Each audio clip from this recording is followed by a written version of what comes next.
Welcome to Draft Utopia on Restream and TalkShoe. This is the second season on Restream. It's the first on Restream with William Yanish, who I've done Under the Bleachers with as well. Got Joey, 11, episode 913 on TalkShoe. But yeah, today we're going to discuss the Big Ten. Joey and I are going to discuss the Patriots quarterback situation, the AFC East a little bit later.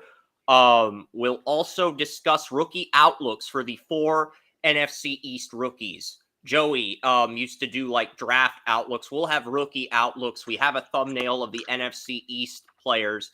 I had a Big Ten thumbnail too, but we're going to save that for Tuesday's episode of Under the Bleachers. I'll post that later today.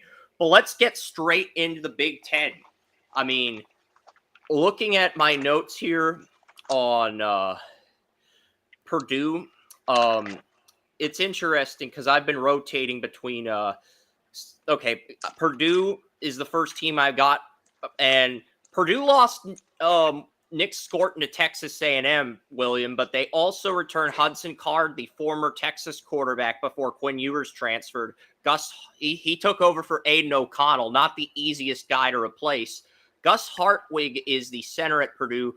I'm not sure if he's related to Justin Hartwig. I will look that up in a second, former Steelers center. And Kydron Jenkins is the right outside linebacker on Purdue.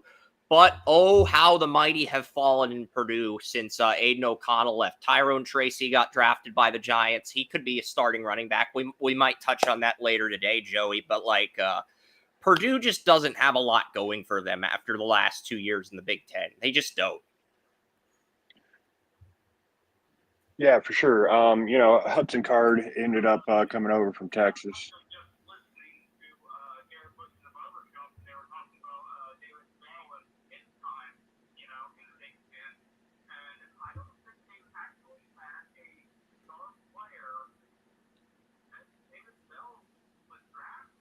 They had Aiden O'Connell, but he wasn't a star player. William Yanish did like him, though, and I'll let him explain. But, they had Corey Trice, who was drafted by the Steelers in 2023, but I think Bell was the last top 100 pick they had. And Joey's definition of a star is a player that was at least picked in the top 100. There's got to be standards to what qualifies as a star and what doesn't. They had Charlie Jones in the 2023 draft, Joey. I know you forget, but Charlie Jones led the country in receiving yards after David Bell left.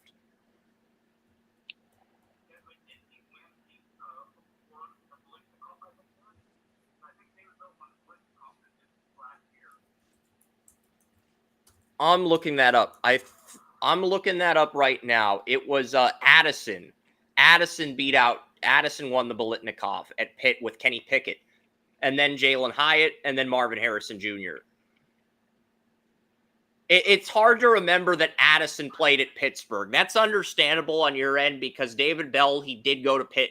Most people remember Addison for his time at USC with Caleb Williams, but he was Pickett's number 1 at Pitt for a few years too. So that's...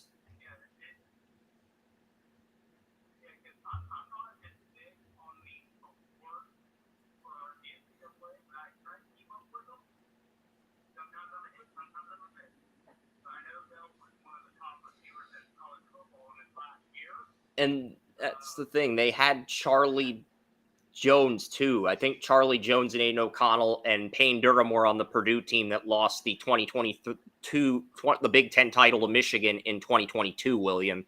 But they did have David Bell the year before that, I believe. But what am I missing as far as Purdue goes, guys? Not a whole lot, man. I'm going to give William the chance to speak, Joey, because since... I can't hear you, man. Is your mic on? All right. Yeah. All right. Anyway. All right, I hear you now. Perfect. All right. So, yeah, with Payne Durham, you mentioned Charlie Jones, Aiden O'Connell. Aiden O'Connell was definitely not one of my top quarterbacks, but one of my favorite quarterbacks that year. And, I had him going in the 4th round. I nailed that one. And obviously, developing into a starter. But now here at Purdue, like you mentioned, Hudson Card, and coming over from Texas, he hasn't played a whole lot. He's stepping into Graham Harrell's offense here, and that's something out of it'd be likely, he has a chance to show something, to see if he can even come in as a start or backup when he eventually makes it to the NFL. But other than that, this is a experienced team. But like you said, not a whole lot to mention. So I guess we can just go on to the next one. Who do we got next here? Michigan State.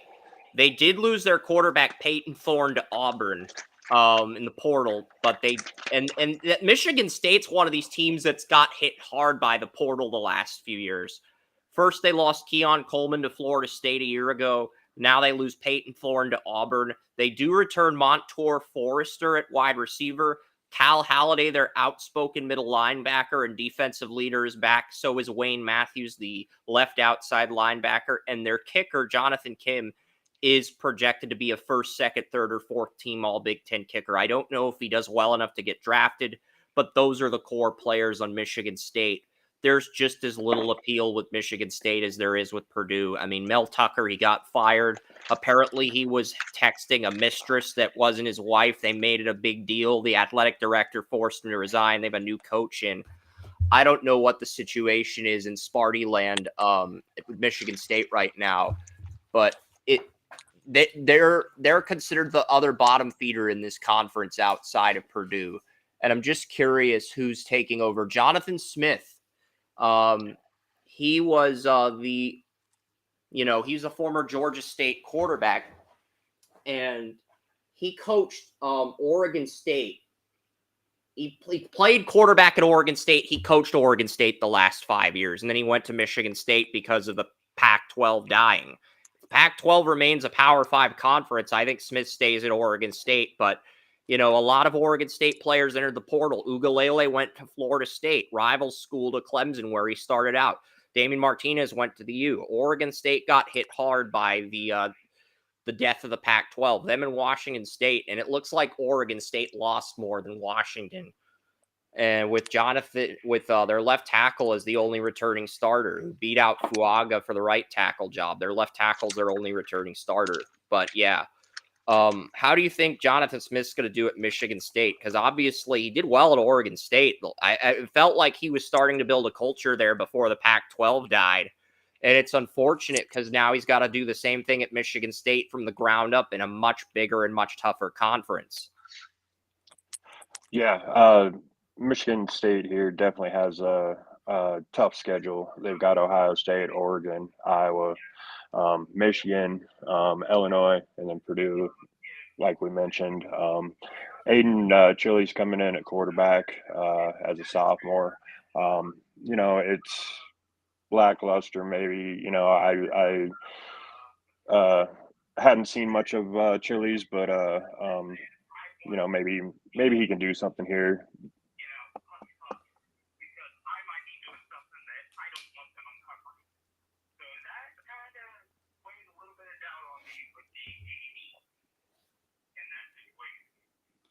Yeah.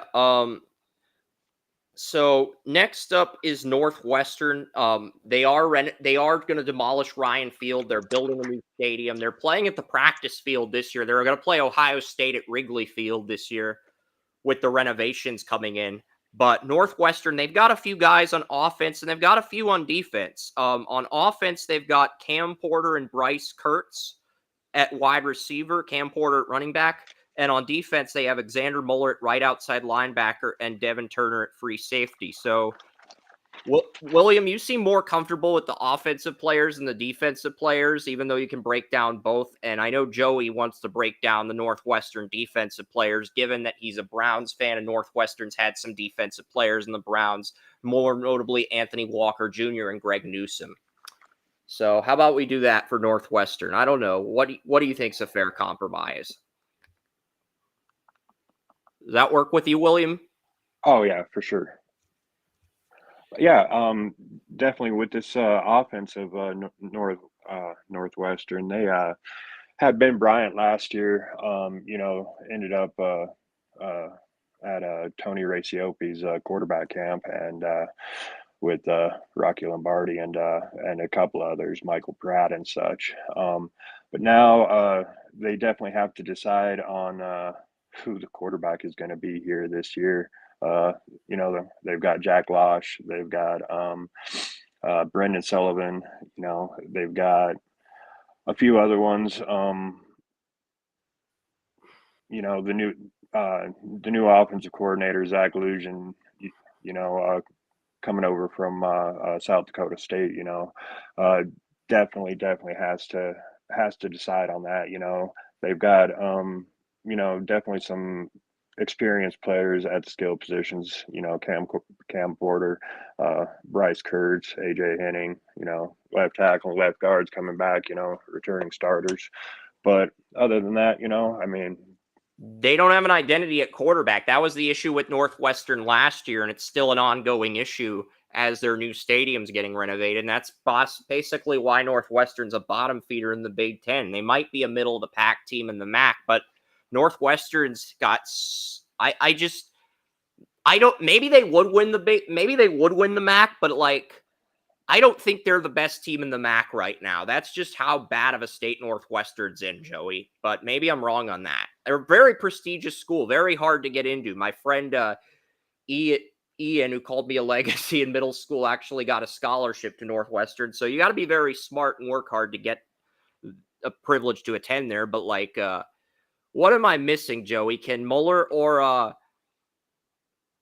Devin Turner actually make an impact on this defense for Northwestern? Because they've had some Browns from Northwestern in recent years.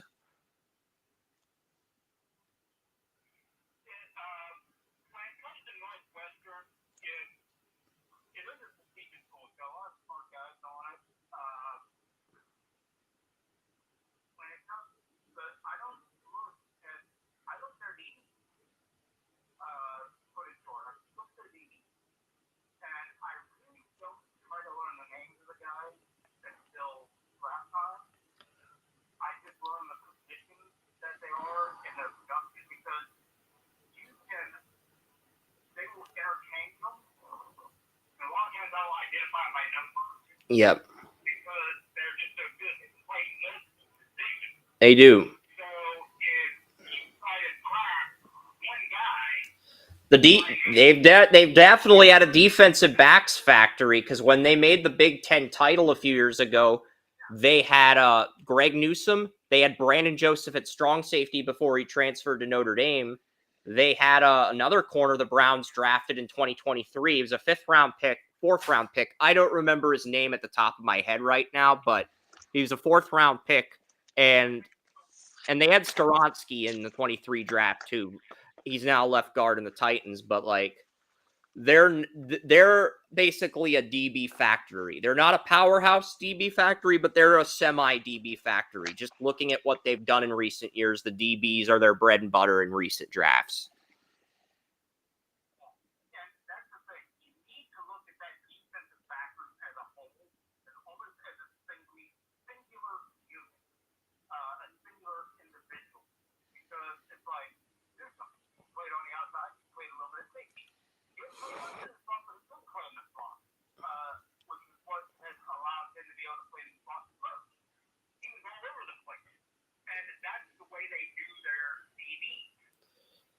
Yeah, I mean, Ohio State did beat Northwestern a few years ago, but CJ Stroud struggled in the first half of that game, if I recall, Joey, because Northwestern's DBs were just doing such a good job anticipating what Stroud was doing. And I think that prepared him for the NFL.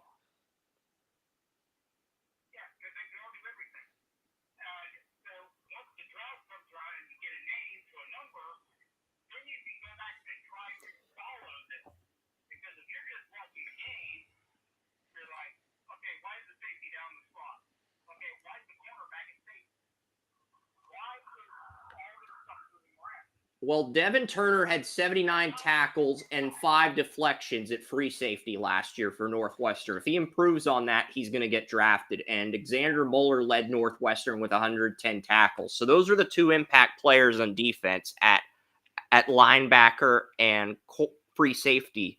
But those are the 2 impact players. Those are the guys that are in the first, second, third, fourth team conversation right now. There's other players too. Jalen Pate's a defensive end.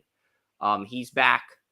They've got guys, don't get me wrong, but Turner, a junior, and Xander Muller, a senior, are the 2. And Turner might come back. I mean, Colorado State had a safety Joey liked last year that was a junior. He came back. So, that's the thing. Turner might be in the 26th draft, even though he's a safety.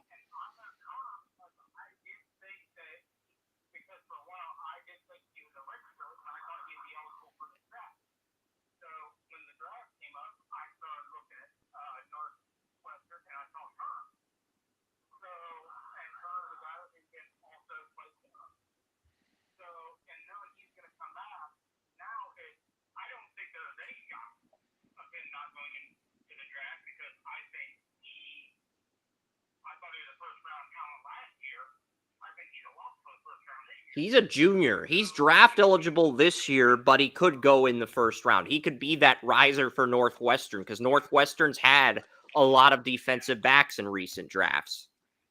They've got that. He's a true junior, according to the Phil Steele magazine. He's a true junior. So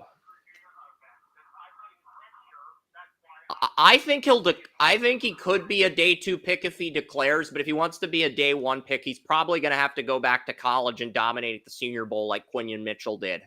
If he gets his degree, I think he can go to the Senior Bowl because underclassmen are eligible for the Senior Bowl now.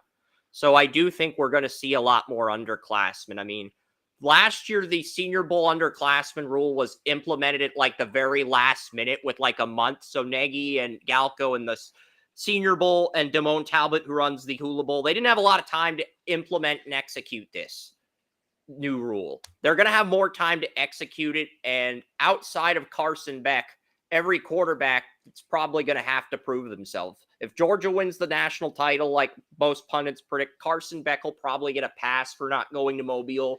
Everyone else will be held accountable, though. That's the thing with the quarterback group. I told William this off the air. He agreed with me in that respect. But I don't think we have anything else to say about Northwestern. We'll move on to the Minnesota Golden Gophers because this is the first team with more than 4 players in the Big Ten. I don't think they're going to do much, but they're a fun team to look at. And Minnesota, they've done well with PJ Fleck, so it's not as if they're bad. It's just, I don't know why. They're Minnesota. Okay, so Minnesota, they've got Daniel Jackson at wide receiver, but their biggest star is their left tackle, Ariante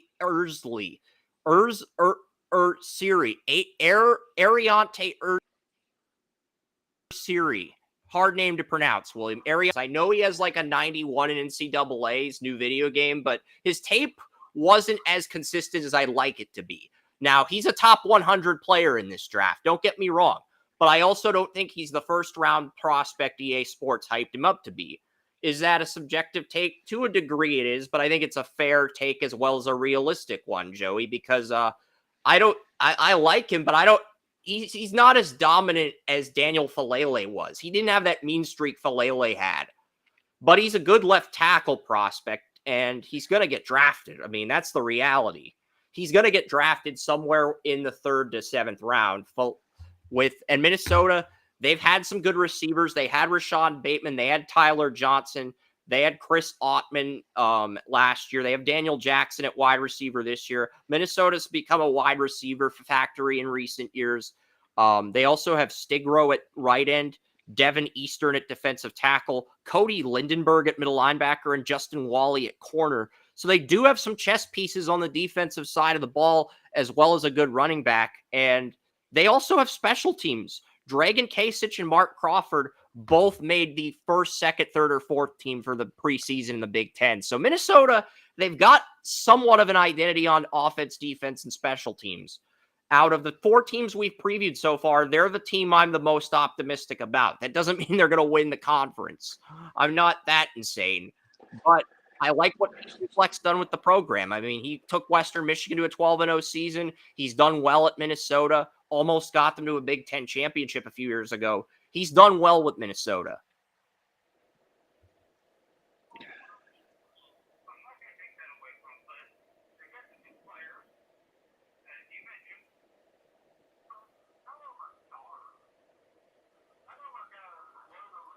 I think their left tackle, it could be a star, but he's not going to be as good as Falele.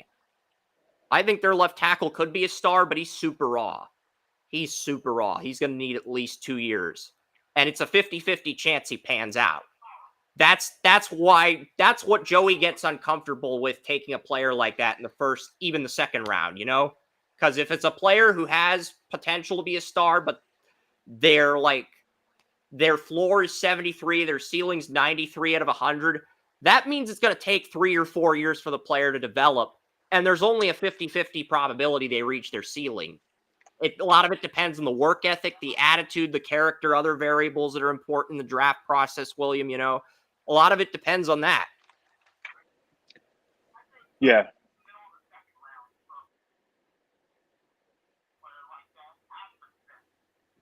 I have a third. And to be fair, I had a second on Falele in his draft year. I don't think he's as good as Falele, but that's just my 2 cents. William, what do you want to say about Minnesota? There's not much to say. You know, that they've got quarterback Max Brosmer.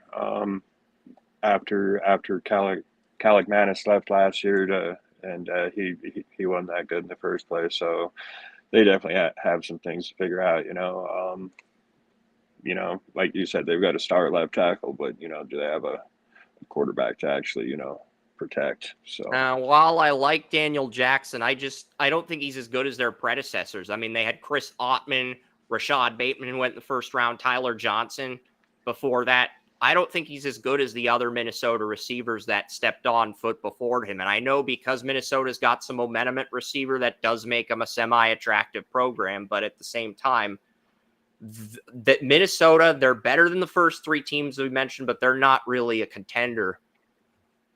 And the next team we're going to preview is UCLA. I mean, Chip Kelly, he left this team to go be the offensive coordinator at Ohio State. That should tell you all you need to know about the Bruins, but their 3 best players are J. Michael Sturdivant at wide receiver, Molikai Matevo at tight end, and Kainara Medrano at right outside linebacker. And UCLA, they've sort of built a tight end factory. They had Dulcich in the draft 2 years ago coming out of UCLA. Maybe that was 3 years ago. I know he was a third-round pick in 22 or 23, I believe. Because we both liked Dulcich, if I remember. All 3 of us did. I think you'd had a piece about him, William, and I know Joey told me about him on the podcast very early in the process. So, yeah, and besides just a tight end, you know, this has been a team that's had some offensive players, you know, lately with DTR and what's his name, Zach Charbonnet from remember DTR because I there in person to a stadium. I got to watch him and O'Connell play. It was a very fun game. I got to be on the sidelines where the Super Bowl was. It was fun, but it was also a very boring game. It was like a 10-3, 13-3 defensive game. I got to walk around the sidelines and I got to see everything in person. And I was on the Chiefs sideline but yeah, it's just, I don't think there's much to say about UCLA now that Chip Kelly's gone. They're going to have to find a way to innovate. And Deshaun Foster, the new head coach, former UCLA running back, who I believe he was there.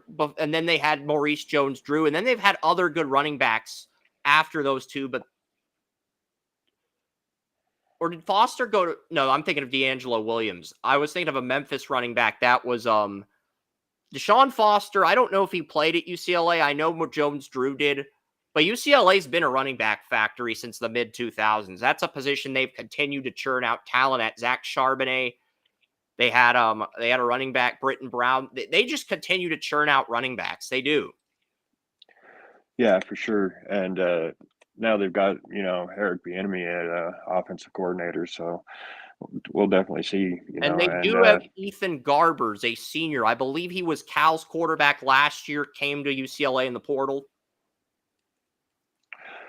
Yeah, and he ended up coming in for injured back in the LA Bowl last year and won, offensive MVP honors and went over Boise State. So, that's not too bad.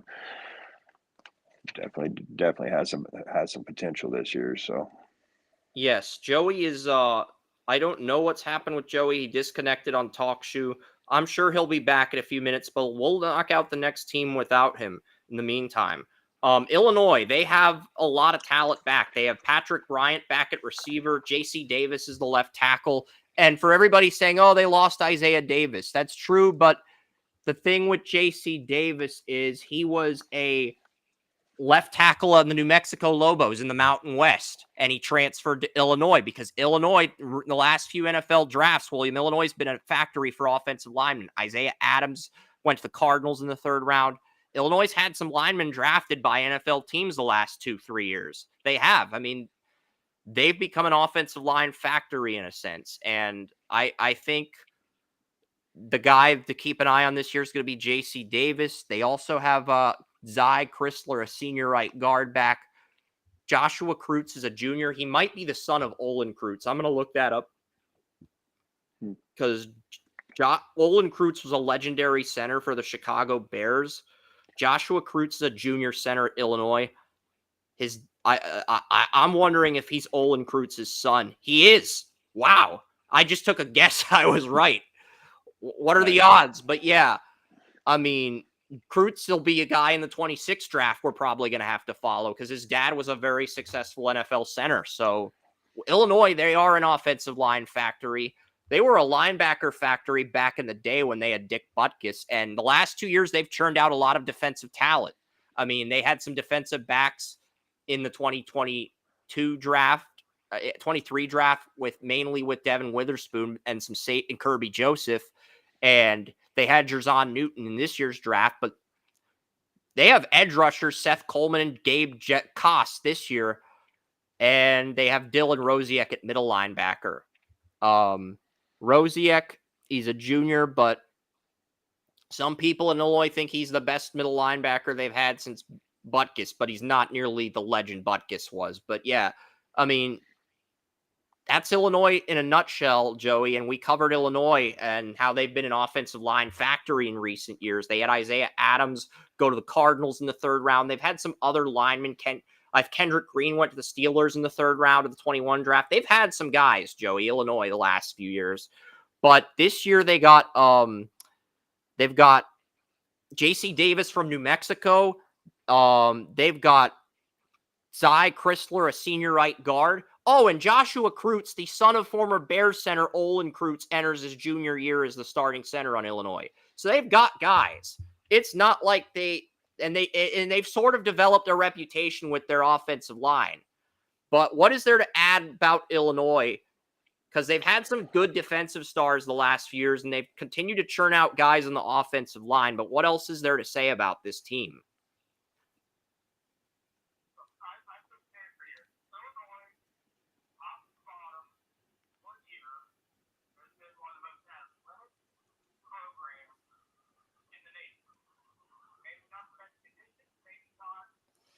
They may not win consistently, but they consistently have produced NFL talent to the point where they've sort of built a factory in the last few years. They've had defensive players drafted. They've had linemen drafted.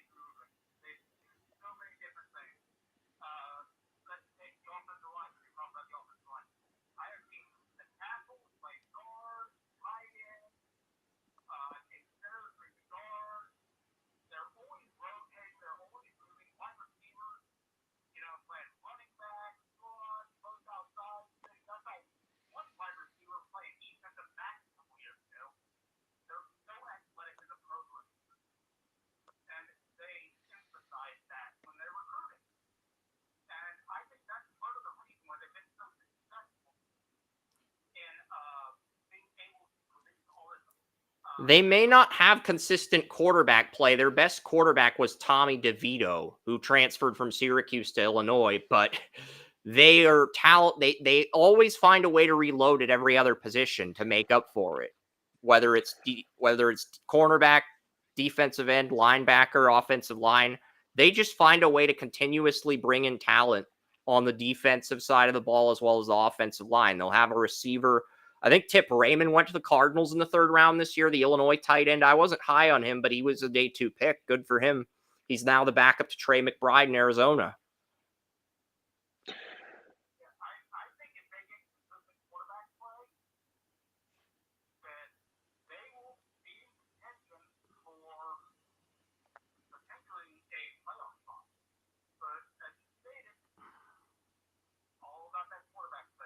Yep.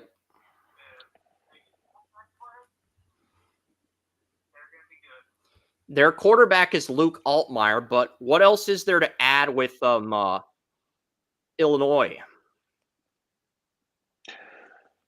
I don't think there is much to add. They've got Pat Bryant coming back, Malik LZ at wide receiver, Tanner Arkin at tight end. I mean, that's about all there is, man.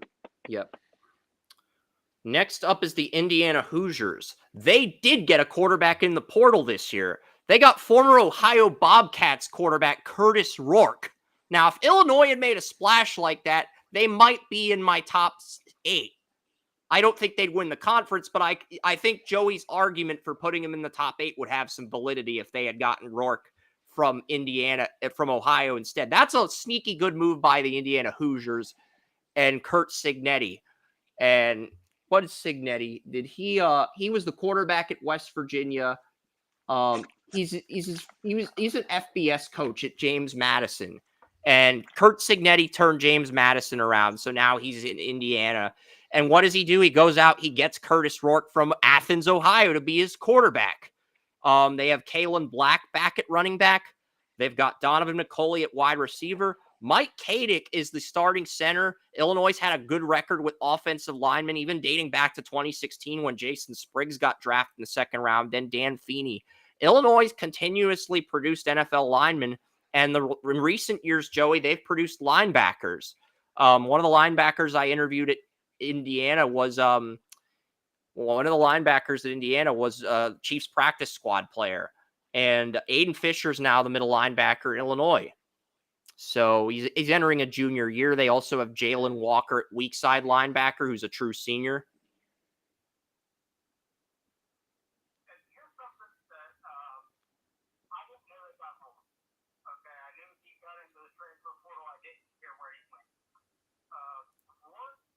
Like, if Illinois had gotten him, I think that's a game changer for Illinois. But he's at Indiana, so it makes things more complicated as far as the Big Ten goes. But go on.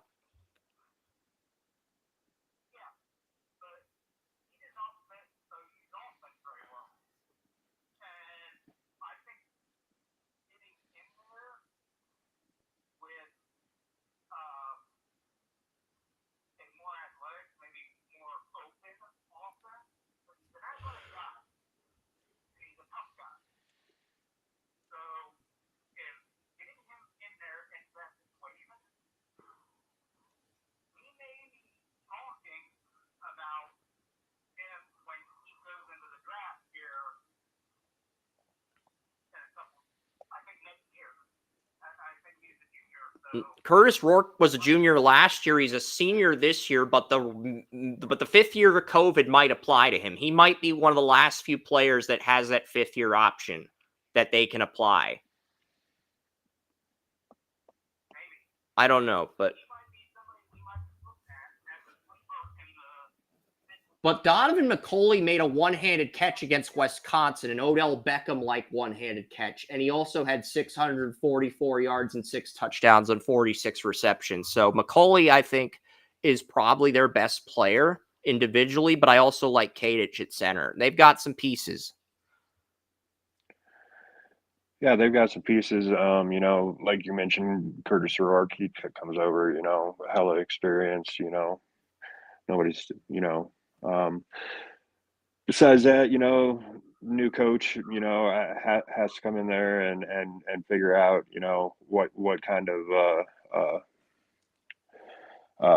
team they're going to have, what kind of culture Last year, they're going to Indiana have here. started Carter Smith at left tackle as a true freshman. He was the first left tackle to start as a true freshman for Indiana since Jason Spriggs, I believe.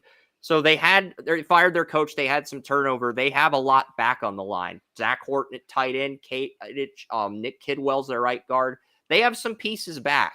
They have more experience up front. I mean, they could theoretically start 4-0 before losing to Maryland. I mean, I don't think they will, but it's not off the table. I mean, their first 6 games are versus Florida International. I know I didn't touch on the schedule with the earlier teams, but Indiana's got a favorable schedule at versus Florida International, versus Western Illinois, at UCLA without Chip Kelly. I know going the West Coast is a pain in the ass if you're on the East Coast, William, but Indiana could beat UCLA this year on the road with Chip Kelly gone. They host Charlotte. They host Maryland. I think Maryland's going to beat them, but Maryland doesn't have Tagovailoa. We are going to talk about Maryland next. Maryland's really the first tough game they get. If they can beat Maryland, they could be 4-0 entering Northwestern. And that's a game that could go either way because it's at Northwestern, but I could see Indiana winning it. Then they got a bye week. Then they host Nebraska. They host Washington. They play Michigan State and East Lansing. They're going to lose to Michigan and Ohio State. They host Purdue. Indiana's a team that's all over the place. I mean, worst case scenario, I think they're, they did make Phil Steele's most improved list, and I'm trying to see if he has them in a bowl game for 2024. It's hard to say. They did. All the indicators are pointing to a much more experienced team. Has them last, but so he has them doubling their win total, which means they'd be 6-6 and making a bowl game. They went 3-9 last year, so Phil Steele has them going 6-6. I mean, worst case scenario, they go 6-6 and make a bowl game, or maybe they go 5-7 and underachieve. I think the best case scenario is they go 10-2 and they lose to Michigan and Ohio State. And we're talking about them in like the Champs Sporting Bowl or something. I don't know. Maybe the Capital One Bowl. I don't know. But yeah, it's possible. It's unlikely, but it's possible. They don't have to play Oregon. They don't have to play Iowa. They don't have to play Penn State. I think that's extremely favorable for Indiana. But at the same time, it comes down to what Curtis Rourke does with this team, Joey and William. Yeah, for sure. And they definitely should be more competitive than they were last year. Like you mentioned, it was a 6-6. Maryland's going to be the first test, though. I mean, yeah. Maryland's got a lot of playmakers back, but they lost their quarterback. But Maryland, why? I skipped Washington. I almost skipped Washington. I'm sorry, Washington. You guys made the national title. Your roster was stacked last year. You were in the Pac-12. I forgot you transferred to the Big Ten. I didn't forget that Michigan kicked your ass, though. I'm an Ohio State fan. I take zero pleasure in admitting Michigan kicked your ass, but they did. At least we held them to a field goal. We lost by a field goal. I know. Look at me with my Buckeye bias. It's pathetic. But Alfonso Tuputala is the right outside linebacker. He's back. Carson Bruner's back at middle linebacker. And Elijah Jackson, the number 2 corner, is back. Jabbar Muhammad, their number 1 corner, transferred to Oregon. We'll get to him in a little bit. But Washington had a ton of turnover on both sides of the ball. I expect this team to go 4-8 or 5-7 and miss a bowl game. I know they're ranked ahead of Indiana, but with all the turnover they had, I think they probably start 4-0, then they lose to Rutgers. They probably lose to Michigan. They lose at Iowa. I think they could lose to Indiana. That's 4 losses. They host USC. That could go either way, but I'm going to give Washington a loss there. They travel to Pappy Valley. They're going to lose that game. They host UCLA. They should win that. They're going to have to beat USC at home to make a bowl game, or Michigan. Because if they don't, they're going to be 4-8 or 5-7. They're going to be on the outside looking in, William. They'll beat their non-conference opponents. They'll beat Northwestern, but they're either going to have to beat Rutgers on the road or USC at home to make a bowl game. I don't think Washington can beat Michigan even with home field. They're going to lose to Iowa in Iowa. They're going to lose to Penn State and Happy Valley. They're going to lose to Oregon and Eugene. Their schedule is brutal. They're not making a bowl game unless they beat Rutgers on the road with Schiano or they beat USC at home. And I think they lose both those games. I think Phil Steele overrated them. That's just my personal opinion. His work is very well respected by the scouting community. And they did bring in Will Rogers from Mississippi State. So it's possible he turns things around. Joey and I have been talking about him for 2 years at Mississippi State. Yeah, and he's also like the second all-time SEC leading passer. And that's not too bad. The head coach coming over, Jed Fish from Arizona. That was a team that I liked last year. This is a team that has, it's a whole new team. It's a whole new conference, a whole new offense, whole new everything. Yeah, and like you said, man, that schedule is tough. If Will Rogers can beat Michigan at home and avenge Michael Penix Jr. after last year's national title, where he was on the sideline learning the offense, holding the clipboard after he had entered the portal, if he can do that, which the big if, I think that's the best way he can get drafted because, and I think he'd be like a day 3 pick at best, even if he puts everything together. He's trailing too many guys right now. But that's the thing. Can he grab the momentum, and can he hold on to it? Because their schedule does get tough, and I just don't think they make a bowl game. But it's going to come down to what Elijah Jackson, the linebackers, and Will Rogers can do. That's really all there is to say about Washington. They lost a bunch of tight ends. They lost a bunch of receivers. They lost a bunch of running backs. They lost their offensive line. They lost their defensive ends. I mean, they lost a lot. We're not sugarcoating when we say they lost a lot, Joey.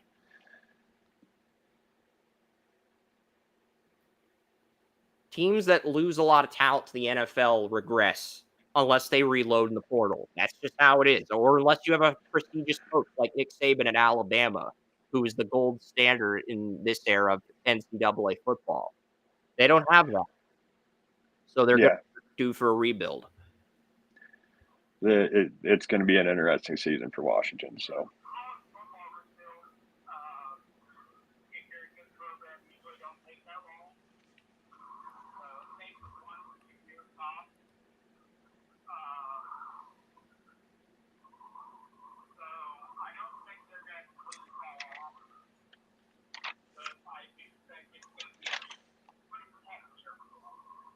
Yeah, Maryland has some playmakers back. Roman Hemby at running back. They've got Ty Felton, Jaden Prather at receiver, Preston Howard at tight end, Ruben Hippolyte at middle linebacker, Dane Schrader at strong safety, and Glendon Miller at free safety.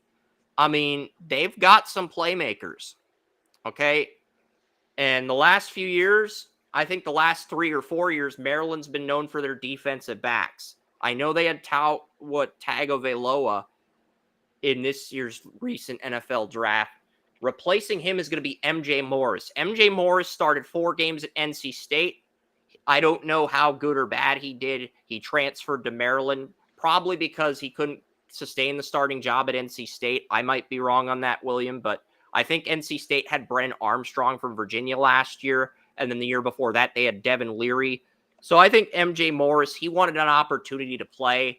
Armstrong really didn't do much, and they wouldn't play him. So Maryland called. They said, we need a starting quarterback, and he pretty much took the job and ran with it. But now it's going to be, what does he do? He threw for 1,305 passing yards in 4 games, only completed 58% of his passes at NC State in 4 games. But that's not enough of a sample size to give you an indicator. And he didn't really have the best supporting cast. He's going to have much better weapons at Maryland. But if he can come in and do what Tagovailoa did, Maryland could be a very dangerous team. They do not have to play Michigan or Ohio State. They do have to go to Oregon and Penn State. They also host Iowa. If they can get good quarterback play, they could upset Iowa. I doubt they will. They're not going to beat Oregon or Penn State. They're going to lose a minimum of 2 games. I think 8-4 is realistic. If they can beat Indiana, they should be unbeaten heading into their bye week. And they could be one of these teams that versus Connecticut, versus Michigan State, at Virginia, versus Villanova, at Indiana. That Maryland-Indiana game is huge because the winner of that's probably going to be 4-0, 5-0 heading into their bye week. And Maryland gets Northwestern and USC at home following the bye week. They also travel to Minnesota. If they can get through the second bye week without a loss, they just have to they just have to handle business against Rutgers and Iowa, and a 10-win season's in the cards. I don't think they can beat Penn State or Oregon. But, they're an interesting team regardless. But I think 8-4, 7-5 is probably where they end up. I mean, there's going to be some form of transitioning, even though Maryland has built a respectable program. Yeah, they have some skill position players coming back. Roman Hembry, Caden Prather, Ty Filton. The tight end Preston Howard is supposed to be something, and that'll be something to watch. After they've got Dylan Wade as well as Preston Howard. They've got two tight ends, and they had Okonkwo on the Titans before that. So Maryland's got some skill players. What do you want to add to Maryland, Joey, that we haven't mentioned?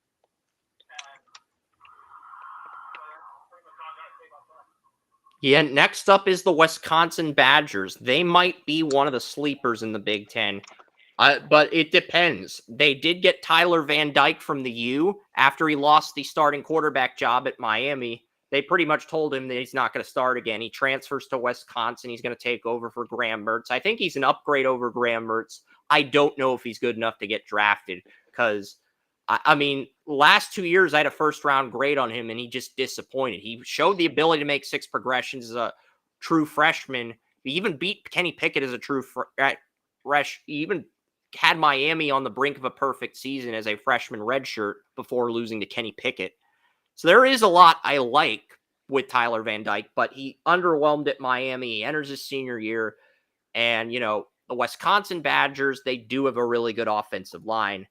Yeah, they have Will Pauling back at receiver, but they have Jack Nelson back at left tackle. Jake Renfro is back at center. Joe Huber is back at right guard. Riley Mahlman's back at right tackle.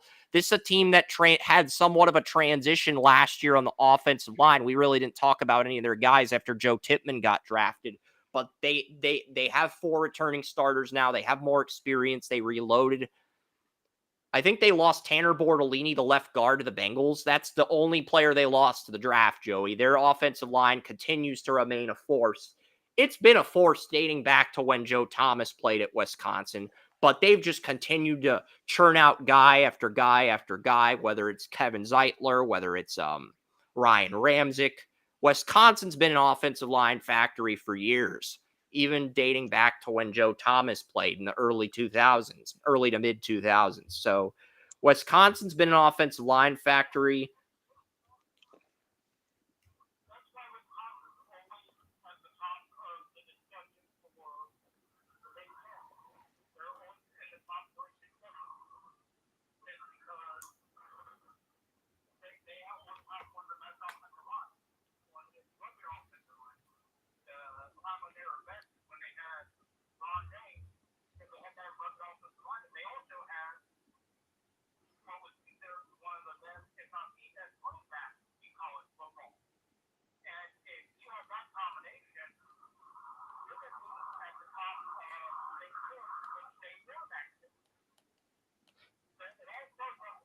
Wisconsin's ranked 9th among 18 Big Ten teams. That feels too low for me personally. Phil Steele ranked them 9th among 18 Big Ten teams. He ranked Rutgers, Nebraska, USC, Iowa, Michigan, Penn State, Oregon, Ohio State ahead of them. I understand the top 5. Iowa, Michigan, Penn State, Oregon, Ohio State. Those big 5 were probably all in the discussion for the 12-team playoff. I think an argument can be made for Wisconsin ahead of Rutgers, Nebraska, or USC, though. I really do. I'm with you on that, Joey. But I'm not sure what the schedule says. They got to host Alabama on September 14th. They also go to USC after the bye week. They go to Rutgers. They travel to Northwestern. They should win that game. They play Penn State in Wisconsin at Camp Randall. That could be an upset. Could be an upset. They could beat Penn State. I mean, that's Penn State's toughest road opponent. Penn State hosts Ohio State. We'll get to Penn State later. They go to Iowa. They host Oregon. They travel to Lincoln, Nebraska late in the year when Dylan Raiola's got more experience, which could be another trap game. And they host Minnesota. I think, and they got a good defense too. They've got 2 senior linebackers. Wisconsin's been a linebacker factory too in recent years with Zach Bond, TJ Watt, Nick Herbig. They've been a linebacker factory, whether it's at edge rusher or inside linebacker, and they've got Jaheim Thomas and Jake Chaney, 2 senior linebackers. One's a weak side linebacker. The other's a Mike linebacker. But, if they can blitz like edge rushers, that's a bonus. But I think the real stars on Wisconsin's defense are going to be in the secondary. Ricardo Hallman and Hunter Wohler both had 90 ratings in the new NCAA game. Wohler's a good safety. I have a second-round grade on Wohler. I don't think his floor is as good as some of the first-round safeties, but in any other draft, he would be a late first, early second-round safety. But this is the best safety draft since maybe 2017 or 2010. So I think that bumps him down a few notches, maybe 2020. I mean, that's the thing. 2020, no safeties went in the first round, but there were a lot of safeties we liked. And I think people just downplayed the safety group as a whole because it's not a big position on the positional value pyramid. It's important to play safety. It's an important role. But, quarterbacks, left tackles, edge rushers, receivers, corners, that's where the top of the food chain is in today's NFL, unfortunately. I do like Hunter Wohler. He can play both free safety and strong safety. And Ricardo Hallman had some good plays against Marvin Harrison Jr. early in that game before Ohio State blew him out of the water in Camp Randall. So I do like what Wisconsin has as far as the identity goes. But I think they're the 6th best team at best. Even if everything clicks for them, I think they finish maybe with 8 or 9 wins. Phil Steele says they're only going to be favored in 4 or 5 games, but they will still make a bowl game. That's fair. That's subjective, but I think that's a fair take.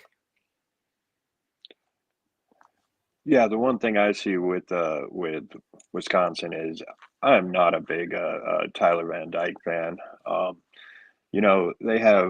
They do have 15 returning starters. 8 on offense, and I think that they can definitely be competitive. But I would look for Braden Locke to come in sooner than later. That's interesting. Braden Locke, I'm not sure who that is. It doesn't. Oh yeah, he is. He's a true sophomore. Played limited games, 3 starts as a freshman, 50% of his passes. They also have Bryson Green, a senior. Will Pauling's a junior, by the way, but he's a junior that could declare for the draft. As Will Pauling had 837 yards, 6 touchdowns, 74 receptions. If he improves on that, he could declare for the draft. And who knows where he'd end up. I'm guessing he'd go in the third. I'm guessing he'd go in the 4th round. A good combine could put him in day 2. A lot of it depends. But underclassmen can now play in the Senior Bowl. So I think the Senior Bowl, as long as he. But the thing is, the Senior Bowl only wants underclassmen who are in position to get their degrees. That used to be their stance. Jim Nagy might change his stance with the new underclassmen rules because this wasn't announced until like December. So a lot of the scouting directors, Joey, really didn't have much time to adjust on the fly and implement the new rules. Those rules are probably going to be implemented more this year. So I would think we're going to see more underclassmen in these all-star games. Would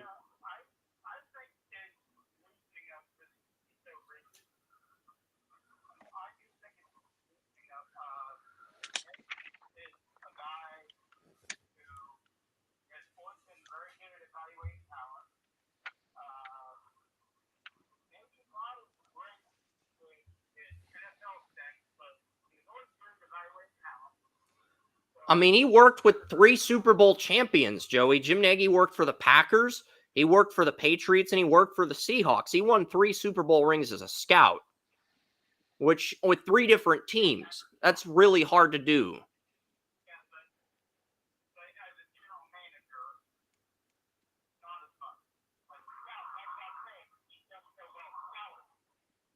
Nagy was Nagy a general manager? He was a scout. I think you're thinking of Phil Savage, the former Browns general manager, his predecessor.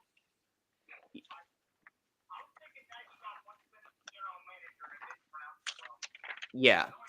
Phil Savage, he came in after being the former Browns GM for a year or two. It didn't turn out as well. Then Nagy took over and turned things around.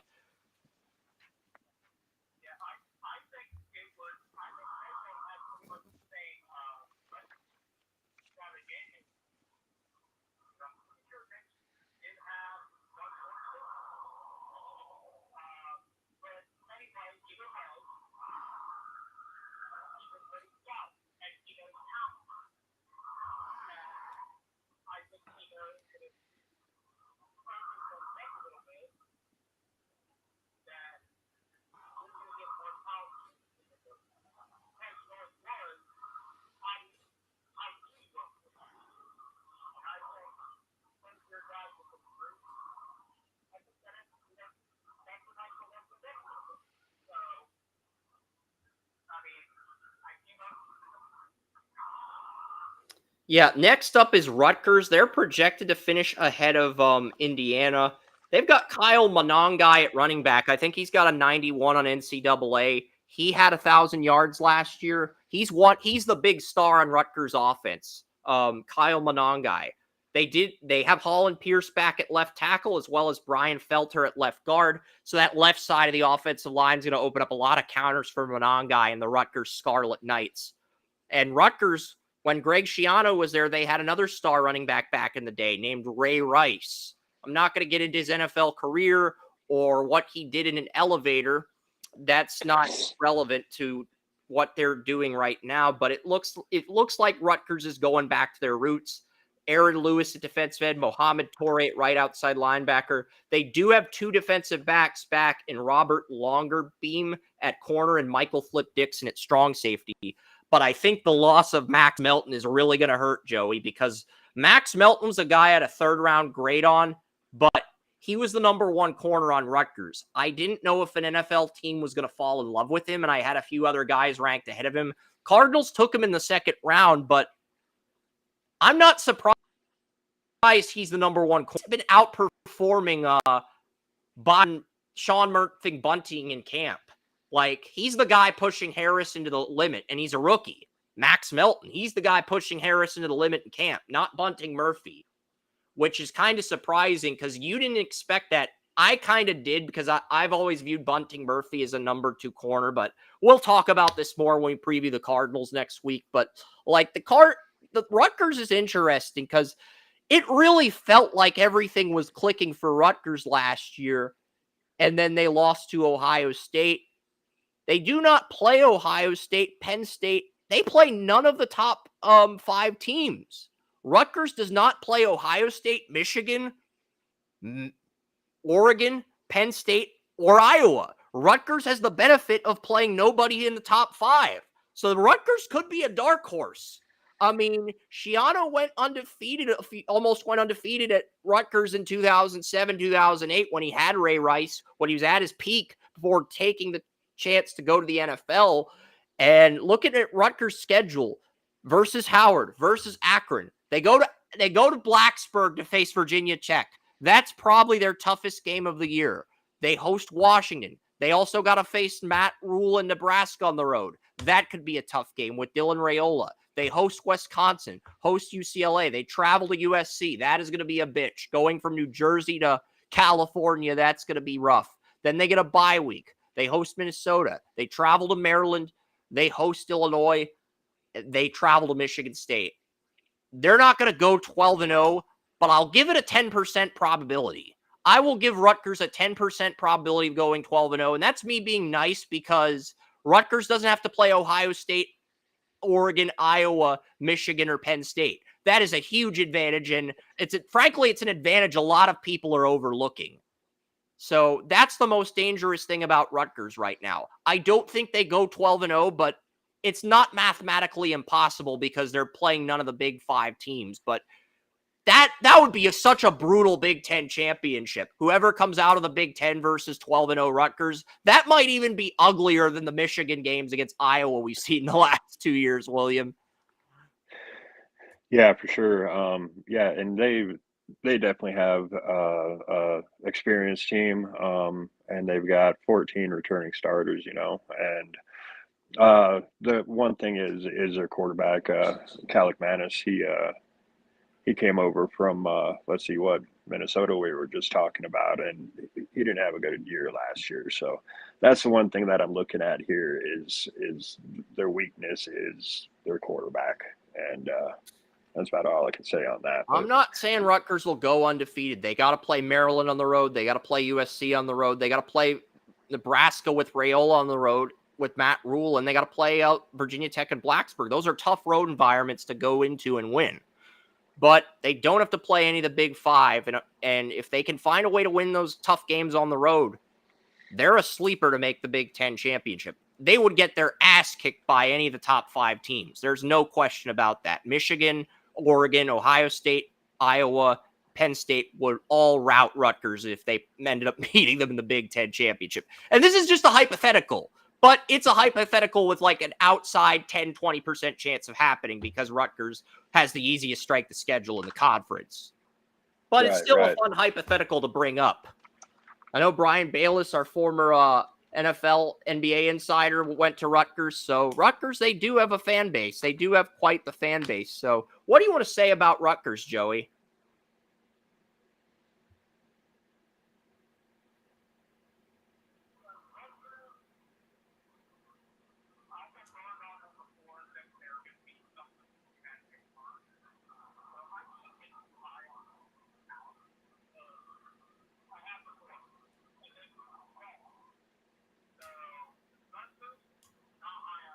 When did you get burned by Rutgers? I'm just genuinely curious, Joey. I know I'm going a little off topic, but I'd like to know when you got burned by Rutgers. It's a funny story. It just sounds really unique.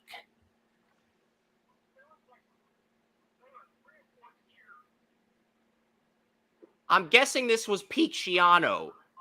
I'm guessing this was when Schiano was there with Ray Rice when they were at their peak. And it looked like they were going to go undefeated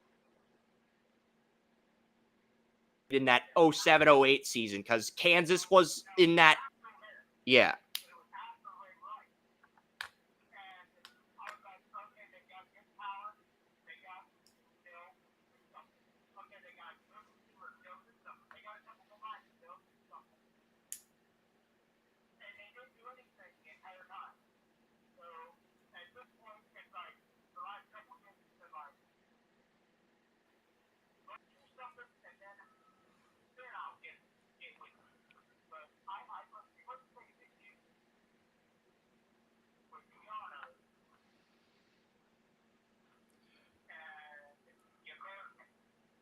Yeah, Rutgers is the Rick Astley of the Big Ten. You got Schiano saying, I'm never going to give you up and desert you. And then Rutgers ends up laying an egg, and it feels like the players got deserted by Coach Schiano. They're the Rick Astley of the Big Ten. I know it's a horrible analogy, but let's move on to Nebraska. Rick Astley, as horrible as that was, it's not as horrible as Matt Rule's NFL tenure, which is why he's back in college. And he's at Nebraska with a freshman quarterback, Dylan Raiola, #1 recruit in the country. This guy flip-flopped from Georgia to Ohio State to Nebraska, then back to Ohio State. He's flipped like 4 different times in the recruiting process, Dylan Raiola. But he is the #1 quarterback in the country. He's going to play right away as a true freshman. Nebraska's got some offensive linemen. Mika Mazuka at left guard. Ben Scott at center, Bryce Benhart at right tackle. They've got Teddy Prozaka Jr. left tackle, 6'10", 320. Turner Corcoran, who was once the #1 tackle in the 2023 draft behind Skoronski's the swing tackle. they've got a good offensive line. It's just, can Nebraska offense find an identity right out of the gate with Raiola as a true freshman? You'd think they're going to have some growing pains, but they do have some talent on the defensive line. I mean, Nash Hutchmeyer, defensive tackle's a third, fourth team player. They got Ty Robinson at defensive tackle. Jeremiah Butler, 34 left end. They've got Isaac Gifford at edge rusher. He can play right outside linebacker, corner, and safeties like a rover nickel. Jack Leo linebacker. He's a rover, but he can do a lot. He can play edge, corner, safety. Look, this might be Nebraska's best defensive line since they had Grant Wistrom in the 90s. But at the same token, that none of these guys are stars like Wistrom was. And it's Matt Rule. They're going to slip up at some point. I mean, UTEP, they're probably going to lose to Colorado, but they might actually make that game close. And if Nebraska was going to Colorado, they would lose. They're hosting Colorado. They might make that game close. But last year, Anthony Sims was in, former Georgia Tech QB. That was an ugly week 2 game. And a lot of people were bandwagon riding Colorado after that blowout win against Nebraska. And, let's see what Raiola does against Colorado with home field. That's a big game in week 2. I think Colorado's going to win it, but I'm not ruling out Nebraska because they're the home team. And they host Northern Illinois. They host Illinois. They play at Purdue. They host Rutgers. At Indiana. They have to play Ohio State and Columbus. They got to play USC in California. They got to go to Iowa. They are going to lose 3 games. 4 if you count Colorado. They're going to lose a minimum of 4 games. I think the rest of their games, though, like versus Rutgers, versus at Purdue, a lot of that depends on how Raiola develops as a true freshman, because he could have some growing pains early in the season. If he's horrible in his first game as a starter and he throws 3 picks, maybe UTEP wins. No, UTEP's probably not going to beat Nebraska, but still, it's like, yeah. I mean, they are going to have some growing pains with Raiola. I think they make a bowl game, but I'm not expecting them to compete for anything. No, not at all. And with Matt Rule, I don't see him as he's an all right college coach, but he still doesn't have the reputation that he probably should. Like you mentioned, going up against Colorado, that's a rivalry game from way back. So that's going to be I'm definitely going to be watching that game and see what happens there. Like I said, Raiola and what's going to happen, at quarterback with Nebraska. Last year they had Brock Purdy's little brother, Chubba Purdy, and but he transferred, so Raiola's going to start. I thought he was going to compete with Purdy because they lost Jeff Sims. They benched Jeff Sims for Purdy midseason. I figured Purdy would at least try to compete with Raiola. He didn't even. Yeah, I think he went in the portal. I don't know where he ended up, but he did enter the portal. That's what I read in the Nebraska preview in the Phil He Steele ended up match. he ended up in Nevada, actually. So yeah, that's going to be something. But other than that, this is another way experienced team. 16 returning starters. They've got a lot of returning starters on the offensive line and the defensive line. So if Dylan Raiola just comes in and dominates as a true freshman, they could be a sleeper, but I'm not banking on that this early in Matt Rule's coaching career. I'm just not. Yeah, it's definitely going to be an interesting case, but other than that, I think they'll make a bowl game, but they'll be like 6-6. I don't expect much from them. Yeah, I can see that very likely. So, what do you think of Nebraska, Joey, before we get to USC and the top 5 teams in the conference?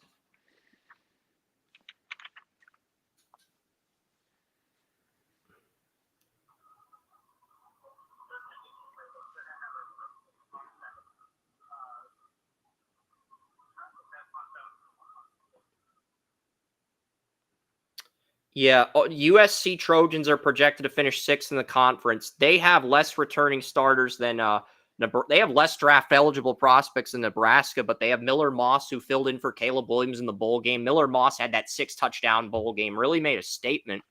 They also got Jo'quavious Marks, the starting running back from Mississippi State in the portal. That's a big addition. But Jo'quavious Marks is going to take pressure off Miller Moss. So you're going to have Moss and you're going to have Marks. You're going to have two NFL linemen, Emmanuel Pregnan, who took over at left guard for Andrew Voorhees, and they've got Jonah Monheim back at center. Their two best defensive players are Bear Alexander at nose tackle and Jalen Smith at corner. But my friend Jordan Alexander, a huge USC Trojan football fan, he kept tweeting USC's defense was cheeks. It was ass. He's not wrong. USC's defense was giving up 30 points a game conference play. Caleb Williams could only do so much with this horrid USC defense. They fired their defensive coordinator. They brought in somebody new for Lincoln Riley. And, we'll see what USC does as far as improvements. But I just think USC's schedule hurts them. They have to play LSU in Allegiant Stadium. And then next year, they have to go to the Superdome to play LSU. So they're going to do a back-to-back with LSU. This year, they're the home team at Allegiant. Next year, they'll be the road team at the Superdome. They got to play the Wolverines in Ann Arbor. They got to play Wisconsin. I actually think Wisconsin can beat USC. Wisconsin's got more talent on both sides of the ball. Can Tyler Van Dyke win the turnover battle against Miller Moss? That's probably the big question, William, because if Moss plays like he did in the bowl game, USC's got this. And if Tyler Van Dyke can win the turnover battle, Wisconsin's got a chance to steal that game in the Lyceum. They go to Minnesota. That could go either way. I think USC will win that game, though. But that could go either way. They host Penn State. That could be a trap game for Penn State, but I just think Penn State's got too much talent returning. They host Rutgers. They travel to Washington. I mean, they could win 7 or 8 games. I think 7-5 is probably where they finish. They host Notre Dame. They travel to UCLA. UCLA is USC Super Bowl. I mean, they love to pound on UCLA, and when UCLA beats USC, everybody parties like they just won the Super Bowl down in UCLA. It's a big rivalry game still. That was part of the package deal when the Pac-12 began to dissolve. So I look at the USC Trojans. I think they go 7-5 at best. I don't see them improving, but I also don't see them getting worse. Their schedule's too favorable for them to get worse. But they're not a team I'm overly enthusiastic about. And I think I would probably rank them at 7 or 8 instead of 6, but they are 6 on Phil Steele's rankings. I would probably put them at 7 or 8, but they do play LSU and they play Michigan in Ann Arbor. I think they're going to be 1-2 entering the September 28th game against Wisconsin. And how they handle Wisconsin, Tyler Van Dyke, I think that's going to go a long way in defining their season. They're probably going to lose to Penn State at home. They could lose to Maryland on the road. They could lose to Washington. UCLA could be a trap game. They're going to lose to Notre Dame. So they're going to lose at least 4 or 5 games. They're going to have to win against mediocre opponents on the road and tough opponents at home in order to be bowl eligible. So they could do worse. I'd say it's 50-50, but I don't think they can do better. Just I think they've got the toughest schedule in the conference outside of Wisconsin. Yeah, and I don't see a whole lot to be excited about. Miller Moss, from what I've seen of him, he's he had that one big game, but that was about it. I mean, there isn't a whole lot to judge him on, but with Zachariah Branch coming back, Jacoby Lane, Kieran Hudson, and the tight end Blake McCree, I mean that. I think you're absolutely right at about 7-5, 6-6, somewhere in there. I mean, I just don't see what there is to be excited about, and what's going to happen with Lincoln Riley at USC. So yeah, and the next team projected to finish 5th in the conference, and I think they are a dark horse for that 10 or 11 seed. I don't see them winning in the playoff, but I think they could get there. It's the Iowa Hawkeyes. Cade McMara, former Michigan quarterback, takes over in year 2 as a starter. They've got Luke Lakey back at tight end. They've got all 5 starters on the offensive line back. Mason Richmond at left tackle, Nick DeJong at left guard, Logan Jones at center, Connor Colby right guard, Gennings Dunker at right tackle. When's the last time Iowa had all 5 starters returning on the offensive line? And they were either all juniors or seniors. I mean, Iowa's offensive line is going to be better than it was last year. And a lot of people thought Iowa's offensive line underachieved last year after losing Tyler Linderbaum to the Ravens. So a lot of people thought they underachieved, but they're going to be more experienced. Black is the defensive tackle. Nick Jackson's the right outside linebacker. Jay Higgins finished in the top 3 in the country in tackles. He's been really consistent middle linebacker. I think he's the highest rated middle linebacker in EA Sports 25. But he took over for Jack Campbell, the Lions middle linebacker, and he did really well in his first year. Picked up right where Campbell left off. But I think the big thing with Iowa is the secondary. Their safety tandem is good. They could have 2 day 2 safeties. Xavier Nwangpa, I have a 3rd round grade on him at the moment. And Sebastian Castro, the free safety, I have a 1st round grade on Castro. He's my number 3 safety. I have Xavier Watts, the Bronco Nagurski winner, and Malachi Starks, the Georgia safety, ranked ahead of him.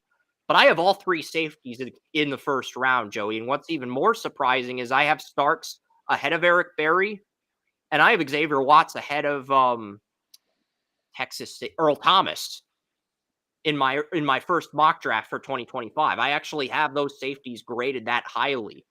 So might be a throwback to 2010 when you had a really good. That was the last time you had a like a superstar / megastar safety draft. I think we might have that this year with the safety group, Joey. But Iowa's got a really favorable schedule. Their toughest game is at Ohio State. I mean, they got to play UCLA, Maryland, Minnesota on the road, but those are all winnable games. They host Wisconsin, they host Nebraska, they host Troy. They don't have to play Michigan, Oregon, or Penn State. That's a huge advantage for Iowa. And if they could find a way to go into Columbus and beat the Buckeyes and Will Howard, they're in the Big Ten championship, William. You can argue you can make the argument they're not the 2nd best team in the conference, but if they beat Ohio State, they're 12-0. They're pretty much in the Big Ten championship. I think they finish 11-1 and make the playoff. I don't see them going to the conference title game, but I think they will finish in the top 5, maybe top 3, just based on weak strength of schedule. Yeah, and 15 returning starters. I do like Cade McNamara. He has been hurt though, but Luke Lachey, is definitely that's my number 2 tight end this year. Behind Colson Loveland. And, I've got him at 3. I like Ben Sano a little bit more, but I do agree with Joey when he said that Lakey could be a starter. Iowa's track record with tight ends is too great to ignore. When you look at the bottom line, you look at the Hawkeyes, even dating back to when they had Kittle. They've just been a tight end factory ever since then. Hawkinson, Noah Fant, they just continue to churn out tight ends. I mean, they had Eric All in the Bengals, but he was the backup to Lakey before Lakey got injured last year. That's what a lot of people don't realize. So Iowa's a very dangerous team, and I think they are, honestly, they might be the number 3 team in the conference. I know Michigan and Penn State are ranked ahead of them, but Iowa has more prospects. Yeah, and an easier strength of schedule, in my opinion. But that's just my 2 cents. You want to add anything to that, William and Joey? Like I said, I do like Iowa. I like Cade McNamara. I feel he's underrated, and I think they can do some damage if all falls right. If Oregon loses to Ohio State and Michigan I think Oregon's got to go to Michigan on the road. If Ohio State beats Oregon in Oregon, they're probably 12-0. And I think that would set up an Ohio State-Iowa Big Ten title in that scenario, William, because Ohio State's toughest games are at Oregon and at Penn State. I think they're going to lose one of those games, but if Ohio State goes 12-0, they're in the conference title. And Oregon's probably going to lose to Michigan because they got to go to Ann Arbor to play Michigan. I think Michigan beats them. So I think Oregon, if they lose to Ohio State, they're going to have 2 losses. If they beat Ohio State, we could have a scenario where we have 3 one-loss teams and 2 get in the title game and 1 gets screwed out. That's just how it is with super conferences. That's the drawback to having 16, 18 team super conferences. Some teams are going to have easier strengths of schedules. Rutgers doesn't have to play any of the 5 best teams. That's an advantage. You don't have to like Rutgers or respect them, but you can't discount the fact that that's an advantage. And Iowa, if Oregon loses multiple games, I think Williams probably going to have Iowa and Ohio State in his Big Ten championship when we're all done with this. But we still got 4 more teams to preview. What do you want to add to this, Joey? Kirk Ferentz, this might be his deepest roster yet in all of his years as a head coach. That's the scary thing. This might be the best roster he's ever had on both sides of the ball.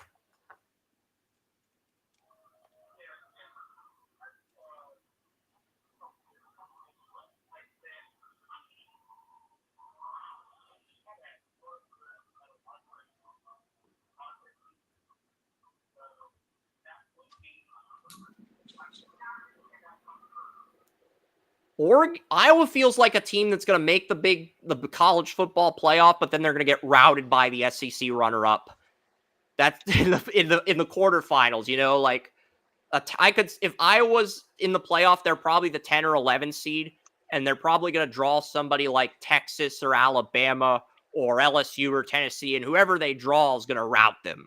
Maybe they have a chance against Tennessee because Tennessee has choked in bowl games in recent years. I think they'd have a shot against Tennessee, but whoever they drew would out of the SEC would rout them essentially, William, because of the strength of schedule. Iowa, and that would be the argument. Iowa had a weak strength of schedule, and the SEC is just a war zone. It's like, yeah. But I do think this is Iowa's best roster. For sure. I definitely see that. And like I said, I see him having a chance to do something. So we'll see what happens. I think they could get to the quarterfinals if they draw Tennessee. Or it depends on who they draw in the 12-team playoff. I think they're going to get there. Michigan, they lost a lot of turnover. They have Donovan Edwards and Colson Loveland back. Josh Preby did start some games at right guard. He's the one returning starter. But they lost Trevor Keegan. They lost Zach Zinner. They lost both their guards from last year. The only reason I mentioned Josh Prebe is because he was a starting right guard at Northwestern. Made the 4th team last year, transfers to Michigan. He could be Michigan's star lineman this year. But Michigan lost all 5 starters on the offensive line. They lost McCarthy. They lost Roman Wilson. They lost their number 2 tight end. They lost Blake Corum. Michigan's offense is going to run through Loveland and running back Donovan Edwards and Preby at right guard. They have Mason Graham and Kenneth Grant back at defensive tackle. They also have Will Johnson and Ronald Moore back at corner. They have Makari Page back at strong safety. I believe it was Page who had the game-winning interception against Ohio State last year. It was him or Moore. They also have Wesley Walker at free safety. So Michigan's, even though they lost Mike Sainristil and DJ Turner in the last 2 NFL drafts at corner, they're still very deep at safety. They are less experienced on the front 7. I mean, the Michigan teams the last 3 years under Harbaugh, they had dominant front 7s. This team does not have a dominant front 7. They host Texas in week 2. That could go either way. They travel to Washington. I think they'll beat Washington, but that is a trap game in a sense, William. It's also a revenge game for the Huskies since they lost the national title. And Will Howard could end up surprising us if he outplays Alex Orjai, the junior taking over at Michigan. I mean, that's a potential trap game. I mean, Illinois hosts Michigan. Remember last year, Illinois led Michigan in the 4th quarter. Illinois was ahead of Michigan, and everyone was overlooking, because I think Michigan played Illinois the week before. Maybe this was 2 years ago. Yeah, this was 2 years ago when Michigan went undefeated. But when Illinois had Chase Brown, I think they led Michigan in the 4th quarter. It was like a 17-14 game. And I think Michigan was actually trailing that game in the 4th quarter when Chase Brown was at Illinois 2 years ago. Yeah, I believe that. I believe they were winning that game. And then Michigan came back in the 4th quarter and won it. But there was a window of opportunity for Illinois to beat Michigan 2 years ago. Michigan does host Oregon. Oregon has more returning starters than Michigan, but because it's a home game, they've got a chance. Michigan could end up 7-5 if they lose their home games to Texas, USC. They lose to Washington, that's 3 losses. They lose to Oregon, that's 4. And they lose to Ohio State. That's the worst case scenario for Michigan is 7-5. I think the best case scenario for Michigan is 10-2 with the loss to Ohio State and a loss to either Oregon or Washington or Texas. They're not going to beat all 4 of those teams. They're going to lose at least 2 games. The question is what 2 games are they going to lose? Because if they lose to Texas but beat everyone else, then that Ohio State-Michigan game is going to decide one of the spots in the Big Ten title. Because Texas is in the SEC now, so that would not count as a conference loss if they lost to Texas at home. Yeah, and like you're saying, Bud, Michigan has to also figure out who's playing quarterback, like I've been saying, and Alex Orgy, or let's see, they've got Jack, Uncle Jack Tuttle, the 7th-year senior, but he's been injured. There's true freshman Jayden Davis coming in. Wes has he's a said a lot of ninth-ranked. good things about Jayden Davis, but unless he starts and just comes in and has an impact like Donovan Edwards did back in the day, I really just don't see the Wolverines doing much. Not Donovan Edwards. I'm thinking of the quarterback from who was the cover athlete in NCAA 14, the Michigan quarterback. He was dual threat. 2013, I forget. But Michigan did have a good quarterback back in the day. It was a dual threat. I just forget who it was. But yeah, I don't see Michigan in the Big Ten title. I think they're going to lose one of their home games to either Oregon or Texas, and they're going to lose to Ohio State. They might lose to Washington as well. And look, I'm not going to sit here and begrudge Michigan for the cheating, the allegations that they cheated. They went 15-0. They won their title. They earned their rings. You can debate whether it was legitimate or not. You can argue about Michigan's integrity or lack of integrity. Either way you want to spin this, but I will give them their respect. They won their first national title since 97-98, the year before I watched college football. I wasn't happy about the end result, but it was nice to see them accomplish something for the first time in forever. So good for them. That's all I'm going to say about Michigan on an objective note. And unless you or William want to add anything, Joey, we're going to move on to Happy Valley, Penn State.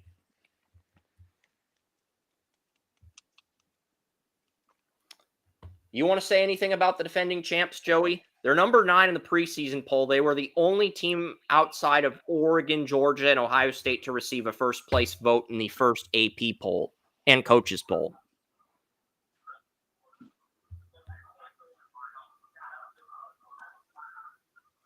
Michigan just has too much turnover, not just at the player, but they have coaching turnover as well with Harbaugh and the Chargers.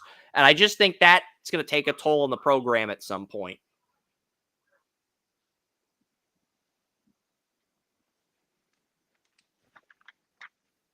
I don't know if I can hear you, Joey, but we'll just move on to Penn State.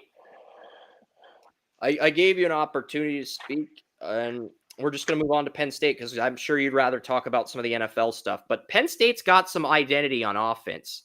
They have 5 returning starters on offense. Drew Aller at quarterback. They have Nicholas Singleton at running back.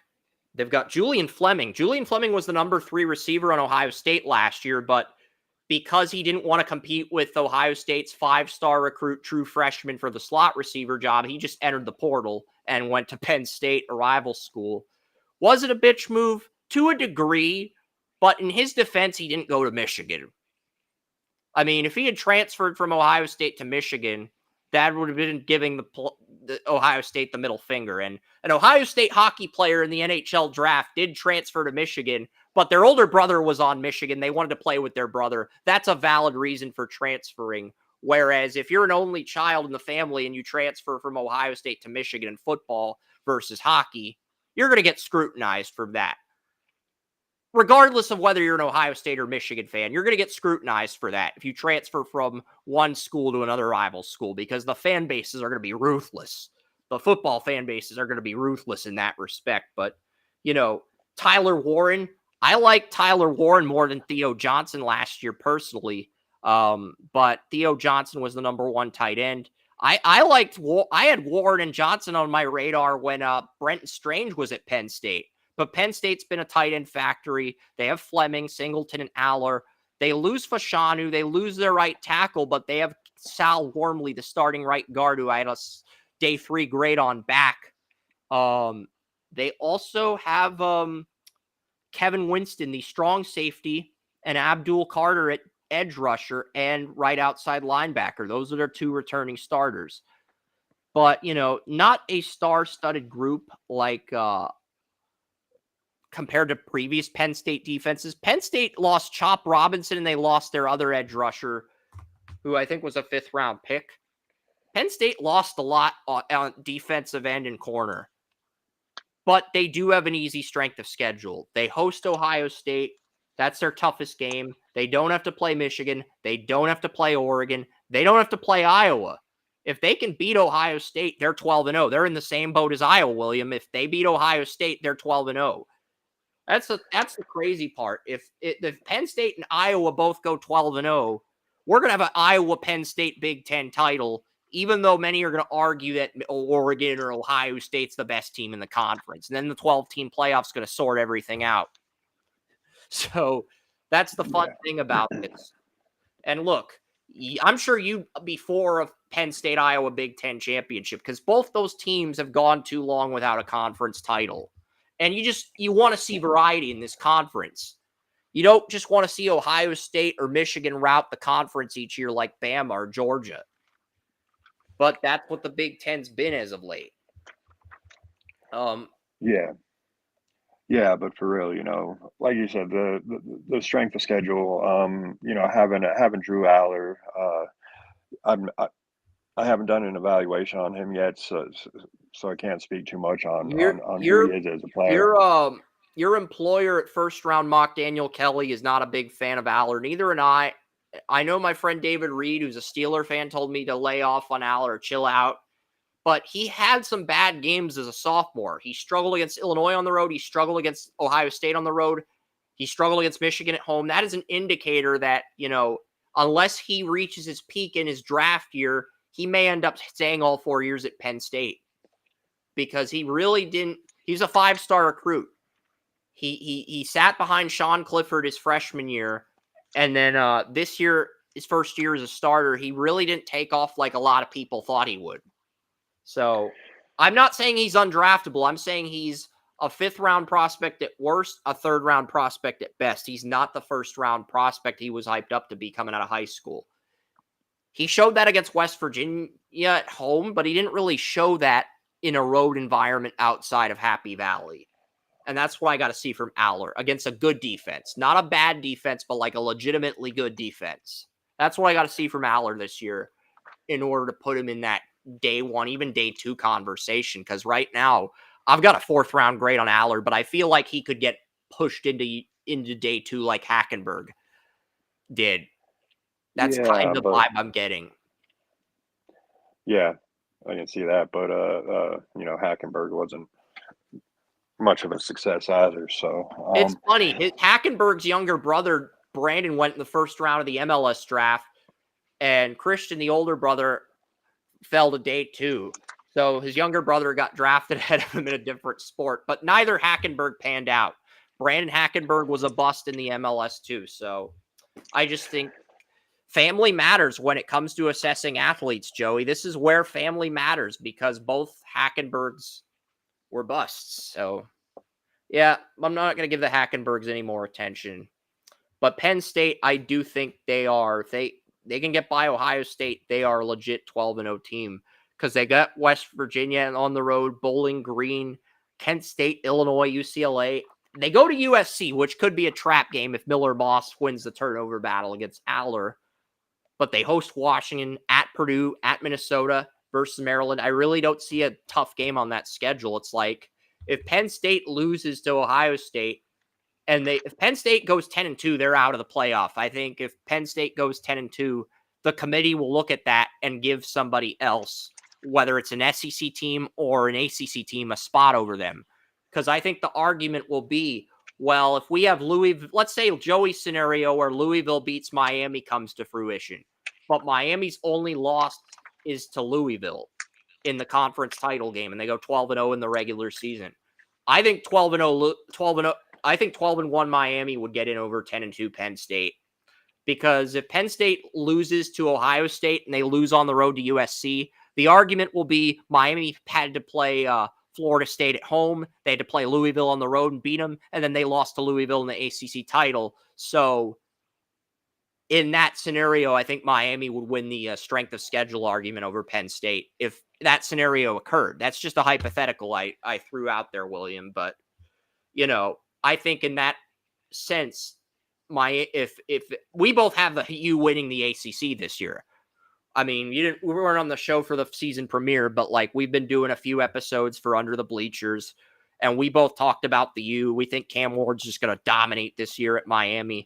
But yeah, that's one scenario. If Penn State goes 10-2 with this schedule, Ohio State at home, USC on the road. If they go 10-2 with this schedule, I'm going to predict right here, right now, that they are out of the 12-team playoff and that a second ACC team will jump them, whether it's because I have the U winning the conference, but I have them playing Florida State in the title game. I think I have Florida State and the U in the title game. I think the Hurricanes will lose one game to either Louisville on the road or Florida State at home, and then I have them beating Florida State and a neutral site to win the conference. And I think that is what will reignite the Florida State-Miami rivalry. I think that rivalry gets reignited. I think they play twice, and they either split or the Hurricanes win both games, and it sort of just reignites the rivalry because that rivalry's gotten kind of stale. It's still a legendary rivalry down in the state of Florida, but with Florida State winning in recent years, that's kind of made the rivalry stale. But yeah. I think Miami gets in over Penn State in that scenario, William. You probably agree with me on that. Yeah, I do. If they lose 2 games, for sure, man. All right, we'll get to the top 2 juggernauts of the conference. Before we get to my alma mater, we got Oregon. Oregon's offense. Oregon might have the best passing game in the country. Dylan Gabriel at quarterback, Tez Johnson at receiver. He was the number 1 receiver for Bo Nix last year. Evan Stewart from Texas A&M. Getting Evan Stewart in the portal is freaking huge for Oregon State. West does not like the fact that Evan Stewart's on Oregon. He thinks they're a threat to Michigan. Terrence Ferguson's back at tight end. Josh Connerly at left tackle and Ajani Cornelius at right tackle were fantastic for Bo Nix a year ago. I think they will be just as successful with Dylan Gabriel. And Dylan Gabriel had a really good game against Texas.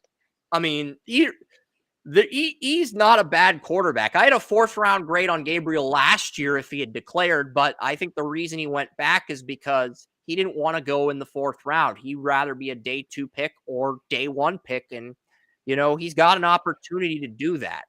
Oregon, they do have a few tough non-conference games. They host Boise State. I think they'll beat Boise State, but it's going to be like a 31-14 game. And it's going to be competitive in the first half. Boise State's actually going to put up a fight in the first half, and then Oregon's going to pull away in the second half. That's kind of what I expect. I mean, maybe they rout them like they routed Colorado. Maybe I'm overestimating Boise, but I think Boise's going to put up more of a fight than Shedeur Sanders did, as bold as that sounds. As idiotic as that sounds, I think they will put up a fight in the first half. They play Oregon State in the Civil War game. They should win that. But, it's Oregon State. This is Oregon State's Super Bowl now that the Pac-12 is dead. If they win this game and they lose every other game on the schedule, it's considered a success for Oregon State, as bad as that sounds. If Oregon State went 1-11, but they beat Oregon, their rival, I think that'd be a success for the Oregon State Beavers. I do, William. I'm not saying 1-11 is a good thing, but Oregon State, they got started of any Pac-12 team. So if they beat Oregon and lose to everybody else, that's a success for Oregon State. They lost to Ugalele. They lost Martinez. I mean, Oregon's got to play at UCLA. They host Michigan State. They host Ohio State. They go to Purdue. They go to Illinois. They play at Michigan. Third could be at Wisconsin, but I just don't, frankly, I don't see Tyler Van Dyke out playing Dylan Gabriel for 4 quarters. And Oregon's just has too many weapons. As good as Wisconsin's defense is, I just don't think they can stop all these weapons on Oregon. Yeah, Hunter it's like, Holman and Hunter, their safety can only do so much. this team is going to live and die on what Dylan Gabriel can do. Bo Nix looked terrible at Auburn, and then Dylan Gabriel coming in here. Last year, I had an undrafted free agent grade on him, but I see him doing well in Dan Lanning's offense I here didn't have at Gabriel on Oregon. my radar at first either, William. But then when I saw the Texas game, I saw the game film, I was like, wow, this guy has a chance to do something. So I moved him into the 4th round. He comes back. But if Gabriel were to get injured, the backup is Dante Moore, a quarterback that trained with Patrick Mahomes before enrolling at UCLA. And I think Oregon's in good hands as long as Gabriel or Moore is the quarterback. I think they can win 10 games. I do. That's the thing. I think if Dylan Gabriel got injured, I think Dante Moore could come in and ignite this offense like Willie Beeman in any given Sunday. I know that sounds kind of ridiculous, but Oregon's offense is just that stacked. There's that many veterans around whoever's the quarterback, whether it's Gabriel or Moore, because you got the receivers, you got the tackles, you got the tight end back. They only lost they only lost their running back. Oregon State's running back is in the NFL draft. I think he was picked by Tampa in the 4th round. That was their only loss. They got everyone else on offense back. And they lost Jackson Powers Johnson to the Raiders. I did not forget about that. But outside of that, they have everyone else back. They have Matthew Benford, a senior right guard. Marcus Harper's a senior left guard. So they have a sophomore taking over at center.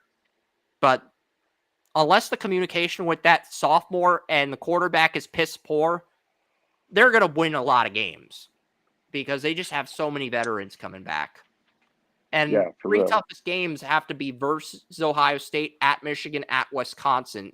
And even at Wisconsin, I give Oregon a 90% chance of winning. Yeah. And you definitely have that. Right.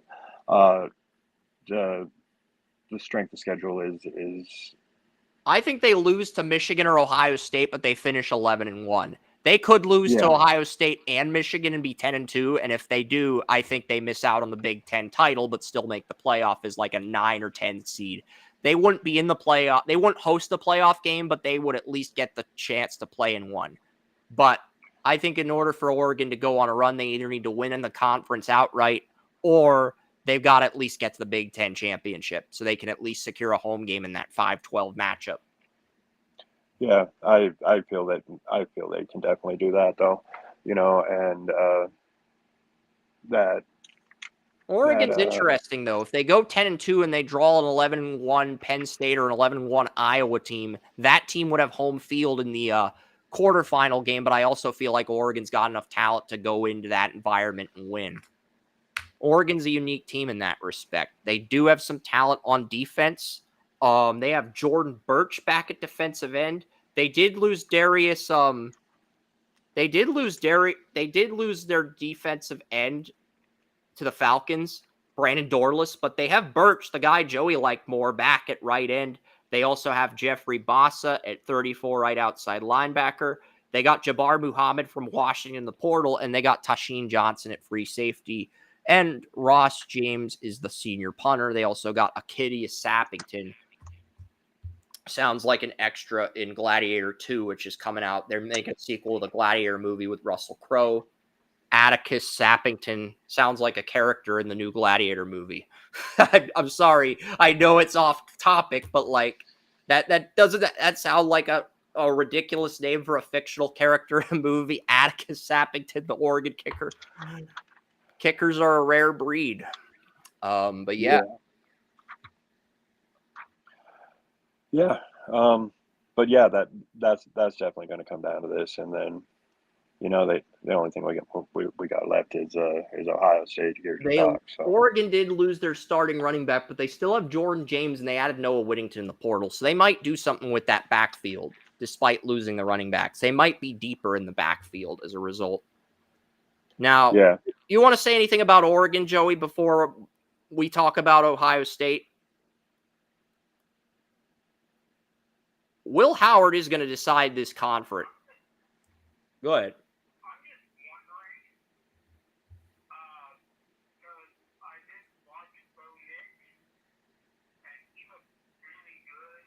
I feel like Bo Nix was a product of his supporting cast, but William feels like Bo Nix carried that team. And we're going to find out this fall, regardless of how Oregon does. We're going to find out who's right and which one of us is full of crap this fall the hard way.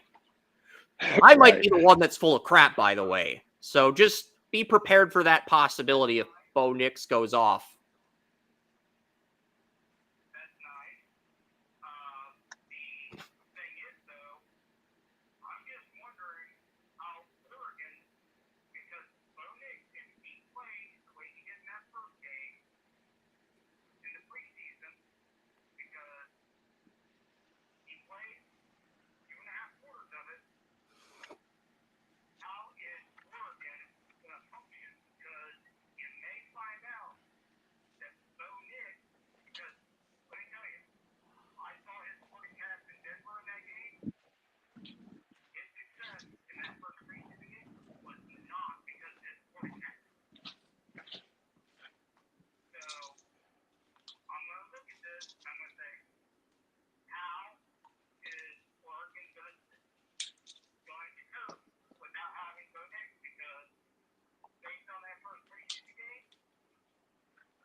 I feel like, as crazy as this sounds, Oregon's supporting cast is actually better than the Broncos supporting cast. I might be wrong on that, Joey, but I feel like Oregon's supporting cast for Bo Nix is actually better than the Broncos offense. I might.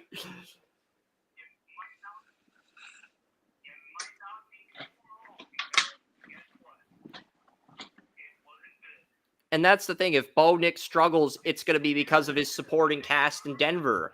I mean, Oregon could pick up right where they left off with the supporting cast. 2 receivers back. They've got 2 running backs back. They've got a tight end, a senior tight end, 2 senior tackles, 2 senior guards. They could easily pick up right where they left off last year without Bo Nix.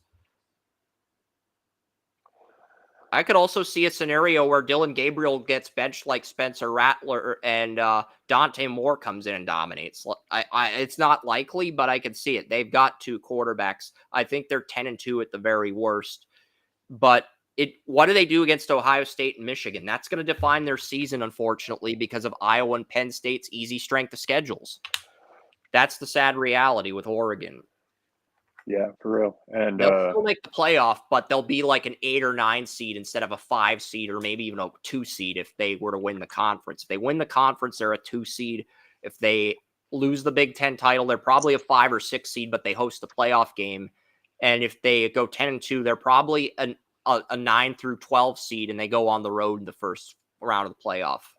They're going to be in the playoff. The big question is where.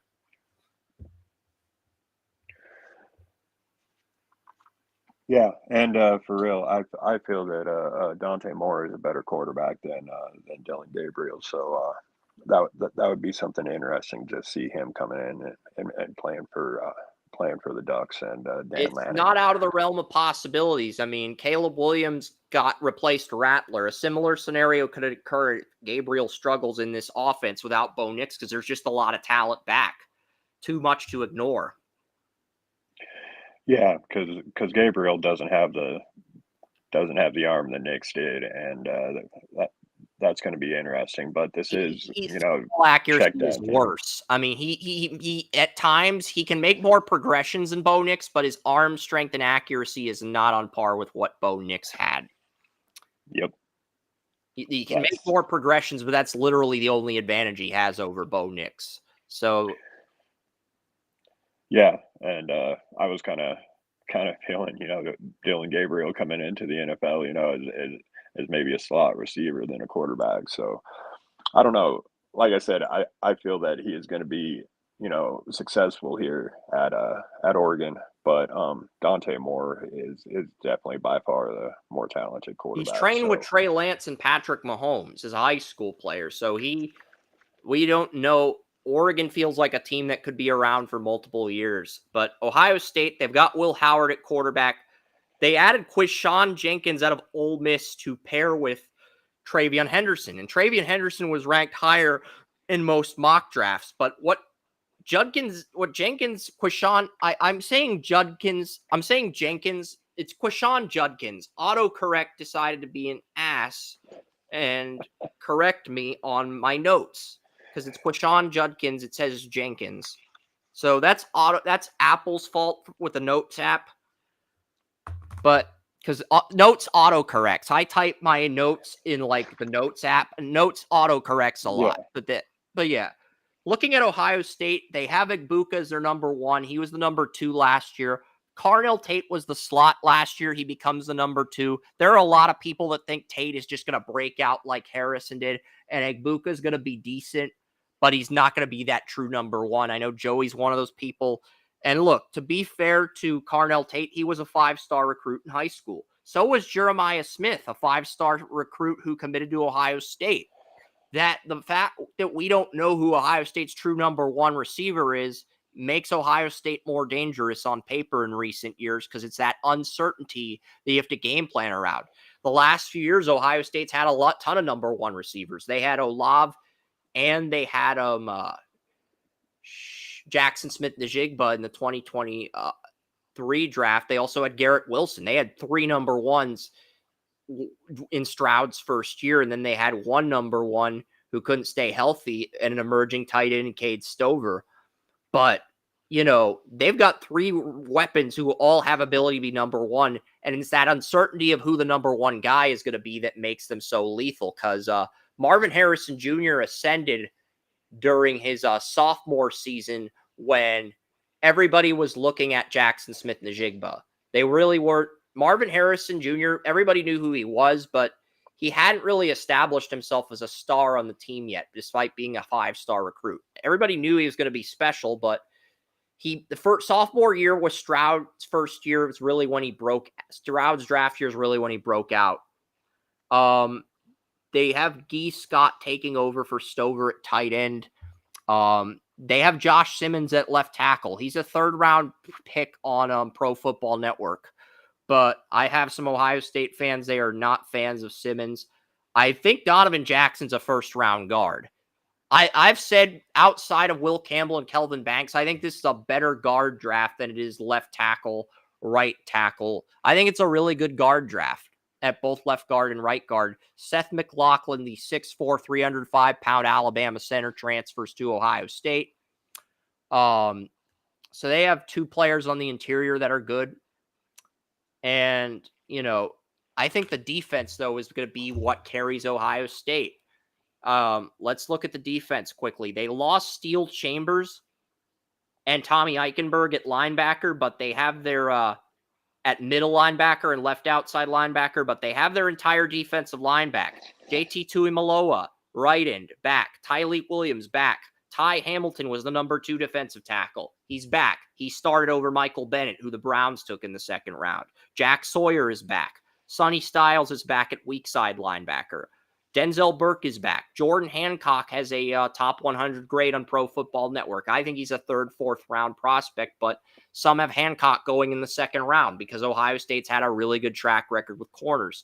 Oh, and despite losing Ronnie Hickman, Lathan Ransom is listed as a draft-eligible strong safety, and replacing Ohio State's starting free safety is Caden Downs, true freshman at Alabama that we hyped up last year. He's a 2026 first-round pick. He might go in the top 5 of the 2026 NFL draft because he's considered the best true sophomore in the country right now because a lot of the true freshmen in last year's recruiting class haven't played yet, William. So, you know. And Downs is a baller too. I loved his brother coming out of UNC, and Josh Downs. Yeah, he's on the Colts. He's a beast. Yeah, dude. I mean, every time that dude, took a step, I mean, he had a step on everyone on the field. But Caleb Downs coming over to Ohio State, I mean, that definitely, puts this defense, right there at the top.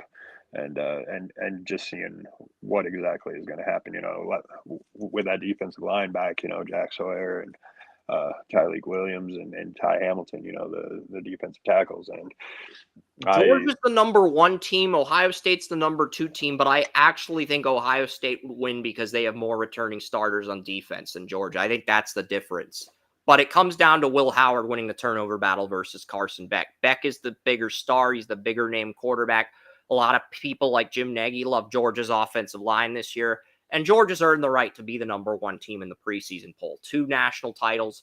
If they don't lose to Alabama, they probably win over Michigan and three-peat. So they've earned the right to be the number 1 team, in my opinion. But, I think Ohio State will beat them. I just think Ohio State's got a better defense on paper. The floor for Ohio State is 9-3, and they lose to Oregon, Penn State, and Michigan. And I would give that a 10-15% chance. It could happen, but I think it's unlikely to happen.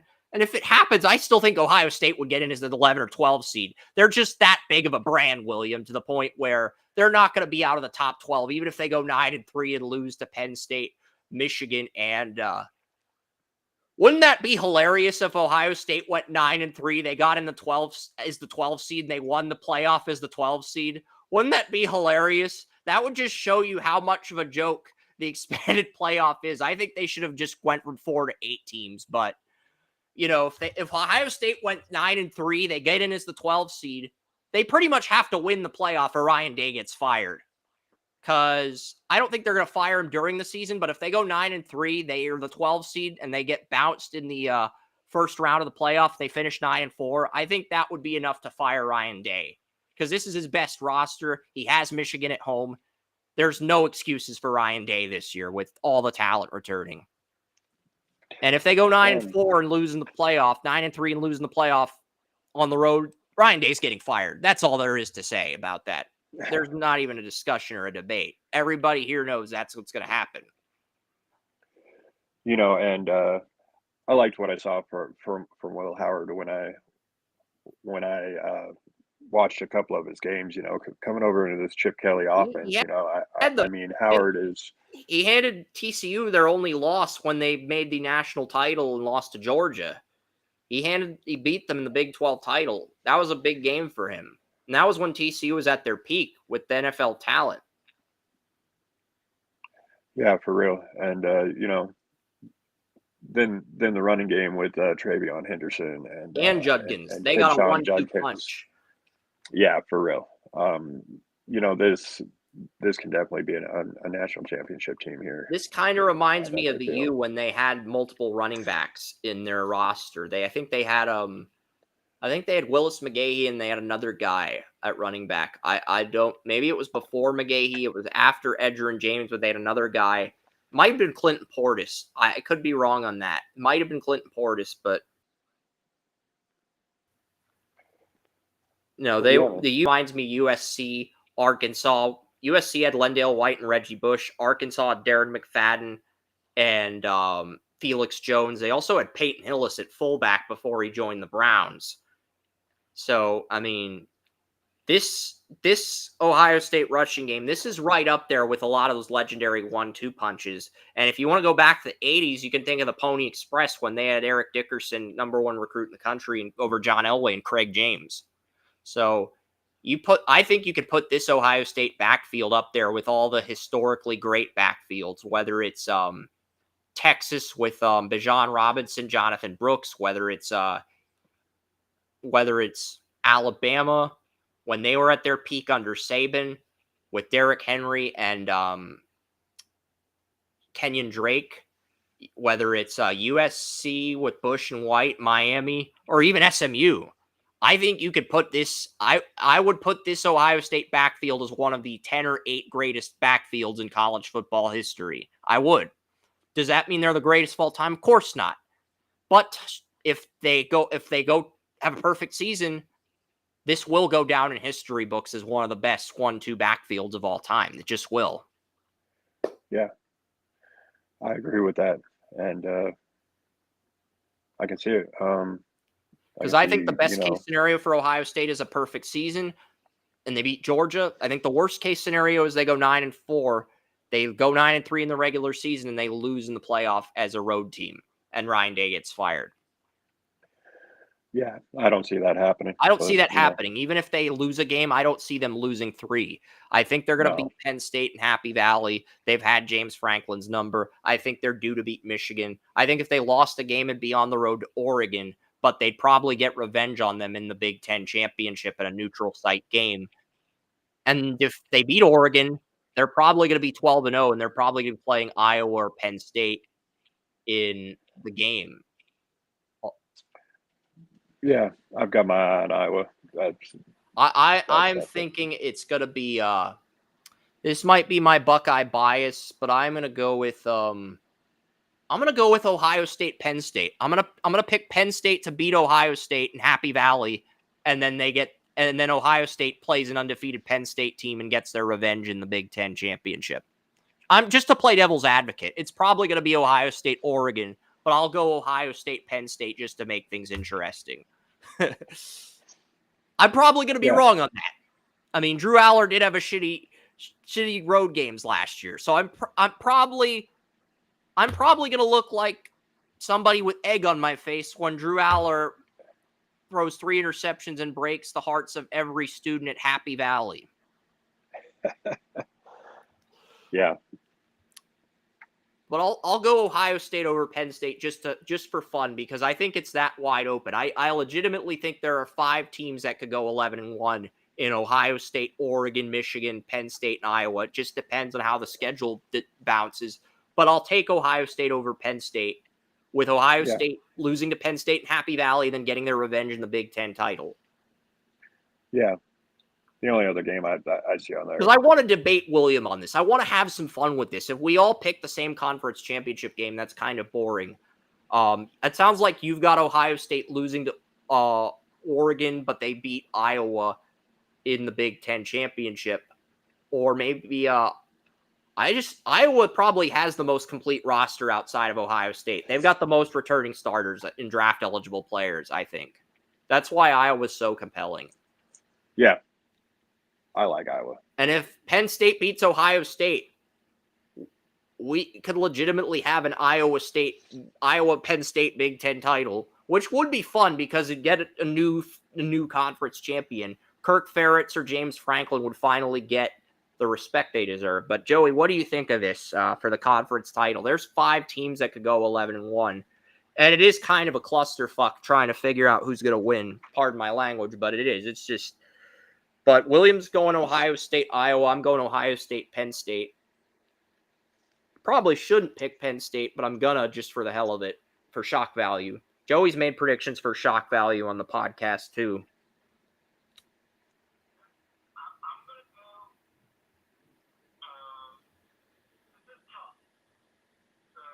You have 5 11-1 teams on paper. Interesting. Michigan, Penn State. That's interesting. That is an interesting pick. I mean, here's the thing. Michigan could lose to Texas, and as long as they run the table in the Big Ten, they're in the title game.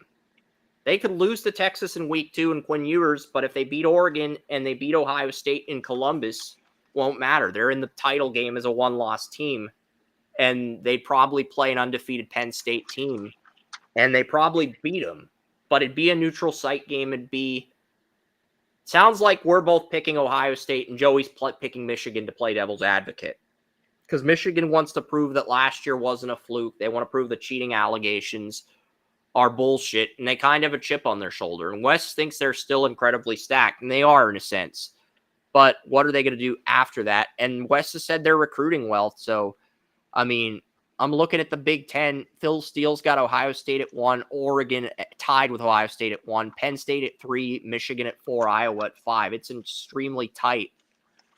Joey's got Michigan winning the conference. I'm guessing he might have Penn State. I've got Ohio State and Penn State splitting with Ohio State winning the conference. Williams got Iowa and Ohio State, but it's like, it could, if Iowa beats Ohio State in Columbus, they'd get a rematch with them probably. But Oregon could win this too. I mean, it's very tough. This is probably, I think it's tougher to call the Big Ten than the SEC. But William and I, we did do an SEC show for Under the Bleachers. We're going to do a Big Ten show on Tuesday. It will not be as lengthy as this. We'll get more insight from Brandis Bell, and she's done a fantastic job there over at Under the Bleachers. We appreciate her contributions to our podcast, Under the Bleachers. Check that out. I have also created a playlist for that, so you can check that out. Joey and I are about to preview the NFL, and there are some preseason games on the air if you want to stick around. But if you want to do something else, you're more than welcome to do that, William. I appreciate your 2 hours of time, and you can decide what to do from here. The ball's in your court. I think I'm going to go get some breakfast right now. But yeah, man, thanks for having me. Breakfast. It's brunch out in Mountain Time. Yeah, it's already like 10 o'clock here. Yeah, that's what I'm saying. It's 8, man. You know what I mean? But definitely thanks for having me, man. And no problem. Enjoy your breakfast. All right, man. We'll see you guys later. That was William Yanish of First Round Mock and the Under the Bleachers podcast. I've also gone on 100 Yards of Football, the show I sent Joey a clip to where I asked the question. But yeah, I thought William did a good job with the college football stuff, allowed Joey to just sit back, digest everything. I did digest every ounce of knowledge like a sponge. And next week we'll have the SEC. And then the week after that, we'll have some fun. We're going to have a mock draft. We're also going to have a 12-team playoff. I'm going to do a 12-team preseason playoff. I'm going to go through that in its entirety.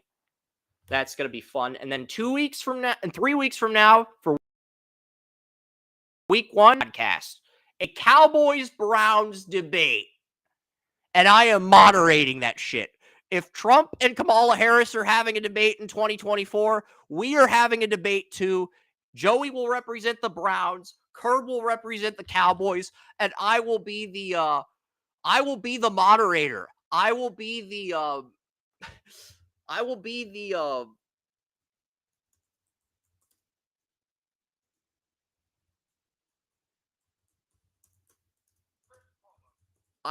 is that the guy Trump wanted to file a lawsuit against, Chris Cuomo?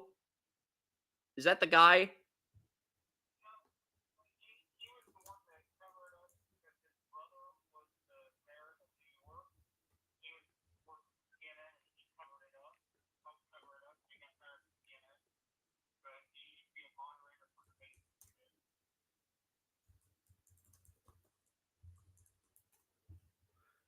Yeah, I mean, it doesn't matter if you watch CNN, Fox News, or MSNBC. I will be the moderator. I will be neutral. I'll be unbiased. And basically, I'll ask engaging questions like, can Dallas go into Cleveland and beat the Browns? I'll ask Kerm that because, when these teams played a few years ago in 2019, I think it was a week 4 game.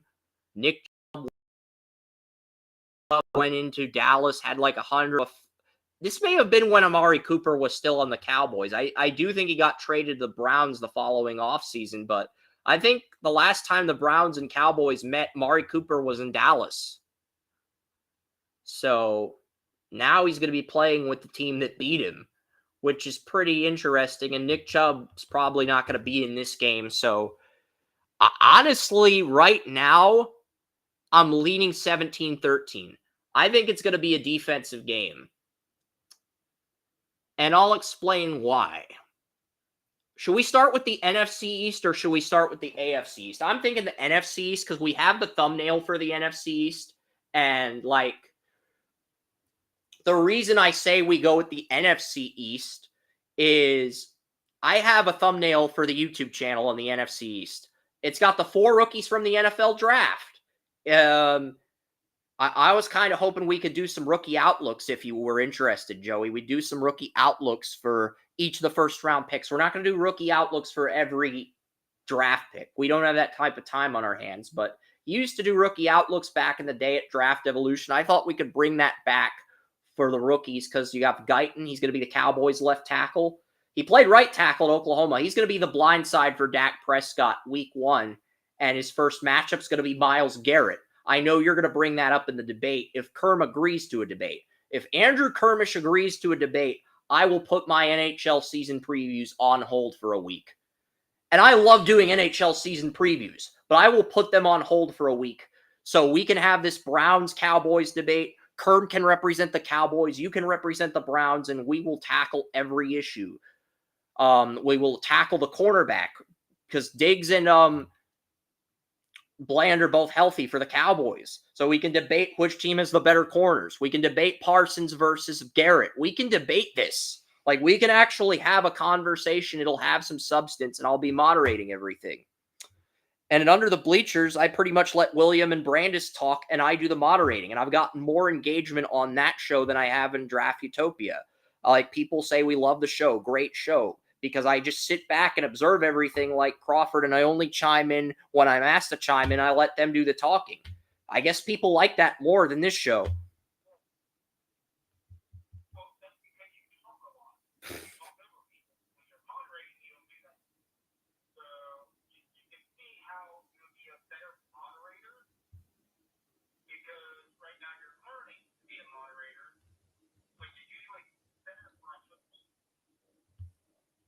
I think that does help me.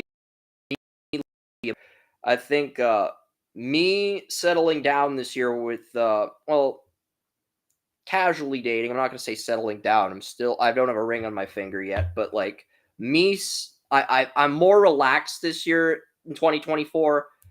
I'll still have an outburst from time to time or a rant, but don't you get the sense that there hasn't been as much drama as there's been in previous years? I don't want to say I've matured or come into my own, but I do feel more confident and secure in a sense.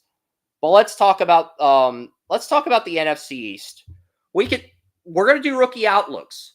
I want to talk about the Patriots too, but I will put my fandom aside for the thumbnail, for the brand and for the thumbnail.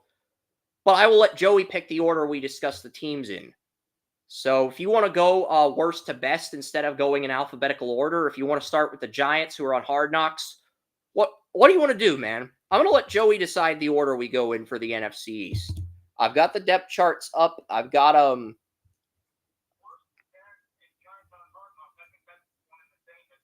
No, the Commanders had the second worst record with Dan Quinn, and they're Tracy Porter's team too. So, but the Giants picked 6. They were both horrible last year. So,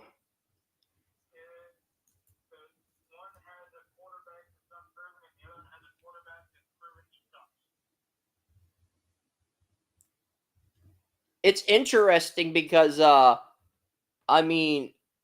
Jayden Daniels got picked in like the 3rd round of our fantasy football draft. 4th round. First pick in the 4th round. I think Daniel Jones still hasn't been drafted yet.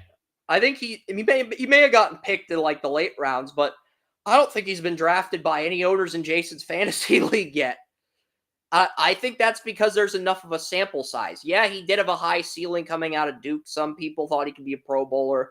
He had one good year in his contract year, but that was Brian Daboll's first year running the offense with Mike Kafka. I want to start with the Commanders. I have them at 5-12, but you're saying we go Giants or Commanders. Who do you want first? I'm letting Joey decide.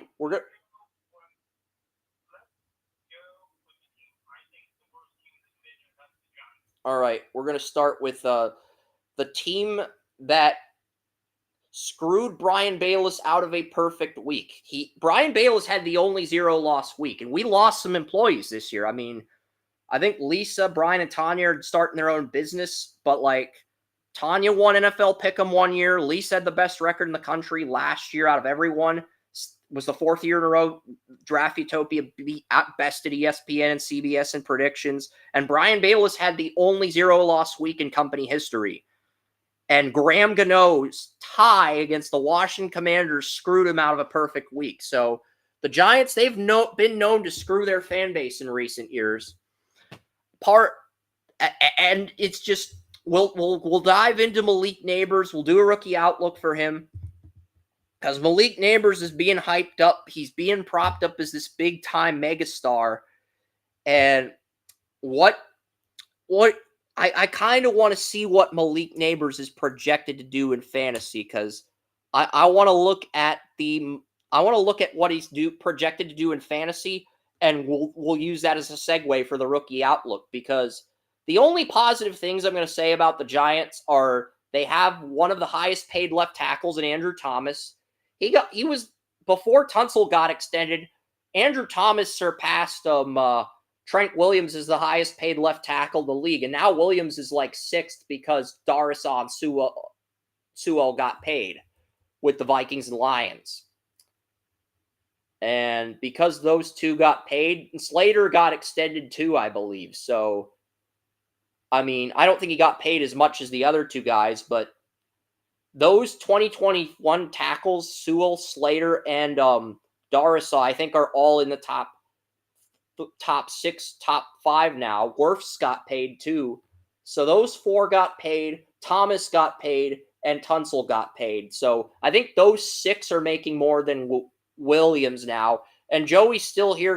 He'll do his Silverback Williams rant next week. But we're gonna focus on the NFC East. They've got Andrew Thomas. They've got a good blind side. They also have Malik Nabers coming in as the new number 1 receiver. Darren Waller retired. He retired. He recorded a rap album. He got bored with his wife, Kelsey Plum, on the Vegas Aces, so he divorced her to record a rap album. I don't know what the hell Darren Waller's doing, Joey. I mean, he's married to a WNBA star. He divorces her. He can do what he wants. He's his own man. He can do what he wants. But, he retires from football and divorce. Just a weird offseason for Waller. But these are his personal choices. I'm not going to comment on it further. But let's look at Malik Nabers. Malik Nabers is projected to have 80 receptions, 1,068 receiving yards, and 6 receiving touchdowns, according to Fantasy Pros.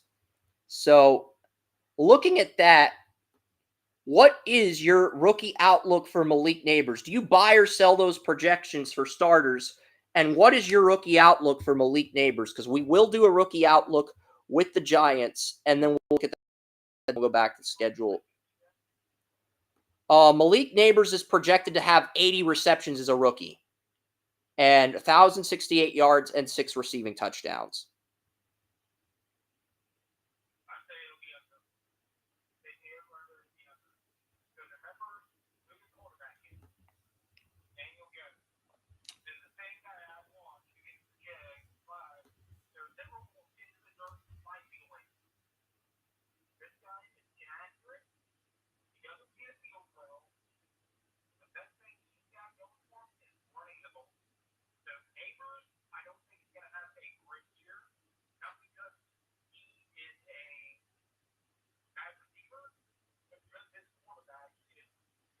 I think the under happens on receptions. He's projected to get 80 receptions. I think he has around 70.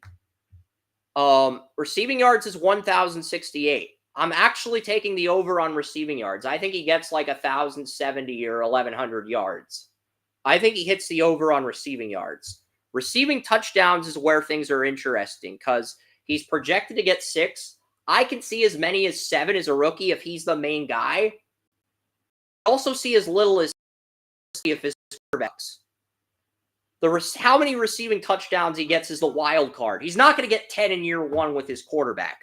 But I could see as many as 7. I could see as few as 3. That's the thing.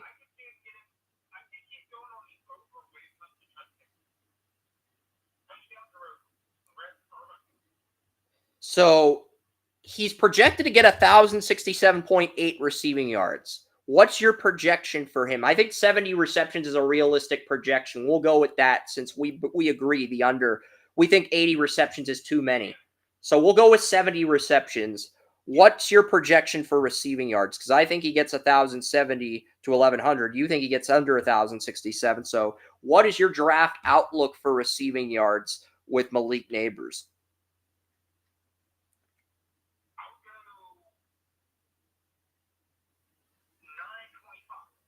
925. All right. What's interesting is Malik Nabers' projections for week 1 against the Vikings are 5 receptions, 63 yards, and 5 receptions, 64 yards, and 0.4 receiving touchdowns. basically a 40% chance he gets a receiving touchdown in his debut. I think those numbers are too low. Mekhi Blackmon tore his ACL. Caleb Evans and Andrew Booth are both decent nickel corners, but neither guy asserted themselves as the number 2 corner. And while I like Byron Murphy, he's coming back from a season-ending injury with the Vikings, I believe, in a contract year. And it's Sam Darnold versus Daniel Jones. I think the Giants have the pass rushers to traumatize Sam Darnold with Brian Burns and Thibodeau. We'll get to their defense in a second, but the Vikings have a lot of injuries at corner. They also lost Kyrie Jackson also died, which sucks. So they lost Kyrie Jackson, who died, just like Gladney, who died, and Malachi Blackmon tore his ACL. I actually think the week 1 projection on Fantasy Pros, 5 receptions, 63 yards, 0.4 touchdowns is too low. I actually think Nabers is going to have 7 receptions, 112 yards, and 1 touchdown in week 1 against the Vikings, because the Vikings cornerback room sucks right now. I actually think Nabers can go off in that game. He 213 yards, 1 touchdown, 2 interceptions. I think Nabers can handily win things. Darnold, McCarthy's knee surgery. McCarthy's going to be out the entire year. That means the Vikings have to endure a full season of Sam Darnold. They contacted the Browns about Huntley and Winston in their joint practices and DTR. Their GM, the former Browns assistant GM, approached Andrew Berry about a trade for a backup QB with McCarthy out for the year now, Joey. So that's one of the developments from the Browns-Vikings joint practices that I bet you didn't know about. But, it's interesting because I think Malik Nabers can get 100 yards against the Vikings because Blackmon tore his ACL and Kyrie Jackson died. And really, I think Nabers can win one-on-ones against the Caleb Evans and Andrew Booth. The big question is, what does he do against Byron Murphy? And Byron Murphy, I think, is coming off. But Byron Murphy stayed healthy with the Vikings, but he had a season-ending injury with the Cardinals. And the Vikings had a bottom 5 pass defense, even with Mekhi Blackmon showing promise. I mean, it's not that Byron Murphy sucks. It's that he didn't do as well as he did early in his career in Arizona in his first year with the Vikings. And the Vikings had a bottom 5 pass defense. And now with Blackmon tearing his ACL, they could have a bottom 5 passing defense again. So I could see Nabers exploiting that. But Daniel Jones would have 213 yards, 1 touchdown, 2 picks. The 1 touchdown would be to Nabers.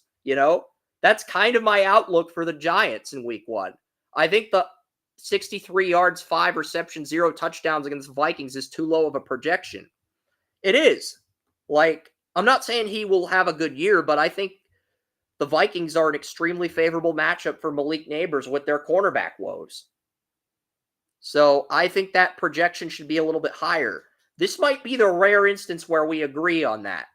And I'm not saying Nabers will get 10 receptions and take over the game, but I think 7 receptions, 113 yards, a touchdown against the Vikings is realistic. He plays the Commanders in week 2 in Washington. Emmanuel Forbes has gotten a lot better. I think Forbes holds him to 50 yards and no touchdown. And then he has the Browns. I mean, the Browns might hold Nabers to 25 yards when they go to Cleveland in week 3. He gets the Cowboys in week 4. I think he bounces back with 5 receptions, 58 receiving yards and 1 touchdown and gets Dallas. He goes to Seattle. I think he has 10 receptions, 100 yards in Seattle, but Witherspoon keeps him out of the end zone in a win. I think the Bengals keep him in check as well, but he has 7 receptions, 75 yards, no touchdowns. The Eagles we're going to talk about a little bit later. I'm not going to reveal his projection against the Eagles just yet. I'll dive into that in greater detail because when we preview the Eagles, because we're going to preview the Eagles too later in the show. Malik Nabers plays the Steelers on Monday Night Football in Week 8 before Cameron Sutton returns from his suspension. I think the Giants will have a 100-yard receiver against the Steelers. I just don't know who it's going to be. Because with Cameron Sutton out of the lineup, You have Jalen Hyatt and Wandale Robinson starting next to Nabers. I think one of those three is going to go for 100 yards and exploit Pittsburgh's backup nickel corner. But they're still going to lose because Daniel Jones is the quarterback. And if Daniel Jones is not benched at that point, it'll be Drew Lock or Tommy DeVito starting.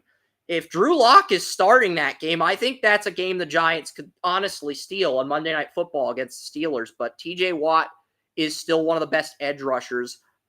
We'll preview the rest of the Giants in a second, but they get the Panthers. I think Nabers can get 100 yards against Carolina. They've got J.C. Horn at corner. They traded Dante Jackson away. They don't really have a good number 2 corner. I honestly think Horn's best chance to have 10 receptions, 100 yards, and a touchdowns in Week 10 against Carolina. I could see him doing that against Commanders at home as well. And if that 3-game stretch from Weeks 8 to 10, that's probably Nabers' best window of opportunity to break out, Joey. Week 12, he's got to play the Buccaneers with Jamel Dean and Zion McCollum. I think the Buccaneers hold him to under 100 yards, but he gets a touchdown against Tampa. He could get held in check against Tampa as well. He's going to get held in check against the Cowboys in Dallas. He's going to get held in check against New Orleans. They have 3 corners with 10 deflections. The Ravens are going to keep him in check. The Falcons, A.J. Terrell's going to have him bring the clamps for Malik Nabers. Colts, I have the Colts beating the Giants, but I think Malik Nabers could get 100 yards in the Colts. Colts secondary sucks right now. And then the Eagles. I'm going to reveal how they do against the Eagles later in the show, but I do think Malik Nabers will break out in year 2. He'll have some rough growing pains. I think weeks 8 to 10 at Pittsburgh versus the Commanders, at Carolina before the bye week. That's the best window of opportunity for Nabers to break out in fantasy outside of week 1 against the Vikings, Joey. Maybe we disagree, but I think we're on the same wavelength as far as strength of schedule for Malik Nabers. Those 4 games versus Minnesota week 1, at Pittsburgh Monday night, versus the Commanders, and at Carolina. That's before the bye week. That's probably the best window for Nabers to break out for a few weeks in fantasy. And he got picked in like the 6th round because a lot of people think he's going to feast.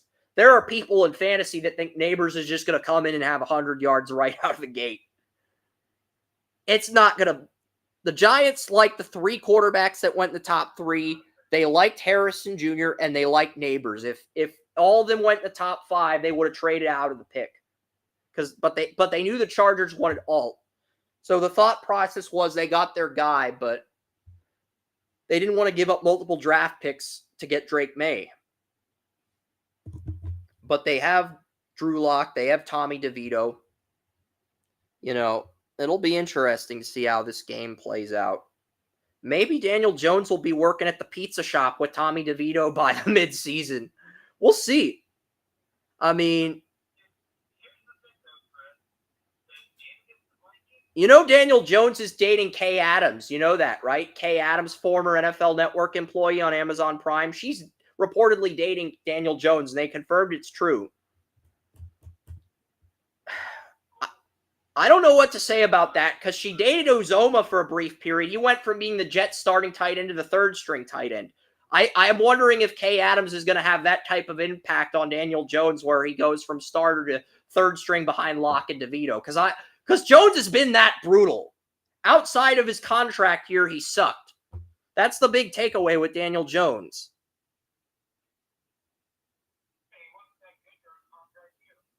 A lot of that was due to the fact that Saquon was healthy and Brian Dable's offense just went very smooth in his contract year.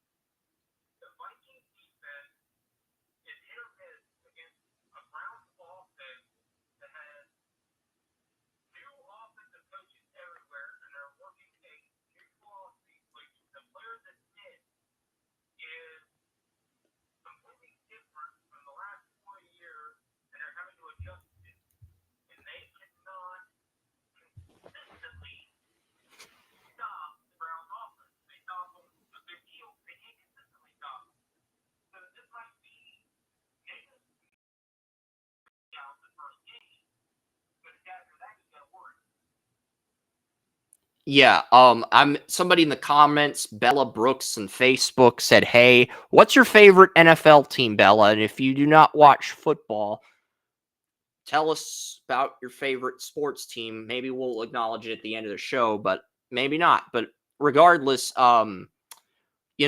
we do appreciate feedback from our fans, but I could see I could see Neighbors balling out against the Vikings. I could also see them executing the right game plan because they practiced against the Browns and it's been hit or miss, but we don't know how consistent they're going to be.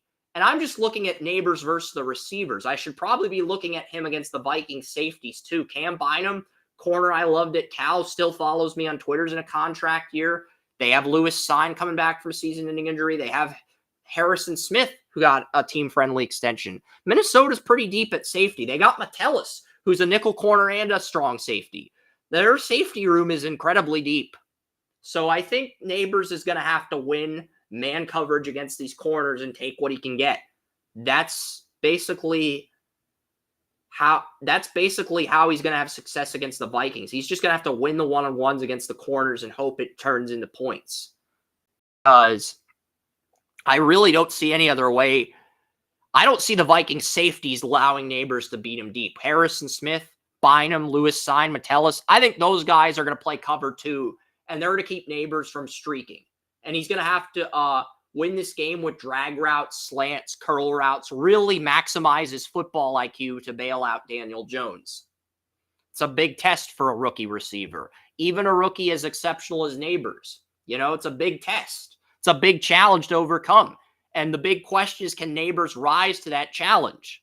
I think that's your big question with Neighbors too, from what you've seen with the Vikings during practice against the Browns. But outside of that and weeks 8 through 10, I think we're in agreement. That's the best chance for Neighbors to break out. And if he doesn't, it might be a rough rookie year until he gets a better quarterback. And then he breaks out in year 2 or 3. Because that's kind of what I see. I could see Neighbors getting 10 touchdowns in year 2, but not exceeding 100 receptions or 1,000 yards until year 3, when his quarterbacks learn the offense. But are the Giants going to be that patient? Brian Daboll, his approval rating was like a 75 or an 80 when he got hired by the Giants. He went from a 80 to a 100 in his first year as head coach. And then this year, he probably went down to a 70. I don't think he's at an 80 because New York media is savage as fuck when things don't go their way. The New York media is savage as fuck when their teams are losing. But I also think Brian Daboll's done too well with what he's had to work with to be on the hot seat at any time. Now, if they suck this year, I think his approval rating within the Giants organization drops from like 70 to 50%. But that just means he enters next year on the hot seat with a rookie quarterback.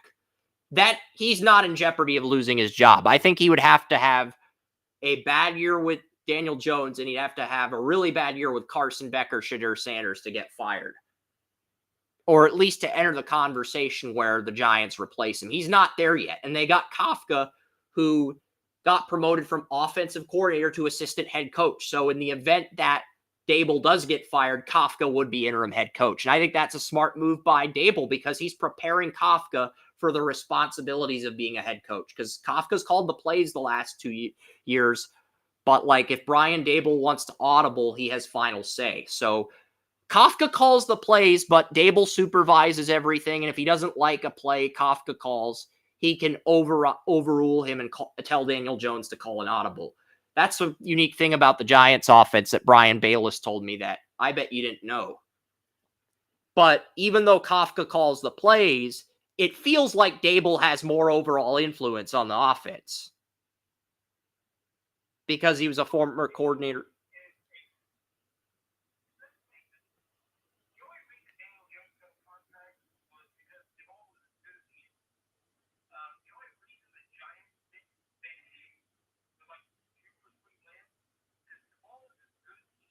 And they got Kafka, who's a great coordinator. I mean, Kafka was a great quarterbacks coach on the Chiefs when they won the Super Bowl. And the Giants said, you know what, we're going to give him a shot at offensive coordinator. He did so well under Daboll, he got promoted to assistant head coach. If Daboll promotes his offensive coordinator to assistant head coach. That says something about the coordinator, not just the head coach.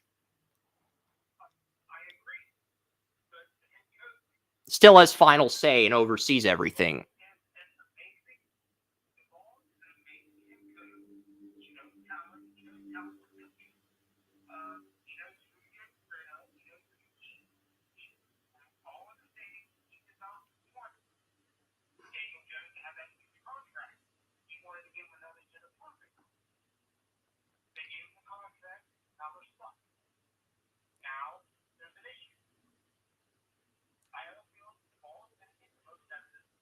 And DeBall and Kafka are stuck together like peanut butter and jelly. They are stuck together like peanut butter and jelly, ironclad brotherhood in New York. And it is, Kafka could be a head coach in the future, but I don't think it will be until 2027 or 2028. For starters, the Giants have to draft a franchise quarterback.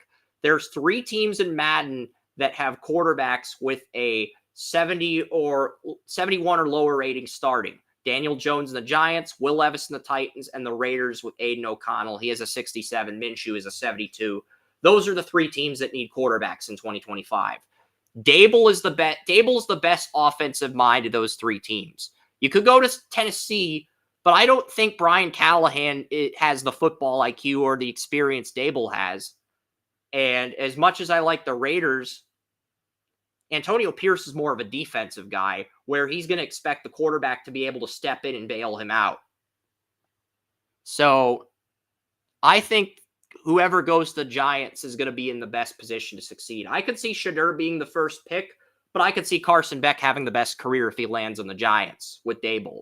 You know, it just depends on what quarterback ends up with Dable, because I feel like Shedeur, Carson Beck, Quinn Ewers are all hit or miss, Joey. I feel like all 3 of those quarterbacks could be Pro Bowlers, but I also feel like there's a 50% bust rate at minimum. But the quarterback who goes to the Giants will probably only have a 40% bust rate because of Dable. Because of Dable, he'll have a 40% bust rate. Maybe 30% with Kafka, too.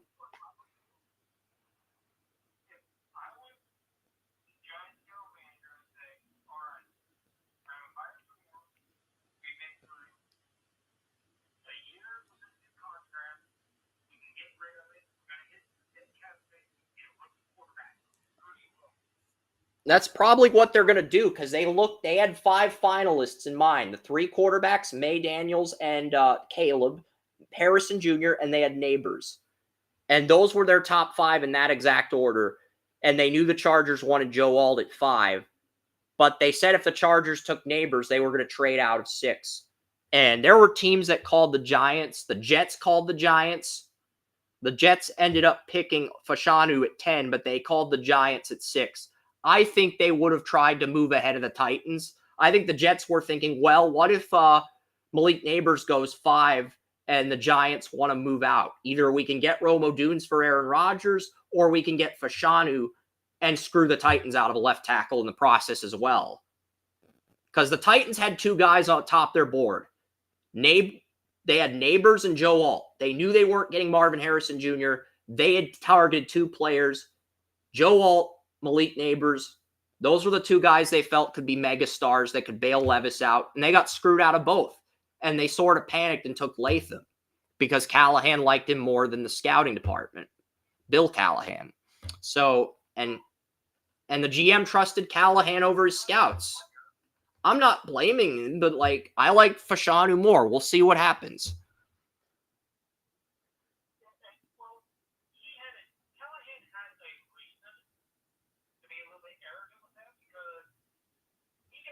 He coached Joe Thomas, and he coached Wills, who was a right tackle that moved to left tackle out of Alabama.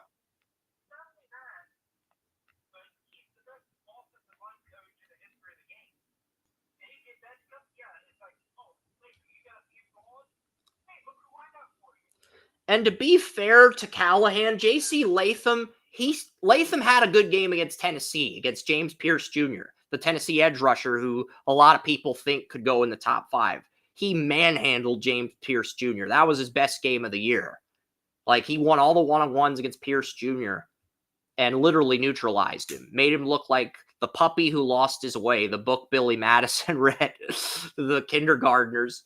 Yeah, that says more about Latham than it does about Pierce Jr. Because Pierce Jr., he's a good pass rusher. He dominated against Austin Peay, a lot of these smaller schools, but Latham made him look like the puppy who lost his way.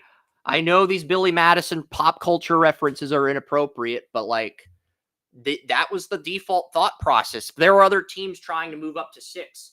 The Colts wanted Bowers. The Rams wanted Bowers. The Jets, the Vikings wanted McCarthy. The Jets wanted Fashanu.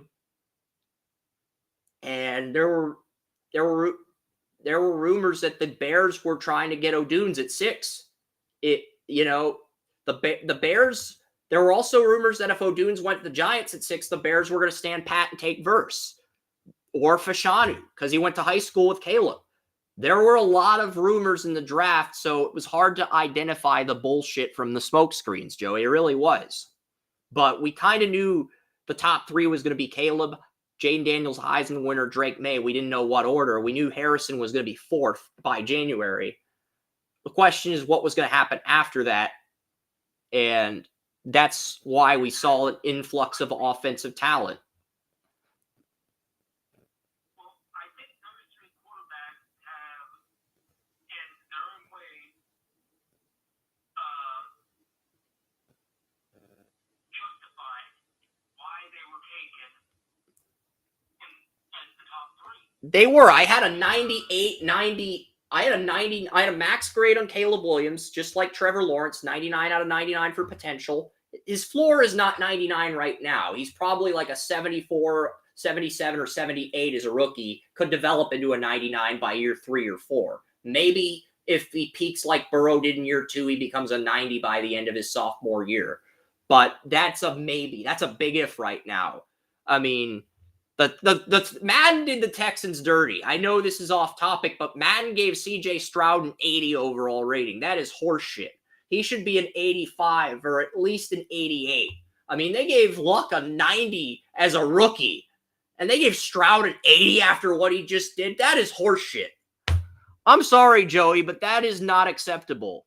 I mean, it's at the point where you have the right to shove your foot up every EA developer's ass. That's how bad that is. When we're telling EA Sports how to do their job, you know you fucked up. I'm sorry, but that's the reality. Stroud an 80 is not acceptable. Stroud should be much higher than an 80. I'm not saying he should be a 90, but he should be higher than an 80. That is outrageous.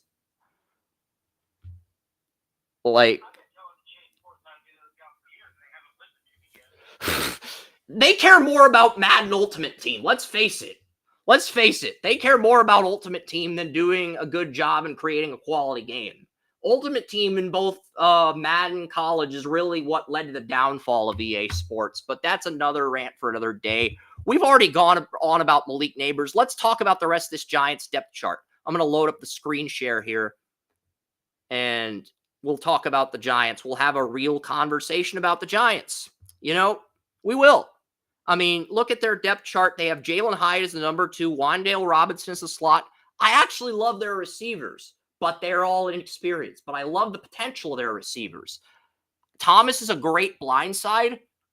They had a lot of turnover at left guard last year with injuries. John Runyon Jr., the backup on the Packers, is now the starting left guard in the Giants. That's how depleted the Giants are. John Michael Schmitz is still the starting center. Greg Van Roten, former Raiders right guard, is now the starting right guard in the Giants. They also brought in Jermaine Illuminor, the Raiders right tackle, who had a good season with the Raiders in a contract year. Illuminor was drafted by the Ravens, cut by the Ravens. The Raiders give him a chance as a starting tackle after his rookie deal with the Ravens is up, and he does well there as a bookend. I mean, he struggled his first year, but he was much better this year to the point where he was able to earn a third chance to starting right tackle. And he's on the Giants, and he's replacing Evan Neal, who went from once a candidate to go number 1 of the Jaguars to now he's the backup right tackle. He's not even guaranteed the swing tackle job. Joshua Izudu, who was his draft mate in the third round of that draft out of North Carolina is actually pushing Neal for the swing tackle job. So if Evan Neal sucks, he could go from being the starting right tackle, the number 4 tackle on the depth chart. A lot of Commanders fans are worried about Jahan Dotson. I think Giants fans should be just as concerned about Evan Neal, Joey, because I kind of had a feeling Neal was going to have to earn the job by playing Illuminor, but not only is Illuminor locked that right tackle job up, Izudu's pushing Neal for the swing tackle job. And you took Evan Neal 7th overall, 2 picks after, with the Bears' first-round pick in the Justin Fields trade, by the way. So you didn't exactly win that trade. You got your stud edge rusher in Thibodeau with your pick, but you traded Justin Fields to Chicago for Evan Neal. You can make an argument the Giants lost that trade. I'm not saying Fields is a franchise quarterback, but I think you can definitively argue that Chicago won that trade with Evan Neal getting benched. I mean, I'm not going to revisit the Justin Fields trade now. We just don't have that type of time on our hands. But, the tight end room is interesting as well. Bellinger, who was the starter as a rookie, takes over as the starter after learning under Waller. Theo Johnson's the number 2 tight end right out of the gate. The Giants liked him as a backup tight end. They thought he had potential to develop into a number 2 tight end. They don't see a starter, but they see a high-end number 2 tight end. And with Waller retiring and the whole divorcing Kelsey Plum thing, it led to Bellinger, and now Theo Johnson's the tight end too. So that's the Giants' offense. And their backups to Nabers, Hyatt, and Robinson are Miles Boykin, Darius Slayton, and Isaiah McKenzie. They also have Isaiah Hodgins, Gunnar Olszewski, and Allen Robinson as third stringers. So the Giants, they have 3 guys with potential to be stars in Nabers, Hyatt, and Robinson, but I don't like their depth. If any of those 3 get injured and Boykin, Slayton, McKenzie, Hodgins, Allen Robinson, or Olszewski have to start, the Giants are in trouble, Joey. They just are. Because those guys got the opportunity to start last year, and they just struggled. They did their best, but they couldn't do shit with Daniel Jones in 2023. So it's basically Nabers, Hyatt, and Robinson's time now, Joey. It's their time. And if Daniel Jones finds a way to save his job, it's going to be because of these weapons, these receivers, period. Period. I think we're in agreement on that.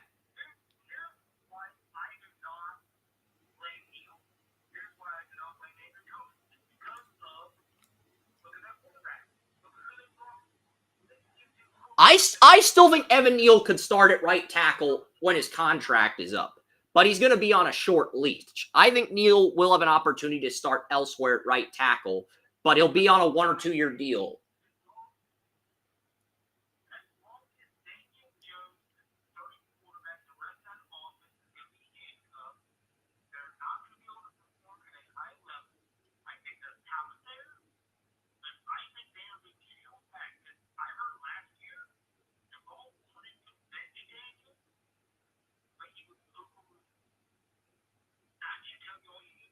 And they can't get out of that contract until 2026. I told you when Jones signed his extension, I thought it was overpaid. I looked at the buyout because when Tony Mario does the mock drafts, the first thing he does is he looks at the buyout. He looks at the dead cap, looks the cap hit, the dead cap, and he looks at when the player can be bought out of the contract without team taking a cap hit. It's a smart way of doing analytics, but some casual fans think the cap doesn't matter. In a sense, it doesn't. In another sense, it does because the cap allows you to prepare for when you can buy out players if they overachieve or underdeliver.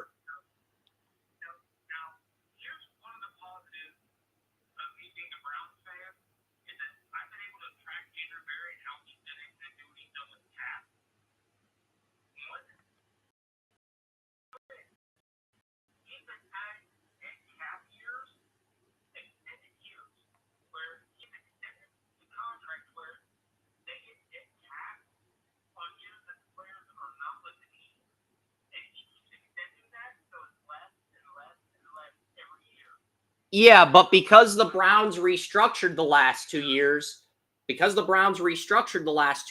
to have to pay their stars in 25 and 26. So that means they're going to have negative $40 million in 2025. This is before Koromoa got extended. And they're going to have negative $13 million in 2026. But they will have $127 175 million in 2027 when Garrett and Watson are UFAs. They will have 175 million in 2027, right? As of right now. That could change. That could change if Right now, yes. Yes, as of right now, because when he has this year where some of the salary is worked out, so they will get paid. the crazy part, Joey, is if Watson and Garrett dominate the next 3 years, Andrew Berry might have to spend 100 million of that 175 million on Garrett and Watson alone. That's the crazy part, Joey. And they've earned it. I'm not saying they didn't earn it. Garrett's earned that. The question is, will Watson earn that with the Browns? Here's the thing, Chris. The difference in the Giants ownership, which is good ownership, I'm not taking that away. Jimmy Haslam just sold Tyler Guyton for $13. Jimmy Haslam doesn't care how much money he spends. He doesn't care how much money Andrew Berry spends. The Giants don't have that luxury. The Giants are owned by the Maras. The Giants are owned by the Maras, and Mara told stories about how they won the Super Bowl with Eli Manning to try to help the younger guys, younger scouts, younger GMs, now that Coughlin's gone. But Here's the thing about the Maras. The Maras and Rudy are the same family. That means that they've got they're saying they have two NFL teams they have to look over. They can't just spend on one NFL team. They got two they have to deal with.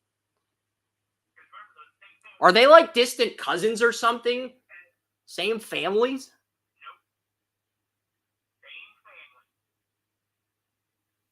Rudy Mara and her sister Mara, they are, I think she married, so I'm not sure her current last name. But they have in their contract as actresses, if the Giants or 49ers make the Super Bowl, they are eligible to be absent for a few days to go to the Super Bowl. They missed one Super Bowl and they regretted it, so now they put in their contract every time either one of those teams missed the Super Bowl. And look, the Giants are only going to go as far as their playmakers take them because the quarterbacks really handicapped them. But I feel like the Giants can win some games.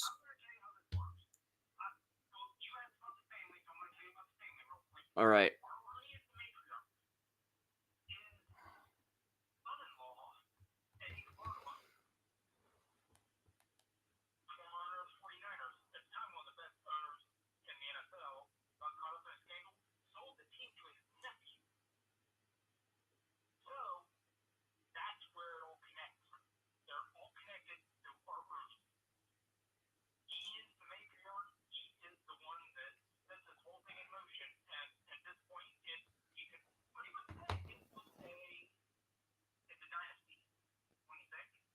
Yeah.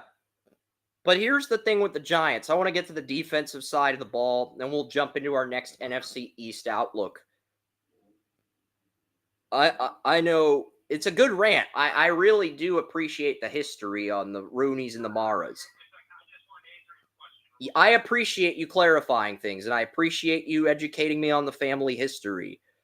It's 1 p.m. Preseason games are about to start, and I want to try to get through. We got 7 more teams we got to get through, and we're just on the defense for the Giants. Now, the Giants are weaker at edge rusher without Leonard Williams. They have Raheem Nunez-Roches taking over at 34 right, and I like him as a situational 5 technique or a starting 34 left end. I think he's an okay 34 left end against right guards. He's going to struggle against left guards. I think he's going to struggle against left guards, like good left guards, like Landon Dickerson's. He's going to struggle against Landon Dickerson. He's going to struggle against the Cowboys' first-round pick from 22. I mean, I like Nunez-Roches against right guards, and I think he's a good backup, but I don't think he's a great starter. Ryder Anderson, who went undrafted in 22, is starting at 34 left end. So the Giants, they traded They traded Leonard Williams to Seattle for another second round pick, and they downgraded it 5 technique. I want to correct something I got wrong just a second ago.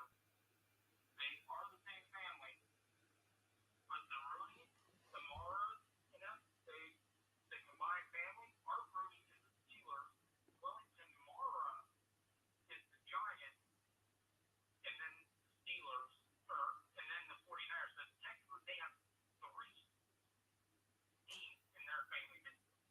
Okay. So I just wanted to. If we got a Steelers if we get a Steelers Giants or Steelers 49ers Super Bowl, they're going to call it the Mara Bowl. The media is going to call it the Mara Bowl for 2 fucking weeks. And that's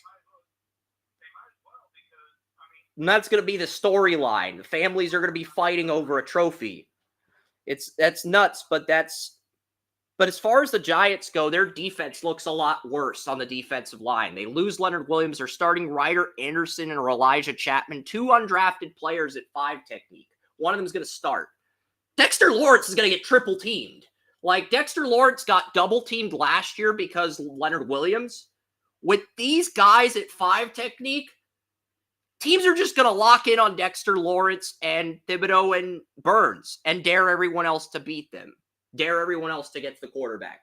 That's what teams are going to do against the Giants. And I'm just not sure if Kafka's prepared for. I'm not sure if I'm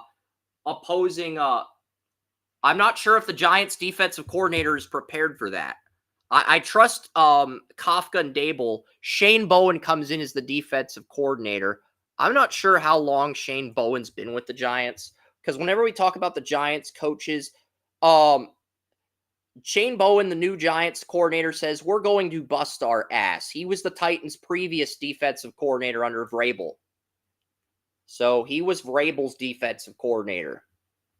Had a lot of early success with Vrabel, but, struggled last year mightily. And he just didn't make good adjustments. Like when the Titans, for example, they would always play their field corner at left cornerback.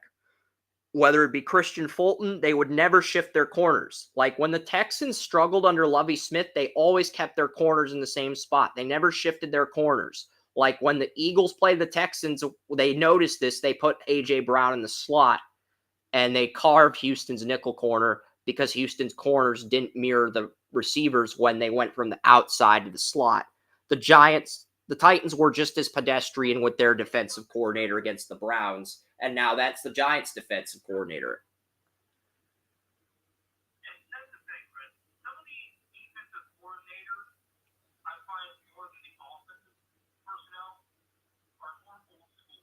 They believe in one way of doing things, and the Greg Williams, Like, they want to run a traditional 43 or 34 defense, and they want to keep everybody in the same place. They'll rotate the edge rushers at left and right outside linebacker, but that's it. They will not make any other in-game adjustments. And they're very stubborn and about what they want to do.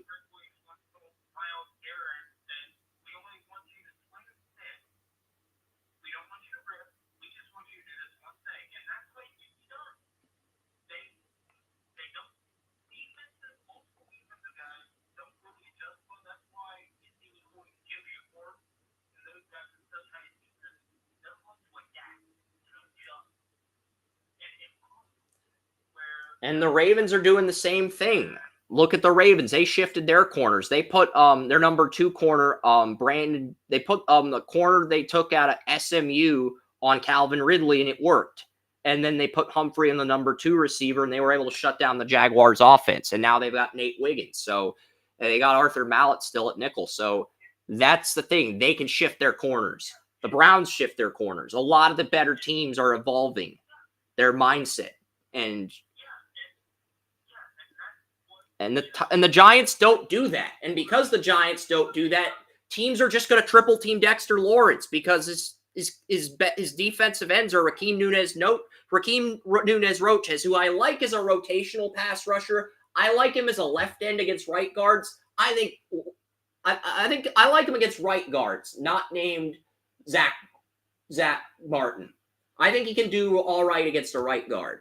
But he's going to struggle against the left guard. Landon Dickerson's just going to eat Nunez Roches' lunch. Dickerson is just going to bully him. I mean, just got that new contract extension with the Eagles. Landon Dickerson is going to bully Nunez Roches to the point where it looks like domestic assault on the football field. He's going to bully him. And Ryder Anderson went undrafted, and he's starting. Him and Elijah Chapman both went undrafted, and they're competing for a starting job. That is not how... I mean, the Giants should have addressed 5 technique. They traded Leonard Williams to Seattle for a second-round pick and neglected 5 technique in both free agency and the draft. And this was not even brought up on Hard Knocks because 5 technique is not a position that sells. Quarterback sells, running back sells, offensive line sells if the players are stars like Andrew Thomas, receivers sell, edge rushers sell, corners sell, nose tackles as good as Lawrence sell, middle linebackers, safeties, 5 techniques don't sell. Interior linemen don't sell. They're important, they don't sell. And when HBO does a show like Hard Knocks offseason, they're trying to sell the show. That's what the audience has got to understand. They're trying to sell the team, the brand, and show the brand on television. That's literally what they're doing. And Liev Schreiber, I think he's a great actor. I loved him in Ray Donovan. I think he does a great job narrating for NFL teams, but he's going to focus on selling the brand more so than going over every player on the team like we do. That's what he gets paid to do. I'm not gonna bitch about that. That's what he's getting paid to do. That's not my place to comment. So, but the thing is, Ryder Anderson and Nunez Roches are not guys interior linemen respect. So interior linemen are just going to triple team Dexter Lawrence. He's going to get the Aaron Donald treatment where everybody triple teams him and dares the rest of the group to step up. Except the reason that worked for the Rams last year is because they had Kobe Turner as a rookie, who I got to see at the Shrine Bowl. And a lot of people slept on Kobe Turner. There's nobody else on this defensive line that people could sleep on. I mean, the backups to Nunez Roches and Ryder Anderson are Timmy Horn, former Falcon, Jordan Riley, a 2023 7th-round pick, and Elijah Chapman, an undrafted free agent. If Dexter Lawrence gets injured, teams are just going to be able to bully the Giants' defensive line to the point where without Dexter Lawrence, this is arguably the worst run defense in the league. That's just how big of a star Dexter Lawrence is, Joey. Without him, this is legitimately the worst defensive line in the entire league. I mean, you have a 7th-round pick as your backup nose tackle. You have 2 undrafted guys competing for a starting spot. I do not know how in the hell you allow that to happen. If Joey and I worked for the Giants, we would have told Schoen to get a 5 technique. Even if it's in like a 4th or 5th round, we would have tried something.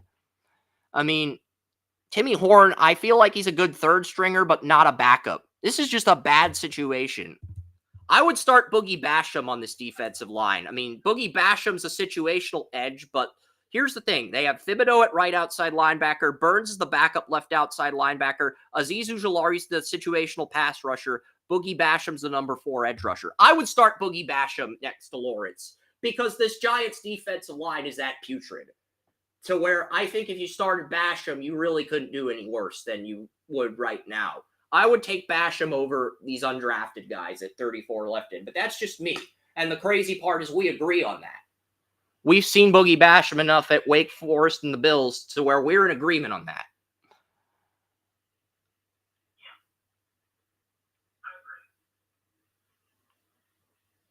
I mean, I love the Giants' depth at edge rusher. I think they are going to cause problems for opposing left tackles and opposing right tackles. But the Giants... The key to winning games is going to be the weapons bailing out Daniel Jones and the edge rushers. That's really the X factor for the Giants. I like Bobby Okereke. He had a good year. Micah McFadden found his calling card with the Giants. He took the inside linebacker job from Isaiah Simmons. And, you know, he's projected to enter his first full season as a starter after starting part-time. Giants' backfield sucks without Barkley. Devin Singletary's now the starter. He was a backup in Houston last year, but he started when Dameon Pierce slipped up. Tyrone Tracy's the backup, and he's had a really good camp out of Purdue. And Eric Gray is the 3rd-string running back. And Gray had a nice first week in the preseason against Detroit, had the rushing touchdown. I think the Giants have a lot of depth at running back, but they don't have that true star in the backfield. And that's what's going to hinder the Giants' offense this year.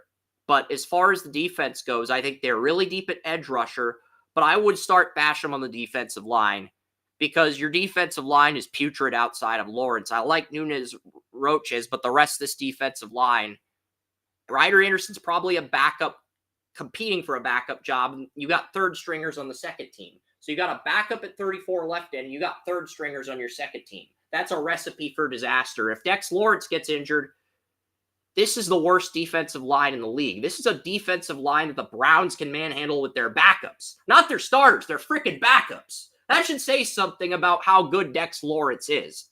Like, if he goes down, the Browns can beat the Giants with their backups. Offensive line, not their starters, their backups, like when they were depleted with injuries last year. That should say something about how bad the Giants' defensive line is outside of Lawrence. I love their edge rusher depth. I think Okereke and McFadden are good starters. They have Carter Coughlin and Matthew Adams, a former Brown, as the backup linebackers.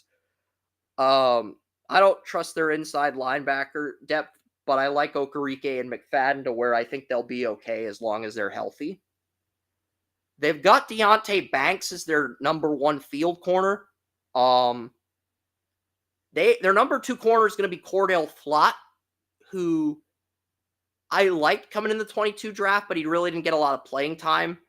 But last year they rotated between Flott, Trey Hawkins, Nick McLeod, Darnay Holmes. They just really didn't have a legitimate answer at number two corner.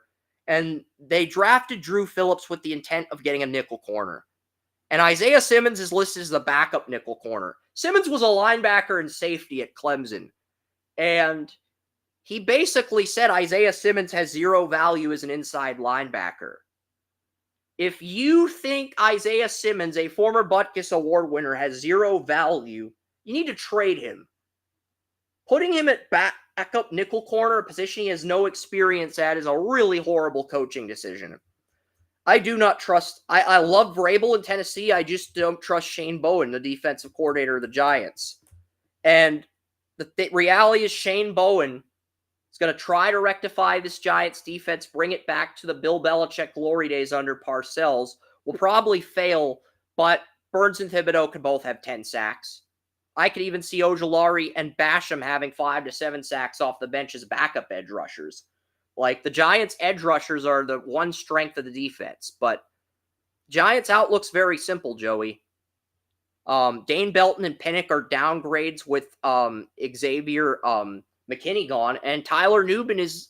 The Giants were hoping Tyler Nubin would be a day one starter. He's still trailing Dane Belton in training camp, Joey. Ourlets has Dane Belton ahead of Nubin. I think Nubin is the backup still. I think Nubin's still practicing with the second team because the Giants came into the draft with the impression that Nubin was going to be a day one starter. He's on the second team. Drew Phillips was the nickel corner they thought he was going to be. And so they hit on 3 of their first 4 picks. But Nubin looks like the pick they missed on, which is kind of surprising because I think Nubin has a higher ceiling than both Belton and Pinnock. But I'm wondering how much of a floor he has because if he's trailing both Belton and Pinnock on the depth chart, that says something about his floor. Because he was the number one safety in this draft. Maybe not the consensus, maybe not your number one safety, but he was the consensus number one safety in the draft. And the Giants got him in the second round with the pick they got in the Leonard Williams trade. So they basically traded Leonard Williams for a second team safety, but I do think he'll start. I mean, we saw John Michael Schmitz begin the year as a backup, and he was eased into the starting lineup. Same thing's probably going to happen with Nubin, who went to Minnesota too. So, same thing's probably going to happen. That's why I'm not putting too much stock into position battles like I used to do, because Nubin's going to start by midseason, even if he begins the year on the bench. You know that, I know that. But outside of the Giants starting receiver trio of Nabers, Hyatt, and Wan'Dale Robinson, their edge rusher depth, Thibodeau and Burns, and then Ojulari and Basham, and Dexter Lawrence at nose tackle, there's nothing positive I could say about the Giants. They've got Andrew Thomas at left tackle. They've got good receiver room. They've got a ton of depth at edge rusher, and Lawrence at nose tackle, and that's it. There's nothing else to say about the Giants. And as good as Dable and Kafka are, I think the new defensive coordinator and Daniel Jones hold this team back to a degree. Graham Gano's still the kicker. Gunnar Olszewski, Steelers and Patriots kick returners, the return specialist. He might surprise people, but I'm not expecting much. Any closing thoughts before we get to the Giants' schedule? I'm going to try to make this as quick as possible. It's 1:15. There's preseason games on. And, it's like there's really not much to say about the Giants. I'll put it on NFL Network. Oh, my remote's right there. Let me load up the Giants schedule here. I know it's got the Super Bowl matchup. I got to click on the Giants first. But yeah, Giants are at the top of the screen. I have them at 6-11. I initially had the Giants at 8-9 because I love their edge rusher tandem, but then I realized I oversold Daniel Jones. Bill Dozier, Spark Scouting, believes the Giants are going to be the single worst team in the league. He has the Titans at 5-12. I have the Titans at 1-16 if they beat Jacoby Brissett. But if Drake May starts by week 9, which looks a lot more realistic now, we'll get to that later. I think in that scenario, the Bengals and Bears are on NFL Network. The Bengals are playing their starters too, by the way. That just started on NFL Network. So I am watching that. It's 3rd and 11, and a pass was thrown to number 87, but 36, Jonathan Owens, the guy dating Simone Biles, made a big 3rd down stop. And I think that was Gesicki that he tackled. No, it was Hudson. It was Tanner Hudson. So Jonathan Owens, Tanner Hudson, he was good at Nebraska, but Owens is inexperienced enough to where he's got to win that battle. And he did a good job on that 3rd down stop. But looking at the Giants' schedule, I think they beat the Vikings in week 1. I don't trust Sam Darnold or Daniel Jones. I had the Vikings at 8-9. Do I have to change that with McCarthy out for the year? I feel like I got to change that record for the Vikings. I don't know if the Vikings go 8-9 with Sam Darnold for the entire year. I think them losing McCarthy actually hurts there. I would argue, I'm not going to change it right now due to time constraints, but the argument can be made that losing McCarthy causes the Vikings to be a bottom 5 team. I had the Vikings at 8-9 in the preseason, but I don't think Sam Darnold can win 8 games, and McCarthy's out for the year now. So that does change the Vikings' outlook. I know we previewed the Vikings 2 weeks ago, but I don't think they go 8-9. I'll do a revision. I'll do a 2-round mock later with updated records. I'm going to give the Lions a win over the Vikings with Darnold. Darnold's not even going to... I think Detroit sweeps Darnold. I'm also going to give the Colts a win over the Vikings now with Darnold versus... If I had McCarthy starting this game and beating... I think with... Oh! No, never... I gotta pick the... I've got the Chargers as my 7 seed. If the Colts beat the Vikings, then the Colts would get in over the Chargers. The Browns would be screwed out of a playoff spot, but the Colts would get in over the Chargers. I can't allow that, so I'll let the Vikings keep that win.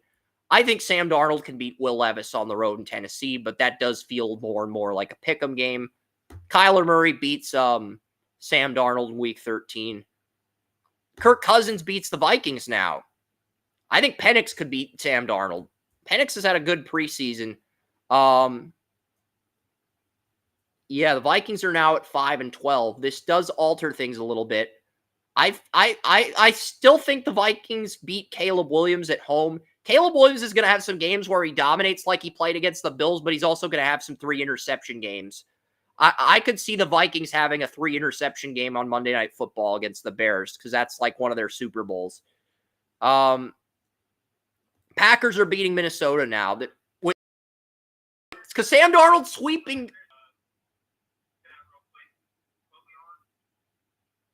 We're on the Giants. I know I went off topic with the Vikings, but I just adjusted their record because J.J. McCarthy had knee surgery. He's out for the year. So Sam Darnold's starting all 17 games. The Vikings are not going 8-9 with Darnold starting every game, Joey. They're not.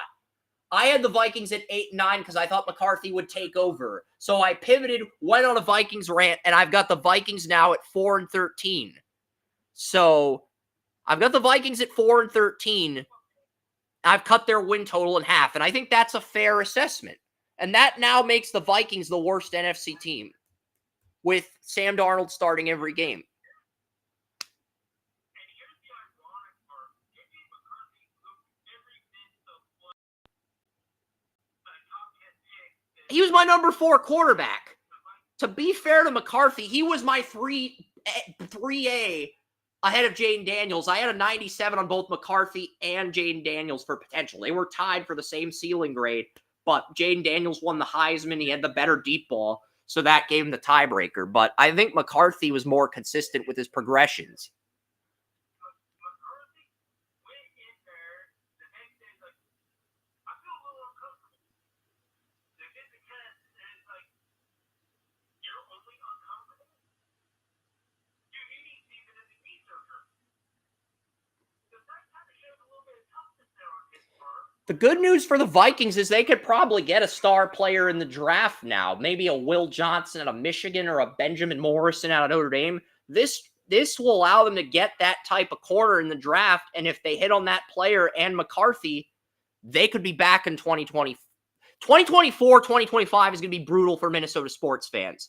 But I think 2025, 2026 is going to be very good for Minnesota sports fans. And I still think the Timberwolves are going to be a powerhouse in the NBA, but it's like, I mean, the Timberwolves went from hosting the Western Conference Finals to losing to Luka. Now it's NBA Finals or bust. There's a lot of turnover with the Minnesota Wild right now. There's a lot of turnover with the Vikings. I think and Fleury's in a contract year. He's been demoted to the backup goalie. I think Jasper Wallstedt will become a good starting goalie, but he's a year away from the NHL. And I think we will see both J.J. McCarthy and Jesper Wallstedt, the Minnesota Wild 2021 first-round pick. I think we'll see both of them blossom at the exact same time frame. I do. I think they will both be successful starters in a year from now. But it's going to be a brutal 2024 for Minnesota sports fans. It is. Because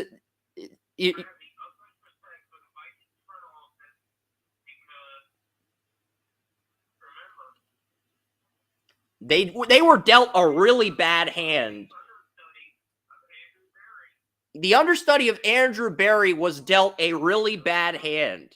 He was dealt like a 9-2 in Texas Hold'em. And the 2 is like, it's a bent card. It's not a card in good condition. It's like a 2 of clubs and it's bent. And it looks like it's been ripped in half, but it's still functional for the deck. But it's just it's a card in very shitty condition. That's literally what hand the Vikings got dealt this season. You know,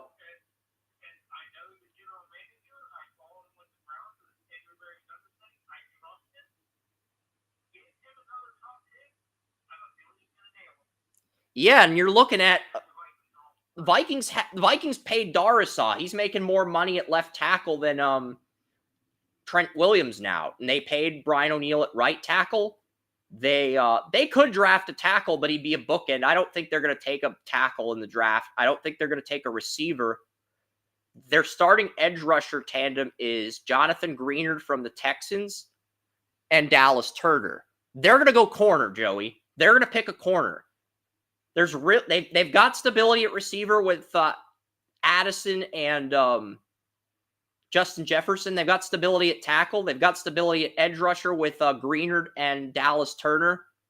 They've got stability at tackle. They've got McCarthy at quarterback. They've got stability at safety. That leaves corner by process of elimination, Joey, because you have Byron Murphy in a contract year as your number 1 corner. You have Mekhi Blackman, who's a good number 2 corner, but tore his ACL. You're going to have to ease him back in. You don't want him being the number 1 corner if Murphy leaves. You're going to have a Caleb Evans was a 3rd-round pick. He took the nickel corner job from Andrew Booth Jr., who a lot of people hyped up. I think Booth Jr. got traded to Dallas for that corner from Oregon State. Yeah, he did get traded to Dallas. That's right. He got traded to Dallas. So Andrew Booth Jr. is now the dime corner on Dallas. And Minnesota gets Nahshon Wright, the Oregon State corner the Cowboys took in the 3rd round. So both of those teams swapping corners, hoping to turn them around. Yeah, Vikings are going to go corner. They're going to get a corner, Joey. There's no other way around it. They're going to go. I hate altering records, but I had to with the Vikings. McCarthy out for the year. They're not winning 8 games with Sam Darnold. They're not going to win 8 games with Sam Darnold starting. I'm sorry, they're not. There's a limit to how much bullshit I'll tolerate. I'll play devil's advocate for it. I'm not sure they'll get corner because remember when they were in the dead? They had Randy Moss. They had 3 really good receivers. I have Luther Burden at like 6 or 7 on my board. I've got both Benjamin Morrison and Will Johnson in my top 5. I've got Burden at 6 and McMillan at 7. I do like both of those guys. I think they're both good enough to be starting receivers. But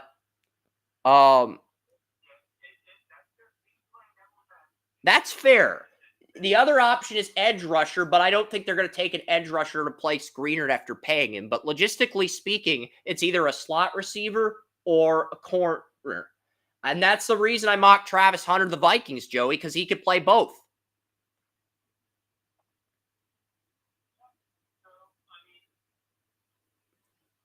There's really no other options. We've gone through the entire Vikings lineup from top to bottom. They have stability at offensive line, edge rusher, safety, quarterback. They have 2 good receivers. They have Hawkinson at tight end. It's literally slot receiver or a number 1 corner. And you can get a slot receiver later in the draft. You got to get a number 1 corner in the first or 2nd round.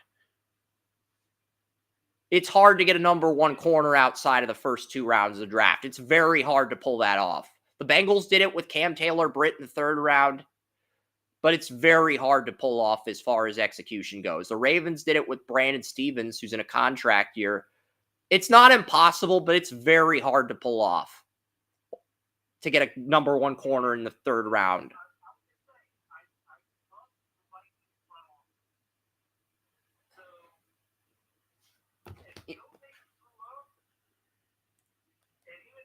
I don't give teams the benefit of the doubt as much as Joey does. I mean, Dallas Stars have had 7 good drafts in a row, but because they haven't won a Stanley Cup, I don't give them the benefit of the doubt. They pick a player I like. I don't complain. I'm happy with it. I'm grateful they drafted a good player. But until they win a cup, but it's easier with the NHL because you have certain guys get predetermined, hyped up each year, and they show they're good on tape. So all they have to do is improve. And if they improve, they get picked in round 1. The standard is a lot lower. There's more competition in football. And there we go. Kyler Gordon sacks the backup on 3rd down. He does a Spider-Man impression after sacking the Bengals backup. That is number 11, Logan Woodside. So Kyler Gordon, he blitzes Logan Woodside, knocks him on his ass. The Toledo quarterback's shoulder pad is being revealed. And he does his Spider-Man impression. He pretends he's Spider-Man. Yeah, Jonah from the Daily Bugle is going to love that Kyler Gordon. Yep, I can see it now, Joey. Jonah's like, see Kyler Gordon with the spider web sling? Kyler Gordon is Spider-Man. And Peter Parker's like, no, Jonah. Kyler Gordon's not Spider-Man. Kyler Gordon, Spider-Man. Get me more photos of Kyler Gordon, Parker. That's just my reaction to Kyler Gordon doing the web sling. I love Jonah from the Daily Bugle. Probably the best Spider-Man character outside of Peter Parker. But yeah, back to the Giants. I've got them at 6 and 12. I have them beating the Vikings. I know we went on a Vikings draft rant. It was kind of off topic, kind of fun. I've got Will Johnson at 1 on my board. I've got Luther Burden at 4 and Benjamin Morrison at 5. I've got an 86 floor grade on Will Johnson and a 96 ceiling grade. I've got an 84 floor grade on Burden and a 94 ceiling grade. I've got an 84 on Benjamin Morrison and a 94 ceiling grade. And I've got an 84 on McMillan and a 94 ceiling grade. It's that close, Joey. I've got Egbuka at a 93 for ceiling and an 83 for floor. And maybe the ceiling's right, the floor's a little bit lower than it should be, but you could make an argument that Will Johnson, Benjamin Morrison, Luther Burden, McMillan, Egbuka, Travis Hunter are all in play for the Vikings, depending on how they do this season, Joey. You could legitimately make that argument. That argument has merit. They probably go Torrey Horton if the Vikings make the playoffs, but that's a long shot right now. Oh, and the Vikings just signed Matt Corral to replace Sam Darnold. Matt Corral, the quarterback Sam Darnold mentored during his rookie season with Baker Mayfield. The quarterback from the Matt Rule glory days in Carolina is now the backup to Darnold. Yeah, Vikings season's officially over. They'll get a good player in the draft, but they're going to suck this year. I mean,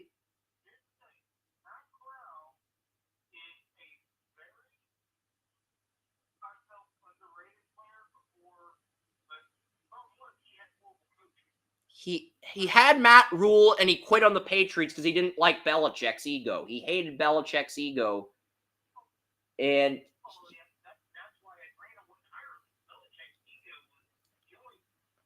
like Matt Rule was so overwhelmed by Belichick and he was a practice squad quarterback. He hated the lack of reps and he hated Belichick's ego. So he basically quit on the team after they signed him.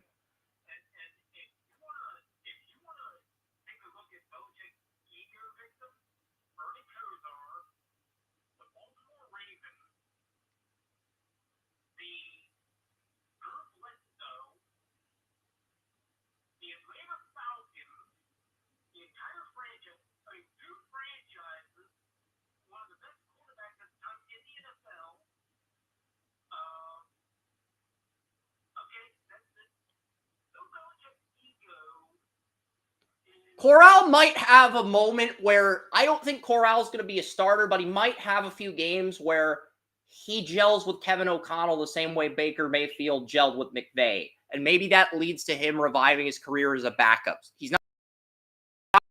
He screwed up opportunities to be a starter in Carolina and New England. He's not going to start. He could go from third string to backup if he aces this opportunity and Darnold screws up, but I do think he'll probably start at some point. But I don't trust O'Connell. I don't trust Corral or Darnold right now.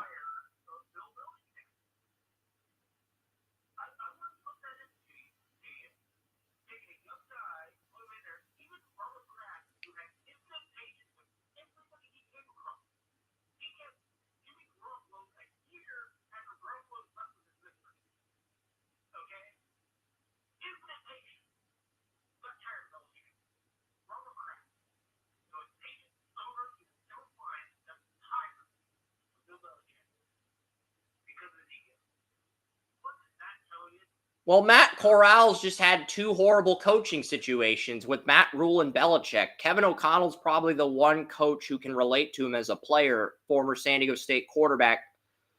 The Bears are playing Caleb Williams against the Bengals. Caleb Williams with an 8-yard completion to Cole Met. But yeah, the Giants, I have them beating the Vikings. But the Vikings could go a number of different routes. We've spent a lot of time on the Vikings. I'll save the Giants Commanders for the next segment, but I think the Commanders win at home against the Giants. I've got the Giants losing to the Browns. I think the Giants actually beat the Cowboys on Thursday Night Football. Cowboys are due to have a shitty game in prime time, and the pass rushing tandem of Kayvon Thibodeau and Brian Burns is nothing to sneeze at. I think that tandem's going to win them a few games they are expected to lose. They might beat Seattle too. I think Seattle, you know what? I've got Seattle at 5-12. I've got the Giants at 6-11. I'll flip that game if Joey instructs me to. I'm kind of torn. I think the Giants have the better edge rusher tandem. I like Seattle's edge rusher tandem of Darrell Taylor Jr. and Uchenna Nwosu, but I think Brian Burns and Thibodeau are better. But the Seahawks have more cornerback depth. It's a home game for Seattle. I probably should give Seattle the win here. But if Drew Lock starts, this could be a fuck you game for Seattle. This could be a fuck you for letting Geno start and getting rid of me game where Drew Lock beats the Seahawks in an upset, which would be kind of cool. Drew Lock, his first game as a Giants starter, he beats Seattle, the team that got rid of him, the team that took him under his wing for a few years. I think that'd be a cool story. Drew Lock beats Seattle as a starter, and I could see it.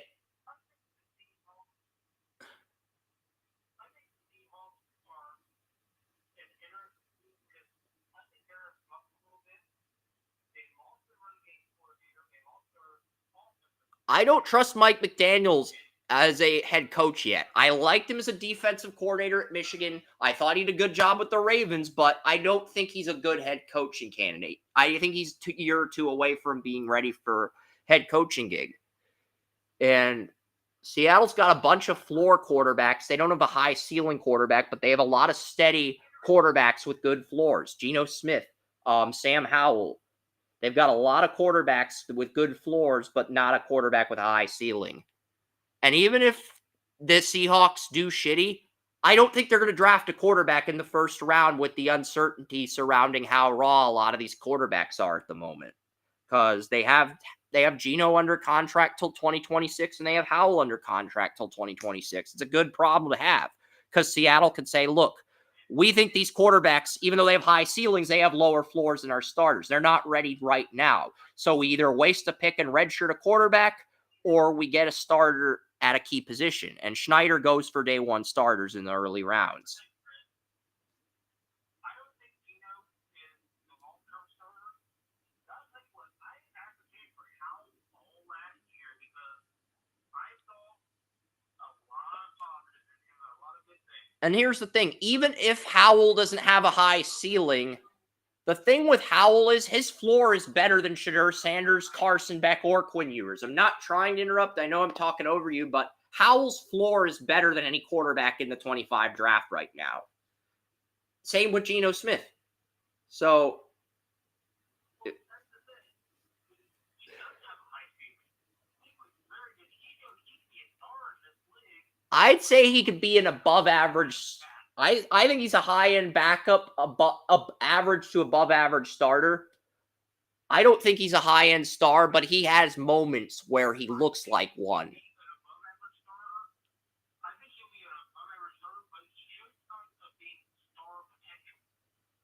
But he was saddled in a position in Washington. Let's face it.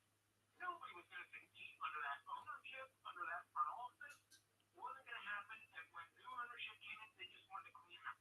Yeah. He was in an unenviable position that was like no-win. Because I've got Seattle at 15 in the NFC behind only the Vikings. And this kind of feels like a game where I trust the Giants' edge rushers more than Seattle, but I also feel like Seattle's got the better running game. I have Seattle at 5-11. I could see why Seattle fans are questioning my sanity here. I might flip this game to Seattle. I had the Giants winning and starting 3-2, but I might flip to Seattle. It may even happen in this game. I will make a bold prediction real quick. Geno Smith gets hurt. Howell takes over. Howell does not give that position back. He does not give Geno Smith his job back. No, what I think happens is Daniel Jones beats Geno Smith. I think Seattle benches Geno Smith in this game. I think Seattle, they beat Denver. They lose to New England.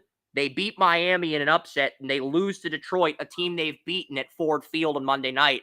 And then Geno Smith throws like 3 interceptions in this game.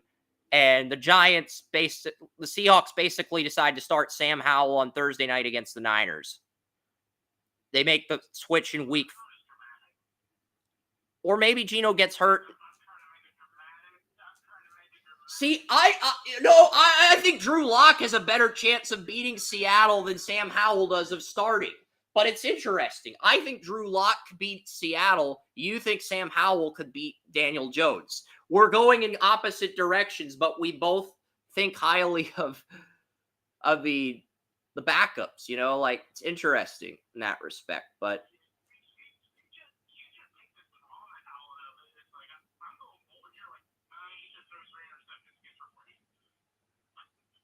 I don't know what's going to happen, to be honest. But Seattle, they don't have a high ceiling quarterback. They have a floor quarterback.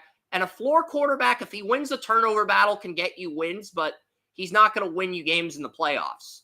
That's my entire point.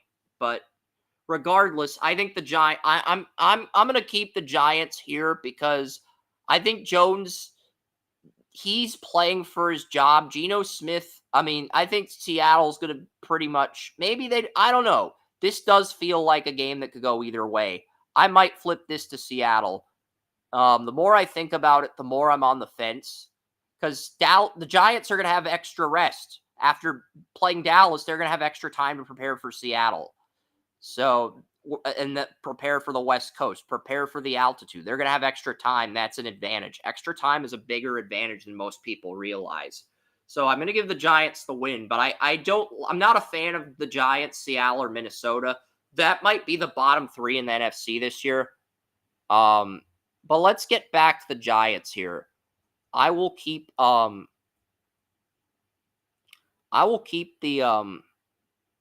let's get back to the Giants here. I'll keep the Giants at 3-2 just for shock value. I have the Bengals routing the Giants in week 6. And then I have the Eagles routing the Giants.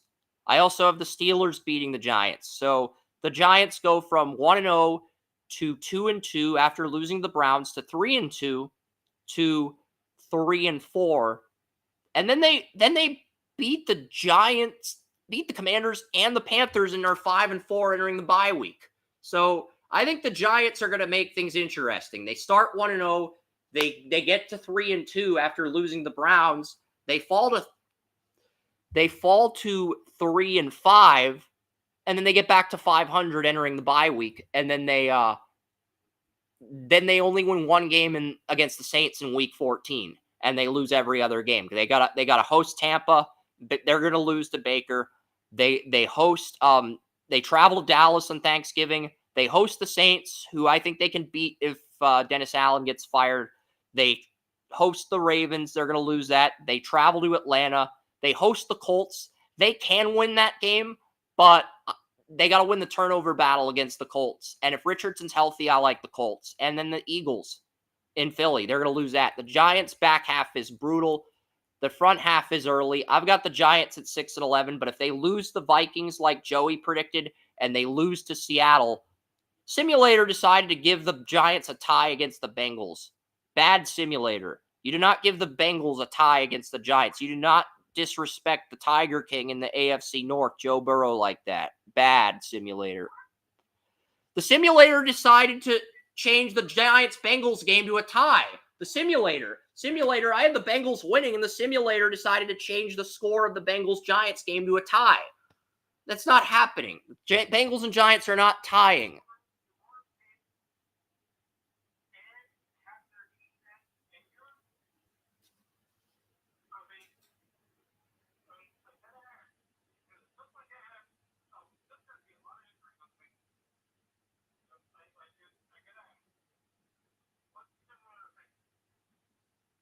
Jamar Chase hasn't practiced yet.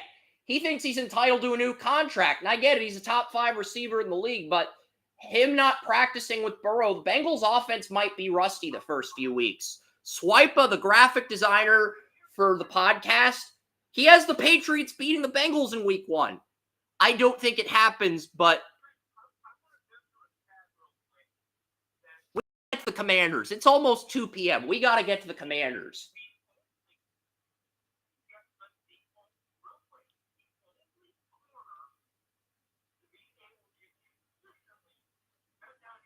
We know it's Denzel Ward. I'm not trying to be controlling. It's just we got so much other shit on our plate.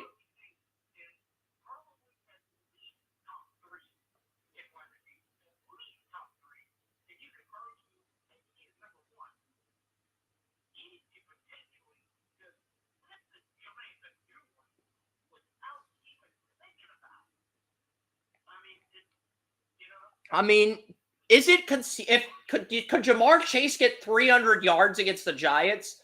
I'd give it a 20% probability, but I think it's possible. I don't think it's likely, but I could see Jamar Chase having 300 yards against the Giants. Their secondary's that bad outside of Deonte Banks. And Nubin's on second team. So you think Jamar Chase gets 300 yards against the Giants? You think he actually gets 300 receiving yards in one game against the Giants? Not 200, 300. I'm saying he can too, but I would give it like a 20% probability. I would not put money on it, but he's capable of it.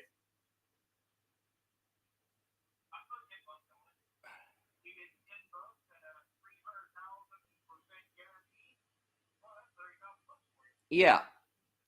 And Caleb Williams is 2 for 6 today after dominating against the Bills. He's 2 for 6 today against the Bengals, and he's got an 8-yard completion to Cole Met. Tyrod Taylor is Josh Johnson is 8 for 8 on the Ravens. Josh Johnson's 8 for 8 on the Ravens.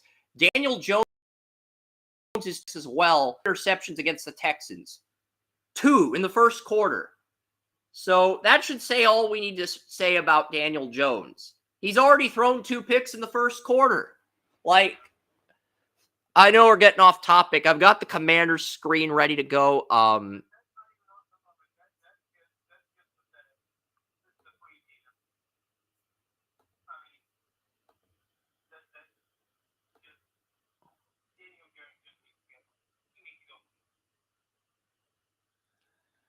Yeah, and we're going to get to the Commanders now. We'll get to the Jayden Daniels outlook. These rookie outlooks are fun, but we got to pick up the speed of things.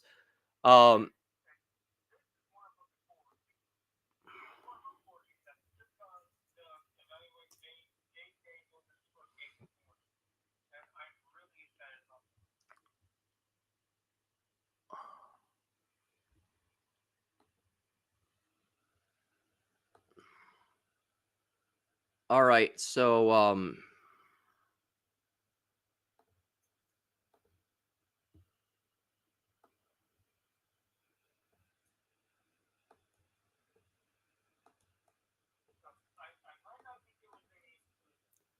fair enough.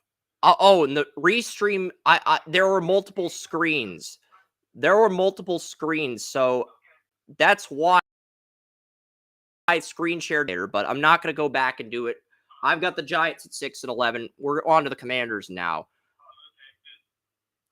Here's what's interesting. Go ahead, because I do have some news in the Commanders. It's actually interesting, but we got to make Jayden the focal point.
And his offensive coordinator is Cliff Kingsbury.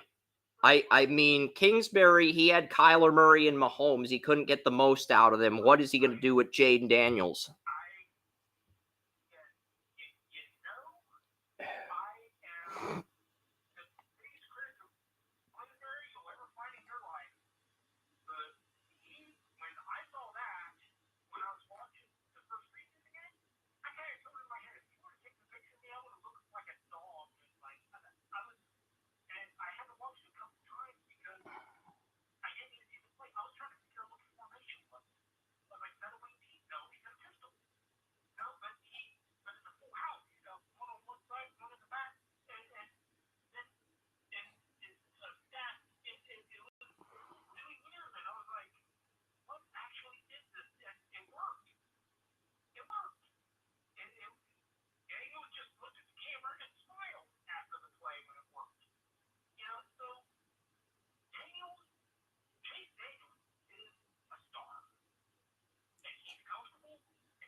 I do think Jayden Daniels has potential to be a star.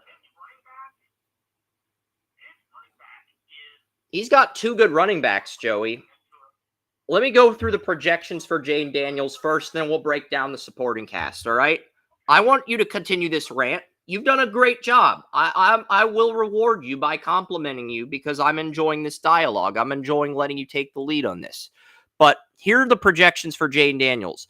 3,545 passing yards, 20 touchdowns, 19.8, 13.7 interceptions, 14.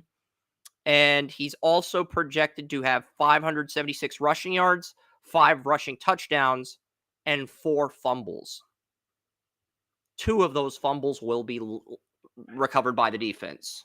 Those are the Fantasy Pros projections for Jayden Daniels. Over, under on these projections.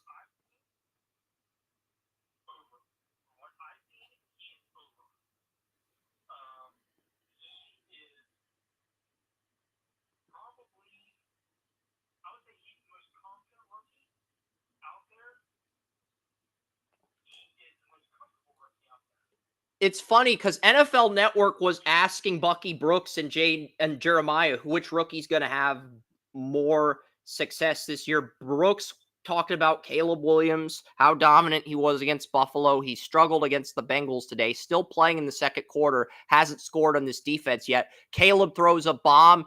He overthrows number 10. I believe that's Tyler Scott. He overthrew Tyler Scott on a play, and there's a penalty down. And this is the part in the day where Jason Bantle gets pissed off at the NFL referees, and the referees just call pass interference on the Bengals for getting physical with Tyler Scott.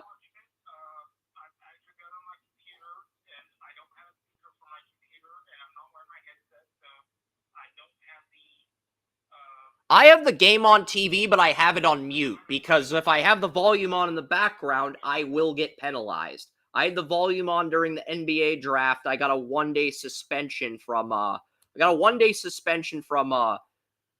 forget Twitch. But then so that affected my ability to cover the NHL draft. That affected my audience, and that's not a good thing. So I have to mute my TV. I do. I have to mute my TV, even if it's unintentional.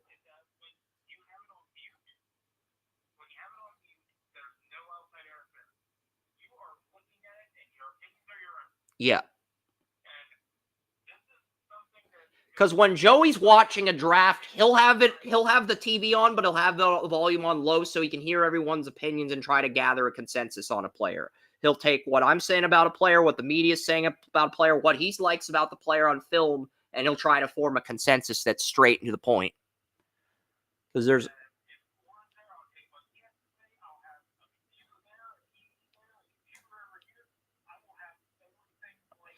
But the thing is with Caleb Williams and Jayden Daniels, Bucky Brooks thinks Caleb's is going to be more successful, but Jeremiah thinks Jayden's got the better floor.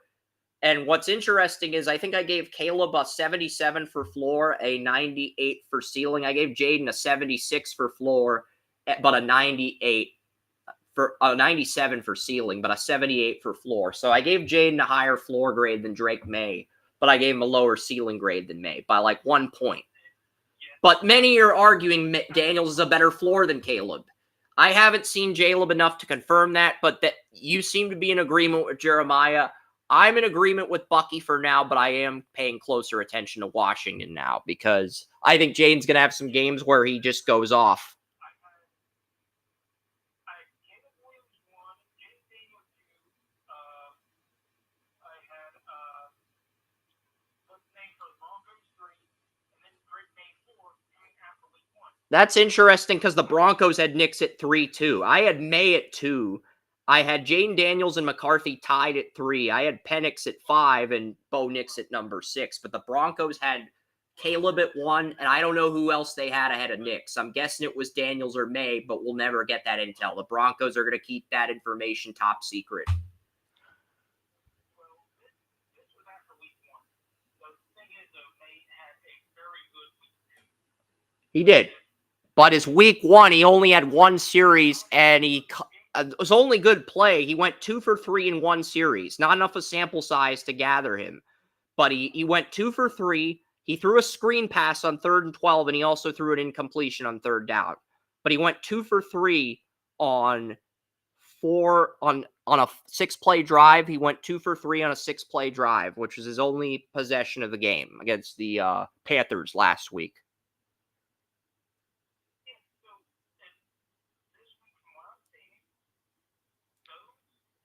I've been telling you for months, I think May's going to be the week 1 starter. May not happen week 1, but it may happen as early as was thrust line against Trubisky got benched. That might be what happens.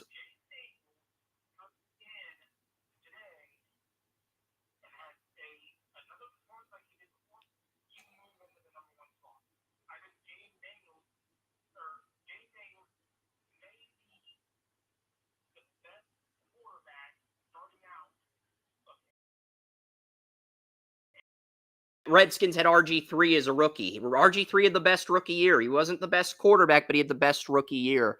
That might be what happens with Jayden Daniels.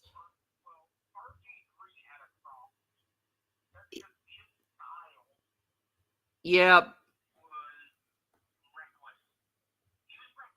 Yeah, he didn't know how to slide effectively until later in his career, and by that point, it was too late with his tedious injury history. All right, look at the Commanders. I want to go over the rest of their depth chart really quickly.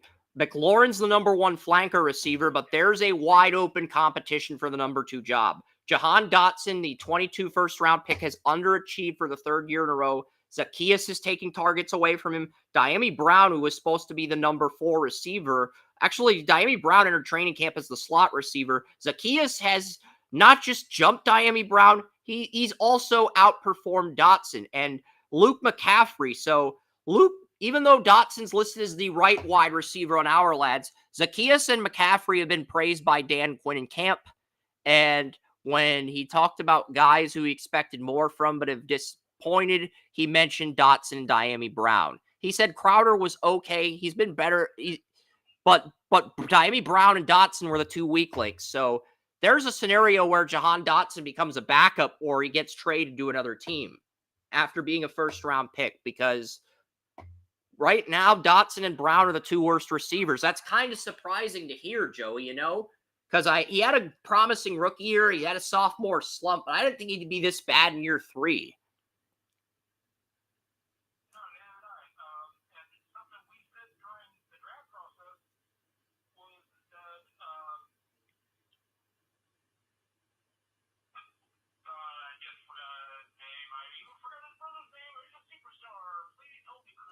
Luke McCaffrey. He's Christian's younger brother. He went to Rice.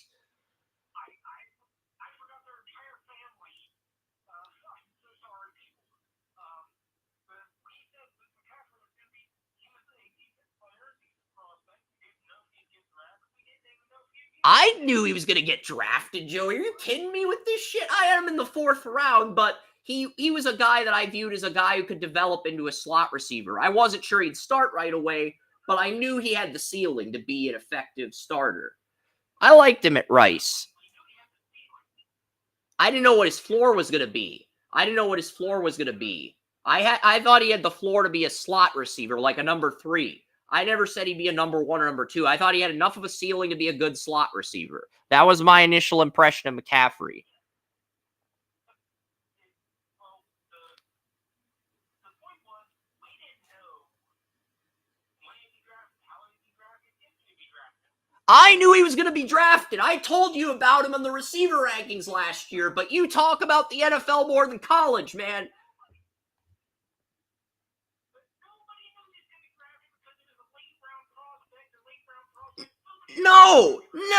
Everybody had McCaffrey on their radar last year. I'm sorry, but you're wrong on this. Everybody, Jim Nagy was talking about McCaffrey in August. I was talking about McCaffrey on our receiver rankings in September. Yeah, I had a 4th-round grade on him, but he had a good Senior Bowl. He had a good combine. Everybody had McCaffrey on their radars. You are so wrong on this. Let's not argue about this. Let's just focus on the receiver room. I'm trying not to be a dick to you, but you're wrong on McCaffrey. It is a very good discussion. Good to disagree on things. I'm trying to disagree on things without being a dick, but it's not working. No, you're good. You're good. I'm actually glad you're pushing back on it. McCaffrey, in my opinion, if he gets the number 3 receiver spot, if he does, that will be a huge. I think, regardless of what we disagree on, we can both agree that nobody expects him to be a starter year 1, week 1. Week 1 starter. Because that's what's happening right now. Even though our lads has McLaurin, Dotson, Zacchaeus as the starters, from the reports I'm reading, it's McLaurin, Zacchaeus is the number 2, McCaffrey in the slot, Crowder would be the number 4, and basically Dotson and Brown are competing for the 5 and 6 jobs in the second team. And the Commanders want to move on from both of them. It is. It is.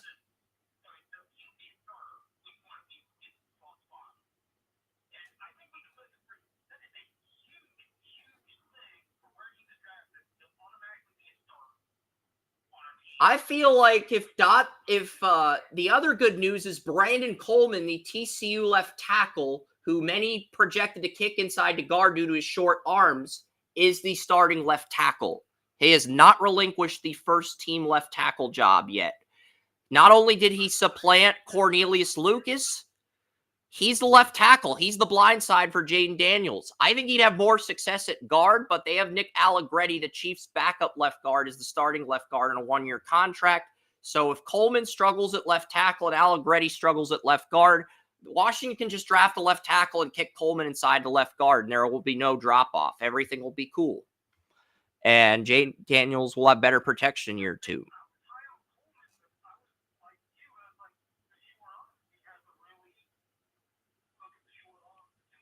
That's why I mocked him the Raiders in the 4th round, because I figured the Raiders needed a guard next to but they took Jackson Powers Johnson center and moved him to right guard. But that's why I figured they would get a right guard, and that was why I kind of identified Coleman. But I figured he'd kick inside to guard, because that's what everyone in the media was saying too. Like Pro Football Network, the Draft Network, all the draft sites were saying the same thing, that he's going to move inside to guard. But he played left tackle at TCU. He did a respectable job there. He wasn't spectacular, but he was solid enough to where, this guy's got a chance to succeed if he gets on the field. And he's the left tackle for Daniels. So I mocked Kelvin Banks, the Commanders, at 5, but that is on hold right now because Coleman's the left tackle. Because if Coleman does good at left tackle and McCaffrey does well at slot receiver, the disappointing thing is that Dotson's no longer the number 2. Dotson's no longer the number 2. If Dotson was the number 2 and McCaffrey was the slot, I could see Daniels throwing for 4,000 like Stroud. That's not going to happen now because of Jahan Dotson's regression. But, the fact that Coleman and McCaffrey are both starting is incredible. I'm going to play you for him because I want you to correct me if I'm wrong. We both had him as a 2nd or 3rd round prospect, but we downgraded him to a guard in the 4th round because of his short arm. Yeah. Am I I think I mocked him in the 4th round, but it was late in the process. It was like September, April. I was working on my final watch. I put in the TCU tape. I'm like, this guy's pretty good for a left tackle. I think he could be a day 1 starter if he goes to a horrible team. But he ends up going to the Commanders in the 3rd round. And he's the left tackle now. So what's interesting is a lot of people thought Ben Sano would be a day 1 starter at tight end. He's still the 3rd string tight end. Zach Ertz, according to our lads could be bullshit here. Ben Sano might be ahead of John Bates and Zach Ertz, but he's ahead of Cole Turner, the 5th round pick. He has not jumped Bates, who's in a contract year, or Ertz yet. Maybe they're easing him in, but I do think that's something to keep an eye on because most fantasy mock drafts are saying Sano's a sleeper, but they're not saying shit about Luke McCaffrey. More fantasy football sites have Sano getting drafted than McCaffrey, but from what I'm hearing, it sounds like McCaffrey's having a better camp than Sano. So if the Commanders get Sano, McCaffrey, and Coleman as day 1 starters, that's huge for Daniels, but it sounds like only Coleman and McCaffrey are going to start right now. Sano, it's wait and see, but a lot of the fantasy community does like the Kansas State tight end.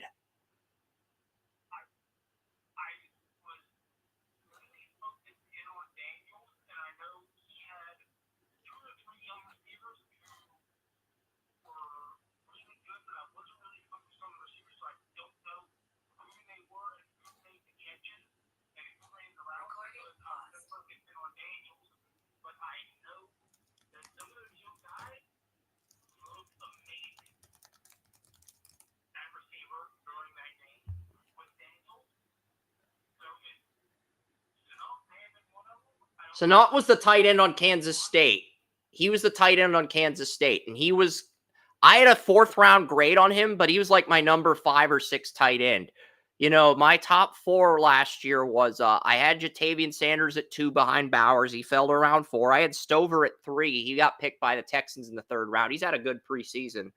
My number 4 tight end was the Colorado State guy, Dallin Holker. He went undrafted, signed with the Saints.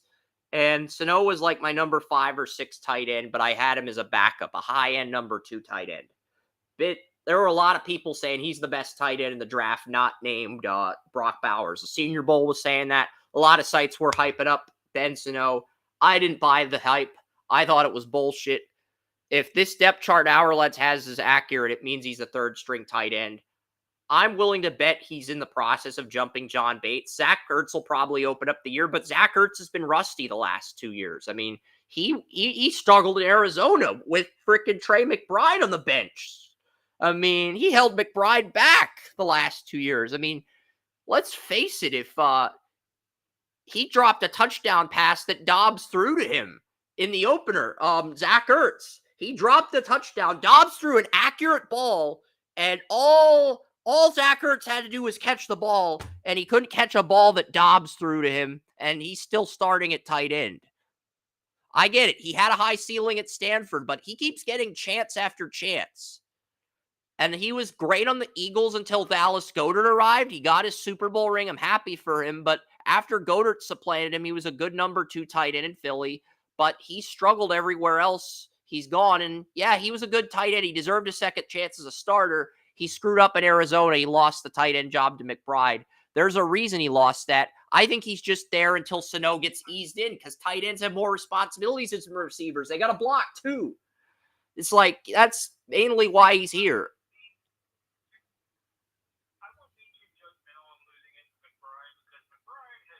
McBride was amazing at Colorado State, and he was amazing in the NFL. He was. McBride was amazing.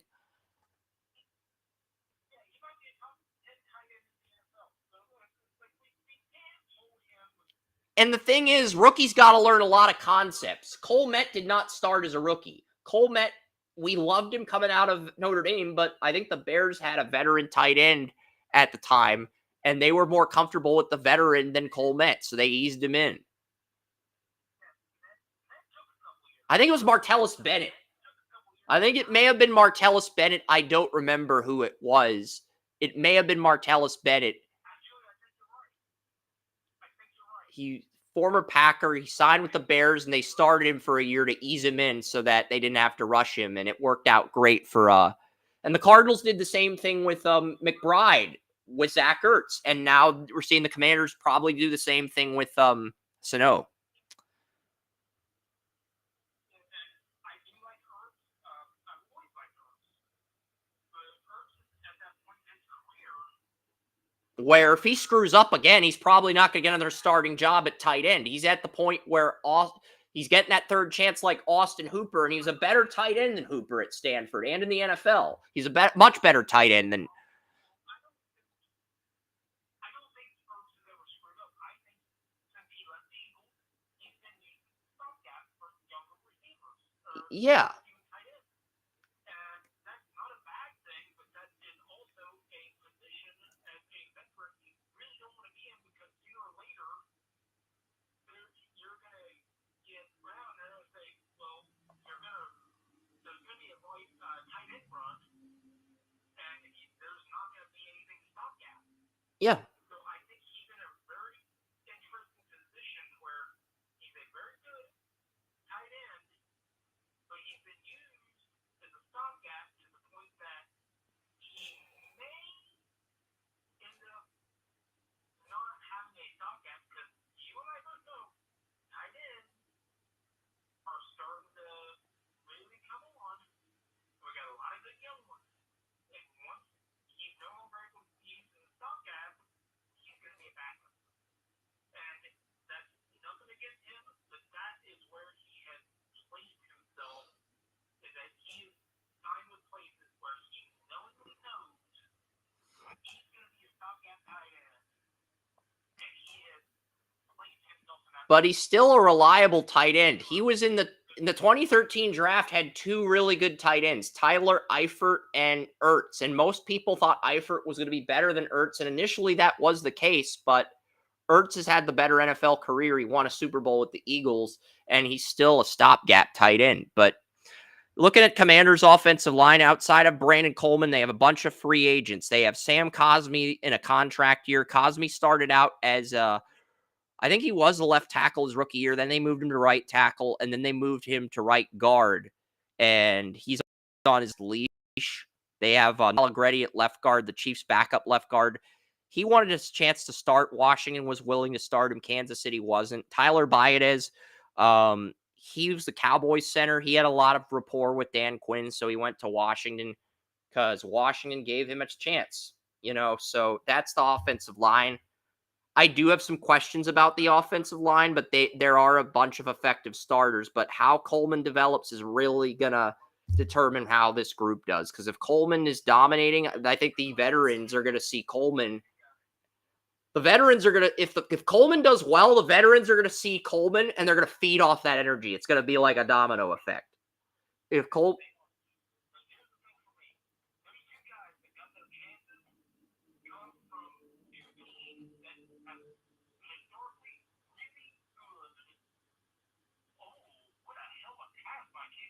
Yeah. This is even more impressive than the pass he threw against the Bills.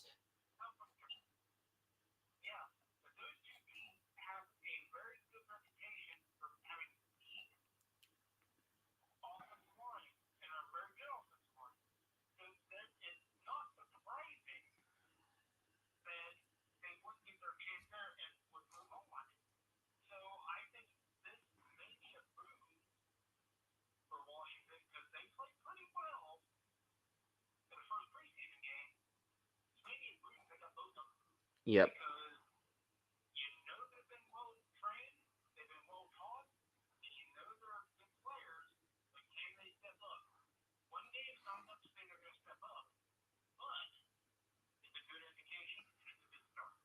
Yep.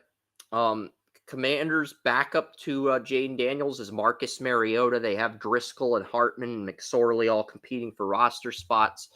But yeah, we didn't talk about the running backs. We'll do that now. Joey wanted to talk about the running backs. There's some debate in fantasy community. Brian Robinson's the starter. Austin Eckler's the backup, but people think Eckler has more value. It's nuts. I mean, it really is nuts. Like, there's actually a semi-debate, semi-conversation in the fantasy community between the two.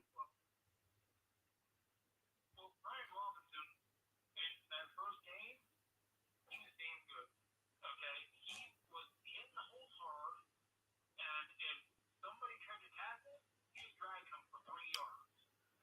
I still think Eckler will be used, but I think Eckler will be a third down back in Washington. He'll be a third down back in passing situation, so Jayden can use him in the passing game, but they'll play Robinson on first and second down. Yeah, Eckler did play well. He was not as good as Robinson was, not even close to it. He was effective in the passing game, and he did show a little bit more power than we were accustomed to when he was carrying him around the new asshole. He showed more power than that. He showed he was a little bit more consistent. So that was encouraging as well. You know, despite my depression about Austin Eckler and his life as an NFL player, he showed that he is more than what the Chargers used for. And that was encouraging to me because Well, Kellen Moore is very pass happy. I'm wondering if he's going to use the running game in Philly. He's going to have Saquon Barkley, and he's going to have a better offensive line. I think he'll get the most out of it this year, but then he'll lose the locker room over time because that's how it's been with Dallas. It's how it was with the Chargers after 1 year. I think he'll rebound with the Eagles, but he'll lose the locker room over time, or he'll take a head coaching gig and fail.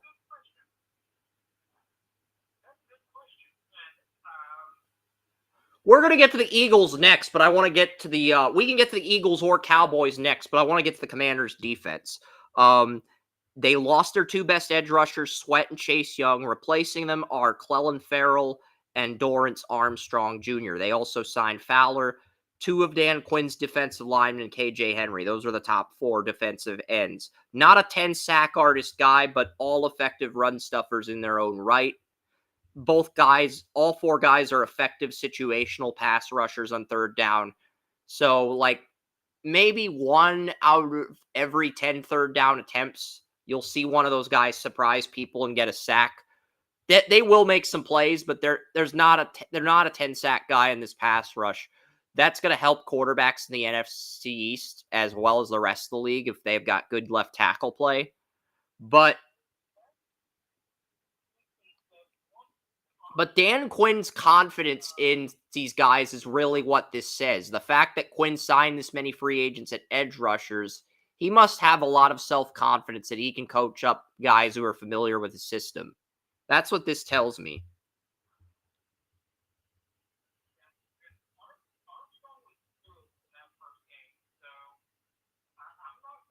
Armstrong was the number 3 edge rusher in Dallas. He's a very good number 3 edge rusher, but Micah Parsons was the right end. DeMarcus Lawrence is the left end. But Armstrong was a situational pass rusher, and they also had Sam Williams in Dallas. But, he's good when he got on the field. If Quinn likes him enough to bring him on board, I'm not going to argue with it. But at the same time, I don't expect 10 sacks from him. I think he can get 7.5. I think he could get 11 tackles for a loss, 10 quarterback hurries, and 7.5 sacks, but I think that's his peak.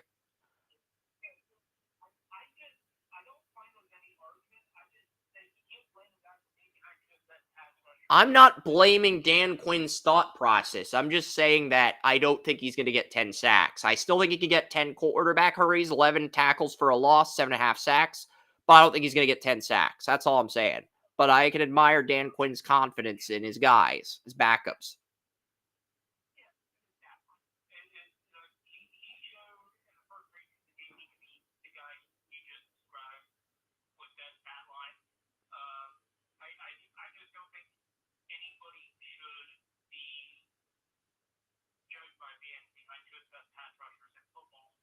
Well, he was there when Lawrence was there before Parsons. He had a chance to start. He was okay as a starter, but he also was kind of raw, lacked experience.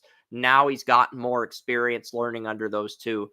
But yeah, the Commanders' defensive line depth is interesting. They have Allen and Payne still at defensive tackle. Jerzon Newton, my favorite defensive tackles, the backup to Allen. Fedarian Mathis, a 22 second-round pick, has lost the backup defensive tackle job to former Cowboy John Ridgeway III, who was a third-string defensive tackle on Dan Quinn's Cowboys last year. That is the most notable storyline in the Commanders' defensive tackle room, Joey. So it's kind of surprising, but, Quinn's trusting his guys over guys the previous regime drafted. That's really all there is to it. I'm not going to go into further detail on that.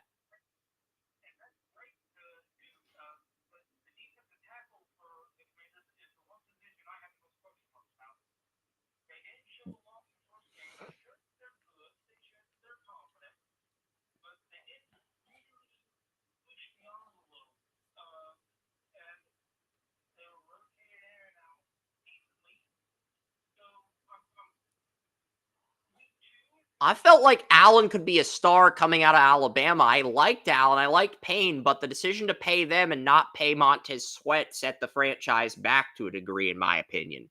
It's one of the things I disagree with the previous regime on.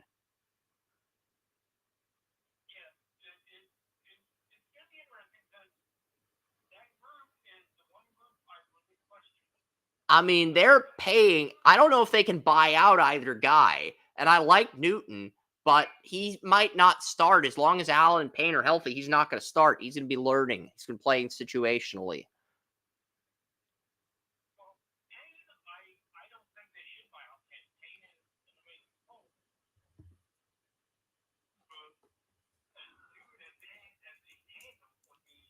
You're not as high on Allen. I was higher on Allen than Payne. You're not as high on Allen, but Allen was like my number 2 player in that draft behind Myles Garrett and Patrick Mahomes and Watson. He was like a top 5 player for me. I'm higher on Allen for that reason than I am Payne. But Payne, I do acknowledge his contributions to the Commanders. But I've always been higher on Allen, but I think they're interchangeable. I'm looking at the contract for Payne. I'm looking at Allen's contract. Allen has signed through 2026.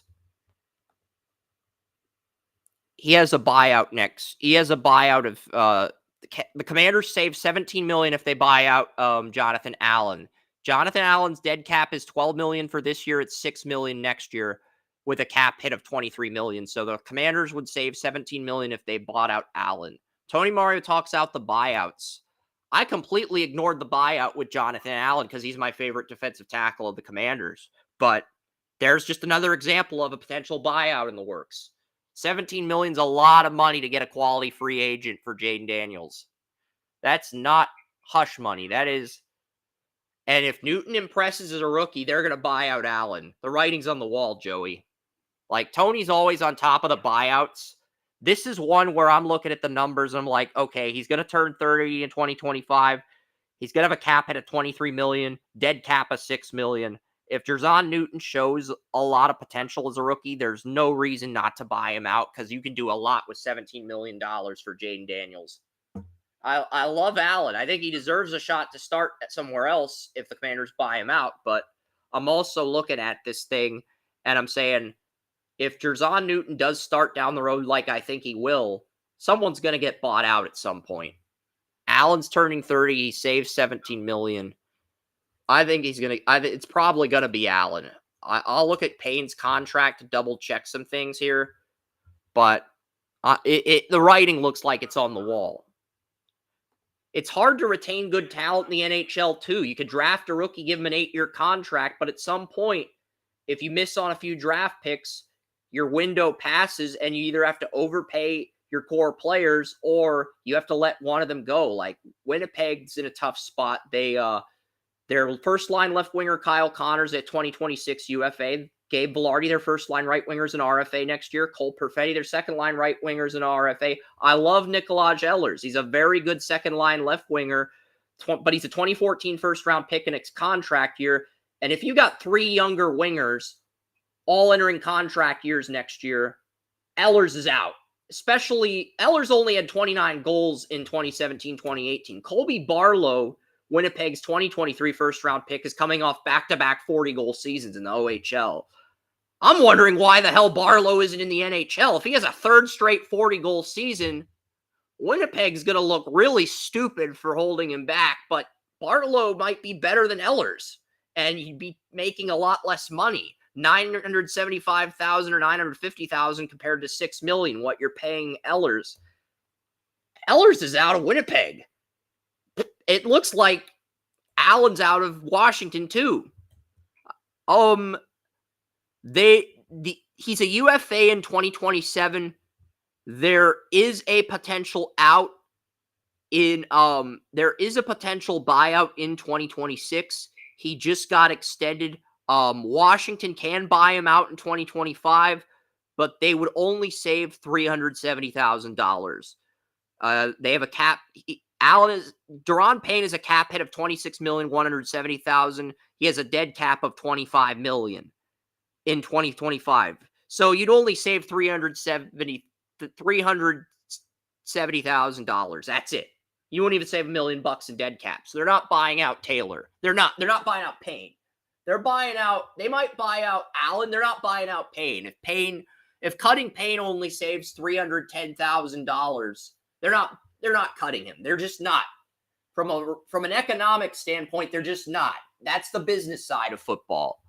You don't have to like it, but that is the business side of football, Joey. And you look at the contracts.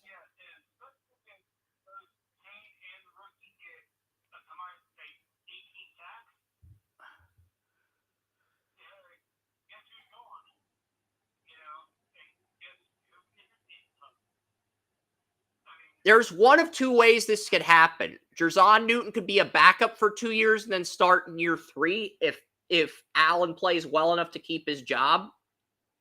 But he's probably gone by 2026. They'll probably just start Newton at that point on a rookie deal and let Allen walk. Even if he does well the next 2 years, they're probably going to let him walk. And if, let's say, Jonathan Allen has 10 sacks and breaks out next year, like he did at Alabama in his draft year, they'll probably trade him while his stock is at an all-time high and then just pivot to Newton. They might do that. If they can get like an extra draft pick, like they can get a third or fourth for Allen, they might just move him now while he's coming off a peak year. It's a good problem to have when you have depth. We'll see what happens, but yeah, Washington's got a lot of depth at defensive tackle. Linebacker, they have Bobby Wagner and Frankie Louvu as their starters.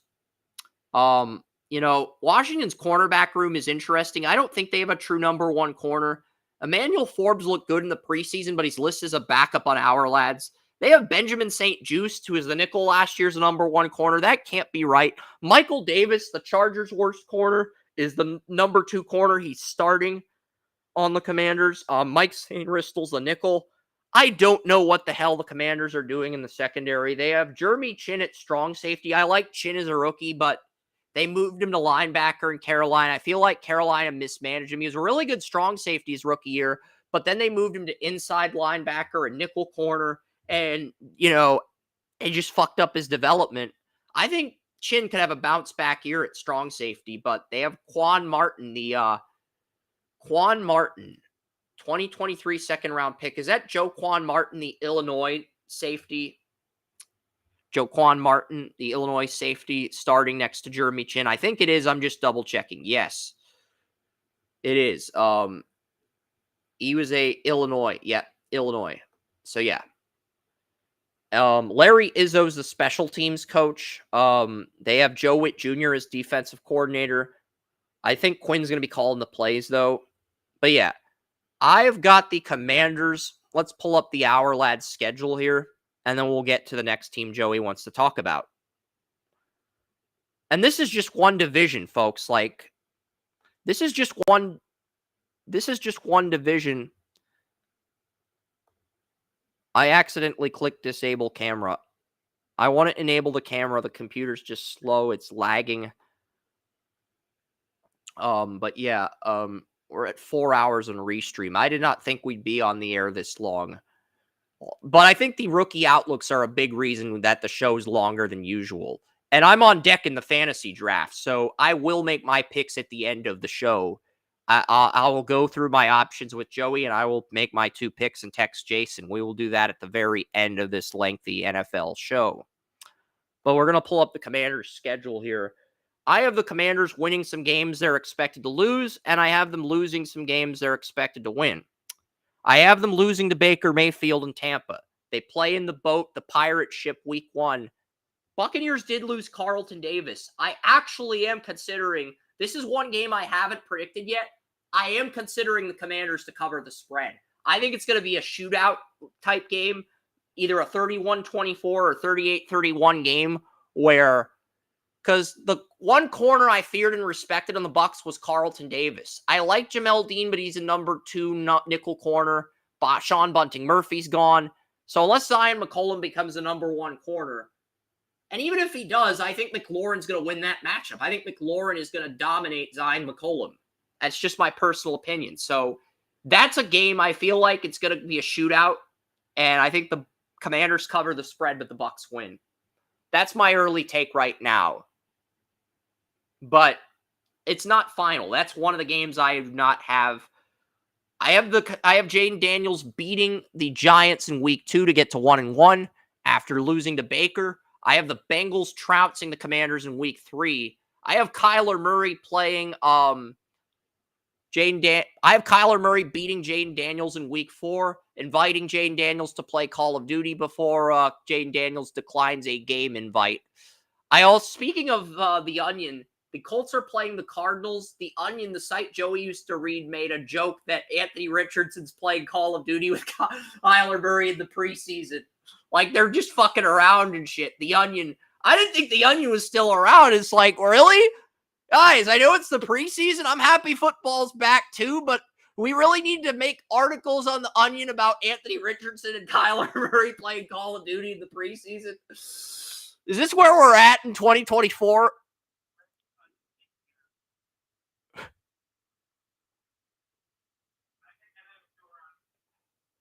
It came up on my Twitter feed. I'm like, what the hell is going on here, guys?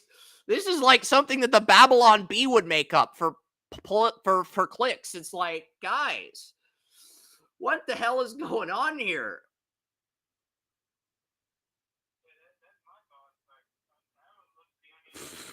It's a pretty funny joke. I'm not gonna lie.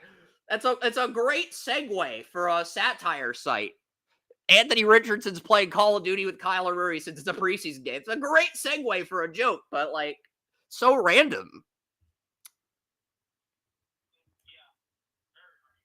I have the Commanders beating the Browns in week 5. I have the Browns winning games they're expected to lose, but I also have the Browns losing games they're expected to win. But I have Jayden Daniels beating the Browns in week 5 at home. Jayden Daniels almost won the cover photo. Like, it came down to a coin flip between Joe Burrow versus the Ravens in week 5 and Jayden Daniels versus the Browns. It came down to a freaking coin flip, and Burrow won the coin flip, and Jason's like, look, if you put Jayden Daniels on the site over a proven QB like Burrow, I might have to consider quitting. And Jason kind of talked me into Burrow, but it's like Tanya, Tracy, they were campaigning hard for Jayden Daniels, and Jayden Daniels, he forced Burrow into a tiebreaker. So that should show you how good our marketing team is. I mean, shit.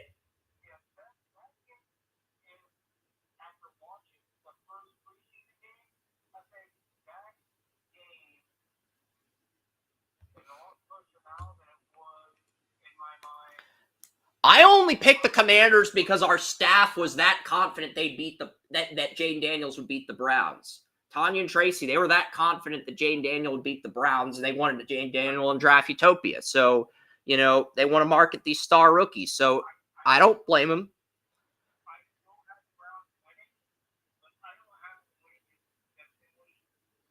I think the point spread on that is Cleveland -7. It could be high as -11. I'll pull up the spreads.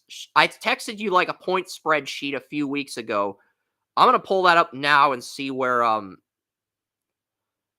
I know, Joe, I know I'm on the clock, Jason. I'm going to make my pick at the end of the podcast. I am. Hopefully, we're still on the second team, but it's like I'm going to get Joey's opinion on some of the rookies. I'm gonna get Joey's opinion on some of the rookies. Here we go. Superbook Sports. The Browns are favored by 3 against the Commanders. 3. That's not even. I thought the Browns would be favored by 7 against the Commanders. They're only favored by 3. I'm kind of surprised the sports books think that lowly of the Browns. I don't think they think that lowly of the Browns. I think they're like me and think that highly of Washington. I think Washington's coming on.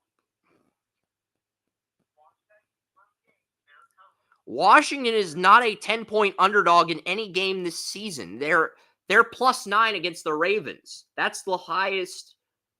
That's the highest point spread they have all year, +9 against the Ravens. So Vegas has the Commanders losing the Ravens by 9. By single digits. That says more about Jayden Daniels than it does about the Ravens. Like I said, this isn't a bad thing about the Ravens, not bad about the Browns. This is talking about Washington.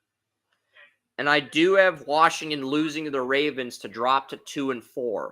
Joey's probably got the Commanders at 2-4 as well, but he probably has them beating the Cardinals and Kyler Murray and losing the Browns. I think we both have the Commanders at 2-4 after week 6. It's just we have a different result. You've got the Commanders beating Arizona. I've got the Commanders losing to Kyler Murray.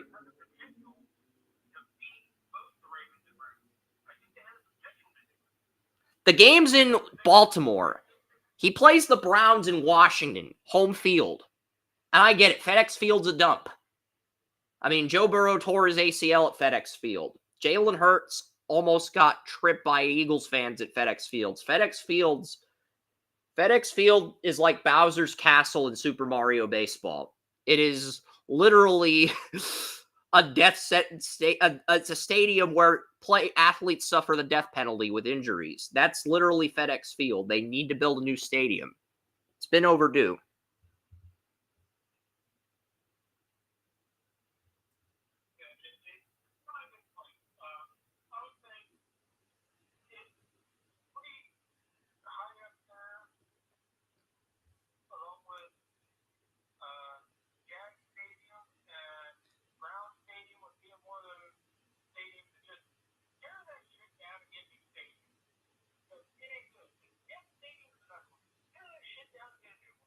Carolina's waiting until 2046 to build a new stadium. They're going to do a renovation, and they're going to keep Bank of America for 22 years and then build a new stadium in 2046.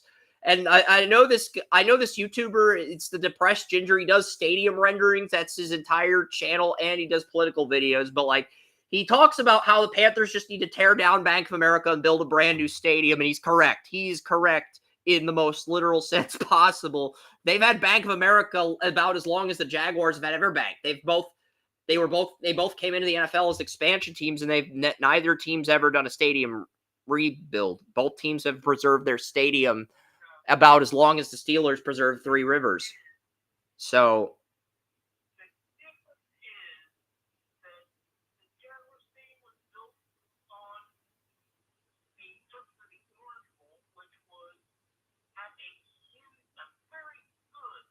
Orange Bowl's in Miami, Joey.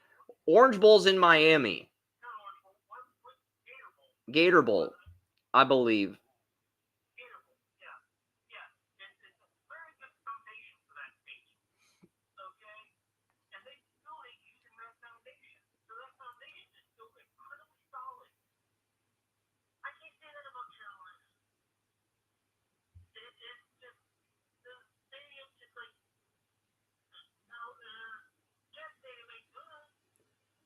I heard in the 90s a homeless shelter was where Bank of America Stadium used to be. So they basically built that stadium over a homeless shelter. They demolished a homeless shelter to build an NFL stadium.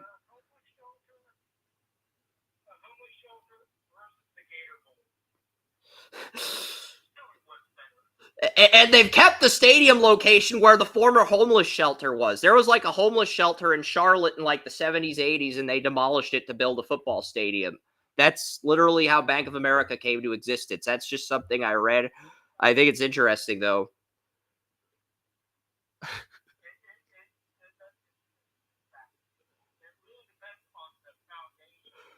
I mean, Would you rather have Dave Tepper until 2100, or would you rather live in the homeless shelter before Bank of America Stadium? It's like, that is a horrible ultimatum. Jag Stadium is just going to get gentrified. Jaguar Stadium will still exist. They're just renovating it. You know, my mall, there was a mall by my parents' house called the block at Northway Shops. Northway Shops was a shithole of a mall. They renovated it. They changed it to the block at Northway. They put a Dave & Buster's in the mall, and now everybody's flocking to the mall because the shops are good and they have a freaking Dave & Buster's in the mall. The Jaguars are like the block at Northway. The Panthers are like an outdated mall that nobody goes to, like a Scooby-Doo Ghost Town mall. A mall that, frankly, is a laughingstock. A mall that Joey wouldn't even step a foot into. But here's the thing. How are you able to turn that into a state-of-the-art stadium that can last for another 30 years? Like the Jaguars are planning to do. The chrome roof looks amazing. That's why. The Panthers just want to renovate the stadium, paint the seats black, just do like a 4-year plan. Go ahead. The thing was, the original stadium was not rushed. The Gator Bowl was not rushed. The Jaguar Stadium, when they tore the Gator Bowl down and left a part of it, that was not rushed. And it stayed on a solid foundation. It is as modern as you can get for 30 years ago. They are renovating it based on the foundation. It's one of the most solid foundations in America.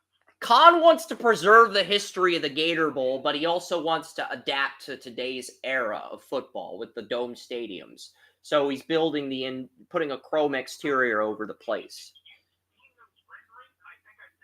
I've looked at all the stadium renderings, Joey. I've looked at the Bears renderings, the Titans renderings.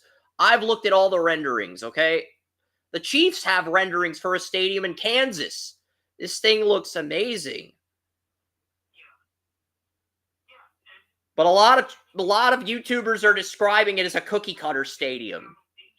But I think the Chiefs will stay at Arrowhead. They're just trying to leverage money. I mean, they're just trying to leverage the Chiefs to stay in Arrowhead. I think they will stay in Arrowhead, but I think Kansas, the Hunts are going to take it.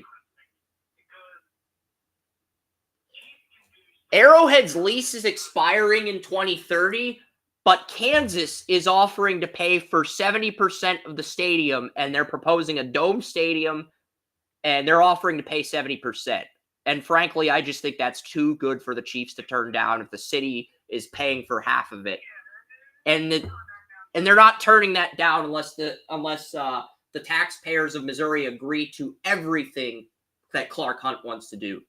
Everything and anything. Clark Hunt's like, you want the Chiefs to stay at Arrowhead? You're going to do everything I say in legal binding, and I'm going to make you waste taxpayer dollars, and I'm going to be a dick to you like Willy fucking Wonka, and you're going to take it, Missouri, or we're going to Kansas. That's basically what Clark Hunt's thinking. He's never going to say that to the city, but he's thinking that internally with what Kansas is offering. Here's the thing. When it comes to this information, when it comes to the political situation, you have to really look at not only the foundation of the current stadium and what you can do to increase it, but you also have to look at I think the reason the Chiefs' renovation failed is because it was a joint effort with the Royals. The Chiefs and Royals collaborated to build their stadium renderings, and Missouri does not want to pay for 2 stadiums. They don't. They do not. They're a smaller state. They do not want to pay for a Royals new stadium and a Chiefs renovation when the renovation is shit. They don't want to pay for both of those.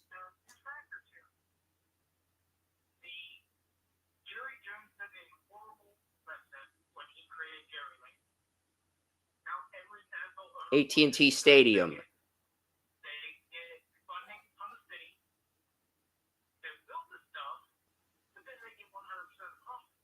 Yeah. And so Jerry Jones said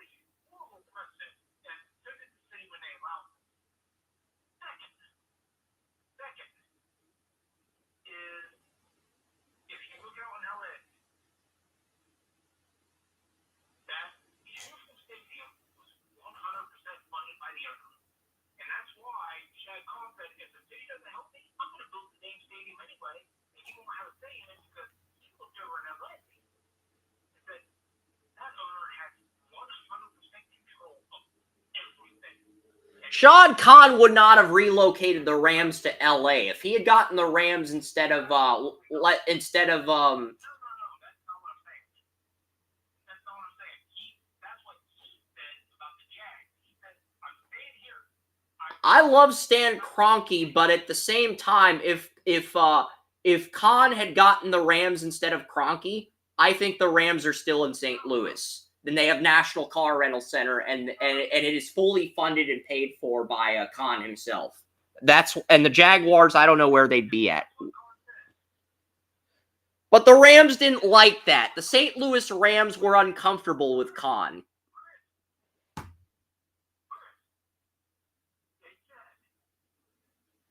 asked him point blank, is the city going to have to stay in this new stadium?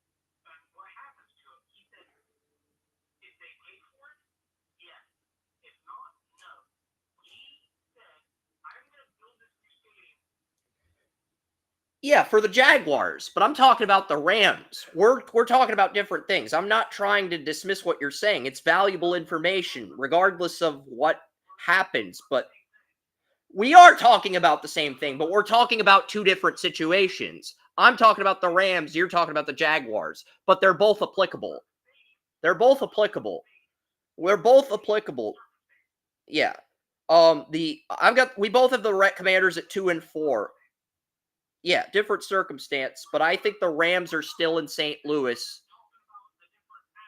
I think the Rams are still in St. Louis if Khan buys the Rams, but the Rams front office was uncomfortable with Khan. They loved They loved Kroenke. They went with Kroenke. Kroenke builds SoFi, but he pays for it. But that's why it's.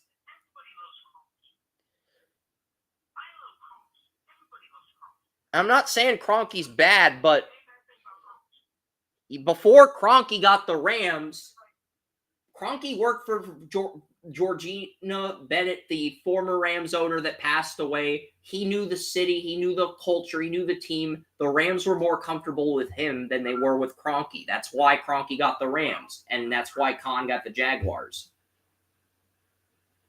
Yeah, and that's nothing to say. That's good for Kroenke. He was in the right place at the right time. I honestly believe, I know it's a little off topic, but I honestly believe if Khan buys the Rams, they're still in St. Louis.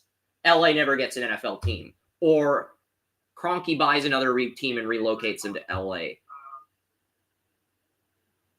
I think that turned out that Khan knows he has two homes in Illinois and Jacksonville, so he would have to personally relocate to St. Louis. And I don't know if he would have wanted to do that, especially if he's going in with that. Yeah, and if you put the Jaguars, and if Kroenke buys the Jaguars when they were absolute trash in 2013, he might have relocated the Jaguars. So it worked out the best for both the Jaguars and Rams in the long run. So it did.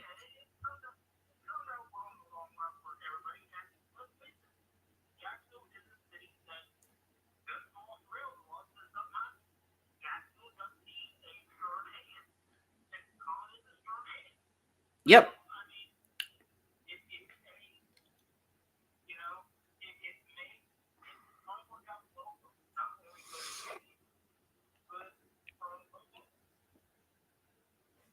And yeah, Jayden Daniels. We both have Jayden Daniels at 2-4. I've got Jayden Daniels beating the Giants and Browns. You've got Jayden Daniels beating the Giants and Cardinals. I've got the Panthers and Bryce Young beating the Commanders in Week 7. You probably have Jayden Daniels winning that game against Bryce Young. It's in Washington. Washington's the home team. And then Washington hosts the Bears and Caleb Williams. I think they win that game in Week 8 to get to 3-5. They play the Giants in Week 9 in New York. You probably have the Commanders sweeping the Giants. So this might be the crux point in the season where Washington builds a little momentum. The question is, can they sustain it? Because they play the Steelers in Week 10. So Week 7 to 10, Washington hosts Carolina, hosts Chicago, travels to the Giants, and they host the Steelers. That could be the crux moment in their season where they are able to build some momentum. I don't think it is. You probably think it is. I don't. You're bigger on momentum than I am.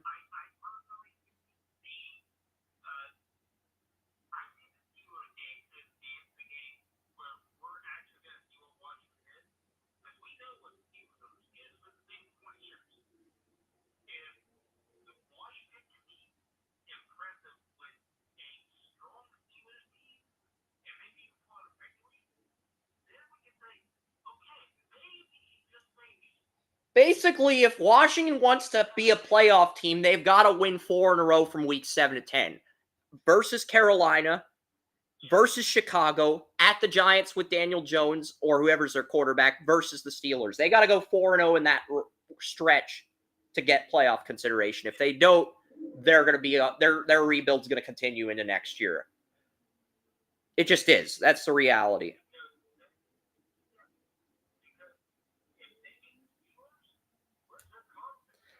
They're going to be on a 4-game winning streak, and their confidence is going to be at an all-time high.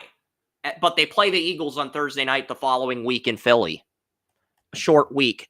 And then they get the Commanders and then they get the Cowboys at home. And then they get the Titans during Thanksgiving week at home against Will Levis. I do have the Commanders winning that game. So they pick up my 4th win in that game. I have them losing the Saints following a bye week, but that is a pick'em game. I have the Eagles beating Commanders in week 16. I have the Commanders beating the Falcons in week 17, and I have the Commanders at 5-12. I have the Giants at 6-11. But if they can win some games, the potential to be 9-8 is there. I don't think they're a playoff team, but the potential to be 9-8 is there. Let's say they beat the Cardinals, they're 6-11. They beat the Panthers, they're 7-10. They beat the Giants, they sweep the Giants, they're 8-9. They beat the Steelers, they're 9-8. 9-8 is my final wild card in the NFC at the moment, San Francisco. I'm not going to flip those games to see if Washington will win the tiebreaker over San Francisco, but I do think that's an interesting situation. San Francisco's strength of schedule is much harder than Washington, so I think San Francisco would get in on that alone, but definitely interesting to look at in perspective. All right, what's next, Joey? Cowboys or Eagles? Cowboys or Eagles? You get to pick.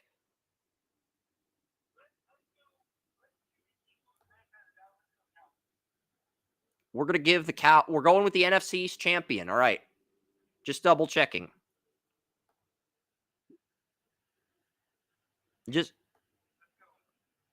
All right, we'll go with the Cowboys here.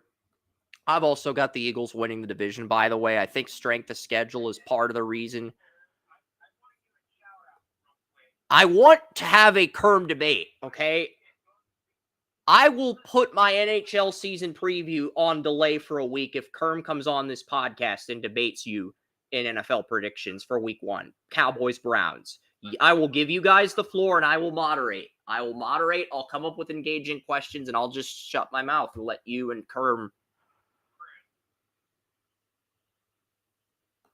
want to give a shout out real quick to a guy I liked last year, and he has shown a lot of growth this year. Again, the backup quarterback for the Bears, he has shown amazing. Tyson Bagent, he was he was a small school quarterback. He went to he didn't go to Stanford, Joey. I don't think he went to Samford either. See, he went to Stetson. He went to Stetson. Stetson. It's a Division II college, like my alma mater, Slippery Rock. It's a Division II college. That's Samford's an FCS team. It's understandable. They're non-Power 5 teams. They're non-FBS teams. It's easy to get them mixed up. But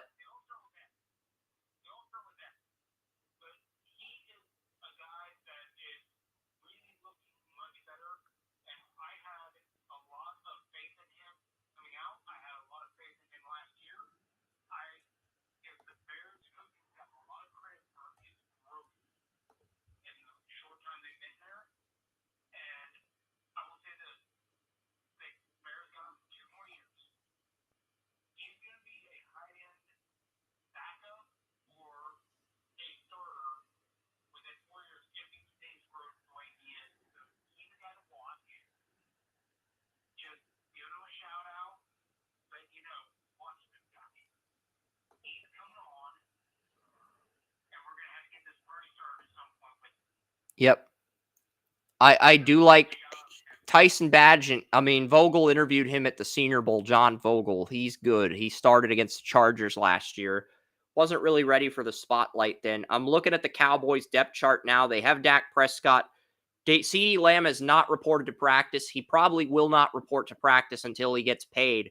But it's just an awful situation to be in. If you don't pay Dak, you lose Dak. You don't pay Lamb, you lose Lamb. And Micah Parsons, who's arguably the best of those three, you have to pay him next year. So whoever you pay is going to hurt your cap in the short run.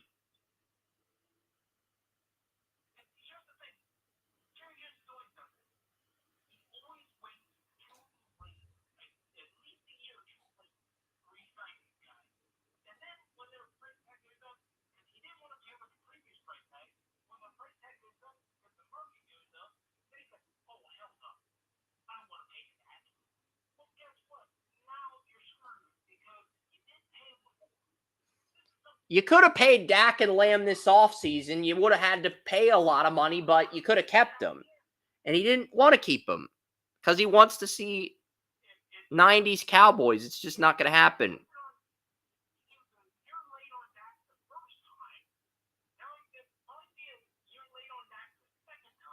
No, Dak's a UFA. If Dak is not paid by March 15th, he is a UFA. He can sign with anybody.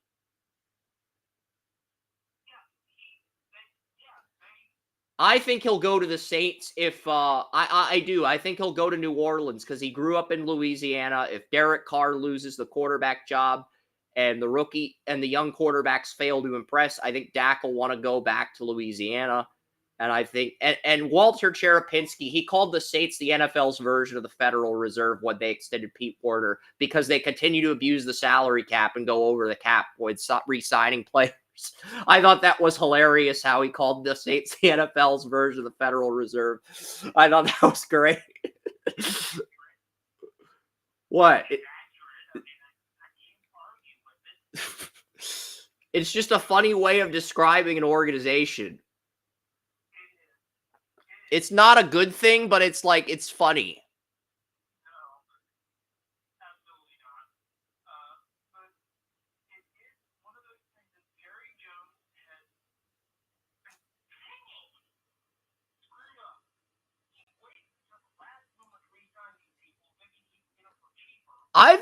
It's interesting because I'm pulling up the Our Lads depth chart and they have Will McClay listed as the de facto GM. I thought Jerry Jones was the owner and the GM, and then Stephen Jones was his president of operations, president of football operations. So who the hell is Will McClay? Did Jerry Jones sell the team? Like, what's going on here, Our Lads? I just think that's interesting that Will McClay's listed as the GM.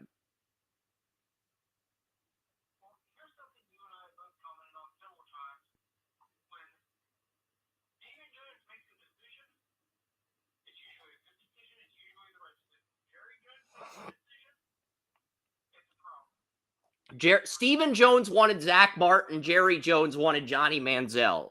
And Stephen Jones made the correct decision. So that's that.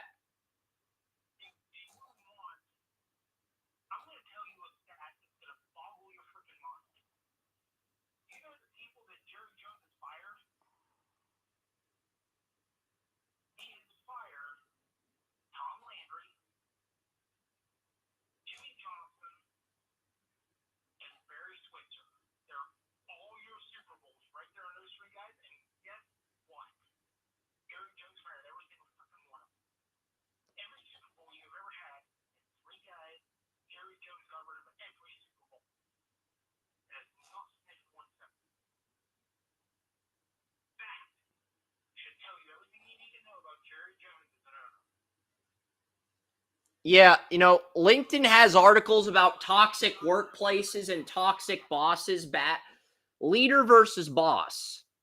LinkedIn has a lot of articles about a leader versus a boss. You want to be the leader. As a CEO of the company, you want to be the leader. You don't want to be the boss. I know I rant like a boss, but you want to be the leader. Jerry Jones the boss. He's not a leader. That's why the Cowboys haven't won a Super Bowl since firing their coaches. That's your entire argument.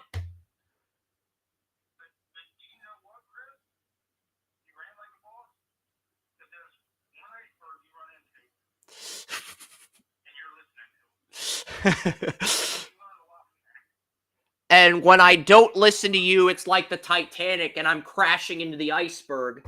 And the iceberg just has to exude its authority over the ship that is Draft Utopia.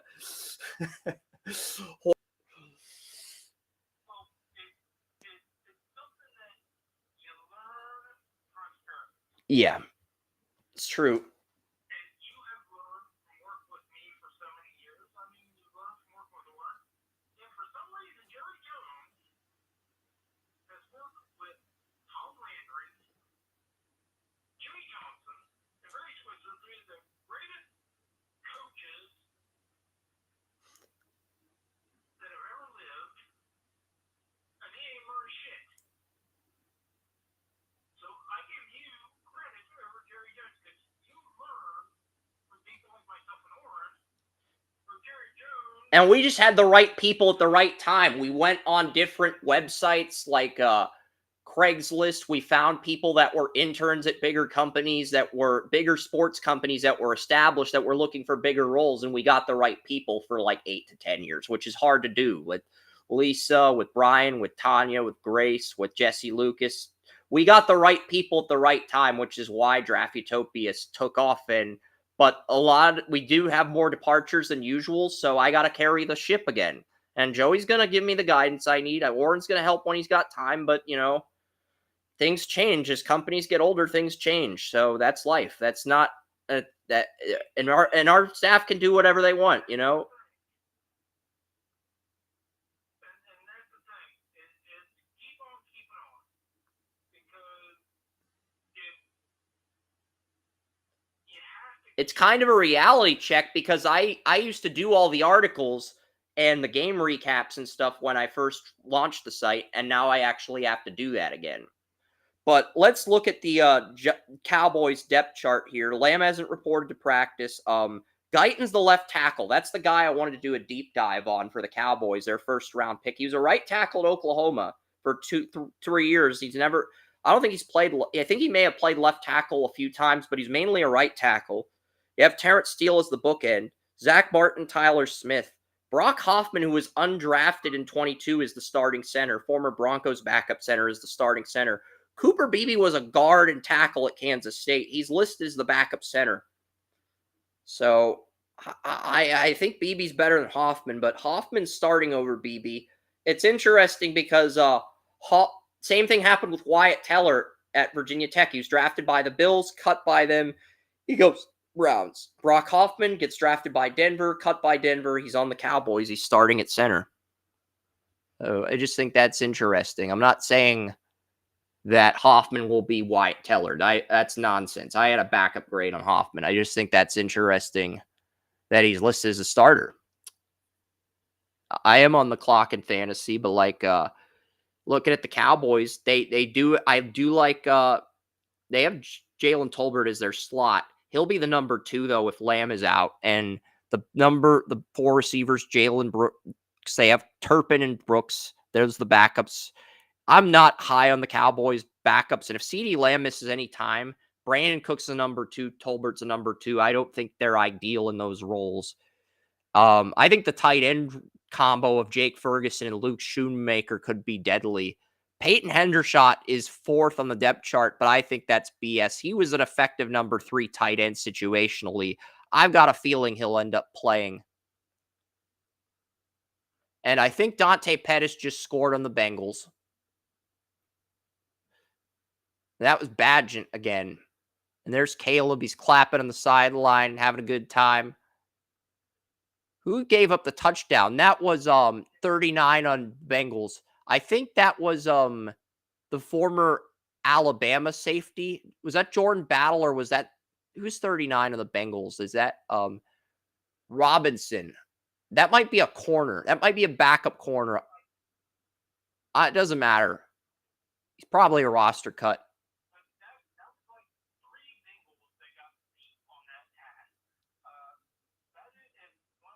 Bengals don't have depth at corner. They have 3 good starters, but they don't have depth at corner. If Cam Taylor, Britt, DJ Turner, or Mike Hilton gets injured, they don't have depth. They had 4 corners last year with Awuzie. If one of those top 3 corners gets injured, they are screwed.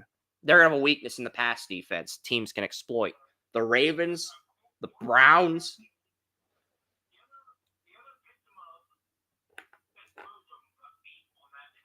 But none of the those are the Bengals' second team corners. I'm saying the Bengals' second team or third team corners. Those are not the starters. Those are not the top three guys.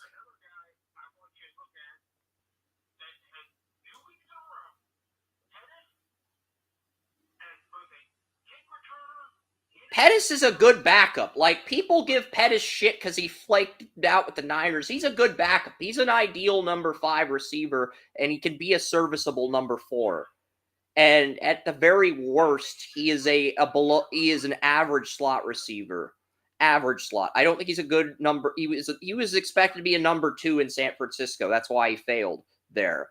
But he is a good number 5, can be a solid number 4, and he's not an ideal slot receiver, but he can play slot receiver for 1 or 2 games if you're banged up at receiver.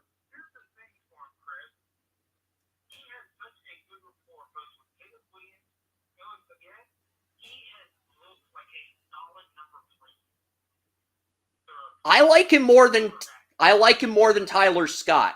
Tyler Scott was all speed. Peter Schrager hyped the fuck out of Tyler Scott, and he's just all speed. There's no route tree. There's nothing authentic about his game. He's all speed. I like Pettis over I like Pettis over Scott. I would demote Scott to number 5 and make Pettis number 4.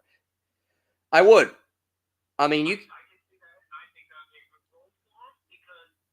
he can mentor Scott and show him how to run more routes on the route tree. I think that's good. And Scott, because I don't think the top 3 receivers are changing.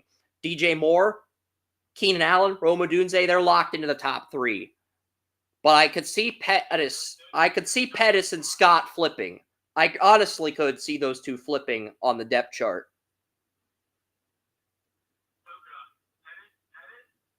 We'll give Pettis his love because it's warranted.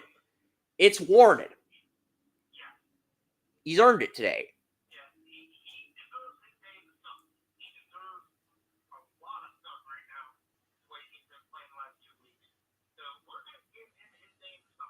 Yeah.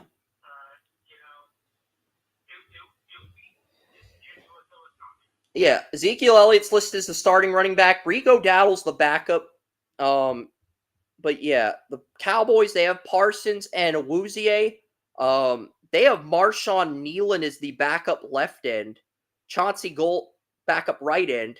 Chauncey Golson's the right end. Mozzie Smith is going to start next to Osa Digizua. Jordan Phillips, the former Giant, is now on the Cowboys. Justin Rogers. I think Sam Williams is still on IR or something. Yeah, he's on IR. Sam Williams, the former Missouri defensive end's on IR. So Marshawn Nealon's already taken reps away. I don't know how Nealon's doing, but we'll see what. Chauncey Golson's probably out after this year. Carl Lawson's competing for a roster spot. So it's interesting. Cowboys. Carl Lawson was a starter on the Jets entering the preseason last year before being benched for Jeremiah Johnson. He's now a third stringer on Dallas. Carl Lawson has hit on hard times. But, that's interesting. Damone Clark and Eric Kendricks are the starting linebackers. The Cowboys added Kendricks. I like Kendricks. I've always been a Kendricks fan, even dating back to his time at UCLA. I had a first-round grade on Kendricks in the 2015 draft. I loved him with the Vikings. I thought he underachieved with the Chargers, but I think that's partially due to the injuries as well as shitty coaching. So I think he'll rebound in Dallas. I do. I think he's a good replacement to Leighton Vander Esch. He might be a stopgap, but I could see Kendricks having a comeback year in Dallas, Joey. I really could. Because Kendricks was really good with the Vikings until his last year with the Vikings. He got extended, and they bought him out because they were over the cap. That's the only reason the Vikings got rid of Kendricks. They never wanted to get rid of him. They were over the cap. They had to buy him out. Demarion Overshone's healthy. He looked good in camp as a rookie before his season-ending injury last year. Overshone's healthy. Trevon Diggs and Bland are healthy. Jordan Lewis is still the nickel. Donovan Wilson, Malik Hooker are the starting safeties. Kalen Carlson, the 5th-round pick out of Wake Forest, is the number 4 corner. I liked Kalen Carlson, Joey. I think I mocked him in the 4th round to the Raiders. I was telling Oren this is a corner that could develop into a starter. I really liked his man zone and press. He has jumped both Andrew Booth and Eric Scott and C.J. Goodwin on the Cowboys depth chart. He has jumped all of those guys as a 5th-round pick. He's already on the 2nd team. So he's the number 4 corner. If Bland or Diggs gets injured, Carlson's starting as a rookie, like Carrington Valentine in Green Bay last year. So that is something to keep an eye on.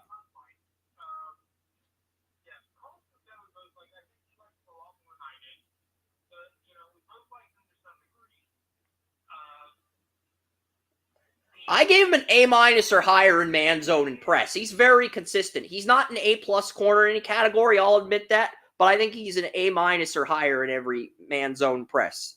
So I really did like him.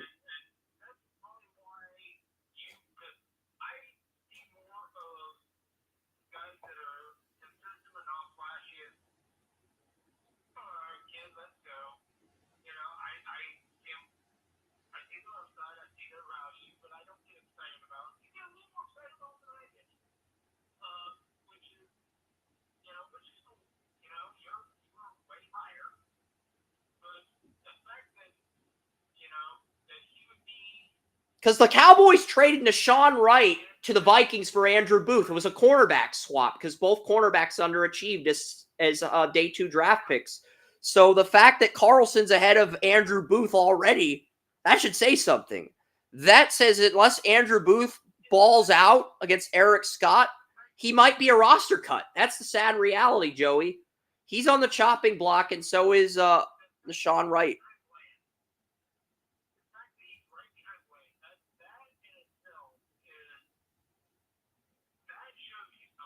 Carlson's already the number 4 corner as a rookie. He's good. I mean, I didn't think he'd start as a rookie, but I figured he'd be the number 5 corner and get eased into the lineup. He's already the number 4 corner, and that's very encouraging because a lot of 5th-round corners usually start out in 3rd string or practice squad, and then they get eased into the lineup in year 2.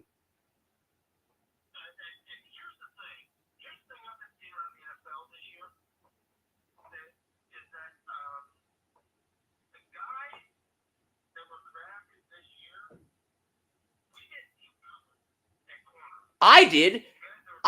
I saw Carlson. I mean, I saw a lot of these guys later in the process.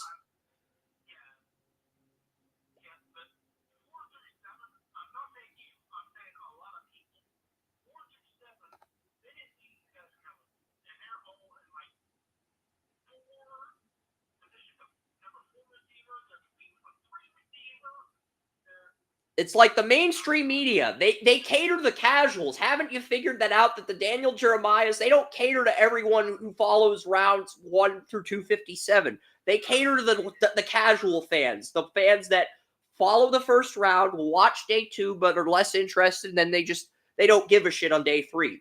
They cater to the casuals. We cater to the diehards. That's what separates us from the Move the Sticks podcast.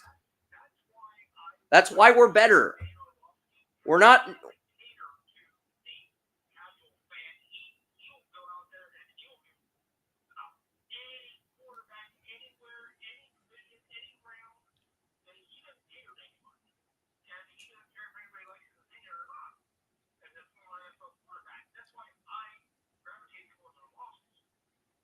Jeremiah's great at what he does. He gets inside information for the Chargers. He's their radio announcer. He's great at that. But at the same time, he's a former NFL scout. And instead of catering to the diehards, he'd rather cater to the casuals with a top 50, then a top 100, and he does it on his terms. And the reality is he's not changing. He's still getting paycheck from NFL media, so why should he change his routine? It works for him. He's happy with it.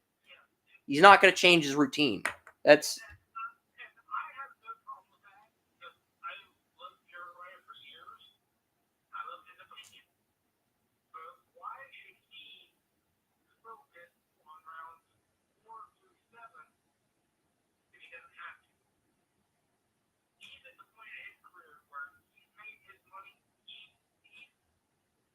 I wish NFL Network did something like the top 100 college football players, and they did like a list of, or the top 200 college football players, and they did a list every week. They start at 200 and they go down to 1.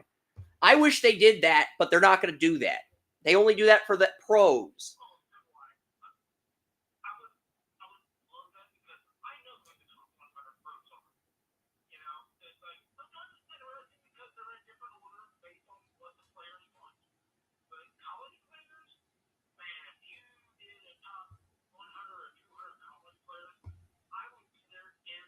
And you could do it on Tuesdays and Thursdays when Mock Draft Live and Path to the Draft airs. You could just do, and you don't know, you could do it like an hour leading up to Mock Draft Live. Think about it. You have NFL Total Access at 7. Instead of airing Mock Draft Live at 8, you air it at 9, but you air a college football top 100 first, just to build up to the show.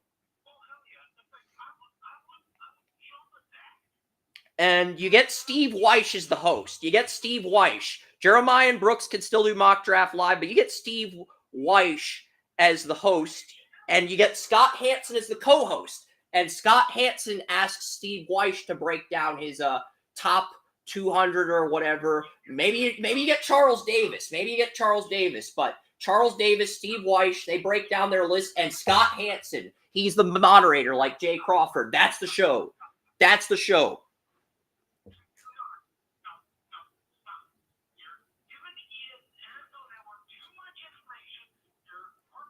I'm a horrible poker player. I'm a horrible poker player.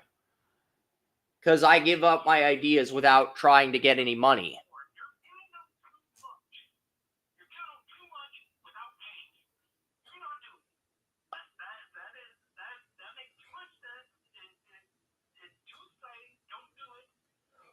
Well, they're not going to change. They're just going to reuse the same stuff. They just moved Good Morning Football from New York to L.A. That's...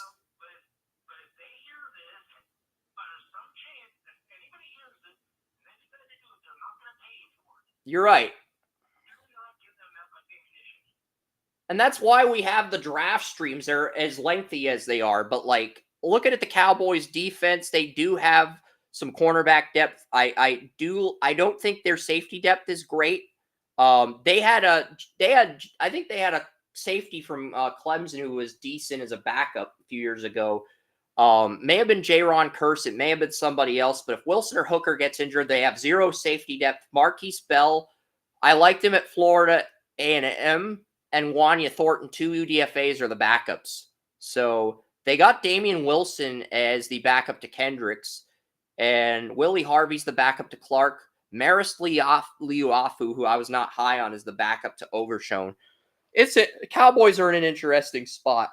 But I think their lack of depth is a lot weaker compared to previous seasons. I like Phillips in a depth role. Nealand and Golson could be good, but they could also end up disappointing with Sam Williams injured. Because I loved Sam Williams coming out of Ole Miss, but Nealand and Golson are wild cards. They could end up being good, but I also expect them to disappoint. Phillips is a good number 3. He's always been a good number 3 defensive tackle.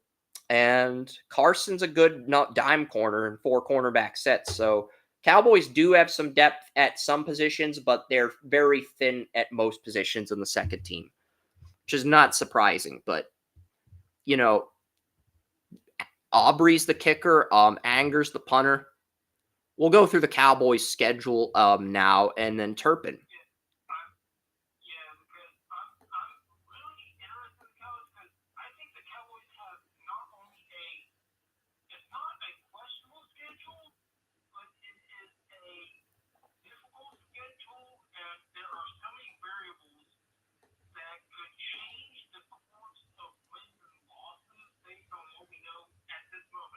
And Tyler Guyton. We did not do a rookie outlook for Tyler Guyton, but he's moving from right tackle to left tackle, so we'll do that as we go through the schedule. And Tyler Guyton, he's going to open up against the Browns. I think this is going to be a defensive game.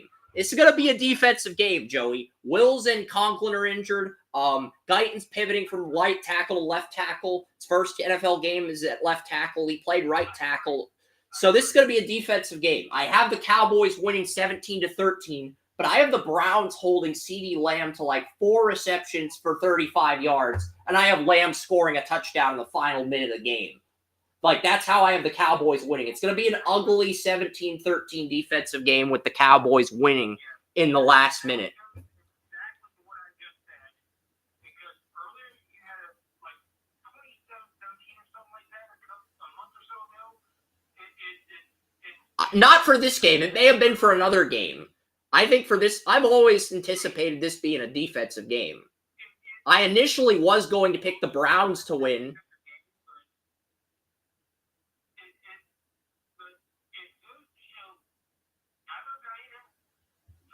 Both edge rushers have an experience advantage over the starting left tackle. That usually is an indicator it's a defensive game. And both teams have good cornerback tandems. Diggs and Bland is a great cornerback tandem when both are healthy. Bland has shown he can be a number one in Diggs' absence. And the Browns have Emerson and Denzel Ward. So, yeah.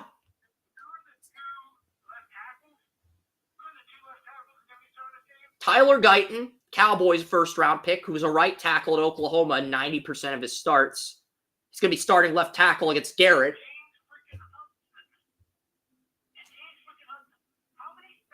He's going to play in Parsons. I think Hakeem Adeniji might be starting over Hudson. Hudson's behind Adeniji on the Our Lads depth chart for the Browns, but I don't know who is definitively starting.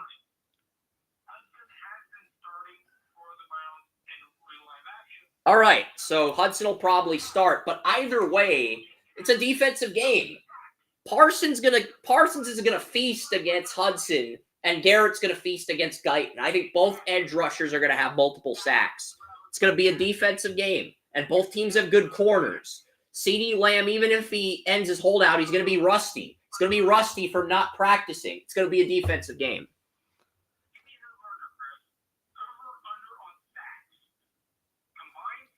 I'm going to set I think the line for sacks is 5. I'm going to set the line at 5.5 for both teams combined. So 5.5 is the over-under. That's the median.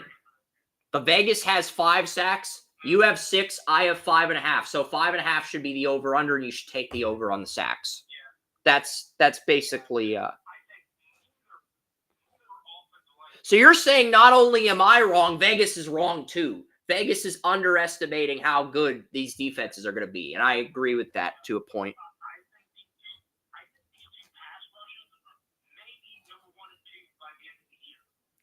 I don't know about that. I took the Ravens defense in fantasy because they had more turnovers, and I love their depth.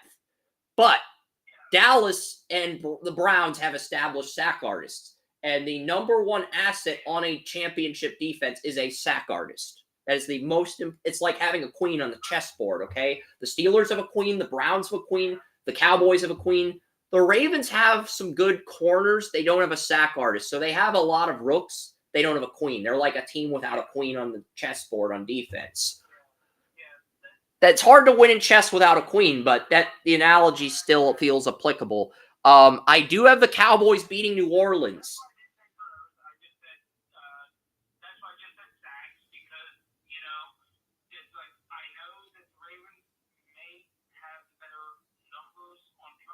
And I think they have more depth at corner this year than the Browns. Look, I like Cameron Mitchell, but I also think the Ravens quadro of Humphrey, Brandon Stevens, Arthur Mallett, and Nate Wiggins is a better quadro than the Browns quadro. I like Newsome and Cameron Mitchell from Northwestern, but they're not as good as the Ravens number 3 and number 4 corners. The Ravens have better depth, but the Browns, you could argue, have better overall corners. Better overall number 1 and 2. You can argue that.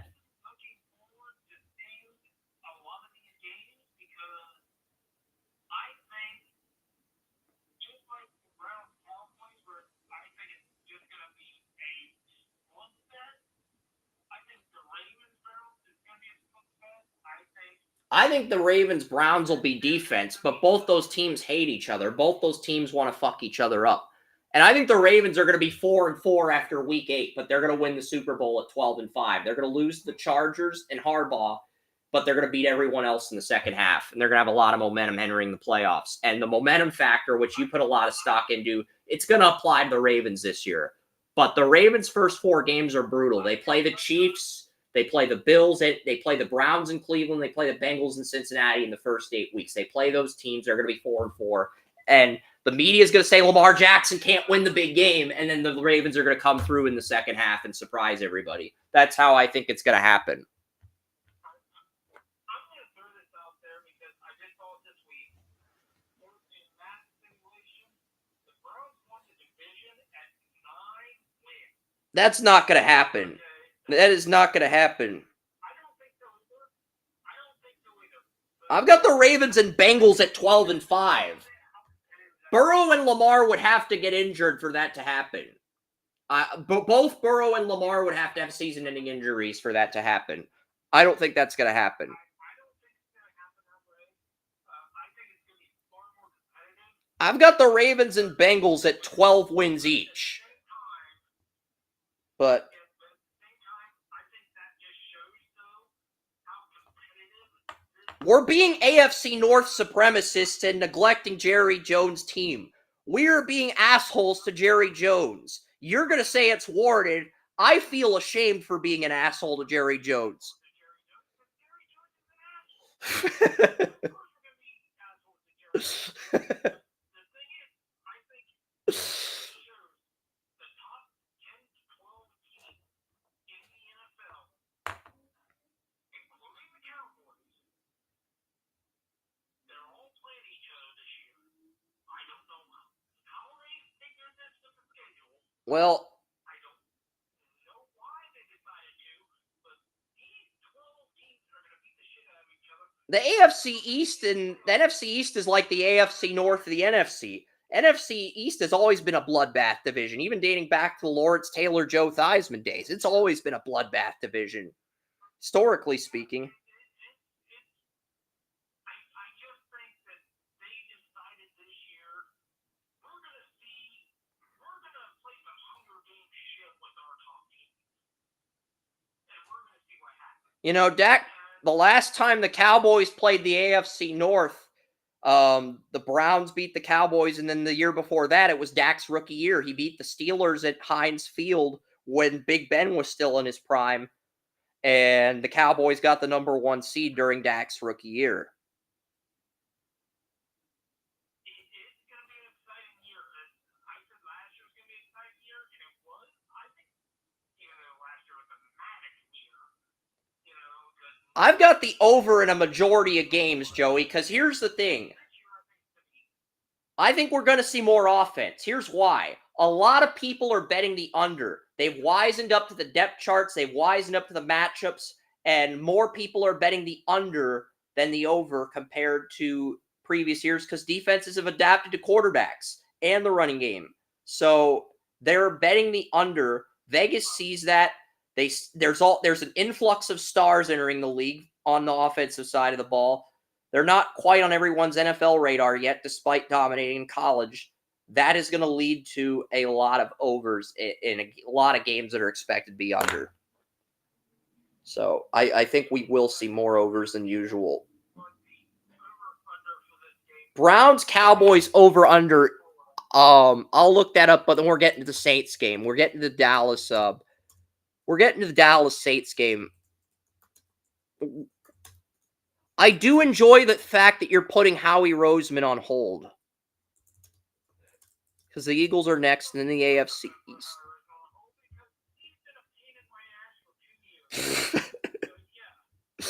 You're like a GoDaddy customer support rep. Howie Roseman's like an angry web designer, and you're putting Howie Roseman on hold. I love it. I love it as a Patriots fan because of Super Bowl 52, but it's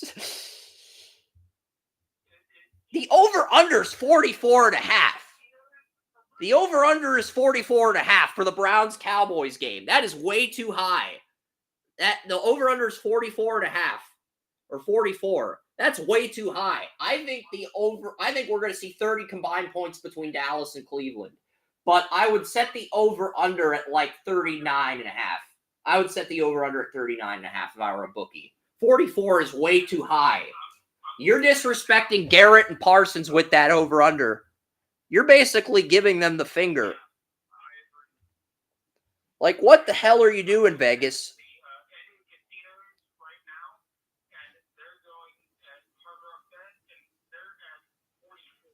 Yeah.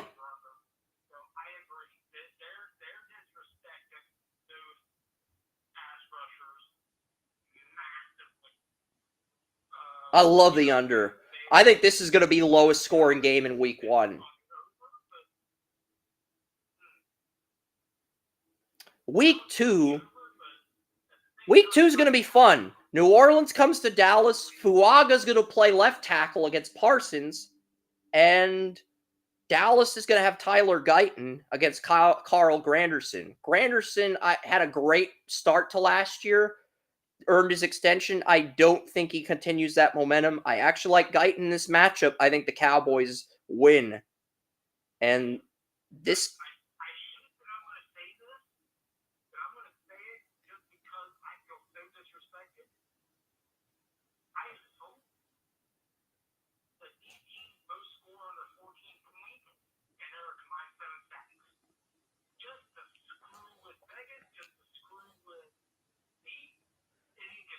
The over-under in this game is like 30.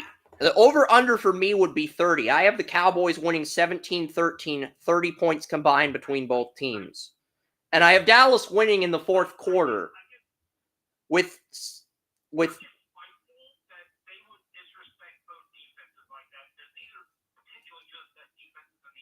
yeah, and it's just not okay to do that to Micah Parsons or Garrett. These are 2 finalists for Defensive Player of the Year.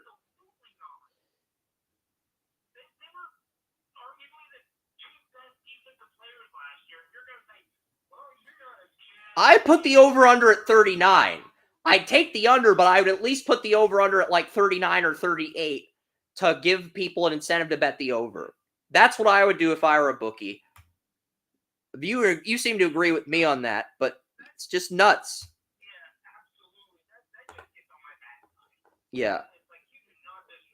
I like Tyler Guyton. I mean, Fuaga's going to be playing Parsons. Fuaga's not going to play anybody in the Panthers in week 1. That's going to give him some confidence. And he's going to go against Parsons. He played right tackle at Oregon State. He's playing left tackle. I think Parsons is going to dominate Fuaga. Give him that welcome to the NFL game. The Cowboys are going to be 2-0. They're going to be hosting the Ravens, and they're going to be optimistic. And then the Ravens are going to come in and beat the Cowboys. Lamar Jackson just going to have a field day in Jerry World. I mean...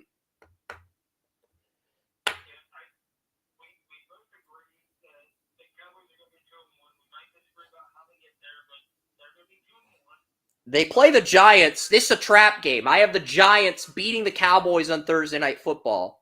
It's going to be a defensive game, too. I have got the Giants winning 17-16.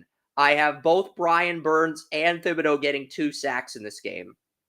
I have the Giants combining for 6 sacks. I think 7's in range.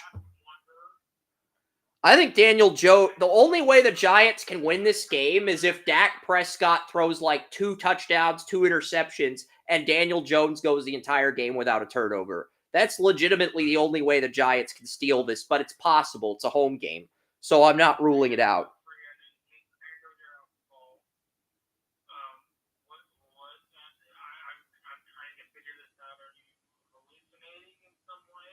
The Giants got shut out 40-0 last year. 44-40-0 against Dallas. You don't think the Giants want to get revenge on Dallas? That's their Super Bowl. And it's a Thursday night game on Amazon Prime.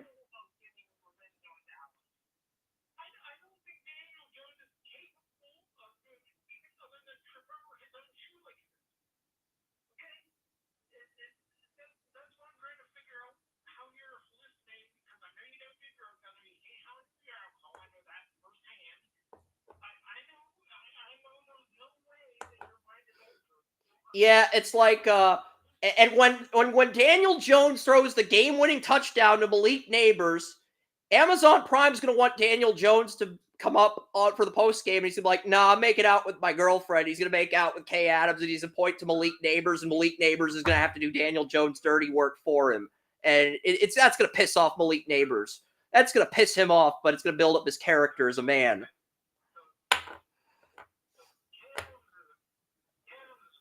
Kay Adams is cool, but Daniel Jones, I feel like she could do better than him, but he's a good guy, but financially stable, but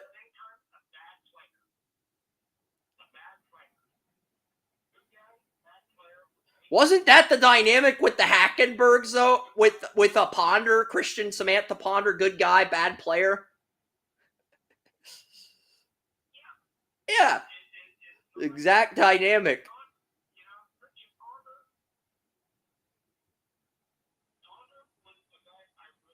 I did too.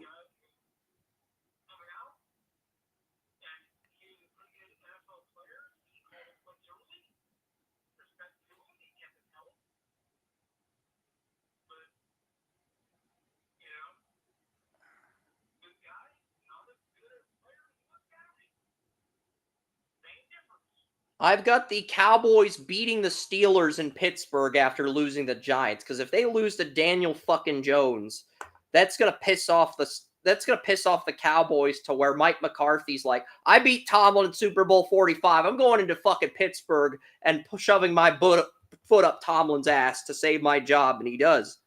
And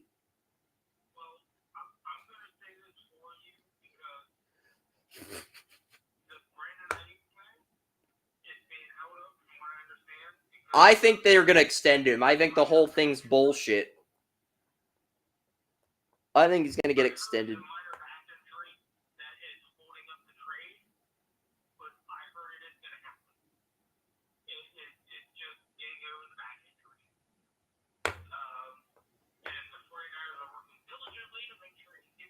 They want like Minka Fitzpatrick or a star player in the trade. The Browns did not offer Amari Cooper. That report was fabricated, but they did offer something. I'm guessing it was like a second or third round pick in Tillman and a pick in next year's draft, like a fifth. All right, fair enough. I've got the Cowboys beating the Lions. They're 4-2. They beat Dan Campbell again. Dan Campbell will get his revenge, but I'm not going to reveal how just yet. The Cowboys get a bye week before their game against the 49ers. How kind of the NFL to give Jerry Jones 2 weeks to prepare for Brock Purdy and the team that tore him a new asshole last year. Because what a great commissioner Roger Goodell is. Giving Jerry Jones 2 weeks to prepare for San Francisco. It really won't matter in the grand scheme of things, Joey. Because the game's in San Francisco.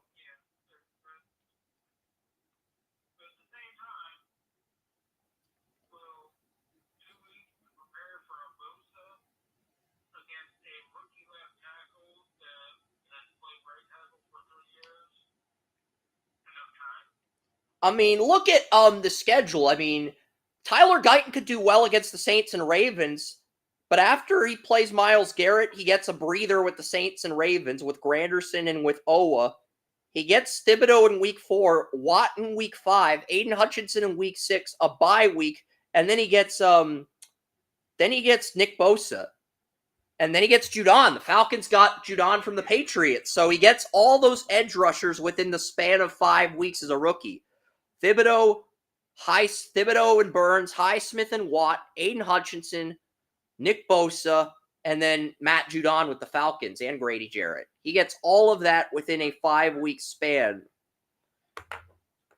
Guyton.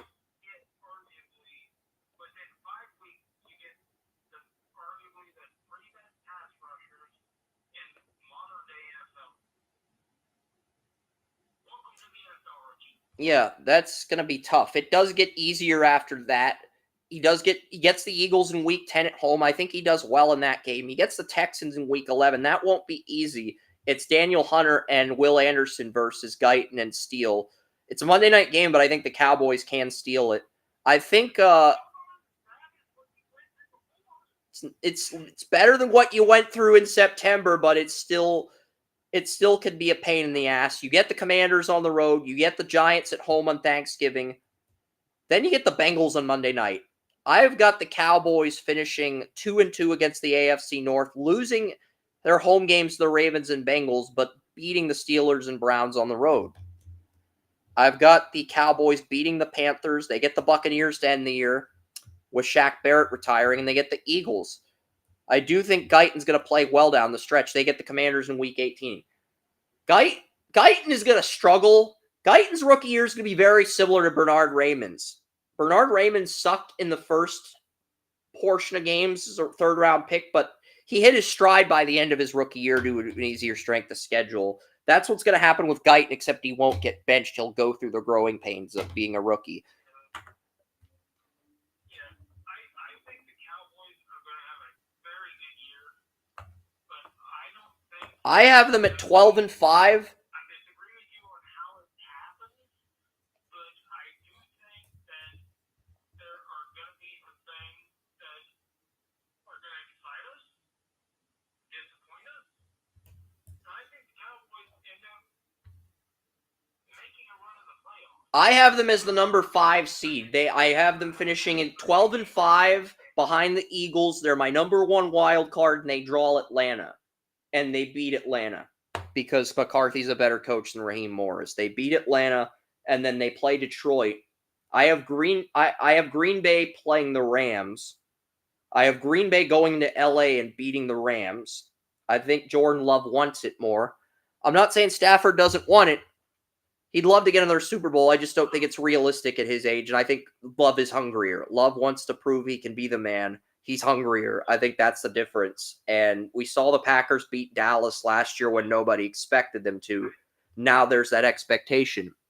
I think your analysis is correct based on the fact that Love insisted on playing the first game against the Browns and came out, even though it was against the second team, just to show that he could, even though it was against the second team Browns, he wanted to come out and show, I'm ready, and this is what I'm going to do to the rest of you. And I think within 3 plays, he threw a 57-yard bomb against the Browns' second team just to show, hey, I'm here, guys. Don't overlook me. There's more coming for me. And it doesn't matter who it's against. When that's the first game, and that's the first series of your season, that's a hell of a statement. I don't care if it's against the first team, the second team, or the fourth team. When you're projected to be good and you want to send a message, what do you And here's the thing. I have the Packers beating the Eagles in Philly. I have the Packers and Eagles. I think the Eagles win the opener in Brazil. I think both quarterbacks are capable of scoring 30 on the other defense, with both teams running a new defense. But with the altitude in Brazil, I don't see either Hurts or Jordan Love getting 30 points in that altitude in Brazil. So I think it's a high-scoring game, but I don't think either quarterback gets 30 points. And I have the Eagles winning in Brazil, but I have Jordan Love getting his revenge in the playoffs. Spoiler alert. And then I have the Cowboys playing the Lions and losing to Dan Campbell.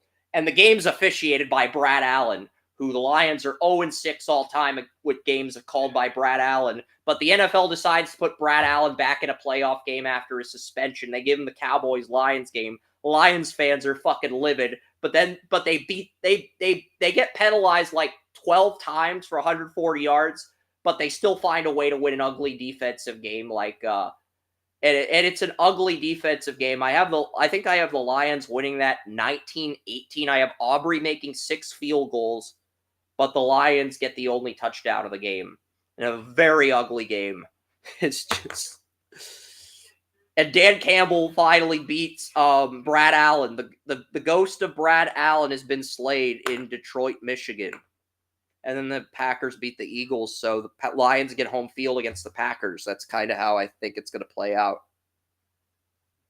For me, it's just the statement of Jordan Love saying, I don't care who I'm against, I'm going to go out there first series, and I'm going to show we're here for Brooks. It didn't matter who he's against, what team he was against, on any team. It was just that his attitude, I'm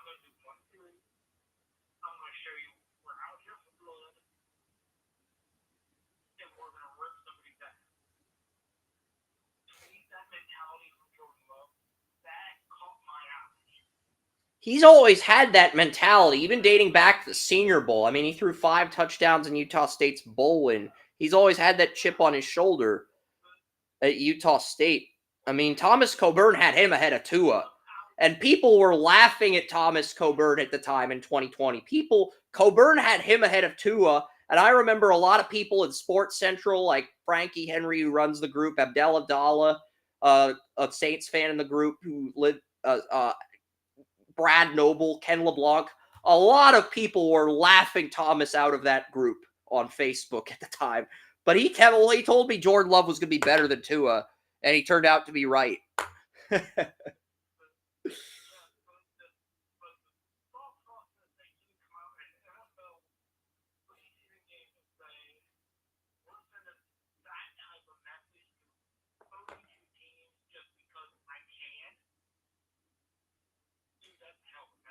It is. I think the Cowboys win a wild card game, but they lose in the divisional round. And if in the rare event that the Cowboys get the number 1 seed, I think they lose in the divisional round.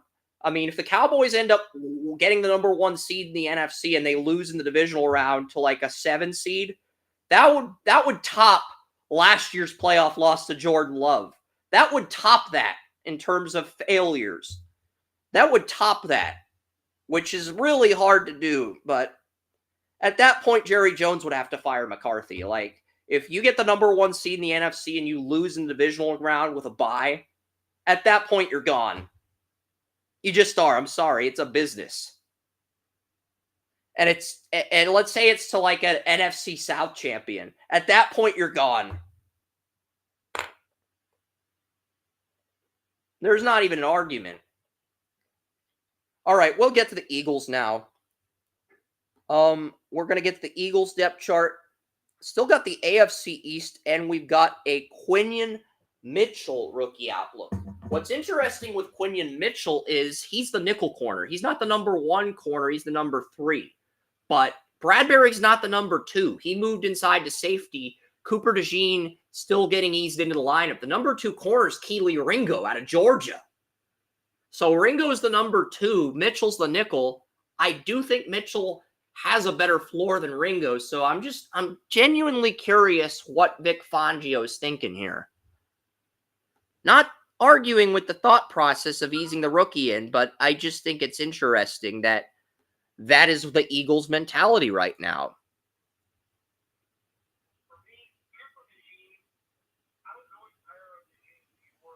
I was higher on Mitchell than DeJean.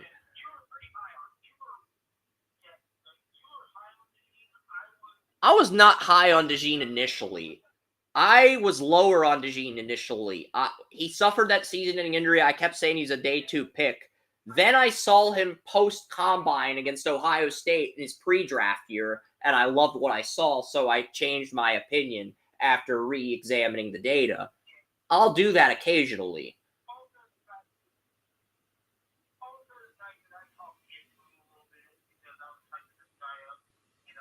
I like Mitchell more, though. Mitchell wowed me at Toledo, whereas DeJean is a guy who had traction. There's a distinction between the two, but the Eagles got both. And they're basically, I think Keely Ringo is going to get his opportunity to start, but if he screws up and DeJean gets an opportunity to play, Ringo's going to be the dime corner, and he's not going to get another chance to start with the Eagles. He's on a very short leash.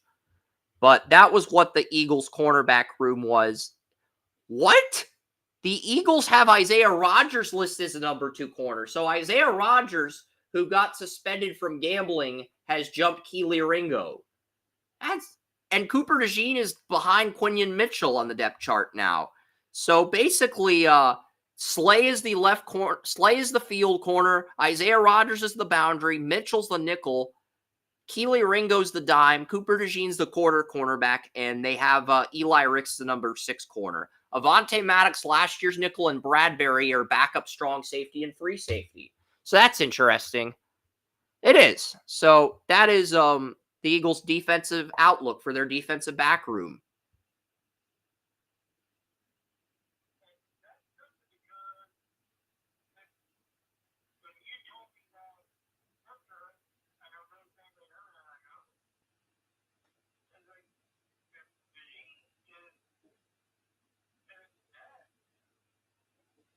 I love Keely Ringo at Georgia, but Keely Ringo was in last year's class. And Eli Ricks, he was the former LSU Alabama corner that went undrafted, that we both liked in 2023, but he never really moved the needle with the Eagles. Made the team, but he didn't really move the needle. But entering training camp, Ringo was ahead of Mitchell. I think Quinyon Mitchell will be the eventual number 2 corner, but they're easing him in. They're playing him at nickel because they want to ease him in. They don't want to put too much pressure on the rookie.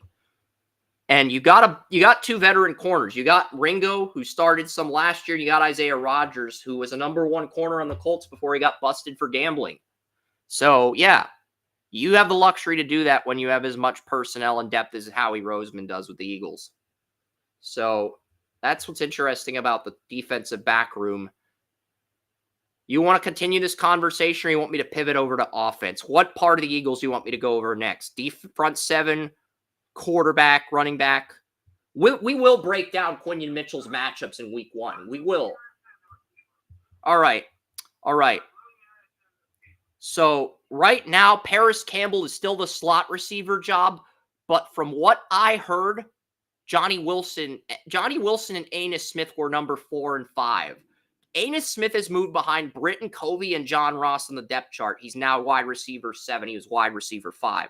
Wilson's been wide receiver 4, and he's been good enough to where he's been pushing Paris Campbell for first-team reps in the slot, which is not surprising.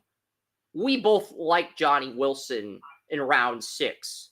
I had him in round 4. You had him in round 3, but he fell to round 6. We loved him at that point. And he fell to a team that has an established quarterback in Philadelphia.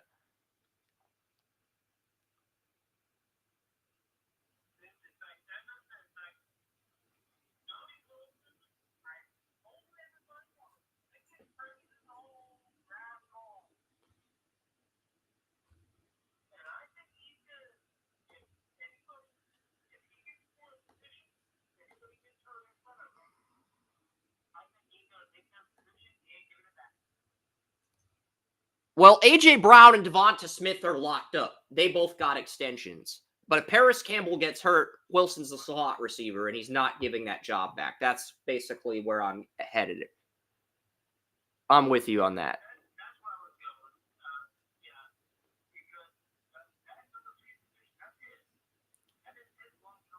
Yeah.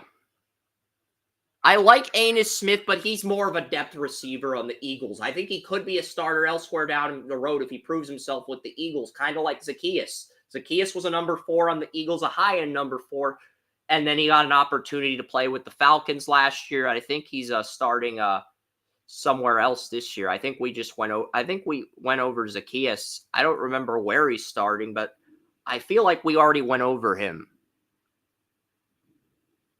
Olamide Zacchaeus. He may be on an AFC South team, but I'm not gonna look it up right now. It is lightning where I'm at. The lights did go off for a second, but no power outage yet. So I may experience a power outage. I will keep you guys updated if that happens. But just something to be mindful of. We're on the last team for the NFC East, and then we get the AFC East. Then we get the AFC East. So we get Mailata, we get Landon Dickerson, Cam Jurgens. Tyler Steen got injured in the preseason. Tyler Steen, yeah, he was carted off in the Eagles-Patriots game. He got carted off, Joey. I know that comes as a bit of a surprise to you, but the Eagles did play their first-team offensive line.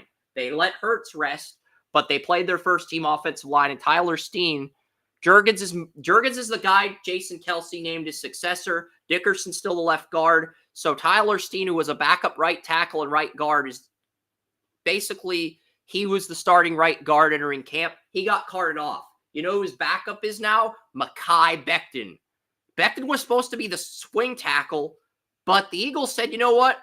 We're going to move Becton inside to guard. He's 6'7", 350 pounds. They're going to play him at right guard. This could either end up working and make Howie Roseman could either look like a genius, like the Ravens are doing with Falele, or he could end up looking like an idiot if this backfires.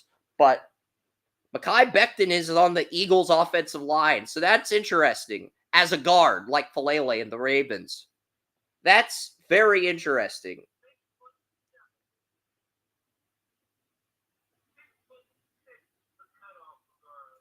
The Eagles have Trevor Keegan, the rookie out of Michigan, but they want to keep him at left guard where he played in college. He's the backup to Dickerson. They also have Matt Hennessy, the former Falcons center, as a backup to Juergens, but they would rather play they also have Darian Kennard, the former Kentucky right tackle, as a backup to Lane Johnson. I would keep Becton at right tackle and try Kennard at guard, because it's like they also have Aneem Donkwa, the Howard tackle that Ken LeBlanc liked.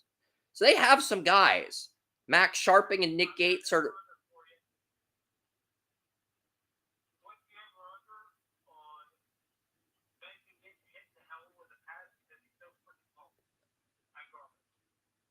I would say the odds of that are pretty high, because he's going to be playing guard. And, Mekhi Becton, he's going to be going up against Kenny Clark and the Packers defensive line in week 1. It's just fun to speculate some of these matchups now, because Becton starting on the Eagles offensive line, he's supposed to be like the swing tackle if Mulata or Lane Johnson got injured. Now he's probably going to start at guard if Kyler Steen's injury is serious,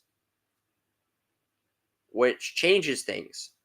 I still think the Eagles could be the 1 seed as long as their weapons are healthy, but Becton starting could be the kryptonite for the Eagles, Becton. And he might not even stay healthy, and if he doesn't, you're going to have a third string at right guard. That's not good. Eagles have a lot more tight end depth. Uzoma's their third string tight end behind Grant Calcaterra. Albert O is the fourth string tight end. They still have Armani Rogers, the former quarterback in college who moved to tight end. They got some guys. They got some guys. Kenny Pickett was awful against the Patriots. Tanner McKee and Will Grier looked better than Kenny Pickett. Our lads has just moved Tanner McKee ahead of Kenny Pickett. Kenny Pickett has been demoted to third string in Philadelphia. That's interesting, because he started against the Patriots, but he was so bad. Apparently, McKee has already jumped him on the depth chart. Tanner McKee was a 2023 6th-round pick. I did not think he would jump Kenny Pickett this quickly in the preseason. I knew Pickett was bad. I didn't think he would get jumped by Tanner McKee. That's a surprise to me, Joey. So if Jalen Hurts gets injured, Tanner McKee's the starter. I still think Pickett's the backup, but our lads has moved McKee ahead of Pickett. I don't blame them. McKee and Grier both look better than Pickett. I'm just surprised they moved Pickett down to third string this early. That might be a knee-jerk reaction from our lads. I don't know. But I do think that's interesting. What do you think of that, Joey? Because that is noteworthy, I think. Tanner McKee starting if Hurts goes down. Pickett was just that bad in the preseason against the Patriots.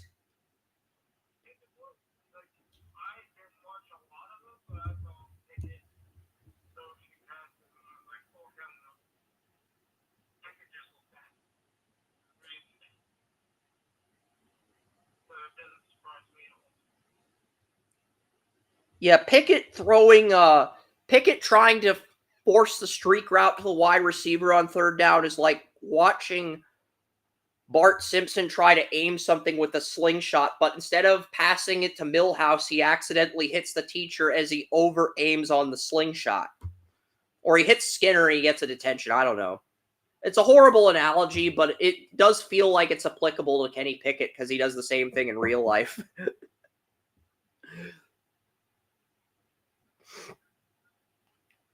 Let's go to the Eagles front seven. They have Josh Sweat and Bryce Huff starting. Brandon Graham and Nolan Smith are the backups. Jalen Carter, Jordan Davis, and Milton Williams are good defensive linemen. There's not a lot of depth up front. I said Jeremiah Trotter Jr. was on third string. He's jumped Oren Burks. Still trailing to Kobe Dean, Zach Bond, and Devin White, but he's moved up from linebacker 5 to linebacker 4, which is encouraging. He was linebacker 5 in training camp. He's linebacker 4. He's moved up a spot. He's now a second string. He's no longer third string, so he'll see some playing time, but he'll probably get like 1 to 5 snaps a game, at least at first. He'll be eased in, but Zach Bond, he's an outside linebacker. I don't like Zach Bond as an inside linebacker, but the Eagles don't give a shit. Nakobe Dean's got an injury history. I think Trotter will be starting next to Devin White before the end of the year. But it'll be late in the year, like when Hurts started as a rookie. It'll be late in the year. And once he does, he's just not going to give the job back. Caden Stearns is on the Eagles. He got cut by the Broncos. Sidney Brown. So the Eagles have a lot of depth at safety this year. And they do. I think the Eagles are a sneaky under-the-radar team. I have them at... we'll go through their schedule now. They've got Barkley, Gainwell. Will Shipley was ahead of Gainwell. Now Gainwell's ahead of Shipley. It's just crazy how this stuff changes so quickly. We'll get to the Eagles schedule on my playoff simulator. And then we'll get to the AFC East. We do have the AFC East division. Probably should call it a day here, but we'll do the AFC East. It's like... there's just so much going on. The Lions-Chiefs game is going to air soon, so we'll break that down during that game. The Eagles, I have them as my number 1 NFC team in the regular season, but I think this is a crazy year. I have both the Eagles and Chiefs getting the number 1 seed and losing the predictional. How many times? This is probably an outlier for me as a sports analyst, but I have both number 1 seeds losing the divisional round, which rarely happens. It happened the one year Burrow went to the Super Bowl. The Packers lost as the 1 seed, and so did the Titans. I think that's the only time that's happened, though. I think we will see both the Chiefs and Eagles lose as 1 seeds, and I have the Eagles starting the year 6-0. I have them beating Green Bay and Atlanta at home. They beat the Saints. They beat the Buccaneers. They get a bye week. They beat the Browns at home. If the game was in Cleveland, I'd pick the Browns. It's in Philly. I'm taking the Eagles. They beat the Giants. They're 6-0. They lose to Burrow in week 7. I've got Burrow handing Hurts his first loss. They beat the Jaguars. They lose to Dallas. They beat the Commanders. They lose in Jerry World. They lose to the Rams. They lose the Ravens on the road. They beat the Panthers and Steelers at home. They beat the Commanders on the road. They beat the Cowboys. The Eagles do the unthinkable and go 9-0 at home, and then they lay an egg in the divisional round to Jordan Love. That's my Eagles' outlook for They go 8-0 at Lincoln Financial, 1-0 in Brazil. They go 9-0 in the regular season, and they lay an egg at Lincoln Financial in the divisional round against Jordan Love because he wants it more. He wants it more than Hurts. That's what I think is going to happen. And it's going to set up for a Lions-Packers NFC title, and we're in agreement on this. That's the crazy part. We're in agreement on that scenario. Maybe we're not in agreement on the Eagles getting the 1 seed, but I think they go 9-0 at home, and they lose in the divisional round to a team like a Green Bay. Or maybe they lose to Dallas if they sweep them, and Dallas gets the NFC title, but they lose the Lions. Dan Campbell's just too much to handle. Jerry Jones cannot tame Dan Campbell. And his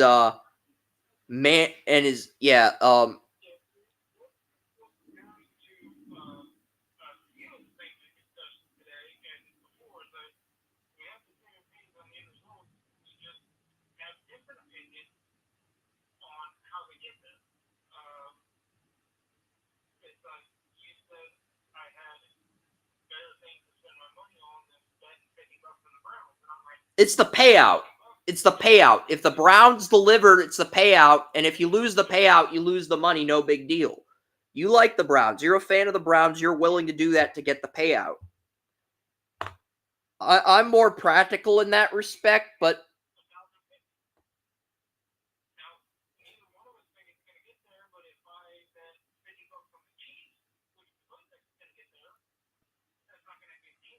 I think the Chiefs are going to go 15-2, dominate the regular season, lose the Bills and Browns, and then they're going to lay an egg in the divisional round. Mahomes is going to win MVP again. Nobody's going to see it coming. because the Chiefs have been so dominant at Arrowhead, they haven't lost. They're going to lay an egg in the divisional round. And it's going to throw everyone off guard, and everyone's going to be thinking, what the fuck? The Chiefs lost the divisional round at Arrowhead. God damn it. And Chiefs fans are going to be pissed off. They're going to be angry. That's what I think is going to happen. That's what I think is going to end up happening. I think the Ravens will get to the Super Bowl, but it'll be because somebody knocked out the Chiefs. And the argument will be the Ravens, their Super Bowl has an asterisk next to it because they didn't have to get through Mahomes. That'll be the legacy of Lamar Jackson. I think he'll get a Super Bowl, but he'll avoid playing the Chiefs. And then there.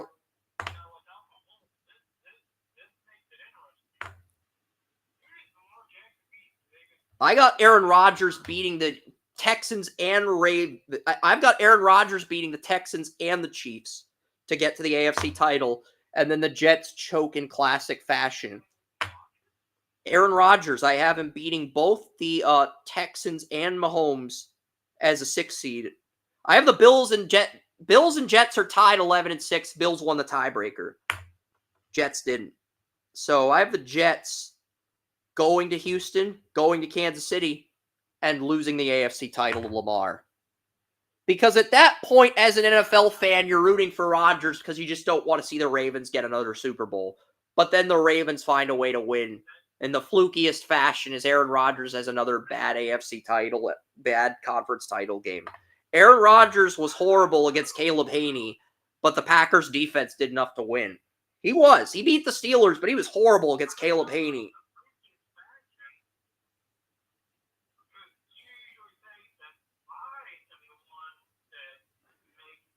I just like the Ravens this year for some reason. I like their offensive line. I like Falele. I like Rosengarten. I like Voorhees. I know it's a newer unit, but I think they're going to reload like the Chiefs. They just haven't done it yet, so people aren't going to give them the benefit of the doubt. That was how it was with the Celtics until Tatum and Brown won their first NBA Finals against the Mavericks this year. That's how it's going to be with the Yankees and Aaron Judge. That's how it's going to be with the Ravens, whether you like it or not. You're just not going to give them the benefit of the doubt until they do it. You're not going to give the Ravens the benefit of the doubt until they do it. You know I'm correct. You know I'm correct.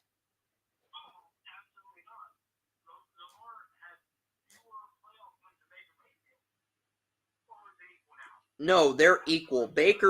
Lamar won 2 playoff games. Lamar won 2 playoff games. Baker won 2. Well, Baker is 2-3 in the play. Lamar has 2 MVPs and Baker doesn't have any.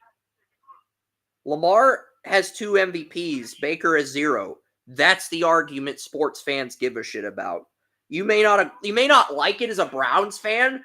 You may not like it as a Browns fan, but that's the argument the media cares about. And they were both unanimous MVPs, by the way.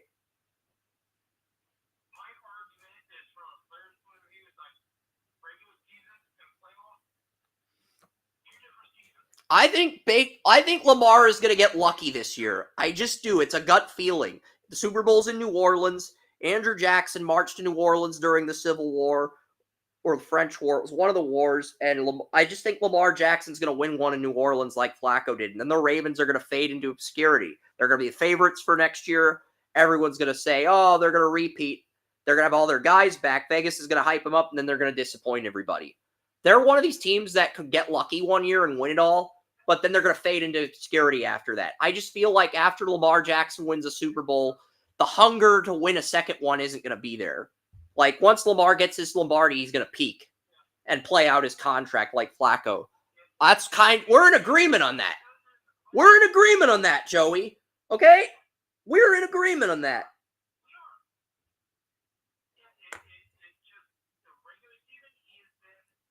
He's gonna get a Super Bowl, and then he's gonna play out his contract. He's gonna get a Super Bowl.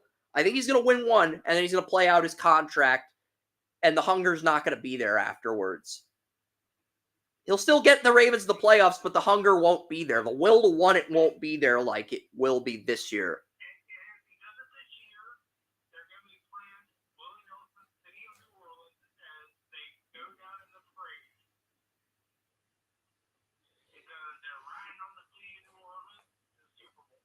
Yeah.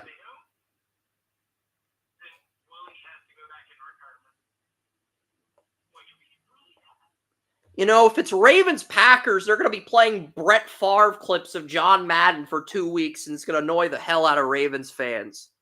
I've still got Ravens-Lions in the Super Bowl, but if it's Ravens-Packers, they're going to play Brett Favre John Madden clips for 2 weeks in New Orleans, and it's going to annoy the hell out of Ravens fans.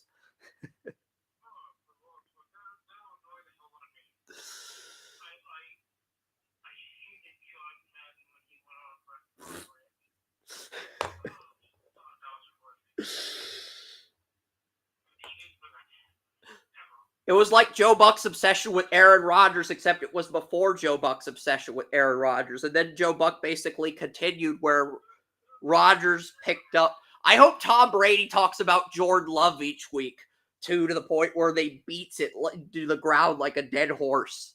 He beats that Packer bias that Fox has into the ground like a dead horse. I think Brady's more objective than that. But,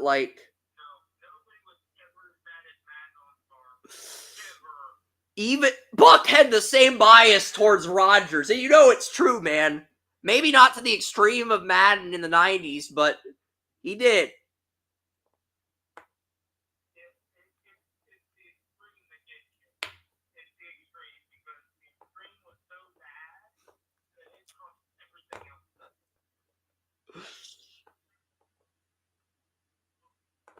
Yeah, until Brett Favre left the Packers, it felt like Madden was praising him each week. and with Joe Buck, he praised Aaron Rodgers for 4 or 5 years. He still praised him afterwards, but when Aaron Rodgers was at his peak from 2010 to 2015, that's when Joe Buck yelled Aaron Rodgers. It felt like he was picking up where Madden left off. With Madden, he praised Brett Favre from the very first snap in 93 to 2008. It was 15 years of Madden's Brett Favre. And then when Madden went to ABC, he continued the Brett Favre rants. So it was like a documentary on the History Channel or something. But yeah, I've got the Eagles. We're gonna get to my Patriots now. We're just gonna dive straight into the AFC East.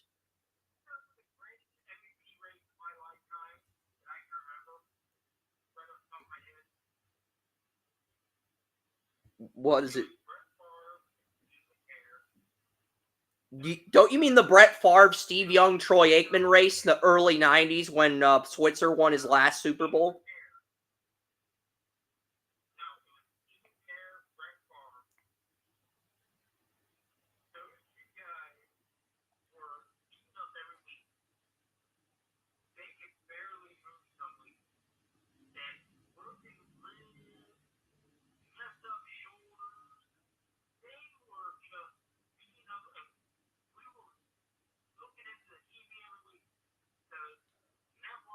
I'm trying to figure out what year this is. What year is this, Joey? Is this... it wasn't 2000, 2001. The Packers missed the playoffs in 2000, 2001, I think, under Ray Rhodes.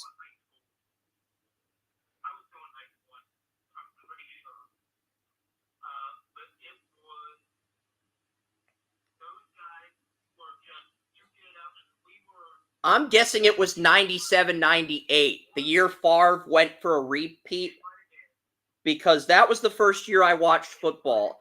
I did not watch football until 98, 99 in Kansas City, but the first game I watched was Super Bowl 32.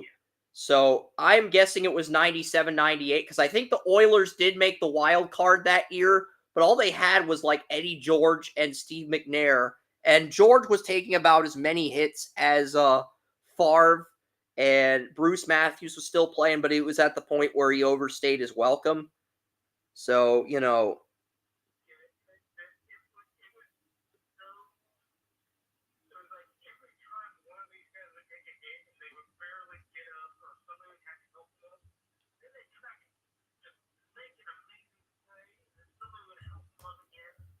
Cordell Stewart thinks he would have succeeded in this era. But it's interesting. I've got the Our Lads depth chart for the Patriots. There's a lot that stands out. We'll get into the Patriots now.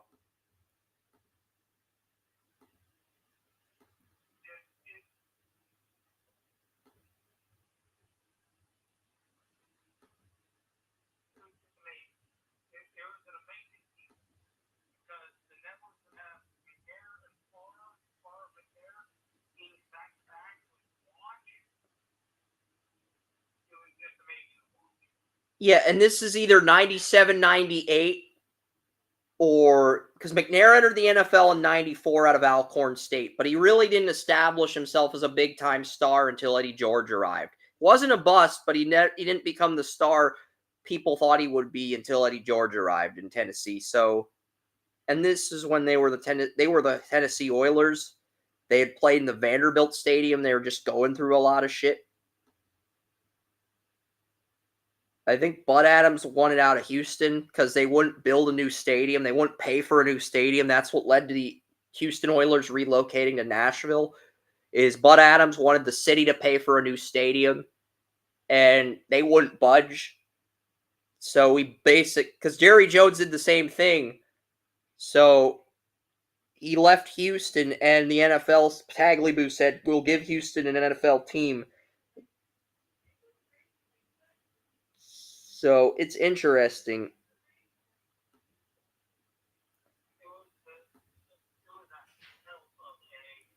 Can we talk about my Patriots, please? It's been 6 hours. I should not have to wait 6 hours to talk about my team, man.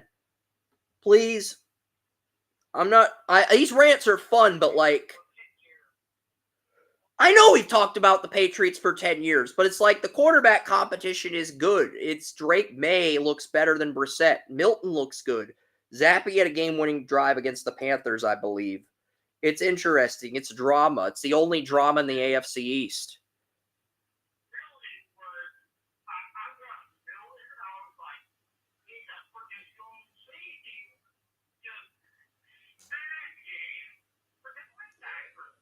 Wes thinks the Patriots got 2 steals in May and Milton. I still have reservations on Milton, but I've been very encouraged with what I've seen so far.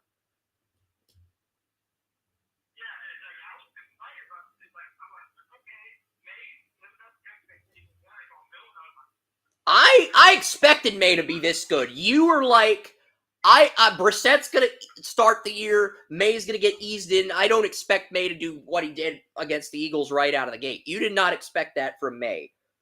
Because the Patriots supporting cast, it's about as bad as what Stroud had with the Texans at the beginning of the year with all the injuries to the offensive line.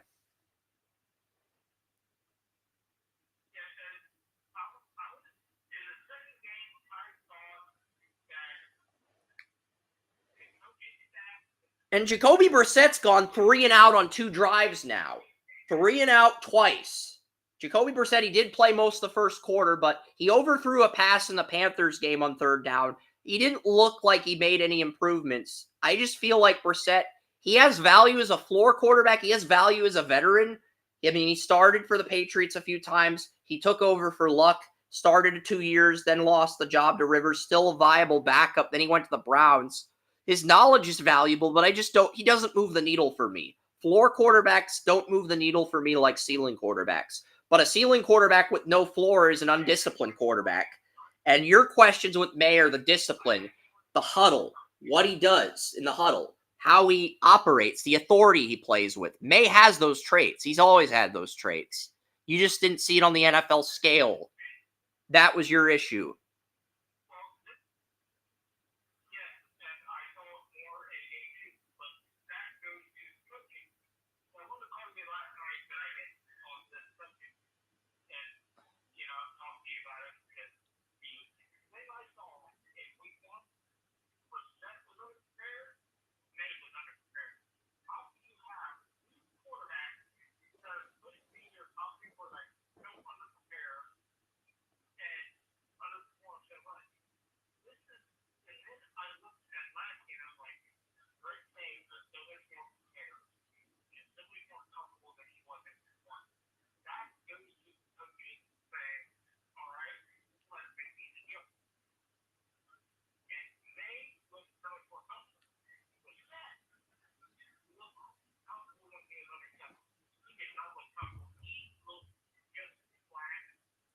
Yeah. When Drake May was drafted, he was 3rd on the depth chart behind Bailey Zappe, and I said he might start by week 14 at the latest, week 15 at the latest after the bye. Then after he jumped Bailey Zappe, the reports were that Drake May is going to start by week 8. I think Drake May has cut that week 8 gap in half. He'll probably start by week 4 to 6. It just depends It depends. A lot of it's going to depend on you'd like to start him against the Jets in week 8, but the Patriots just have a brutal schedule to begin the year. I mean, they do. Like the Patriots, they open up with Cincinnati on the road. They play Seattle at home, which they're underdogs, but I think Brissett can beat Geno Smith if he wins the turnover battle. They play the Jets in New York with Rodgers. They play the Niners in San Francisco. They play Tua at home, who's undefeated against the Patriots. They get Stroud in New England, and they get the Jaguars in week 7. And then they host the Jets in week 8.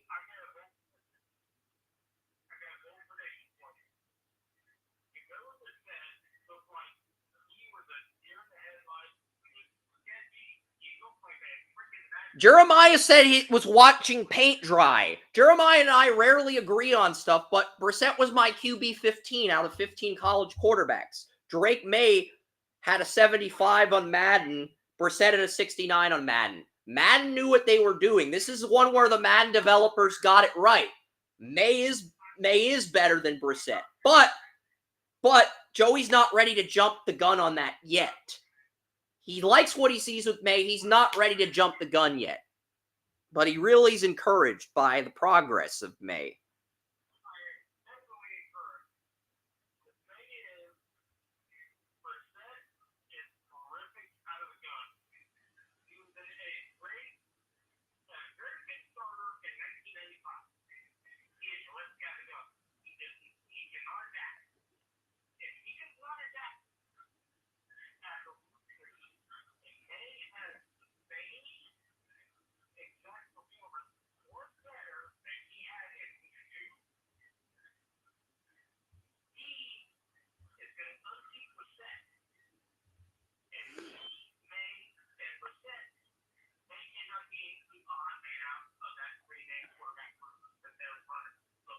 Because they've got Bailey Zappi on a rookie deal for 2 more years. They have Brissett on a 1-year deal. So if Brissett continues to suck, they can just cut him, no worries, and just turn things over to the rookies and Zappi. That wouldn't surprise me. I don't think that ends up happening, but it is something that could realistically transpire. I'd give it a 15% probability. With things that are a long shot, I'll stick in the 10 to 20% range. I'll go 15% because Brissett's just been so underwhelming the first 2 games. This is what I expected from Brissett and what I expected from May. But just because I expected it doesn't mean I'm ready to anoint May the starter. Still has to do more to earn it.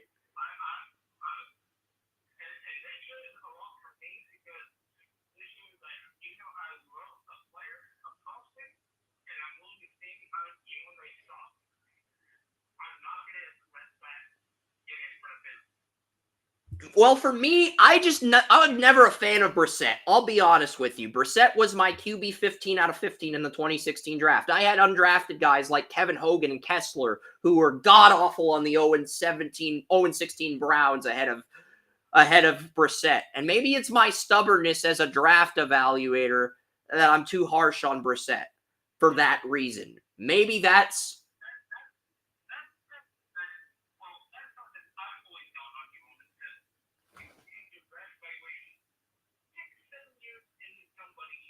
It's like my draft evaluations are like a permanent record in high school. I will live on the sword. I will die on the sword. And that's cool in a sense, but it's also kind of irritating for you because I don't give players benefit of the doubt enough. It feels like I'm a boot camp sergeant sometimes.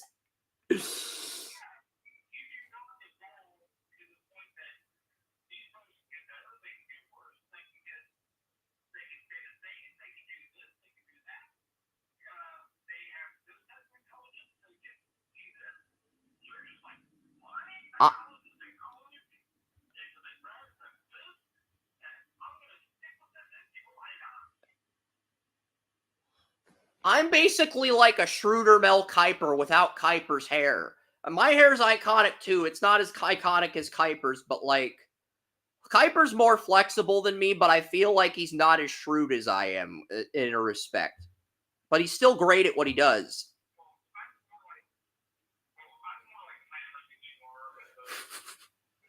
Kuiper's more laid back, whereas Todd McShay, he kept saying the things about Jalen Carter's character concerns, and because ESPN poached Jordan Reed from the Draft Network, and because they got Matt Miller from Bleacher Report, they had the flexibility to fire McShay at that point.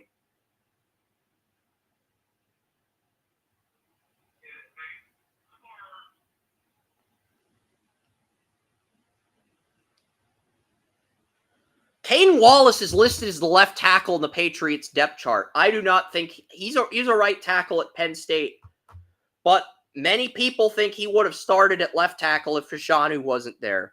That was the thought process in drafting him. Cole Strange is on the pup until week 8.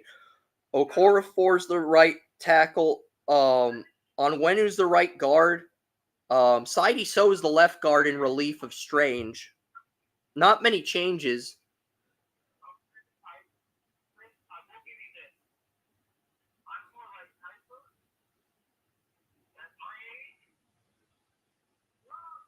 Because there's just so much data to keep track of. It is. Like, when you do an NHL mock draft, you want to cover everything to the last freaking detail. You got to go through the line combinations at forward. You got to go through the line combinations on defense, like with an NFL roster, and you got to go through the goaltending. It's irritating. It takes at least 40 minutes. It takes at least 40 minutes to do an objective write-up about an NHL team. Same with an NFL. And we have an injury on the field in the Chiefs-Lions game. Somebody's being carted off. I'm going to rewind my remote. I just walked out of a freaking house after watching this stuff, and now an injury happened 2 minutes after. Really, geez. It's good timing. Timing of it all.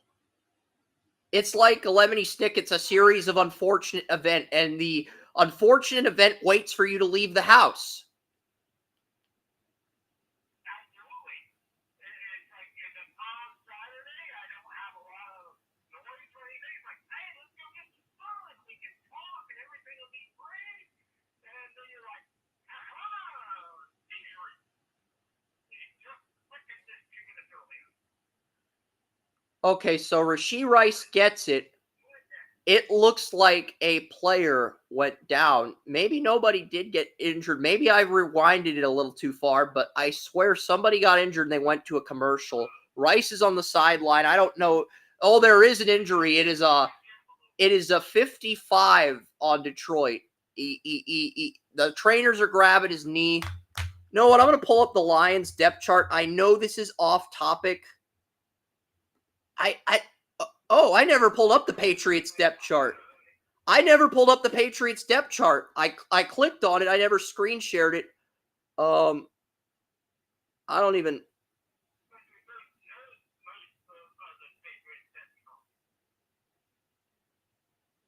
Okay, I do see a partner. I will share your stream to a Kick community for you to hit 1,000 followers, or nothing less than 1,000 per streaming. No, that feels like a scam. I get it. These agents want to help me succeed, but they also want to make money off of me when I make it. So, see, that's the trap with teaming up with people you don't know. You got to anticipate the traps. That's part of being a pro. Whether it's quarterback in the NFL, entrepreneur, CEO, you got to anticipate the pitfalls. It's hard. It's a lot harder than it.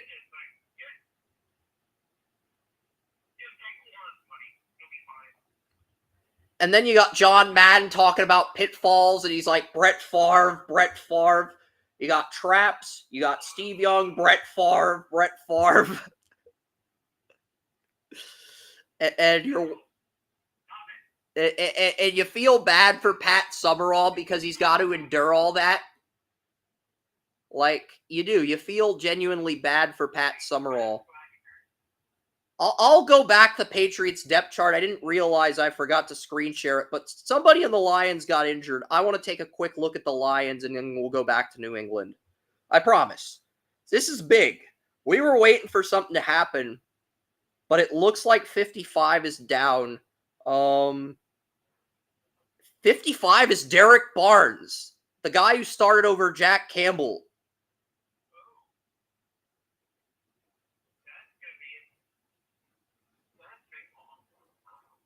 Because now Jack Campbell can't rotate in the lineup. There's no depth behind Jack Campbell. And DJ Reader's on the pup. So if Campbell doesn't take a leap in year 2 and Reader's out and Derek Barnes is out, that means the Lions are going to rely on Jalen Reeves-Maybin and Malcolm Rodriguez in depth roles. Okay?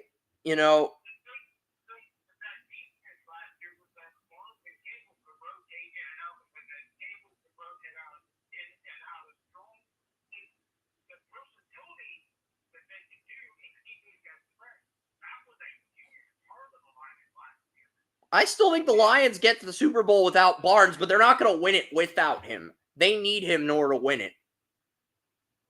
Like, if the Browns played the Lions and Derek Barnes was out, I think the Browns would actually have a chance. I'm not saying they pull it off, but they'd have a chance. So Barnes that's a bigger loss than most people realize. Oh, and the Giants, both Micah McFadden, the backup linebacker, left the Texans game with injuries. So the Giants are already down 2 of their 3 inside linebackers. But Okereke is healthy. But Micah McFadden and his backup both left the Texans game injured. So the Giants may have to start the backup to their linebacker 4 might have to start week 1 if these injuries are serious. So that's something to keep an eye on.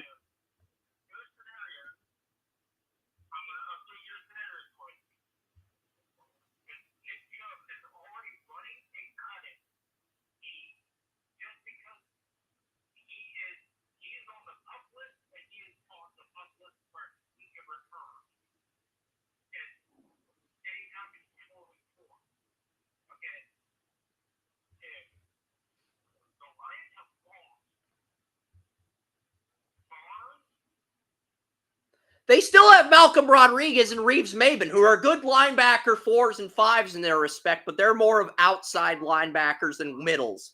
They're more of an outside linebacker than a pure Mike. They can play the Mike, but they're better OLBs. That's what I'm saying. And that's true.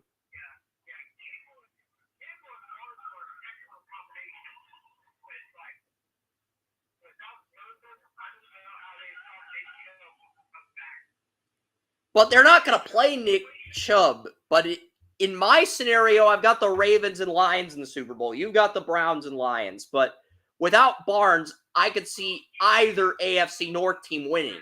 Objectively speaking, I could see either AFC North team winning the Super Bowl in that scenario. Henry would do the same thing. Joey. You're basically admitting he would without Barnes. I'm not saying he's a bigger star than Chubb. I'm saying he'd do the same thing.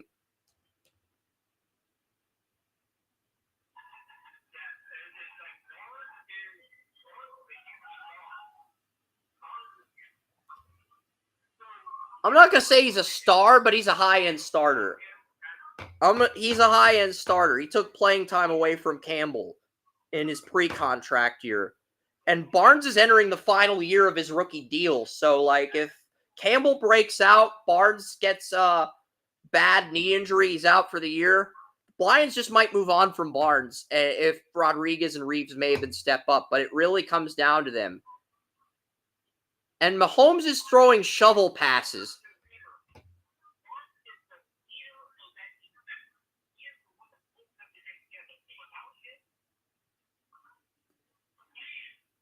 Mahomes is not throwing sidearm passes. He's throwing underhanded passes like a softball pitcher. It's like he's playing horseshoes and taunting Dan Campbell. That's what he's doing with Derek Barnes off the field. He is throwing underhanded passes, and he looks like a softball pitcher, a women's softball pitcher. And he looks like he's playing horseshoes with the Chiefs receivers. It's and he's having success doing it. It feels like he's taunting the Lions. I mean,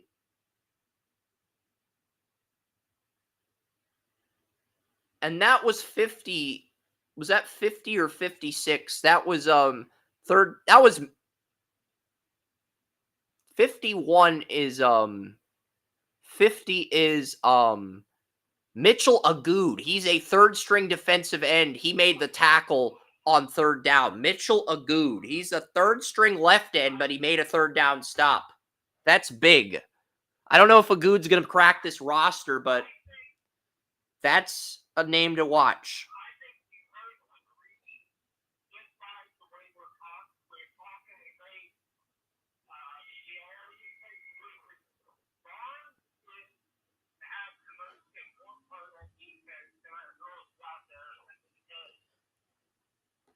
Aiden Hutchinson and that secondary are loaded. They got Aiden Hutchinson. He's the most important player on that defense. And they got a really good secondary. They've got Carlton Davis, Terry and Arnold, Brian Branch, and then they've got Kirby Joseph, and they've got Melifonwu. That secondary's loaded. And they got Rakestraw from Missouri.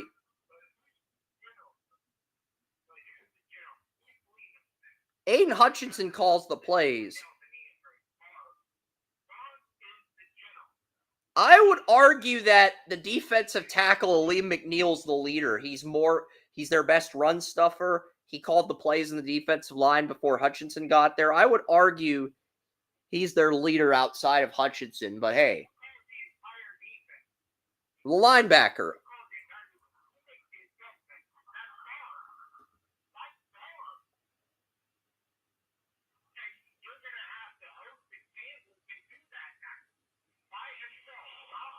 Aaron Glenn's the defensive coordinator. Aaron Glenn, he was a defensive backs coach before being a defensive coordinator. So that tells me they're going to run a lot of more nickel and dime if Barnes is out. If Barnes is out, they're going to run a lot of nickel and dime personnel.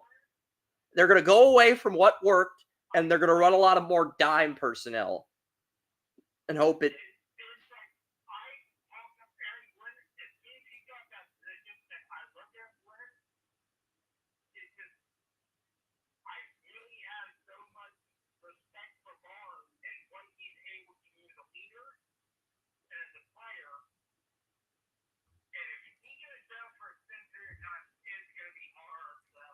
I'm going to check Twitter because I saw somebody get injured.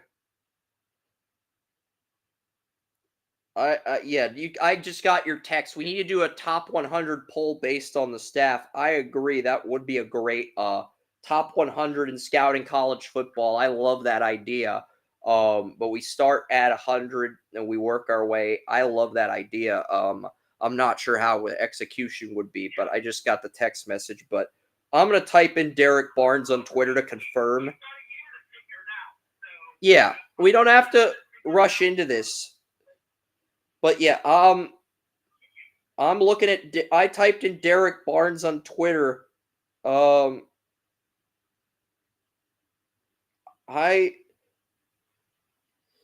Beat Brenda Payton, a Lions fan, said Derek Barnes is barely average. He's not good in coverage. 33 targets. He gave up 28 completions. He's not a good pass rusher.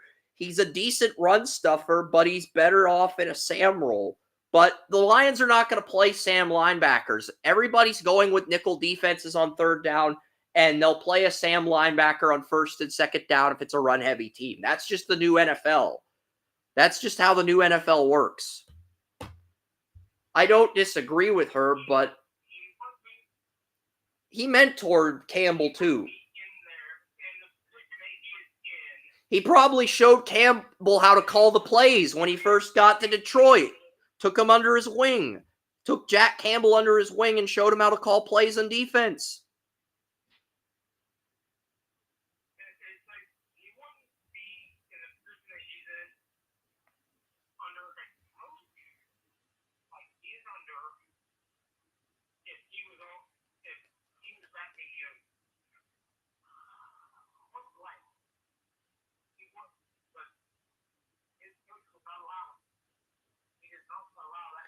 It is not Derek Barnes, Joey. Isaac Ukwu got injured on the play. Isaac Ukwu. He got injured for the Lions. Derek Barnes is healthy. Derek Barnes did not get injured. Where the hell is Ukwu on this freaking depth chart?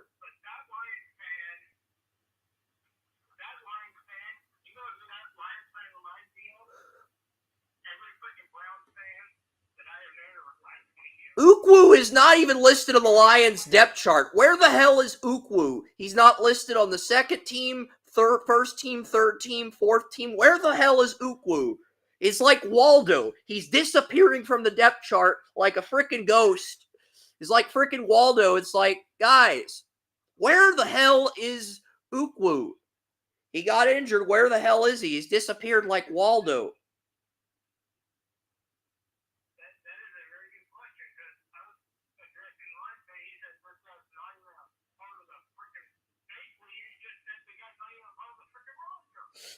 I guess not.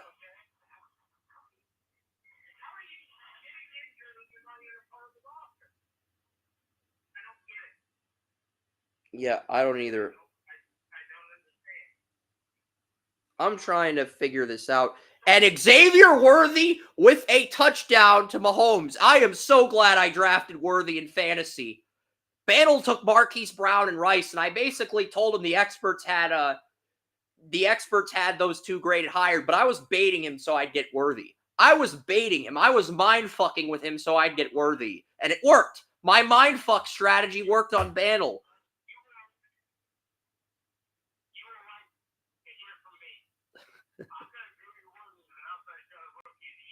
I do too. I mean, I want to talk about my team, but like, it's like, I want to know the bottom of this. Who got injured of the Lions? Somebody let me know who got injured of the Lions. I'll bring you on the live stream if that's the case.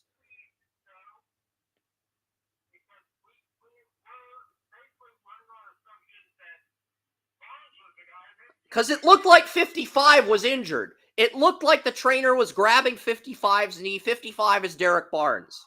Okay? There's no Ukwu on the freaking roster. 55 is not Ukwu. That's a...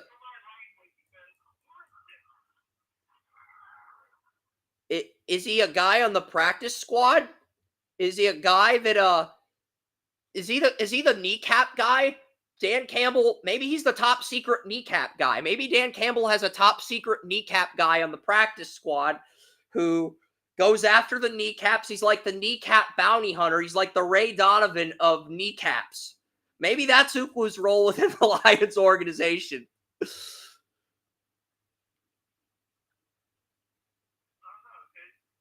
I just don't know who the hell Ukwu is. The most impressive thing is that Josh Johnson went 11 for 11 against the Falcons today.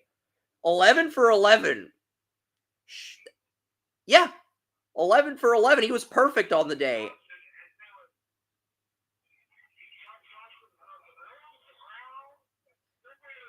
He's been like 18 teams. It's nuts. But the reason the Patriots traded Judon away was very simple.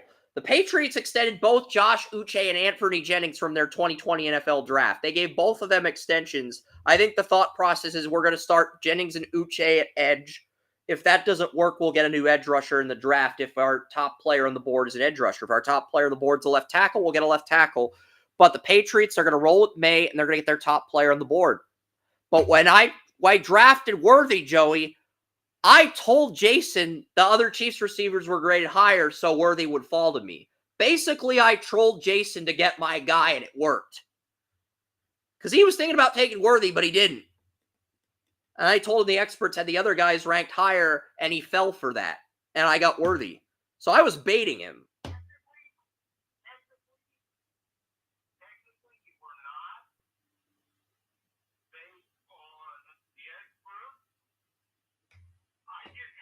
Jason trusts the experts' information more than he trusts my information, which is great in a short-term sense, but it's horrible in a long-term sense because things change as seasons progress.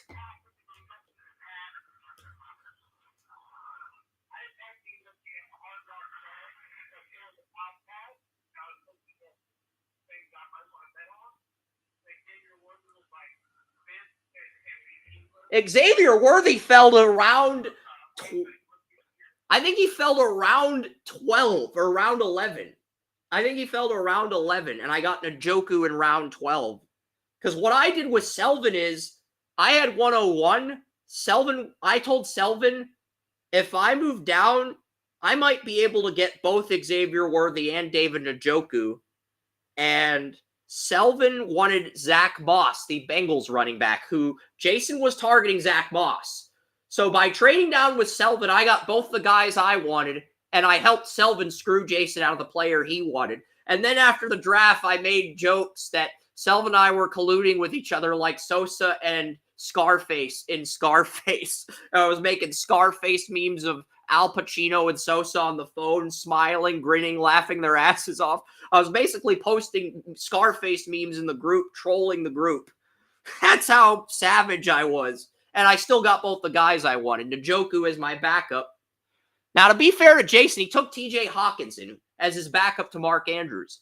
Hawkinson might be good in the playoffs, but he's going to have Sam Darnold as his quarterback the entire year. I'm more comfortable with Watson and Njoku than I am with Darnold and Hawkinson, even if Hawkinson does return to form late in the year.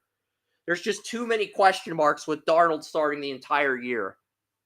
It's like, I just think this is a down year for the Vikings as a whole. Just because Darnold's starting the entire year. It's like a SpongeBob episode where the narrator goes, 3 hours later.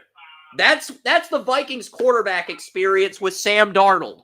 That's Kevin O'Connell's going to feel like the SpongeBob narrator who says 3 hours later after SpongeBob does some fucked up shit.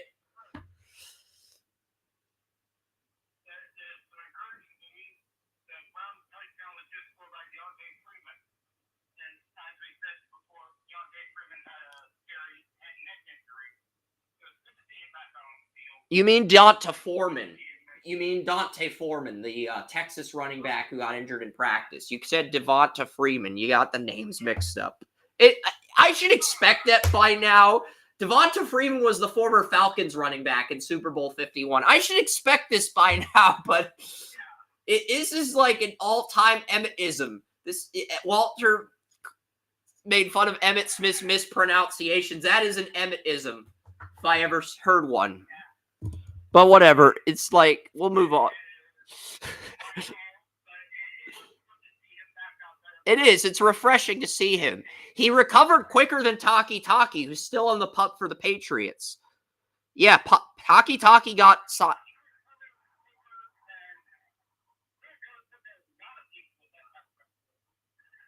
Bentley and Tavai are still the starting inside linebackers.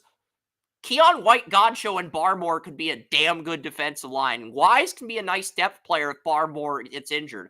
I like Jonathan Jones as the number 2 to Gonzalez. I like Marcus Jones in the nickel.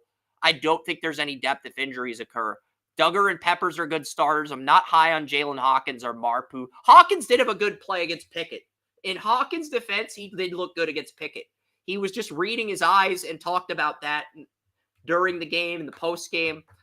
I'll give Hawkins credit for that, but I really don't see him ever becoming an NFL starter. But I'll give him credit for playing well against Pickett, I guess.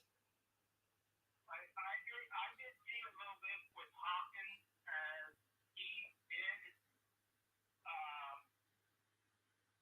He was a good player, not only in the passing game, bringing the eyes, but also in tackling. So, I mean, all right, Patriots. Yeah, Matt Judon was the heart of that defense. He was the vocal leader, but if you're confident in Uche and Jennings as your edge rushers, I have no problem with this because you get a 3rd-round pick. You now got 2 3rd-round picks. You have more draft capital for your rebuild. So we'll see how that goes for the Patriots. I've got the Patriots at 3-14, but if May starts, that will change. Like, as soon as May starts, that outlook could be altered. The Vikings fell from 13-3 in the draft order, Joey. Quick Vikings update. They fell from 13. I had the Vikings at like 14 or 15 in my draft order. They went from 14-3 because of the McCarthy injury. They dropped 11 spots in the draft, in my mock draft. They're going to move up 11 spots. I had them at 13 in my first mock. I think I had the Vikings at 14 in my first mock. They're going to move up 11 spots to number 3 because of the McCarthy injury. I don't remember a team moving up that far in a preseason mock draft in all my years of covering the game. So 11, that's 11 whole spots.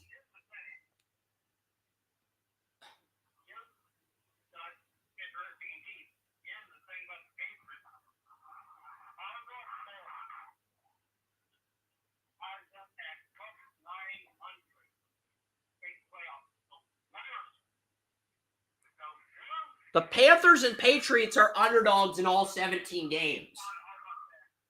The Patriots and Panthers are both the favorites for the worst record in the league. In fact, every Vegas sportsbook has the Patriots and Panthers as underdogs every week. So a great way to make money is to take the points if you're a Patriots fan. Take the points if the matchup's favorable. Like, I see 3 winnable games on this schedule, maybe 4. I think Seattle's winnable in week 2. It's a home game for New England. I think they can win their home opener. They almost beat Hurts last year with freaking Mac Jones at quarterback. If they can beat Jalen Hurts with Mac Jones, I think they can beat Geno Smith. With this quarterback room and home field.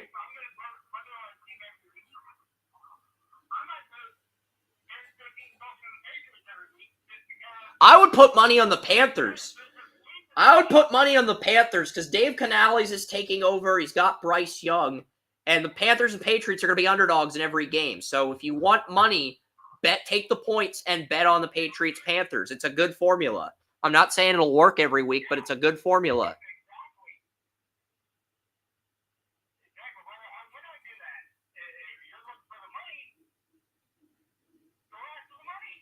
Yeah. I mean, the Patriots' strength of schedule is brutal. It's brutal. At Cincinnati versus Seattle, at Jets Thursday night, at 49ers versus Dolphins versus Texans, at Jacksonville, that may be in London, versus Jets, at Titans, Will Levis, at Bears, Caleb Williams, versus Rams, at Dolphins, versus Colts, at Cardinals after the bye, versus at Bills, versus Chargers, at Bills. I have the Patriots at 3-14. I had Drake May going 2-2 as a starter in 4 games. I'm beginning to think Drake May is going to start by week 8 at the latest after what I've seen in the preseason, because the timeline was week 8. The timeline was week 8 after he jumped Bailey Zappi. Before he jumped Bailey Zappi, he was week 14. That moved up to week 8. They bumped up the timeline. The coaching staff, they basically said, we're going to start you by week 8 if Brissett struggles the moment he jumped Zappi. They made him earn it. And now I think that timeline's probably jumped up to maybe week 6 or 5. You don't want to start Drake May against Nick Bosa. You don't want to start him against the Jets in New York on Thursday night. But I could see the Dolphins game, week 5, home game in New England. I could see May starting against the Dolphins. I mean, the Dolphins don't have Xavier Howard. That's a matchup they could win. They don't have Bradley Chubb. They don't have Jalen Phillips. There's a lot of guys the Dolphins do have in depth roles, but Shaq Barrett retired. They have Chop Robinson, some other guys. So Andrew Van Ginkel's on the Vikings now, I think. So, I could see Drake May starting in week 5 against Miami. I think that is probably the timeline if I had to take an educated guess right now.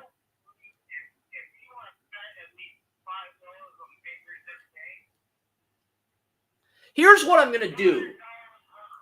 I'm spending this year building up my crypto income, but in 2025, I'm going to open up a gambling account on FanDuel or something, and I'm going to bet like $1, $5, make small bets for fun and build up the account, and I'll live stream the bets. I'll even get Joey's insight for gambling. I think that's what I'm going to do for 2025. And you're like, why don't you do that now, Chris? I've been thinking about it for a while, but I mean, I want to build up a crypto account like my stock portfolio, and then I want to build up a gambling account, and then I'll have 3 sources of income. 1 for gambling, 1 for crypto, and 1 for stock trading.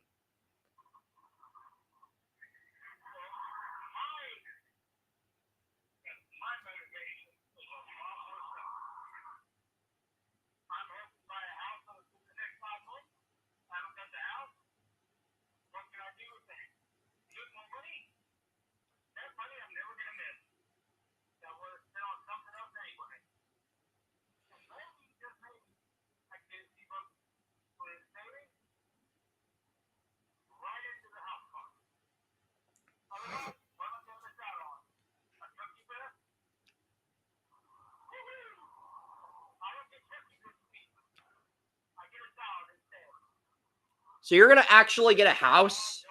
You live in an apartment like me at the moment, but you're going to get a house.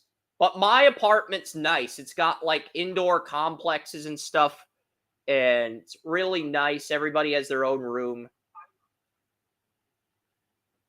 I've been saving. I've got money. At least enough money if I'm working with a realtor to make this happen. I need the realtor, find the house. So outside of that, I make big money.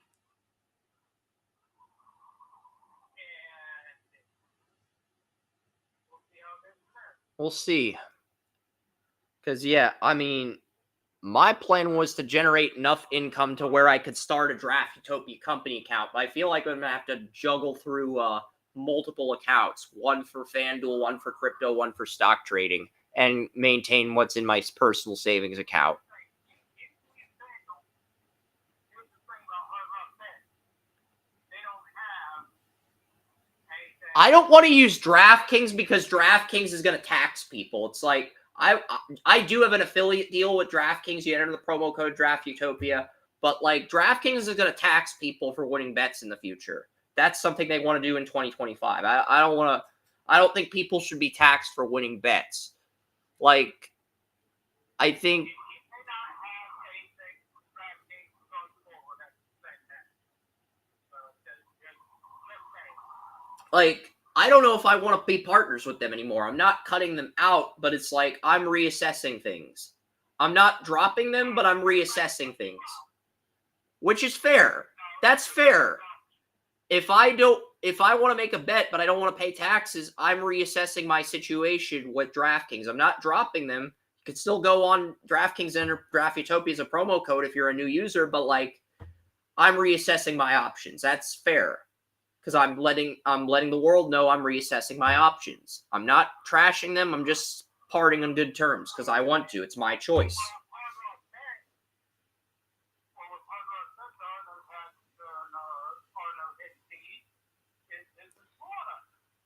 I might want to partner with Hard Rock Bet because they're a startup. Hard Rock Bet's like a startup, and if I partner with them and they become like BetMGM in 10 years, then I could get in some real discounts, bring in some clients. Then I'm on good graces, and it's like there's bigger opportunities. So that might be a avenue to look into.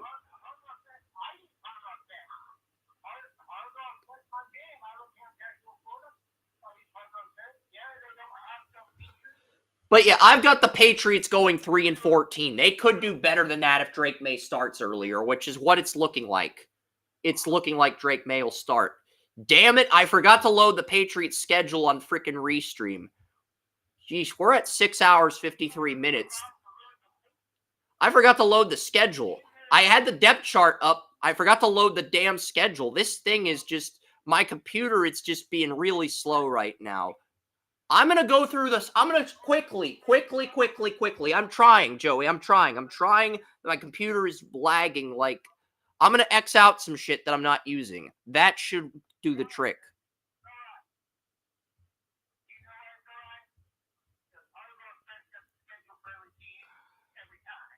Yeah, but I like to code the schedules too. It's like I got all these habits.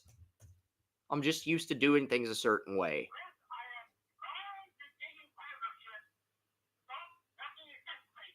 I'm not working against you. I think the membership's a cool idea.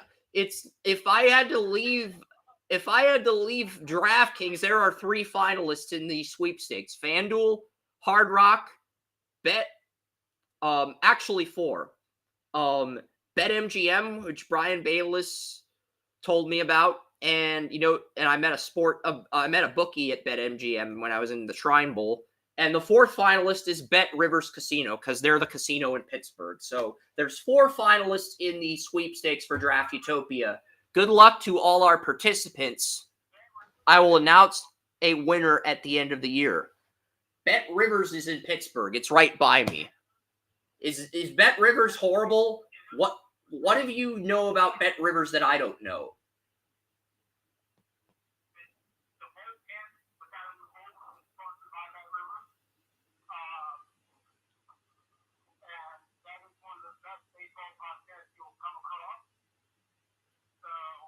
I think even though Rivers Casino is in Pittsburgh, I think the Bet Rivers brand is expanded throughout Pennsylvania and into Ohio. I don't know if it expands past those two states, but I think both of those states are tied to Bet Rivers. Yeah. All right. So we'll look. So we have 4 finalists. We're not going to pick a winner yet, but we are letting DraftKings know that if they tax people, we're out. We're out like Mark Cuban on Shark Tank. All right. We've got a plan. Here's the Patriots schedule. I've got 3 wins. I think they beat Seattle at home. This is if Jacoby Brissett starts until the bye week in week 14, which is looking very minimal at the moment after with what we've seen from Drake May. Things are definitely going to change for the Patriots. They've got Arizona. They've got the Chargers at home. I think they win those 2. What else do we add here? I'm going to go with the Dolphins next. I'm going to rush this. I'm going to get the Dolphins page uploaded, and then we'll get to the Bills and Jets. I have the Bills and Jets at 11-6, but the Bills won the tiebreaker. I don't think the Bills are the best team in the division, but they won the fucking tiebreaker because I have both teams 11-6, but the Bills won the tiebreaker. It's something I cannot control. I load a playoff simulator. They're both 11-6. The Bills win the tiebreaker. It's out of my control. The tiebreaker rules. Do not blame me. Blame the NFL's tiebreaker rules because the tiebreaker rules dictate certain things.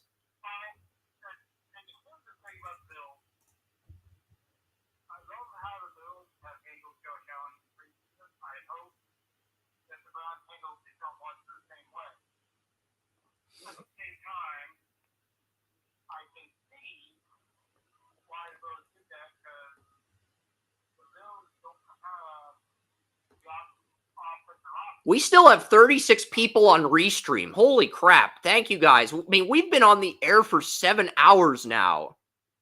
And we still have 3 teams to go. But I think the reason we can put up with this much shit is because there's preseason games on. That's the only reason. And I don't want to go this late, but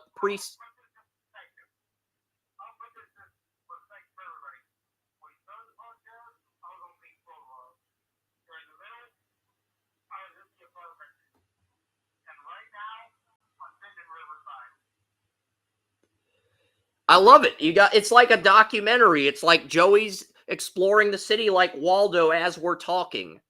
Because I'm more of a tech guy. I could not do what you do, walk around the city and talk.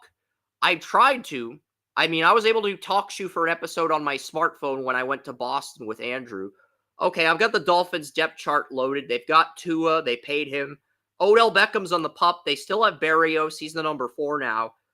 Isaiah Wynn's on the pup. If he's out, Liam Eichenberg is going to start. Liam Eichenberg and Robert Jones starting at left guard and right guard was a big reason the Dolphins' interior offensive line struggled down the stretch. Armstead was injured too. They didn't have any depth behind him.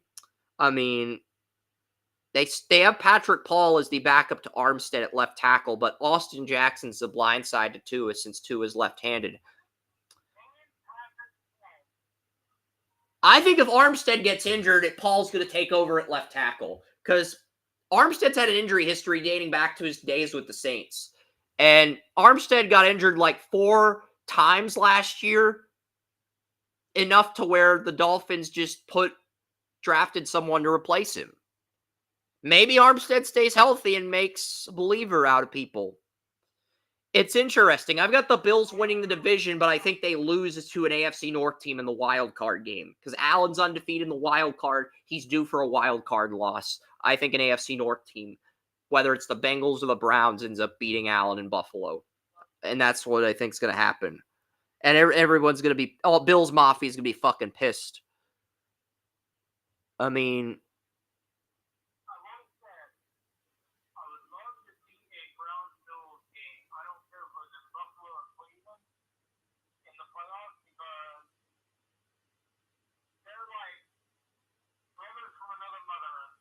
And we're going to see a Papa Smurf lookalike, a Bills fan dressed up as Papa Smurf, smash a Bills table for Bills Mafia.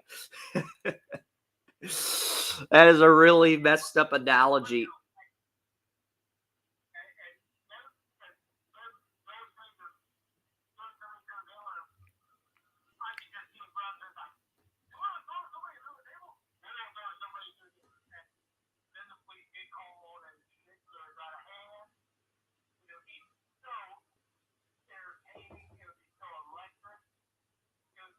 And this game, this Chiefs-Lions game, is sponsored by Hy-Vee. Hy-Vee is the grocery store that was near me in Shawnee Mission, Kansas before I moved to Pittsburgh. And then we have Giant Eagle here in Pittsburgh. But yeah,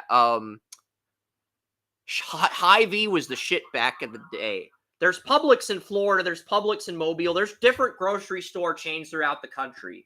In the Southeast, it's Publix. In the Northeast, it's Giant fucking Eagle. And I call it Giant fucking Eagle because they put all the letters in caps, but then Market District, the parent company of Giant Eagle, had all the letters in lowercase. No, keep the letters in all caps. It's masculine. It conveys confidence. Don't cater to the progressives. Keep the letters in all caps. I'm not saying it's more masculine.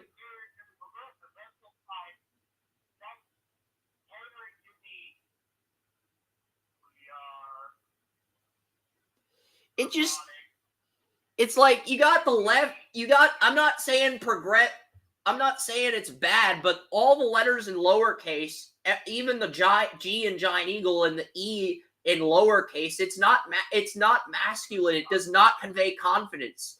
It shows me a grocery store chain that does not convey confidence. Aldi's in all caps. Shop and Save is in all caps. Coons at least got the K in Coons capitalized.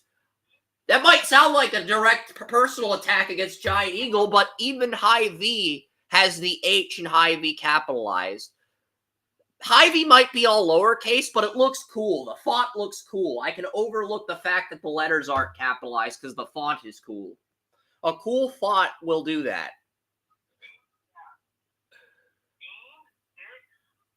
Publix does it too. Publix is all caps. Publix has the P in Publix capitalized.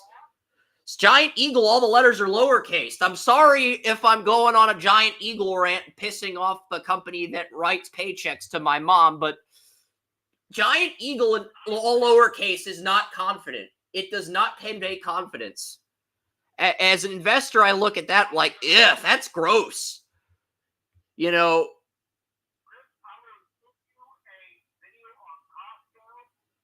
Costco's all caps too, Joey. I mean, we could go on and on talking about companies that capitalize letters in their logo, but that's going to take away from the Dolphins. I don't want to do that to Dolphins fans. I mean, I went to...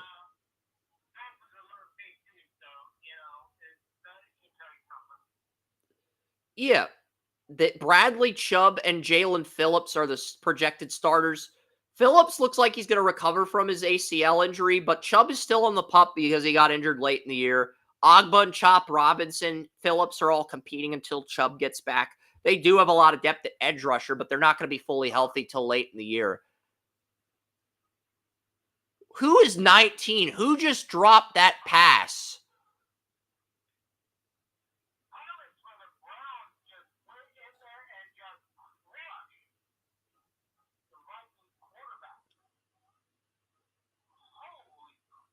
Is that Corral play? I don't even think Corral's playing. Who's playing for the Vikings with Darnold? I don't think Darnold's in. I'm not looking that up, buddy. We got the Dolphins depth chart. If you're going to talk about the freaking Browns and segue, I'm not going to acknowledge the Vikings quarterback that got sacked because we still got 3 teams to cover.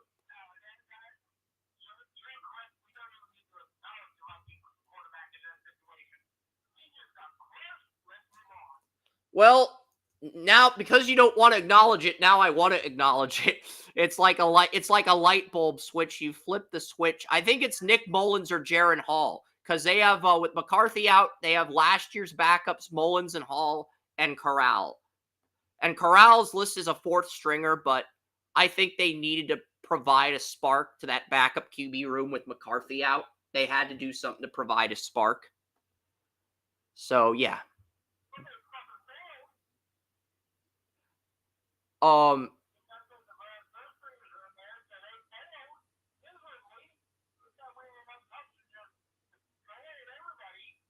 I'm guessing it was Jaron Hall because Jaron Hall did struggle as a rookie. Hall is 19, by the way.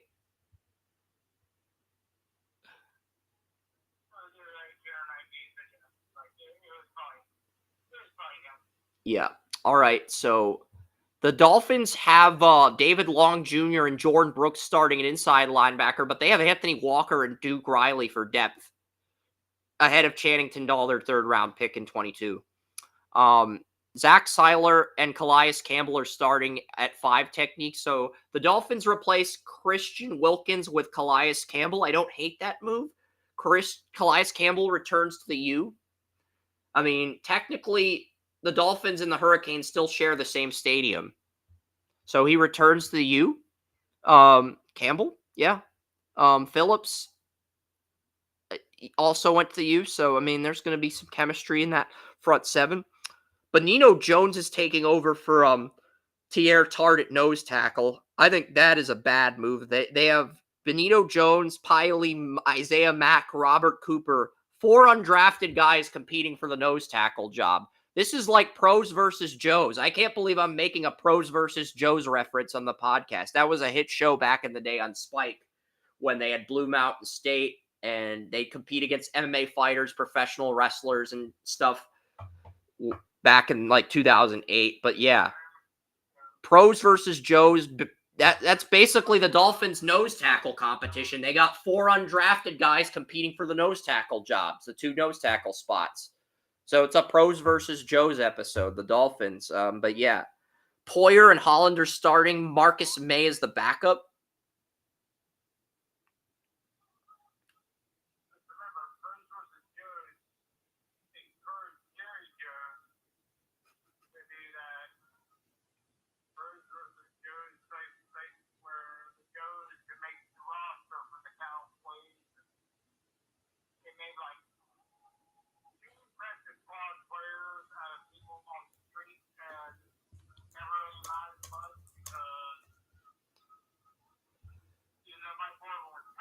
Pros versus Joes was a show on Spike TV. The pilot was, could you cover Jerry Rice? They take guys in the street. Could you cover Jerry Rice? And episode 2 was, could you survive a Bill Romanowski tackle? It's a game show. Went 5 seasons. In episode 3, can you take a hit from Kevin Green? Episode 5, can you tackle Herschel Walker? Episode 6, could you out-homer Bo Jackson? Could you win a home run derby against Bo Jackson? Could you stop an Alexi Lawless kick? He's a big soccer player on the LA Galaxy back in the day. Now he's the Fox Sports announcer for the FIFA World Cup and the MLS Cup. Episode 2 of Pros versus Joes was Cordell Stewart gets revenge on the refs. Like, if we were to binge an episode, that would probably be the episode we'd binge. Like, yeah, Cordell Stewart gets revenge on the refs. Like, that would be the episode I'd probably binge watch because I'm genuinely curious. Season 3 had a Pros versus Joes. Ricky Williams runs again. The Joes try to tackle Ricky Williams fresh off an NFL stint, out-rebound Charles Oakley, and last one-round boxing Arudo Gotti. Basically, in season 3, they tried to have multiple celebrities on. They pivoted from one celebrity to multiple celebrities. I think that's when the show started to get stale, but they still had great ideas at the time.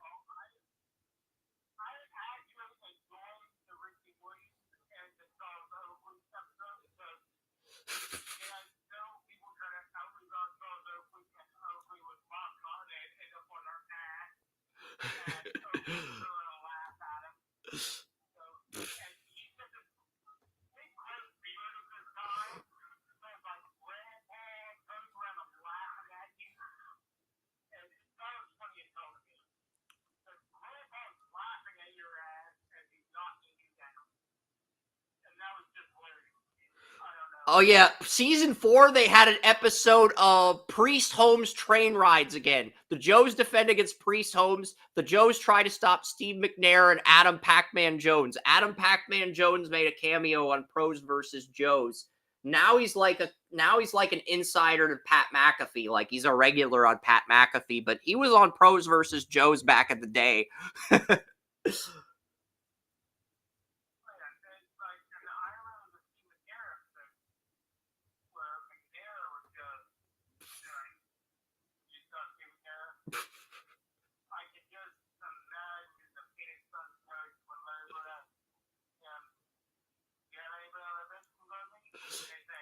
There was an episode called Bragging Rights. Season 5 of Joe's the final season. The first episode was Bragging Rights. Current NFL players take on the NBA pros, and they compete in events.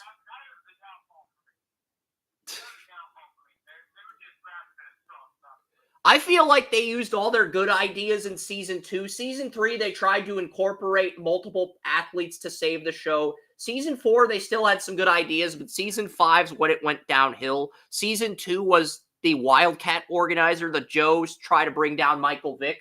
And this was like months before this was like right after Vick got out of prison for the dogfighting incident, because this was July 28th, 2010. This was right before Vick joined the Eagles. Right after the dogfighting. So he went on Pros versus Joes right after prison. Like,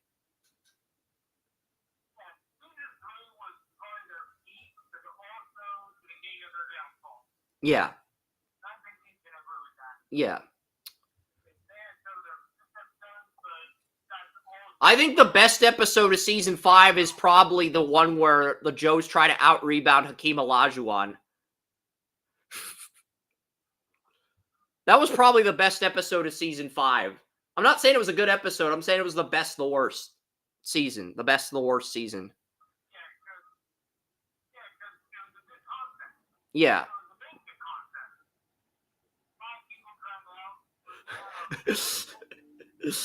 Yeah.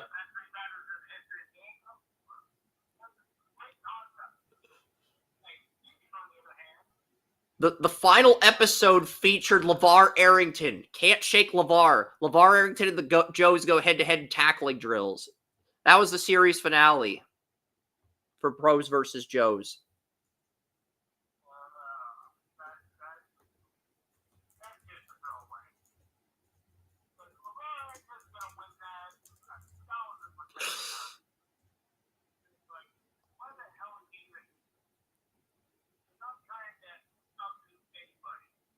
And Pros versus Joes aired in the fall on Spike TV, whereas Blue Mountain State premiered in January of 2010. And then it had 3 seasons, and it's now a cult classic. But basically, before Blue Mountain State and Bar Rescue, the hit show on Spike TV was Pros versus Joes back in the day.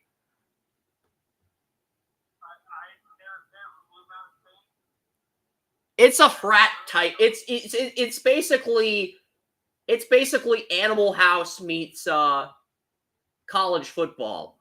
That's basically what it is. So if you don't like that type of show, you wouldn't enjoy it.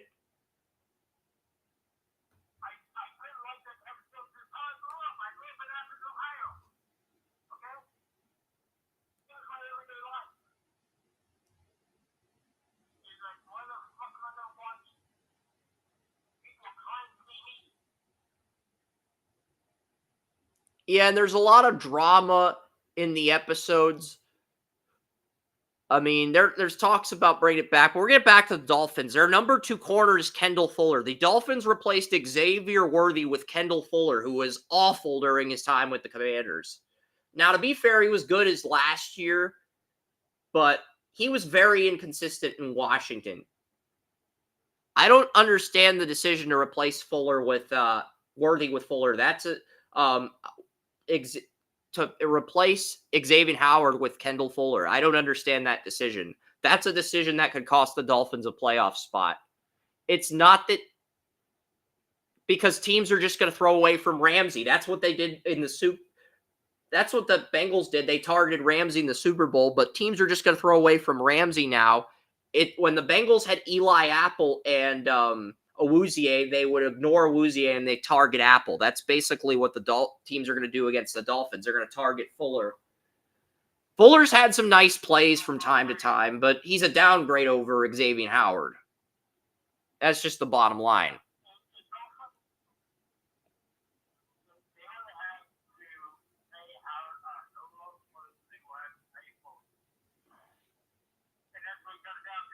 It is.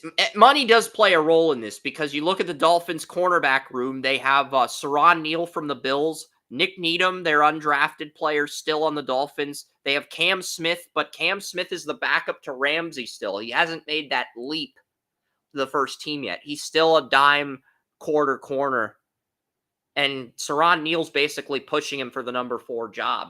And Needham's putting up a fight too. So he's going to remain on second team. He hasn't gotten demoted to third string yet, but he hasn't gotten promoted to first string either. So that's kind of disappointing with Cam Smith. But yeah, the Dolphins, let's go through the schedule here. I'm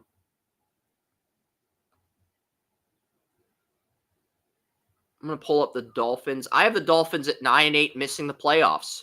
I have the Colts, Browns, and Jaguars. Colts, Browns, Jaguars would all win tiebreakers over the Dolphins. So the Dolphins, they're 9-8, but they finish 11th in the AFC out of 16 teams due to the tiebreaker rules. Do not blame me, Dolphins fans. These are the frickin' NFL's tiebreaker rules. I have the Dolphins starting 2-0, beating the Jaguars and beating the Bills on Amazon Prime to begin the year. They go to Seattle in week 3.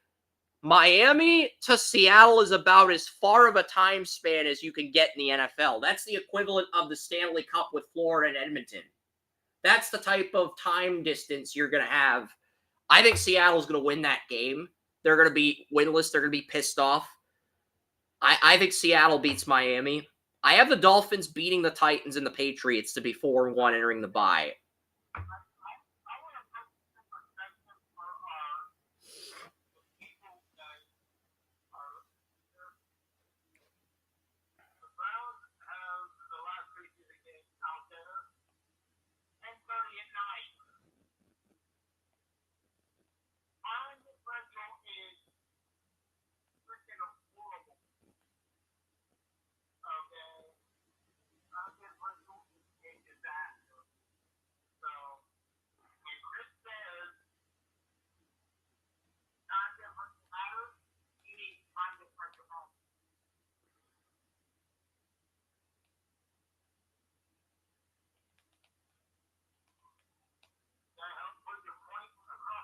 Yeah.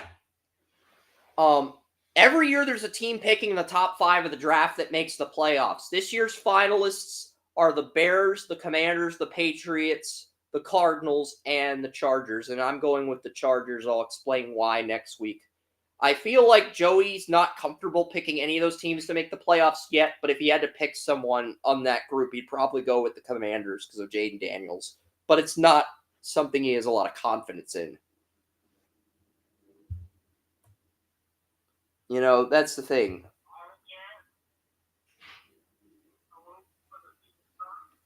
Because it's not a top 5 you're confident in. But if you have to pick somebody, you'd probably go with the Dolphins. I don't know if that's true or not.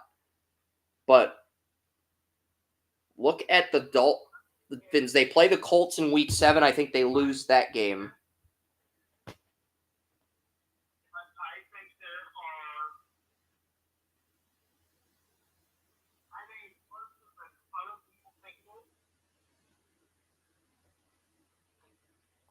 We got 2 more teams to preview after this, and then we're gonna get into fantasy. I am gonna ask Joey for some fantasy input before we sign off. But yeah, the Dolphins play the Cardinals after the Colts. I think they lose to the Colts. They beat the Cardinals, so I've got the Dolphins 4-1 entering the bye. They drop to 4-2. They beat the Cardinals. They're 5-2. But then the Dolphins lose to the Bills and Rams. They're 5-4. They get the 2-game home stretch against the Raiders and Patriots. So they 4-1, 4-2, 5-2, 5-4. They're 7-4. They lose to Green Bay. They're 7-5. They beat the Jets at home. They're 8-5. They lose to the Texans 8-6. They are 9-6. I have the Dolphins beating the Niners. They are 9-6. Literally, all they have to do is beat the Browns or Jets on the road, and they're in the playoffs. If they could just beat one of those teams, they're in the playoffs. I have them losing both games. That's how close it is. They just literally have to beat the Browns or Dolphins.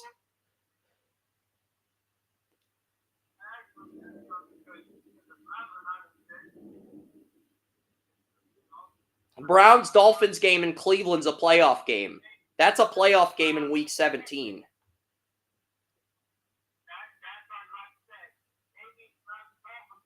The NBA is a play-in tournament. That's a play-in tournament game. That is legitimately an NFL play-in tournament game.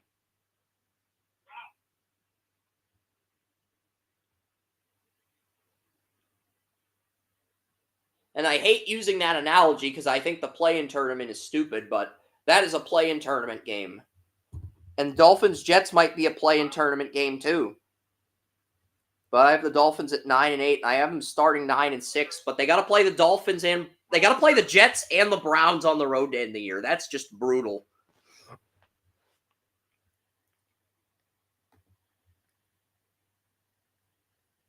I'm gonna go with the Jets next. It's thundering again where I'm at, but I was fortunate enough to avoid any outages. Where are we on Restream? Holy crap, 7 hours and 21 minutes. This is literally the equivalent of an NFL Red Zone episode, and that's not my intention. I want to preview these last two teams and get to fantasy, because I'm on the clock in the fantasy draft. I have 48 hours to pick, so if I wanted to be a dick, I could, but I'm going to try to get Joey's input. I'm going to show my lineup, and I think I might just consider getting Joey's input on these, what to do here. Malachi Corley did get drafted ahead of Mike Williams. Was that on your bingo card?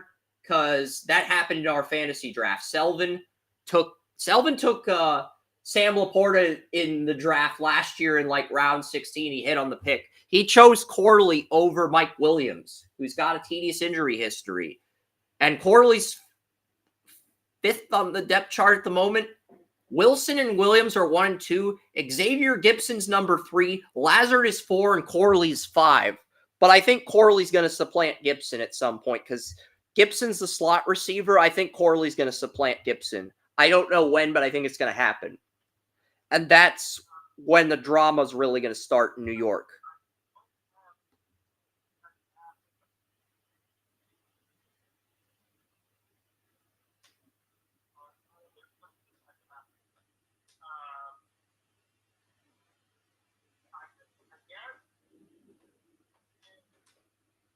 I like Xavier Gibson. I'd play him on special teams, but I wouldn't start him over Corley. That's just me, but hey, that's the Jets want to do, whatever.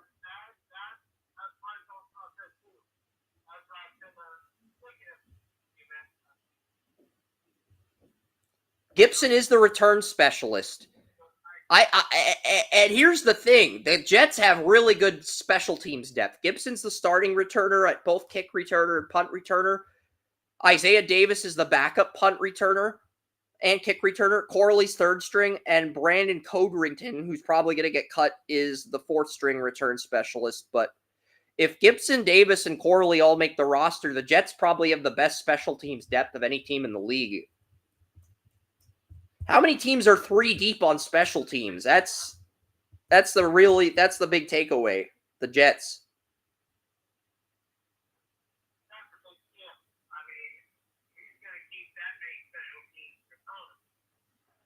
Corley's going to make the final roster. He was a 3rd-round pick. Isaiah Davis is currently the 3rd-string running back. If he was 4th string and trailing Israel Abanikanda, I'd be worried. I think Davis, you liked him out of South Dakota State. I think he will beat out Abanikanda for the RB3 job because of his special teams experience.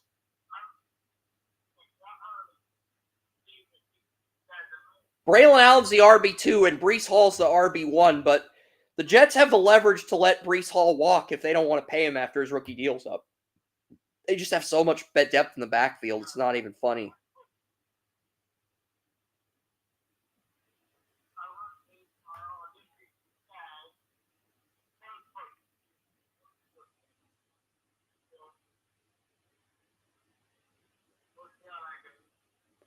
Yeah, the Jets, they've got amazing running back depth with Breece Hall, Braylon Allen, Davis.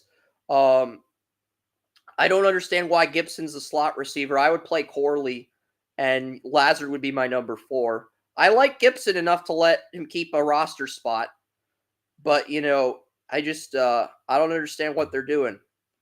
The offensive line is going to remain the same. Tyron Smith, John Simpson, Joe Tippmann, Barrett Tucker, right guard, Morgan Moses.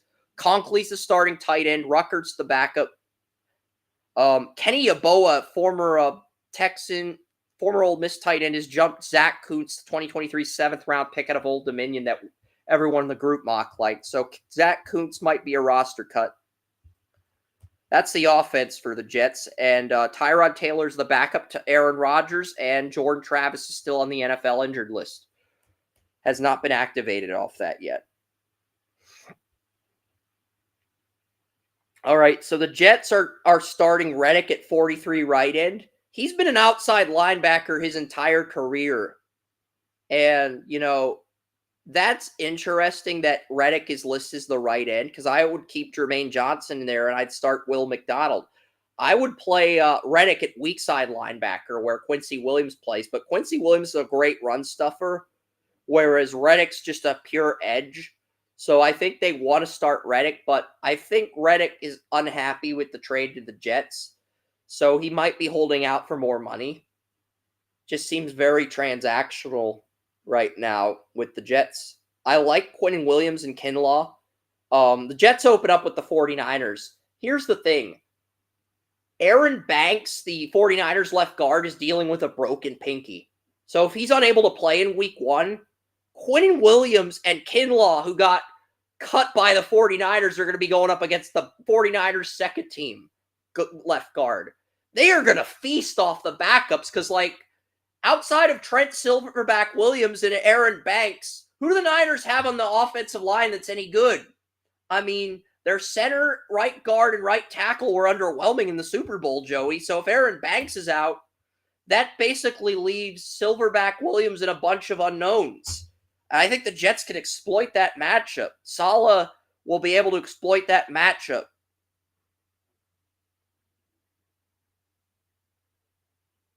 I'm also hearing that Kyle Shanahan's grown a mustache, and it resembles Paxton Lynch's porn star stash. Kyle Shanahan, he's grown a mustache, and it resembles Paxton Lynch's porn stash. And he thinks he's Super Mario. It's like, yeah, I'm cool with mustaches, but Paxton Lynch is not somebody you should aspire to grow a mustache like. You're better than that, Kyle Shanahan. You went from doing PowerPoints with the Browns to growing a stash. You earned it. You've been to 2 Super Bowls. You've earned it. But is it just? I'm just disappointed. Kyle, I expected more from Shanahan. I thought his standards would be higher than that. He can do what he wants with his facial hair. He can do what he wants.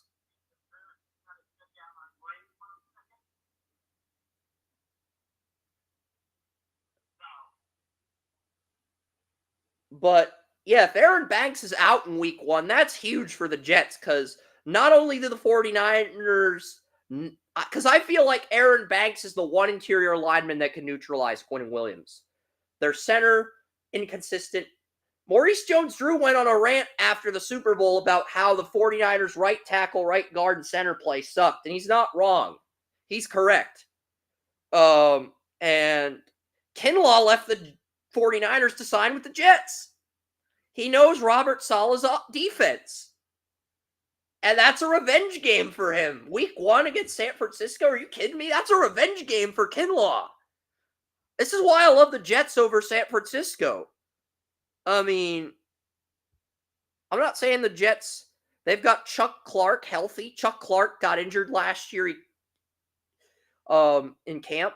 Tony Adams is the starting free safety. Tony Adams, an undrafted free agent. Start Ashton Davis or trade for somebody. Give the Browns a 6th-round pick for one of their backup safeties. Tony Adams has no business starting at free safety for the Jets. I'm sorry if that pisses off Jets fans, but I would rather start one of the Browns backups at free safety than Tony frickin' Adams. And I'm not even that high on the Browns backup safeties. So it's just, you're better than that, New York.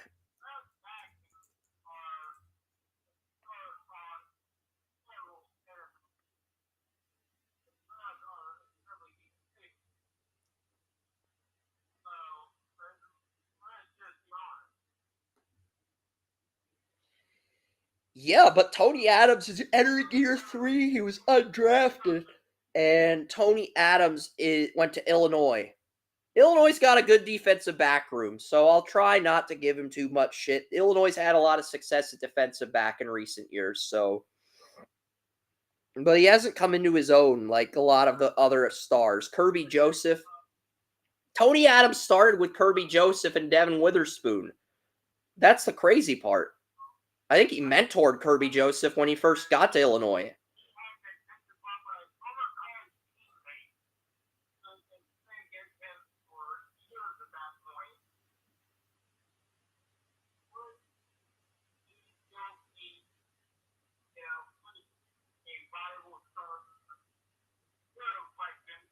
I'm not saying Tony Adams is a bad starter, but he's definitely the question mark. You look at the Jets' starting defense, Jermaine Johnson and Reddick are the edges.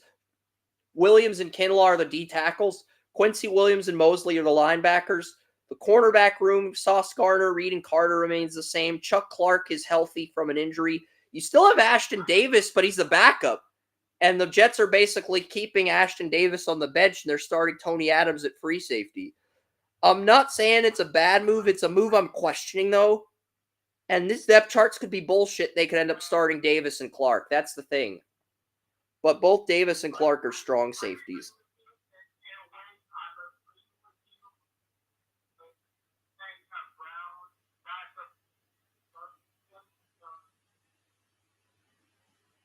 Shit, I think the Texans' third-string safeties could start over Tony Adams. Go get MJ Stewart. Could probably get MJ Stewart for a 7th-round pick. And that'd be a good move for the Jets. It would. That'd be a good move for the Jets. I mean...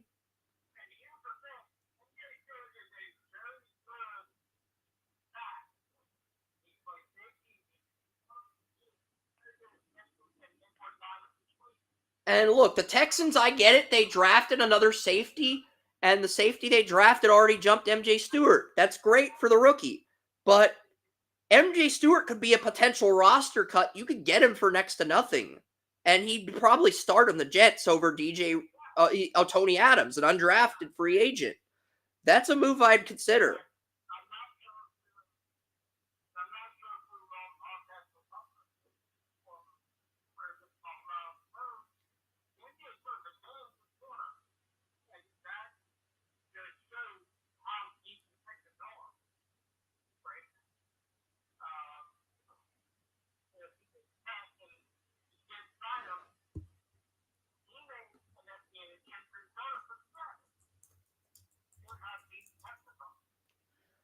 Texans' depth chart is really deep, Joey. I talked about this last week on the show, but I'll pull it up on ESPN. The Texans have Jalen Petir and Jimmy Ward, but the big surprise has been 3rd-round pick Kalen Bullock. He jumped MJ Stewart. So Eric Murphy is now went from starting with Petir to backing up Jimmy Ward to now he's competing with Bullock for safety 3 and Stewart's safety 5. Lonnie Johnson is safety 6. The Texans are going to cut Stewart or Johnson. I would go out and trade for one of those guys. It's not going to cost you much. You'd only have to give up 1 7th-round pick, and those guys are probably going to get cut by the Texans. It's not that they suck. It's just the Texans' safety room is that deep. And you're getting them for next to nothing. That's a bargain. I would figure that out.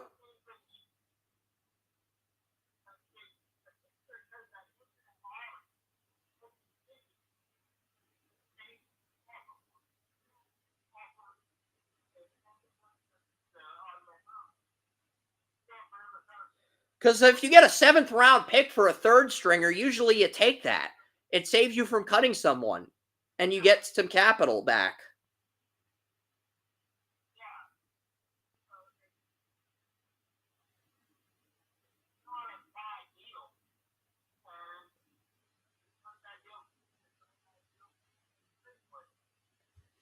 So I would look into that if I were the Jets. I just don't feel comfortable with Tony Adams as the starting free safety. It's just... if the Jets and Ravens play in the AFC title and Tony Adams is the free safety, Lamar's going to beat Rodgers, especially if he wins the turnover battle. Because Andrews, likely, the tight end depth Baltimore has, they will exploit Tony Adams. I didn't even think he was starting. But that does change things a little. Doesn't alter my outlook for the Jets, but it does make me wonder if there's a weakness in this secondary. They're still stacked at corner, but they got beat at safety last year. I think they had Ashton Davis and LaMarcus Joyner. because Chuck Clark tore his ACL in training camp last year after the Jets traded for him? I think Clark will be healthy this year, but they don't really have an established starter if Clark goes down. Trade for someone. There's too many good backup safeties that deserve an opportunity over Tony Adams. Tony Adams might be good, but I also feel like there's a lot of good backup safeties that could start over Adams too. So it's a mixed feeling thing. It's not. I mean, the Jets could have got Gibson. Tashawn Gibson would have been perfect for the Jets. The Jaguars sniped him off of waivers. I mean, shit.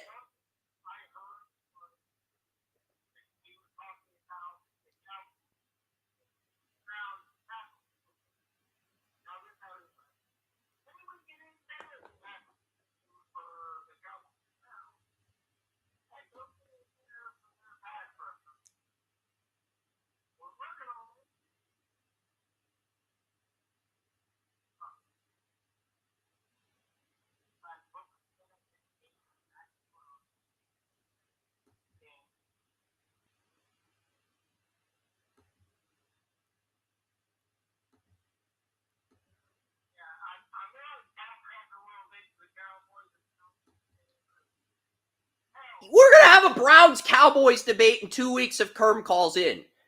I'm a huge NHL depth chart guy. I'm willing to push back the NHL a week if Kerm calls in and debates you on Cowboys Browns. I will be the moderator. I won't even talk over you guys. I will just ask you engaging questions like, what can Deshaun Watson do to revert to his former days in Texas? And I'll ask Kerm, what separates Dak Prescott from Watson? And I'm just going to be moderating. That's literally going to be the show. And we'll have week 1 game recaps, but they'll be at the end whenever Kerm decides to sign off. That's literally going to be the show for week 1.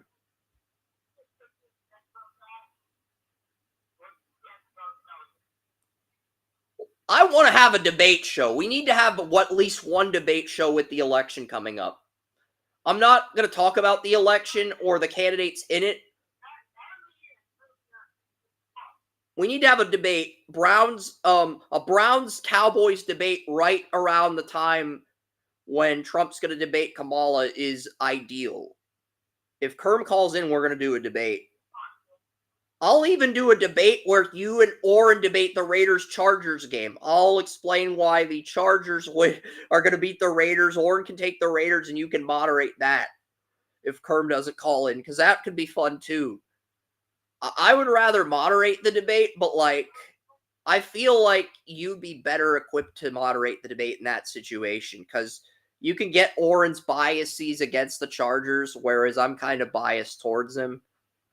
But yeah, I've got the Jets starting 6-0.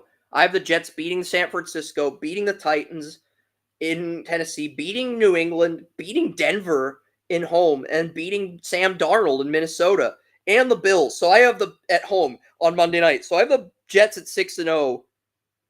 I have them losing to Pittsburgh in week 7 and Houston in week 9. But here's the kicker. If they beat the Steelers and Texans, they beat New England, they're 9-0 heading into Arizona. And Arizona is a winnable game. That's like a pick'em game. And they host the Colts. So there's an outside chance the Jets are 11-0 entering the bye week. I would put it at 30%. And that's pretty high. The Jets really do have one of the 7th easiest strength of schedule.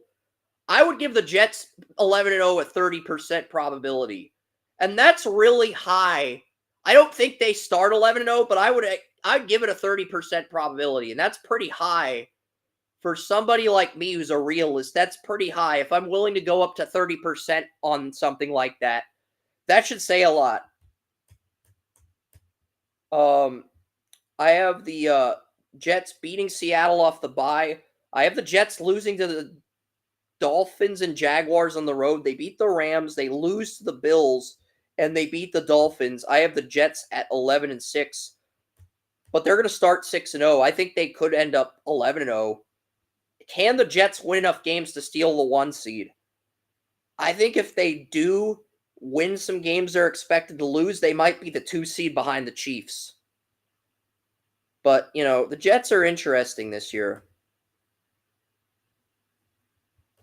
Then the strength of schedule works in their favor. We got one more team, and then we're going to preview the Bills, and then we're going to talk about my fantasy draft, my last 2 picks, because I am on the clock. I'm on the clock. Everyone else has to draft a kicker or punter, but I drafted Harrison Butker, and I got the Ravens defense, because the Ravens are my Super Bowl picks. And they were number 1 in turnovers.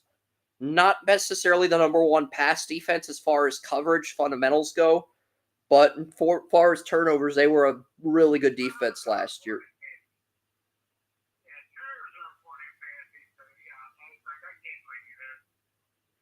So, looking at my team, I got Worthy and Butker, and then I waited, and then I took I was going to take Tucker in the Ravens defense, but Tucker fell. My plan B was Butker, and Butker fell to me. The number 2 kicker is Aubrey. Gary Bandel took Aubrey. If Butker was gone, I was probably going to get kickers off the waiver.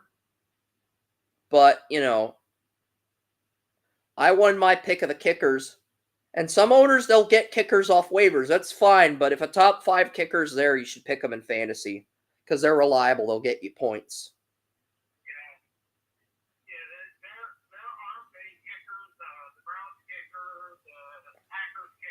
Hopkins. You're not even naming the players. You're just listing the kickers on each team. You're not even naming the guys. You're just listing the players on each team. Dustin Hopkins and Anders Carlson. That's pretty easy. I mean, I have to study 32 depth charts like it's a fucking midterm. I'm sorry, but that is kind of tedious.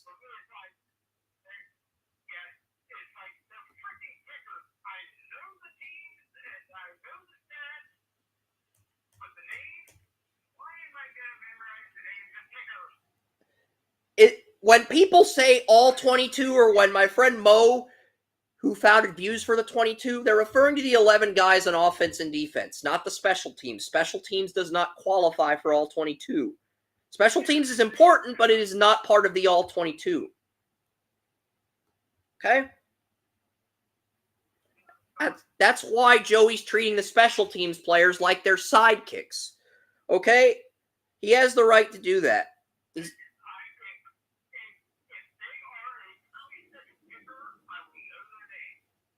Like Justin Tucker. We've put pictures of Justin Tucker on Draft Utopia in the past. I think that's the only time we've had a kicker on the site. So I really hate putting kickers, and for fantasy columns and shit.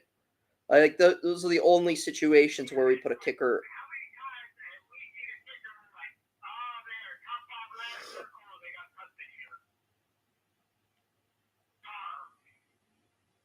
Daniel Jones threw a pick 6 to the Texans. He nearly gave up a safety, but then he panicked. Texans almost got a safety on Daniel Jones, but then he threw the ball away to avoid the safety, and the Texans got a pick 6. I mean,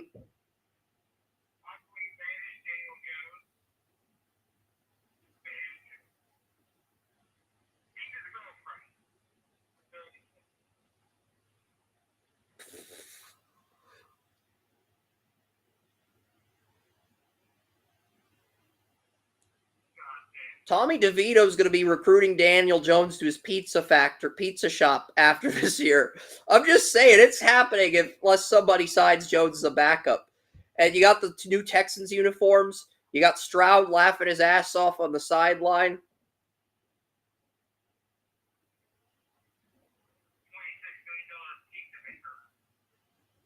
Tommy DeVito, the $26 million man. That's a $6 million man pop culture reference, but we were both thinking the same thing. Gentlemen, we can turn the world's strangest pizza man into a starting quarterback. We have the technology.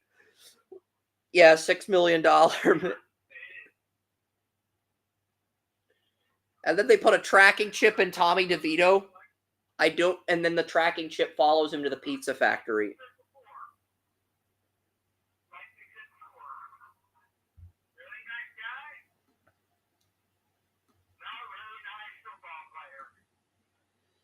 But I'm watching the highlights of Jones, and this is just brutally bad. He's throwing pick sixes to avoid a safety. I don't know if there's a way around that. All right, Bills depth chart. They've got Josh Allen. You want to talk about the preseason quickly before we get to the Bills?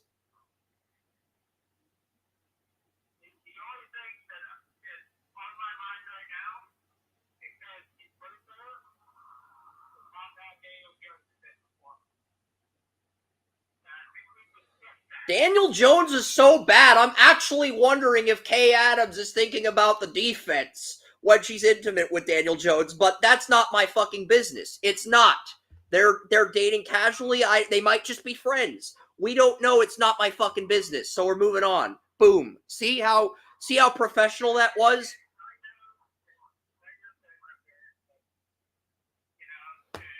It's not my place to comment on that.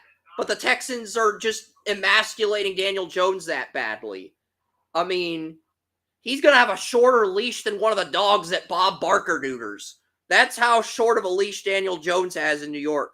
There are dogs that Bob Barker neutered that have longer leashes than Daniel Jones. And that's not disrespectful to the dogs as much as it is to Daniel Jones. I know it's not the most... I know that's not a nice thing to say to Daniel Jones. I'd get kicked out of Giants training camp if I said that at a press conference, but like, yeah, we're all thinking it.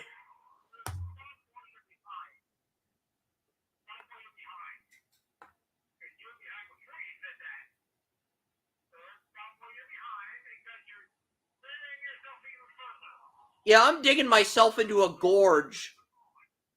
All right, the Bills. We're on the Bills, Joey. Last team. We're enough pop culture references. We're talking about the fucking Bills. Bills Mafia. I mean, Thomas Coburn, if he's on the live stream, he's been waiting 8 hours for the Bills Mafia coverage. Who the hell? We are monsters. We are like Mortimer and Duke in Trading Places, but Allen and Trubisky. Trubisky's now in Buffalo again. Ben DiNucci's the third stringer. DiNucci's going to get cut. It's going to be Allen and Trubisky. The big surprise is Ray Davis. Ty Johnson was expected to be the backup to Cook. Ray Davis has already jumped him. Ty Johnson's third string. Evans is fourth string. Frank Gore Jr. is the Bills' number 5 running back. Bills are going to be more run heavy under Joe Brady because they ran the ball more down the stretch to take pressure off of Allen. I think a lot of fantasy folks are saying Ray Davis is going to be the Mike Tolbert of the Bills' offense. He's going to take rushing touchdowns away from Allen. I could see it. I could see him in that Tolbert role as a rookie. Goal line running back, and he's just stealing touchdowns from Cook and Allen, pissing off fantasy owners in the process. I can see it, Joey. It's like, that's one of the rookies I'm debating picking with my last 2 picks. It's like, because if Cook goes down, Ray Davis is an excellent running back until Cook comes back. You know, that's the thing with injuries and the waiver wire. You don't know who's going to go up, down. You got Mahomes throwing sidearm passes to Kelsey, threw an underhanded ball to Noah Gray. Patrick Mahomes presents the Ringling Brothers circus at Arrowhead Stadium. He's just throwing I'm at the point where I'm wondering if Mahomes is going to throw a pass blindfolded and he's going to complete it. One of these days he's going to throw a pass with a blindfold on. He's going to complete it. And it's going to be the most legendary thing ever. He's going to throw a touchdown with a blindfold on and everyone's going to want to do that. Mahomes is just that guy right now. That's not changing anytime soon. It's not.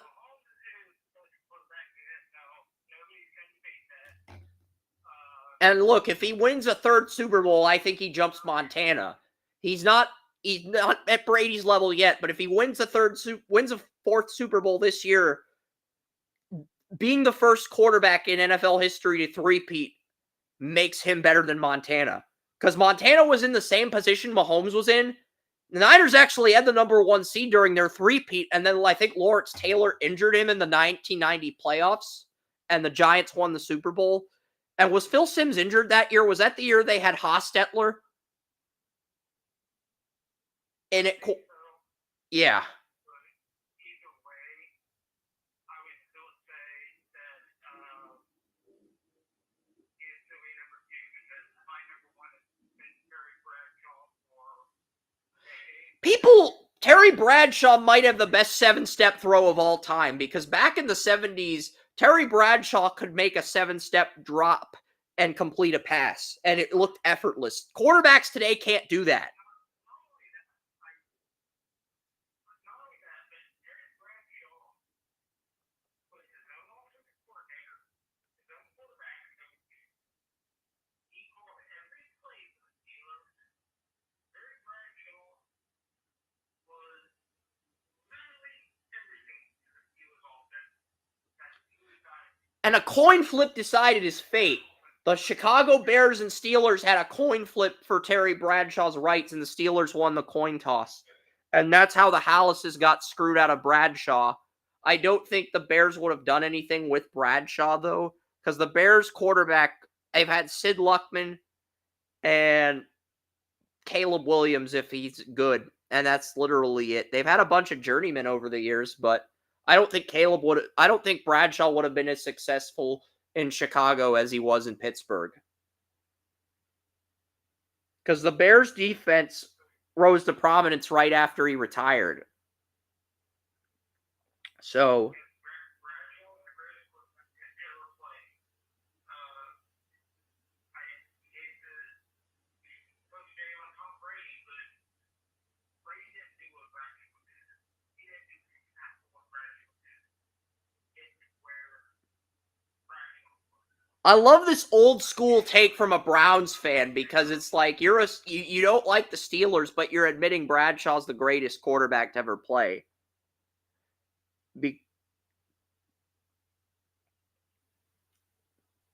I just think that's fascinating. But yeah, You have to acknowledge the greatness. You have to acknowledge how it happened. yeah, I'm not saying anything bad about Bradshaw. I was born in 1991, so I can't really comment. Even if I watch Bradshaw's old games on NFL Network and see the 7-step throws, that doesn't matter because at the end of the day, I wasn't alive when he played. So I don't really feel like I'm qualified to comment on Bradshaw. But I enjoyed watching his games when NFL Network re-airs the Super Bowls. Because as soon as the Senior Bowl ends, NFL Network basically re-airs the Super Bowls every year. I tried to binge all of them from 1 to 58. It's hard to do. I think I got up to 25 before I fell asleep. It's hard because I pull all-nighters on Friday, and for me to last that long without passing out, I think that says a lot. But then I remember watching 32 the next morning, and then I see all the Super Bowls I watched live as a kid. Bills, I do like Ray Davis as a backup to Cooks. They have Reggie Gilliam back at fullback. Keon Coleman is listed as the left wide receiver. That's the flanker. They have Curtis Samuel as the right receiver, the number 2, and Shakir is the slot. I think both Samuel and Shakir are interchangeable. I think both are equally effective out of the slot, but Coleman's going to be the true number 1. The backups are Mac Hollins, Marquez Valdes-Scantling, and KJ Hamler. I mean, if Stephon Diggs pissed you off, just wait until Valdes-Scantling is on the Bills. I mean, and that jersey exchange between Mahomes and Valdes-Scantling, that's going to be awkward as fuck this year. You're going to have Mahomes holding up a Valdes-Scantling jersey, and you're going to have Valdes-Scantling holding up a Chiefs jersey in front of Bills Mafia. Like, that is going to be awkward as hell. It just is. He won 2 Super Bowls with the Chiefs. Justin Shorter, the Florida receiver's on 3rd string. So is Andy Isabella. It really depends on how close the two guys are. They're real good friends. It's not going to be it's not going to be a problem. If they're not really too close, it's going to be awkward. Jacobs 29 with a tackle for loss for Kansas City. Who the hell is that? It looks like a linebacker. I'm going to look that up quickly. Lael Collins is the backup to David Edwards. Osiris Torrance. Cedric Van Pran's backing up Connor McGovern. Osiris Torrance. You got Spencer Brown. Tyler Grable is the swing tackle. Kincaid and Knox, it's a good tight end tandem. Quentin Morris was number 2 tight end in Buffalo. He's now the 3rd string tight end. Overall, the Bills have some strong depth at tight end and running back, but I think they're thinner at offensive line and they're thinner at wide receiver. I just don't trust Valdez Scantling after his tenure with the Chiefs. I don't trust Mac Hollins. KJ Hamler could be effective, but he can't stay healthy. Justin Shorter, I didn't like him coming out of Florida. He's the 3rd string receiver now after his rookie year. I think the Bills are a lot. But Bills fans are going to say we have 10, 11 receivers competing for spots. But you have 3rd string guys competing for backup spots. You have warm bodies in 3rd string spots, and you have guys who should be on the free agency market competing for 4th string spots. I guess the competition is good. Deion Kane is 5th string. The Bills have 13 receivers, and Deion Kane is wide receiver 13 in Buffalo. Jeez, 13? I get you lost Stephon Diggs. Do you really need 13 receivers, Brandon Beane? It's just, I get it. I guess you don't have much of an identity right now in the receiver. I guess it's necessary to get the most out of your starters. I'm going to look at Jacobs on the Chiefs really quickly. I'll do that after we break down the Bills. Rosso and Ebenezer starting. Jones and Oliver the backups. Dwayne Carter and Austin Johnson from the Chargers are the backup D tackles. Von Miller and DeJuan Smoot are the backup defensive ends. Solomon's the number 5 defensive end. Matt Milano got placed on the... Matt Milano re-aggravated his shoulder. You know, the shoulder injury that caused him to... Matt Milano is going to be out until December. Our Lads hasn't updated the depth charts yet, but Matt Milano did get injured in practice. So the Bills are going to be without Milano again until December. So I don't know if they can win the division again without Milano. The fact that they won the division without Milano was kind of a miracle in its own right last year, you know? Because Milano's the heart of their linebacker room. He's the heart, the soul. I mean, he's their best linebacker. Benford, Douglas, and Teron Johnson are the starters. Kyrie Elam's the number 4 corner. Cole Bishop was going to start at the beginning of the year. Right now, DeMar Hamlin's projected to start over Cole Bishop. I'm not sure how much stock I'd put into that report because Hamlin's in a contract year. This is his last chance to show the Bills he can be a starter, and if he screws up, they can just turn it over to Cole Bishop at any time they want. But yeah, that's the Bills depth chart. Now, before I get to the Bills schedule and X out of this, I want to take a look at the Chiefs player who made a tackle for a loss against the Lions. And then we'll get to the Bills schedule, and when we're going to get to the fantasy football draft. I've got 2 picks left. Wanya Morris and Kingsley Suamadi are competing for a left tackle 1 job. Hollywood Brown is going to be out 4 to 6 weeks. He's going to be out early in the year. Chiefs have a good first team offensive line, but who made the tackle? Who the hell is 29 Jones? Cam Jones. That's the Indiana linebacker I interviewed at the East-West Shrine Bowl. I can't believe I forgot about him. I'm ashamed of myself. I'm sorry, Cam Jones. I hope you can forgive me, but that was Cam Jones who made the tackle for a loss, unless there's another Jones in the Chiefs. I think it was 29 who made the tackle for a loss, but the only Jones on the Chiefs is Cam Jones. No, that was Curtis Jacobs. Was he a former Brown, Boise State player? Curtis Jacobs is on the Chiefs now. No, that was the Penn State linebacker. He went undrafted in 2024. He was the Sam linebacker on Penn State. So that was Curtis Jacobs who made the tackle for a loss. Not Cam Jones. That was Curtis Jacobs, Penn State Penn State Sam linebacker. So Curtis Jacobs might be pushing Cam Jones. That is an interesting storyline we're going to have to follow. I bet he starts out on the practice squad. If he's making plays like that, there's no way the Chiefs are going to cut him. Ideally, the goal would be to get him on the practice squad and then to have the ability to bring him up at some point.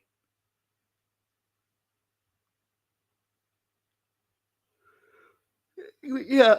Who the hell is this guy, number 13 on the Chiefs? Gotta look at the quarterback room. That is Olakun, former South Dakota State quarterback that got cut by the Steelers and joined the Chiefs. That's Olakun. And they have Ian Book on the Chiefs. Ian Book is the fourth string linebacker. Patrick Mahomes was telling the media a story about how Ian Book ate 9 pieces of pizza in one quarterback meeting they had. He ate 9 pieces of pizza in front of the other quarterbacks. And Mahomes was just talking about how Ian Book eating 9 pieces of pizza is very impressive. Like, even though he's the fourth string quarterback, he ate 9 pieces of pizza. Let's praise him for that. That's how unselfish Mahomes is. It's like, he'll give the fourth string quarterback love for eating 9 pieces of pizza. What? You can't. I love that about Mahomes. It's like, that's a leader. That's a leader. But yeah, we'll get to the Bills and the fantasy picks. Jason's been waiting patiently. I don't want to wait too long. We got one schedule to go through, and then we'll look at fantasy pros. We'll look at who's available, and we'll make our picks. I'll get Joey's input. All right, let's get to the because I got 2 picks left. My roster's pretty good. I mean, I got depth everywhere. I could get a second kicker and tight end, but I just think that's stupid because you're leaving opportunities on the table. And there's really no need to get a second kicker unless the guy you drafted gets injured in the preseason. Then you're screwed. And you have to draft a second kicker. And most fantasy owners get kickers off of waivers now. They just recycle kickers each week because they're kickers. That's what we do in Kerm's League. People recycle kickers during bye weeks. It's like, and Justin Tucker's bye week isn't until week 14. That's why Tucker's a good pick. Butker has a week 6 bye. If I might have to, I don't need a kicker. It's week 6. It's one game without a kicker. It's the game I have Mahomes. I'm probably going to lose in week 6 unless Herbert balls out. But looking at the Bills' schedule here, I've got the Bills beating Arizona at home, but I think the Cardinals cover the spread. The Cardinals are +7. I think the Bills only beat Arizona by a field goal. Kyler Murray looks better. Marvin Harrison Jr. I don't trust these young safeties against star players like McBride and Harrison. I think the Cardinals cover the spread, Joey. I've said it. Bill Dozier thinks they're going to beat Buffalo outright in an upset. But I'm already looking at Arizona as a week 1 upset as far as the point spread goes. I love the points in that matchup. Week 2, I've got the Dolphins winning on Amazon Prime. It's first game of the year. It's Tua versus Josh Allen. Watch one of the quarterbacks say Hawk Tua. You know the Hawk Tua meme that went viral? Watch one of the quarterbacks say Hawk Tua in the huddle, and then Al Michaels makes a joke about it with Herb Street. And just Amazon gets pissed at Al Michaels for mentioning that. But the thing with NBC is NBC was very conservative. They wanted to filter Al Michaels, whereas Amazon Prime lets Al Michaels say whatever the hell he wants. And it's just better. I love it. I love it. That's why I love Amazon Prime.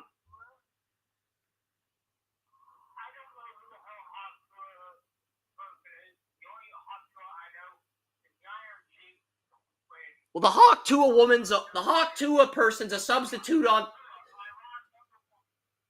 But Hawk Tua, I want to tell the story about the Hawk Tua meme. The Hawk Tua person, it's a substitute teacher. She says Hawk Tua, spit on that thing, and it's basically an inappropriate sexual joke. That's all I'm going to say on that. And it turned into a freaking meme, and it was the meme of the month in June. She's not the Iron Chief, Joey. She's not the Iron Chief, but I could see what Alan or Tua saying Hawk Tua in the huddle. Like when Peyton Manning said Omaha, I could see one of them saying Hawk Tua in the huddle. And then Al Michaels picks up on it and he says Hawk Tua. And then Herb Street's like, Al, can we be professionals? Let's not open up the Hawk Tua can of worms. And then they just get back to the game. It's like a brief segue. I mean, I can honestly see a quarterback saying Hawk Tua in the huddle. I don't want to speculate on that, but I can see it happening this year because it's a popular meme. Someone's going to do it. There's 32 quarterbacks. Someone's going to freaking do it. Someone's going to do it.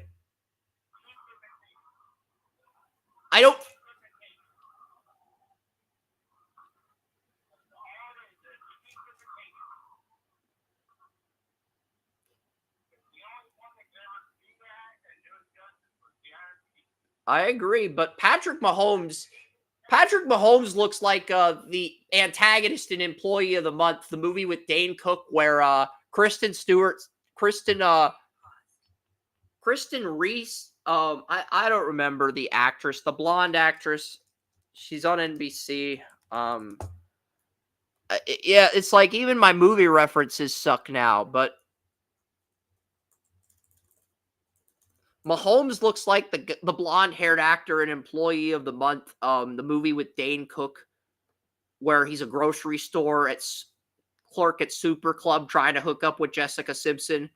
That's Dax Shepard. Dax Shepard, that's it. Mahomes looks like Dax Shepard in Employee of the Month with these sidearm passes when Dax Shepard forgets to check the items on the counter. He does. Like, he's throwing that many underhanded sidearm passes. It looks like a circus, but he's having fun with it, though. He's not going to do that in the regular season, but he knows it's the preseason, so he doesn't care. He knows he could showboat in the preseason. There's zero repercussions. Like, nobody else could do that, but Mahomes can.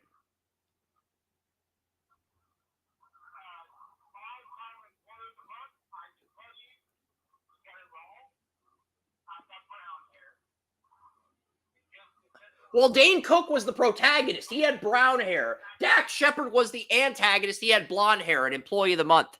And Dax Shepard's trying to hook up with Jessica Simpson, too. Jessica Simpson's Amy, the new cashier. And both box boys are trying to win Jessica Simpson over. That's the whole movie. That's the whole plot of the movie. And Dane Cook struggles at first, but then once he wins Employee of the Month for one day, he gets Jessica Simpson's attention. And from there, it's just easier over time. And then the final day, they have a sales competition to determine the Employee of the Month. And Dax Shepard wins it, but they find out he forgot to check out items, and he gets tackled by a security guard. Then Dane Cook wins on a redo. So that's the whole movie. It is a stupid movie, but it's one of Dane Cook's more successful movies. That's the sad thing. And Dane Cook's a great stand-up comic. He's an A-list stand-up comic, but he's a C-list actor for movies. That's just the reality.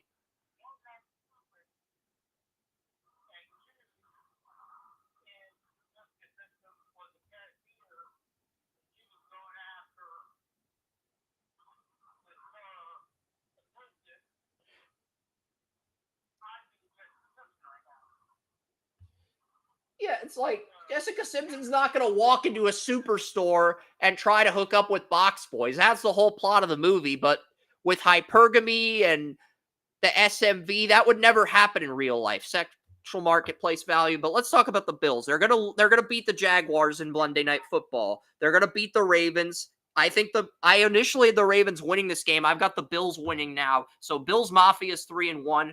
They lose to the Texans. They're 3-2. They lose the Jets. They're 3-3. They beat the Titans. They lose to Seattle. They're 4-4. They're on this roller coaster. Talk Shoe's now disconnected twice, but I'm able to reconnect. So, I think they beat the Dolphins, and they beat Anthony Richardson and the Colts because I don't trust any of the Colts defensive backs. And I think they hand the Chiefs the first loss of the year. I've got the Chiefs going undefeated until week 11. And then I have the Bills and I have the Browns beating the Chiefs. So those are the two Chiefs losses. And I'll explain why I think Joey's Browns are going to beat the Chiefs, because even though Joey's a Browns fan, I think if you told him right now that the Browns would beat the Chiefs in Cleveland, he'd love it to see it, but even he's a little skeptical about that. Like, he's not confident in that yet. It can happen.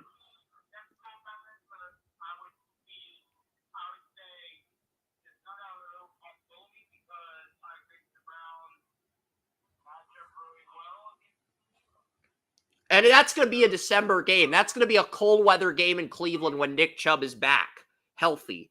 So that works in Cleveland's favor.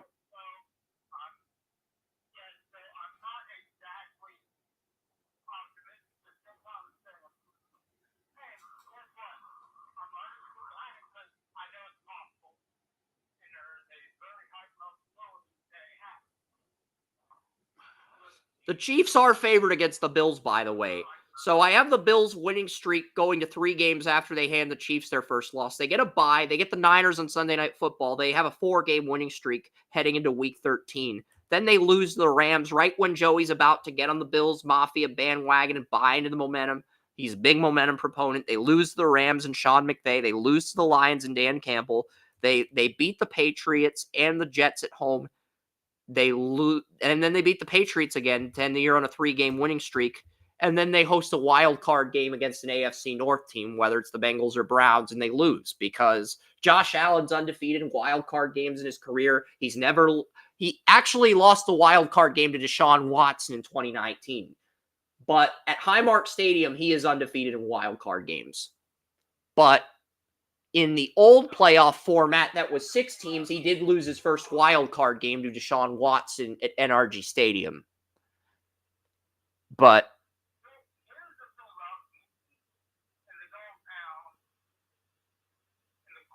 I just feel like the Bills are weaker at receiver. Even if they win the division, if they draw the Bengals or the Browns, they're going to lose in front of their home crowd because those teams are deeper at receiver than the Bills.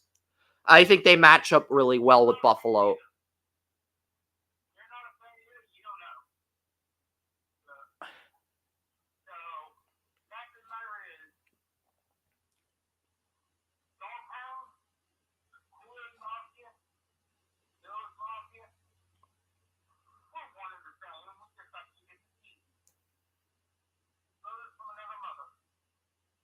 Jerseys.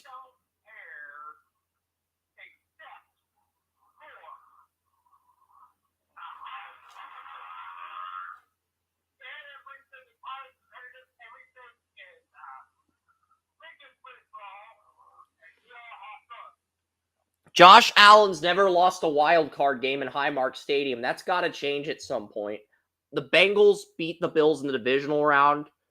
Burrow's got the weapons to beat Allen in Buffalo again. I think the Browns could beat Buffalo. I think the Jets could beat Buffalo with Mike Williams and Corley. I mean, there's a lot of talent in the AFC. I think the one team the Bills could win a wild card game against is the Chargers. I think the Jaguars would have a shot against the Bills too, if you think about it, Joey, because if, let's say, the Jaguars got in, they would have Christian Kirk, Brian Thomas, and Gabe Davis, former Bill, after losing the regular season game.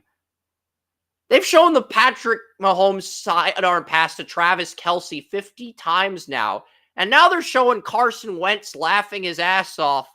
Carson Wentz looks like a goofball that just won a Guess Who game. I mean, he's smiling, he's laughing his ass off like he just won the game Guess Who. He figured out who was behind Travis Kelce's Guess Who card. I don't know why I dragged Travis Kelce into a Carson Wentz game of Guess Who, but whatever. The Bills, I have them 11-6. I think there's a lot of teams that match up well with the Bills in the AFC. I do have the Chargers at getting in as my final wild card at 10-7. I think the Chargers are the one team the Bills could beat in the playoffs. Chiefs would beat the Bills. The Ravens, Bengals, and Browns would all beat the Bills in Buffalo. I think the Texans would beat the Bills. The Jaguars, that's a toss-up because while I don't view anyone else outside of Kirk as a true number one, there's a lot of hype around Brian Thomas. If he pans out and Gabe Davis, the Jaguars have the weapons. Same argument can be made with the Colts too, if Richardson finds a way to get in. There's just a lot of teams that match up well with the Bills. Shit, even the Dolphins match up well with the Bills. Like, there's at least 3, 9. There's 10 teams that there's at least 9 teams that match up well with the Bills in the playoffs. 9. Jaguars, Colts, Dolphins, Jets, Browns, Bengals, Ravens, and Chiefs all match up well with the Bills in the playoffs. I think the Chargers are legitimately the only team the Bills could beat in the wild card. And it would have to be like a 2-7 matchup.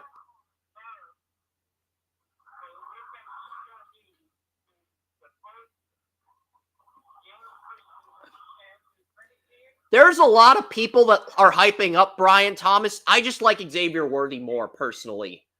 I like Worthy more. I'm more comfortable with him, but I know a lot of mock drafts had Thomas ahead of Worthy.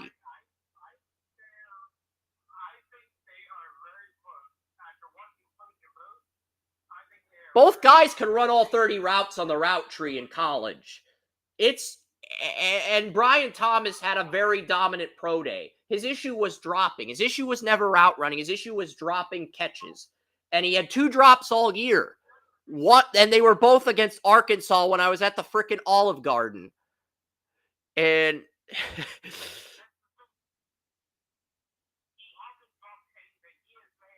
he had 2 drops all year his draft year in college.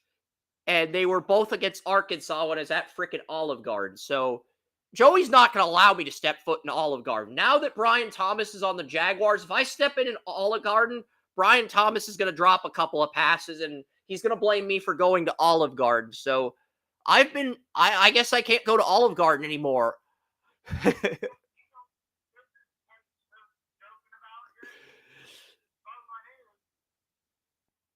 I'm just very superstitious. I'm paranoid.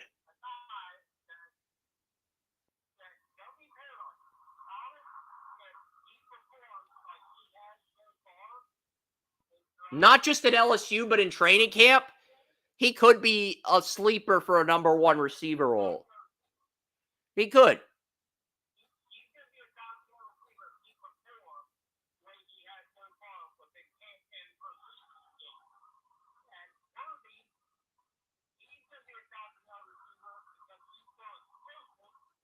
Yeah, and Jason's downplaying that. He's just looking at what receivers did in the past, not what they can become.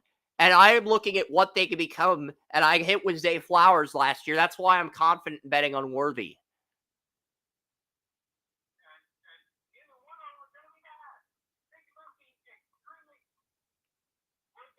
And we'll break down my fantasy team in a second here. Yeah, I've got the Bills roster updated. Let's break down the fantasy team because we pretty much have the Bills losing the wild card route even if they win the division. Let's break down my fantasy team. You said this is a deeper team than my title team 2 years ago. I have Patrick Mahomes as my starter. Etienne's my RB1. David Montgomery is my RB2. Gibbs had a knee injury. I don't know if it's serious or if he's going to be ready for week 1 yet. DJ Moore is my number 1 receiver. I have the Bears in Super Bowl 60, so I drafted DJ Moore to be my wide receiver 1. I have Zay Flowers, one of my keepers from last year, as wide receiver 2. I have T. Higgins as my slot. T. Higgins is my wide receiver 3, my slot. McBride's my tight end. Lamar Jackson's my super flex. Super flex, you could play 2 QBs. And when I won the league title 2 years ago, I had Allen and Mahomes. I gave Jason 2 draft picks for Josh Allen. 2. And Jason thinks if the Damar Hamlin incident never happens, he beats me. He's still obsessed with that defeat. He thinks he would have won if Damar Hamlin doesn't die. Damar Hamlin doesn't cause the game to get canceled. So he still hates the fact that I won that title because he thinks Burrow would have balled out, Allen would have sucked, and he would have won. And we will never know.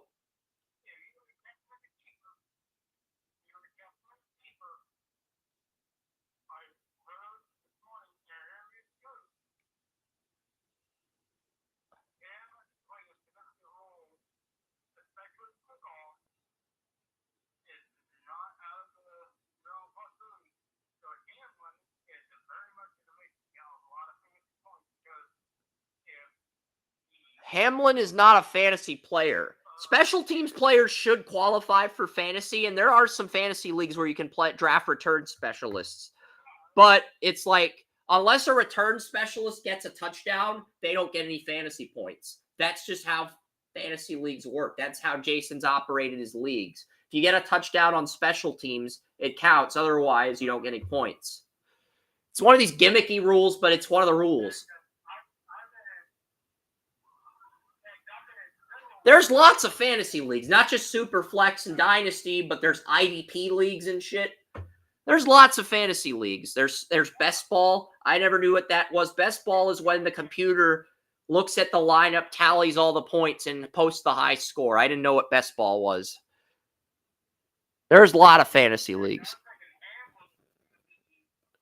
But yeah, I mean, my flex is Pickens. My flex is George Pickens. I hope Ayuk does not end up in Pittsburgh because I want Pickens to be the vulture in Pittsburgh. And I want to have Pickens. I got Pickens in round 9. Pickens is a round 5 to 6 guy, but everyone kept passing on him because they think the Steelers are going to have a down year. I don't disagree, but George Pickens in round 9 is criminal value, Joey. It's like me getting McBride in round 7. That should be illegal. But I pulled it off, and then I took Herbert in round 5 because I think the Chargers are going to win Super Bowl 61. And it would only cost me a 5th-round pick to keep Herbert next year. It would cost me a 3rd-round pick the year after. If I can get Herbert without giving up a 1st or 2nd, that's incredible value. You have to admit. You can say Herbert's overrated, overhyped. That's fine. We can agree to disagree on Herbert as a quarterback. We can have a respectful conversation about that. But at the end of the day, Herbert in round 5 is incredible value. That's the reality. In Superflex, that's incredible value. And I'm stashing him as a backup this year. So I have him and whoever I draft next year as my 2 QBs. That's really the plan. Okay, you think I'm just going to and I can keep either Mahomes or Lamar Jackson next year too. So, and then I'll have Herbert as my QB2. So I'll have a 2-year window to win a title with those 3 QBs. You know, that was the thought process. That's why I took Herbert in round 5. I know it's kind of questionable, but Kerm took 2 QBs, and then he got Trevor Lawrence as his backup. I think he got Jalen Hurts. I'll look at the BFFL draft from start to finish. I'll go through it, and you know what? Let's pull up Google Docs. Let's stream the fantasy draft. Fuck it. We're going to pull up the Google Docs here, and we'll pull up the Bantle draft. We'll pull up the draft here. I know Jason, here we go. BFFL draft. Let's live stream this shit. It's 8 hours, 23 minutes. This is nuts. But I will go through pick by pick here, and then Joey can react as the picks came in.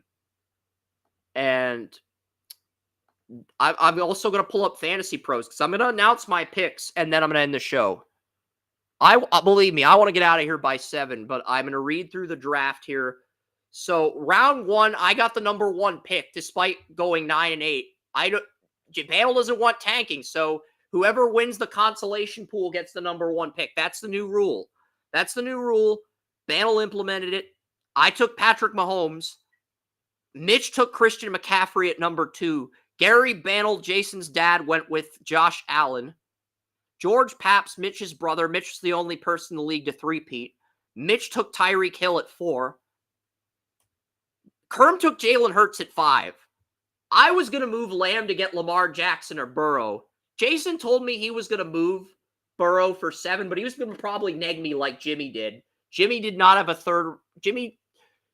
When I took Lamar Jackson at 6, Jimmy knew he wasn't going to get a quarterback until the 3rd round. So I told Jimmy in confidence, what if we swap 3rd rounders? I'll take 26. You can have 21 on the house. It's on me. But I want something back, like a 10th round pick swap where you get 100, I get 90, 94, 95. We agreed to that in principle, and the trade happened because we both wanted to screw Bantle over.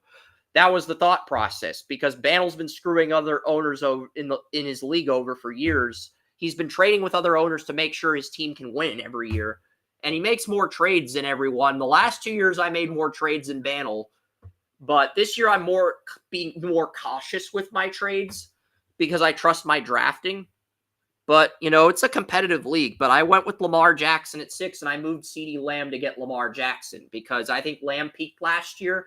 He hasn't reported to practice yet. You can say what you want about Lamar Jackson. He's at least showed up to practice. The effort might not be there. He may be getting sick during practices, but Lamar's showing up. Lamb hasn't showed up because he hasn't gotten paid yet. So we'll see how the decision to sell. I sold Eckler to get Mahomes. That won me a league title, but I would have lost to Selvin if Battle hadn't beaten Selvin. So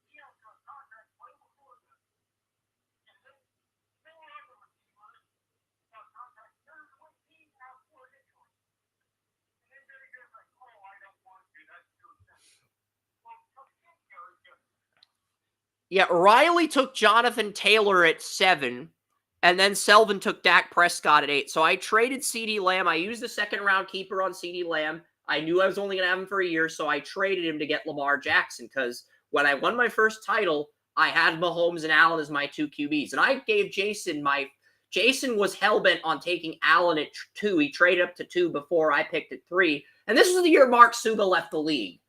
And I just feel like Jason having Josh Allen the year Mark got out of the league was a middle finger to Mark. So I gave Jason 2 draft picks to move up a spot for Allen because I wasn't going to let Mark go down like that after leaving the league. And then I traded with Mahomes, and it worked. I got my league title. You could say it was a Mickey Mouse title because I played the defending champion in the playoffs when Lamar and Hurts were injured, and I played Battle when Hamlin nearly died. So yeah, you can say it's a Mickey Mouse path. That's fine. I still was the league champion. I didn't ask Jason for the belt because it wasn't a conclusive league win. He named me the league champion. He congratulated me, but he's still pissed about that to this day. Because he feels like he deserved 2. And he threatened to quit fantasy football the first time we met in the finals in 2021. And he barely beat me by 6 points. He was crying because he lost in the title so many years prior. And it's like, get over yourself, man. We're just trying to have fun. Other people in the league want to win. I mean, I've gone 9-8 or better every year. For 10 years, I've gone 7-7 or better. I'm the Mike Tomlin of our league. That's impressive. Maybe I only have 1 title, but to go 7-7 every year for a decade in fantasy, that's hard. That is really hard to do. I've got the all-time winning percentage.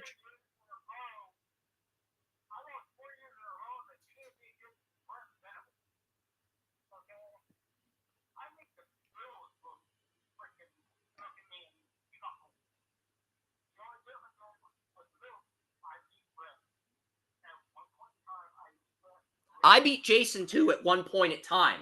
And Jason probably was like, I want to be the guy who owns Chris in fantasy. And the fact that he took one from me that pisses him off. Because there was a year I went 13-1. I lost in the semifinals to an 8-6 team. And then I had an 8-6 team with Dalvin Cook. I had an 8-6 team with Dalvin Cook, Tom Brady that barely got in. And I knocked out a 13-1 team. The roles were reversed. That's how I got my first playoff win over Riley, who took Jonathan Taylor at 8. Selvin took Dak at 9. Bale got Joe Burrow after trading down with Riley. And Heath took Breece Hall to end the first round. Heath took Justin Jefferson to start round 2.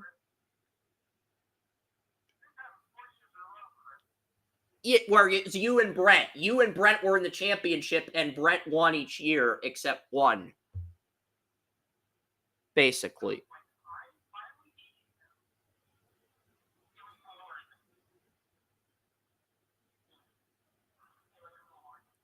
Yeah, like whenever Jason Bale or I die, this league is going to become boring. It's going to be fun for Anakin, his son, but it's going to be boring for the rest of the league because I would argue we're the 2 sharks of the league. Mitch is a shark too because he 3-peated.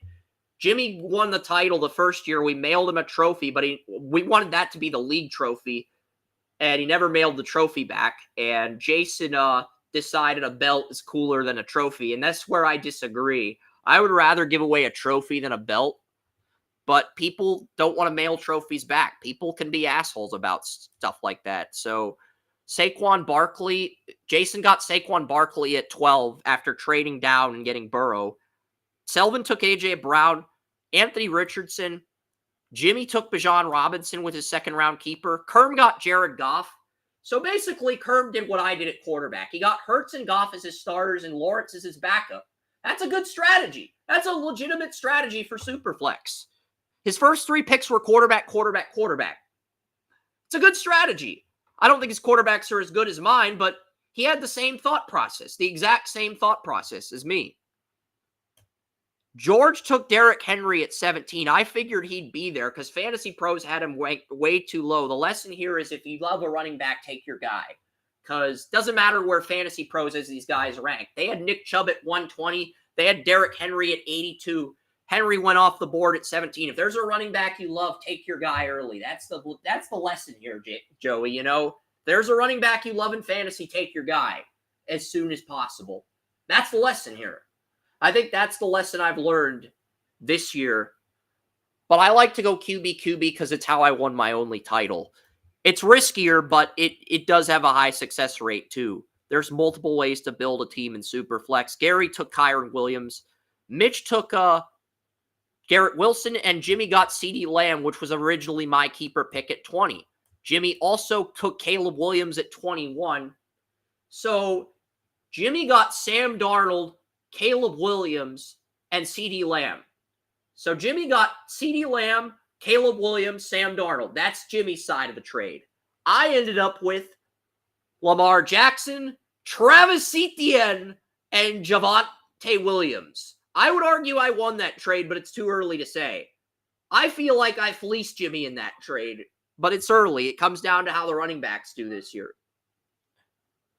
And it comes down to Lamar staying healthy.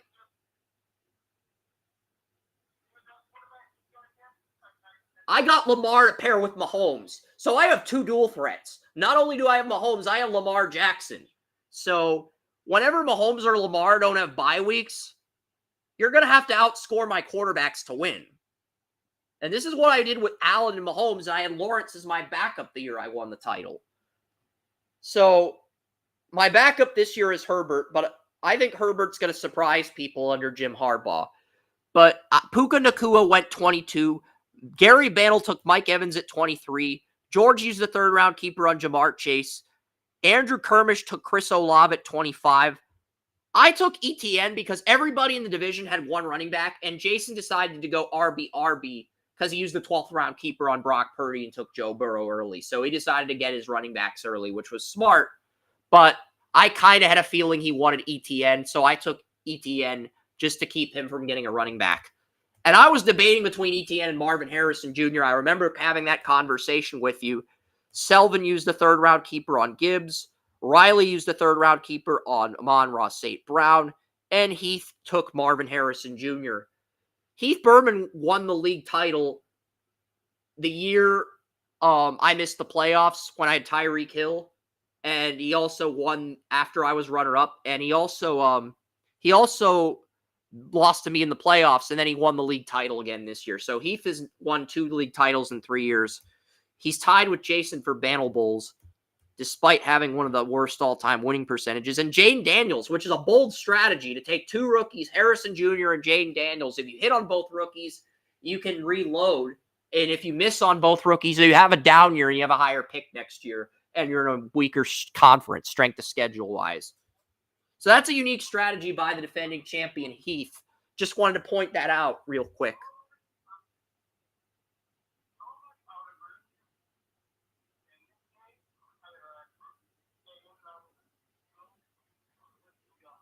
Heath went from Kyler Murray and Jalen Hurts to realizing Jalen Hurts is not worth a 1st-round keeper.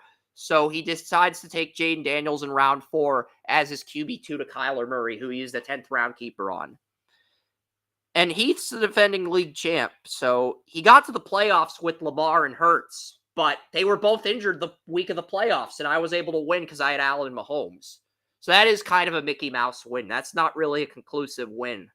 I mean, Heath kept calling me a chump over text messages, so I'm glad he got his just desserts. I'm glad I knocked him out of the playoffs, gave him the reality check he needed, but, you know, this is the thing. If Heath's going to ghost me, I'm going to make sure he loses in fantasy. I'm going to declare him a rival. I'm going to make sure we play in weeks 1 and 15, and I'm going to win. That's how I won my league title. I played him in 1 and 15, so...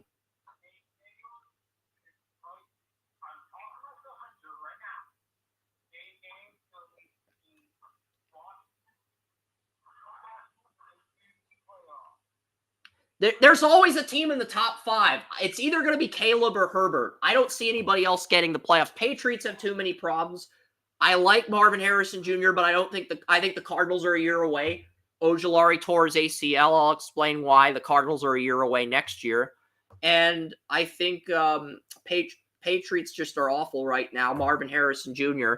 And I just love what the Chargers did. You're not as high on the Chargers as I am, and you just don't trust the Chargers from a historical standpoint. But I think Greg Roman can do well with Herbert.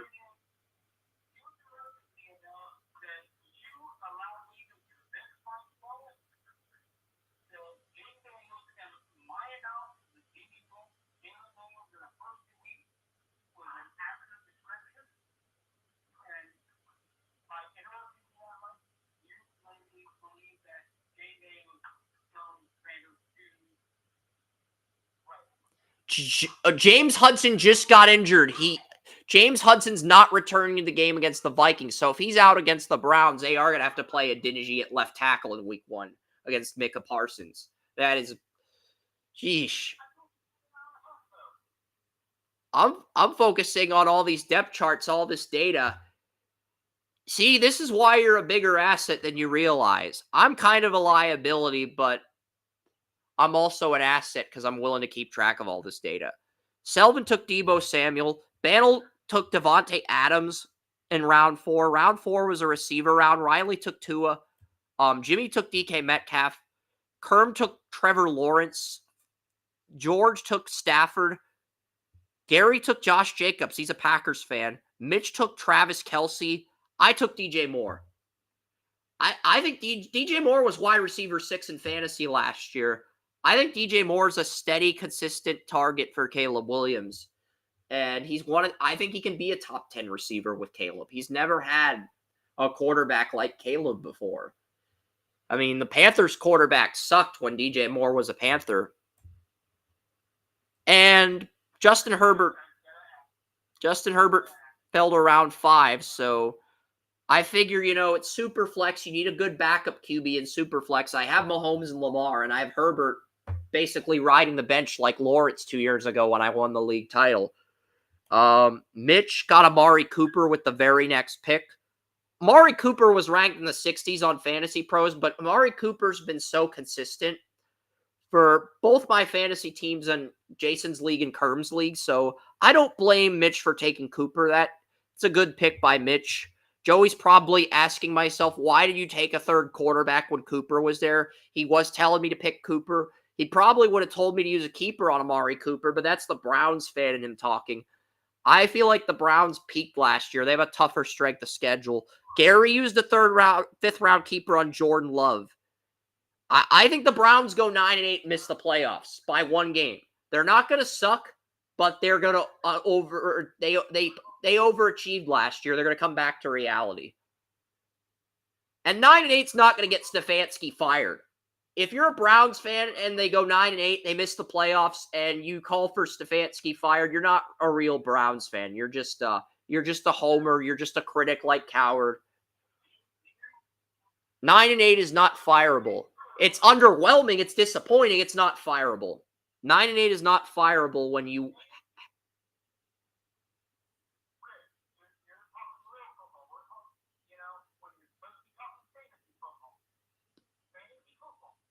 It is fantasy football, but the QB strategy worked for me. Why change what works? You can get receivers later in the draft. I didn't draft a receiver until round 8 the year I won it. That's true.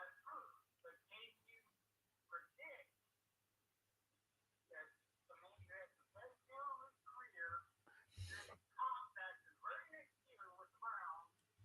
I think it's just right place, right time. I drafted Cooper twice in fantasy, and it worked both years.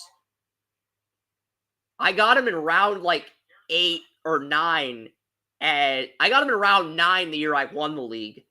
I got him in round 6 the past year. He went in round 5. That says more about Cooper than it does about my fantasy streak. That says more about Amari Cooper as a wide receiver.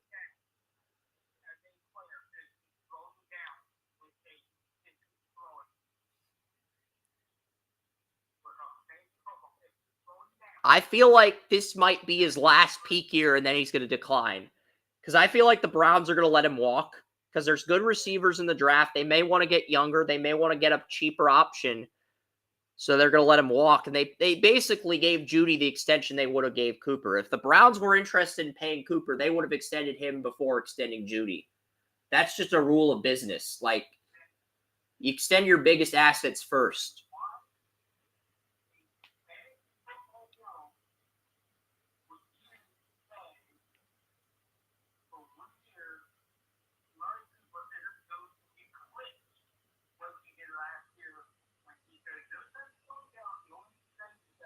He might eclipse what he did. I feel like there's other receivers I can get later in the draft. For me, there's an abundance of star receivers. Amari Cooper's just another guy. He's a special guy on the Browns, but he's just another guy in the real world of fantasy football wide receivers.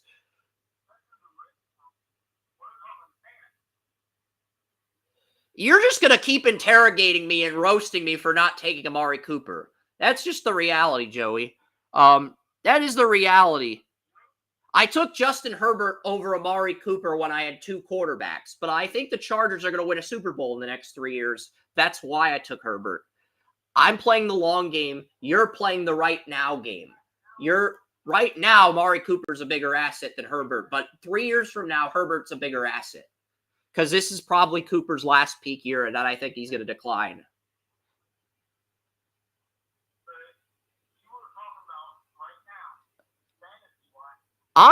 When I draft teams, I don't just draft teams for this year. I draft teams for future seasons as well. That's why I took Herbert over Cooper at 41.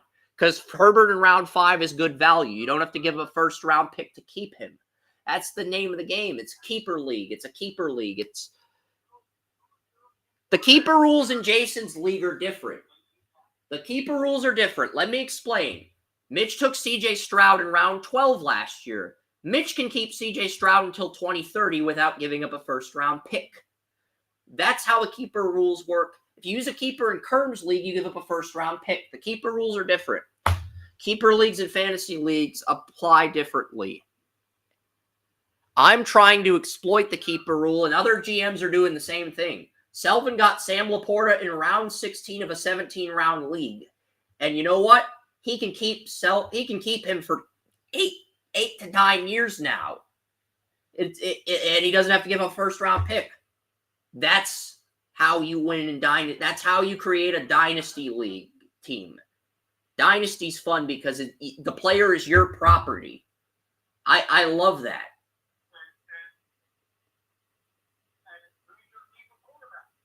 I chose to use I chose not to use a keeper on a quarterback. I chose to use keepers on Josh Allen. I chose to use keepers on CeeDee Lamb and Zay Flowers. And I traded Lamb to get a second quarterback. And then I got Herbert for next season. So I don't have to draft a quarterback early. See? If it's a 2-quarterback league, I have 2 good quarterbacks this year, and I have 1 good quarterback for next year. I'm thinking ahead. That's what I'm doing. I'm thinking ahead to next year, too. I'm tanking. I want to be good over a year-to-year basis, Joey. I don't want to be just good this year. Being just good this year is short-term thinking. It's short-term thinking, buddy. It's not wrong. If the goal is to win fantasy football every year, Jason's thought process of just trying to win the league this year is correct, but if you're trying to be competitive on a year-to-year basis, have a winning record, make the playoffs every year, my thought process is correct too. But this is how most NFL GMs think. It's a combination of Jason and a combination of what I do.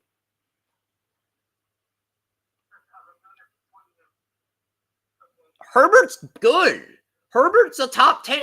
Herbert's a top 5 quarterback in the AFC. Herbert is better than Watson. That is not debatable, buddy. It's not.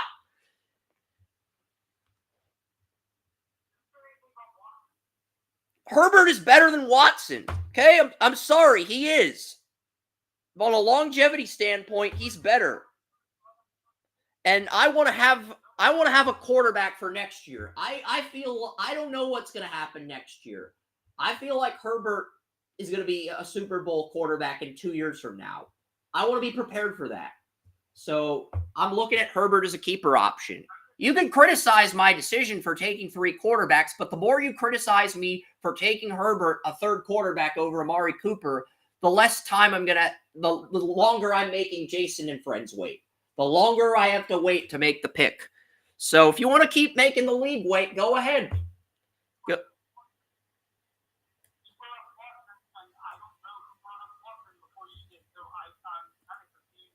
I did because I think Watson's being overvalued, and I think Herbert is being undervalued. I love Herbert. I think Herbert's got 2 all-pro left tackles, Slater and Joe Alt. There were people at Notre Dame comparing Alt to Joe Thomas. I don't agree with that, but Jeremiah agrees with it. He can see it, and he's playing a right tackle role like Lane Johnson in Philadelphia. So I think Herbert's going to have more time in the pocket the next few years.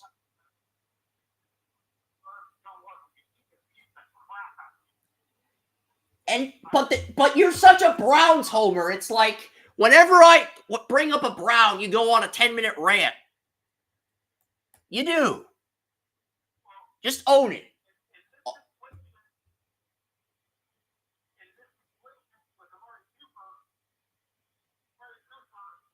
He's steady, but I feel like, he's got 1 or 2 good years left, and then he's going to decline. He could help me this year, but he's not going to help me after this year. And I feel like I could get receivers later in the draft. It's hard to get a good quarterback. It's harder to get a good running back. Look, I explained my thought process. The more you interrogate me about it, the more I'm delaying the other owners. I mean, George took Rachaad White. Kerm took Brandon Ayuk. Jimmy took Joe Mixon.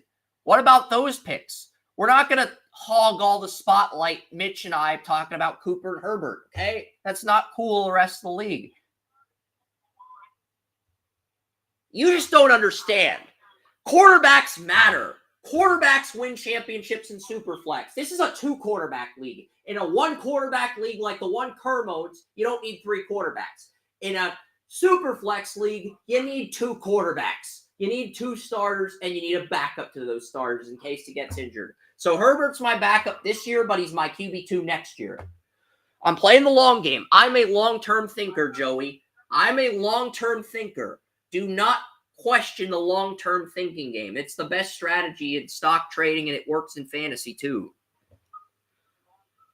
I had Burrow. I won a league title with Trevor Lawrence as my bench warmer. Trevor Lawrence, you were telling me to start him, but I had Allen Mahomes, so I forced him on the bench. Lawrence could have helped someone else. And now I'm doing the same with Herbert. So, if I don't win the league title this year, that'll be why, but let's just go through the rest of this draft. We're not giving Amari Cooper any more attention. I'm going to push the mute button if you don't let me get through the picks. Ayuk, Joe Mixon, Jalen Waddle. Let's just get through the picks, and then we'll make my final picks, and then we'll end this live stream, please. Christian Kirk went to Riley, and Heath took Cooper Kupp. That was round 5. In round 6, Deshaun Watson went off the board. So Heath loses Jalen Hurts. He drafts Jayden Daniels and Deshaun Watson to pair with Kyler Murray. So he's got a quarterback combo of Daniels, Watson, and Kyler Murray. So you like his combo more than mine because I have Mahomes and Lamar. and Justin Herbert on the bench, and it just feels like I'm monopolizing the league, whereas Heat's quarterback combo, it's kind of unique. It's like Neapolitan ice cream or orange sherbet ice cream, but it's a good orange sherbet. It's a refreshing orange sherbet. It's not like Jason took Mark Andrews at 52. Mark Andrews was projected to go in the 70s. Jason took Mark Andrews despite his injury. Kirk Cousins went to Selvin. Zamir White.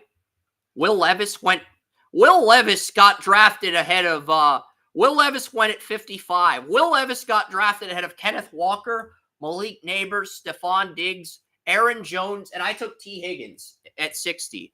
And then I took McBride. Will Levis went ahead of Aaron Rodgers, Joey. You can give me shit for picking Herbert over Cooper, but Will Levis got drafted ahead of Aaron Rodgers. That's a colossal fuck up. It is. It's like, you just want to rant about the Browns. It's like, let me get through this.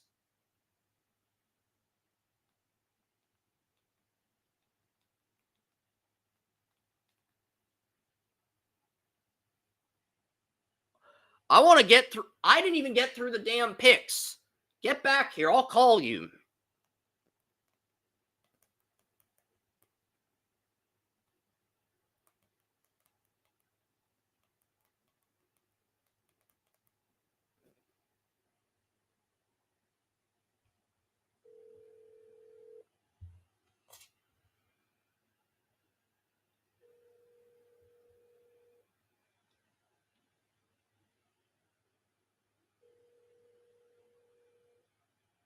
I'm still here, folks. I'm going to try to... This might be the first 12-hour live stream.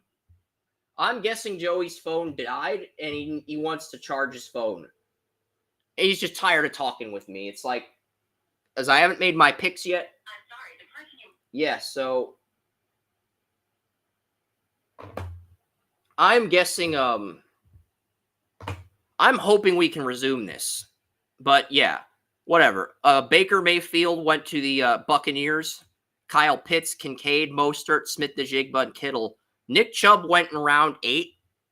Lad McConkey went ahead of Romo Dunze. Devonta Smith, 8th round keeper. Keeper picks. This is the whole point. You get players later in the draft. I got Pickens in 9. Christian Watson, Tank Dell, Pacheco, Pittman. Banley's a 9th round keeper on Pittman.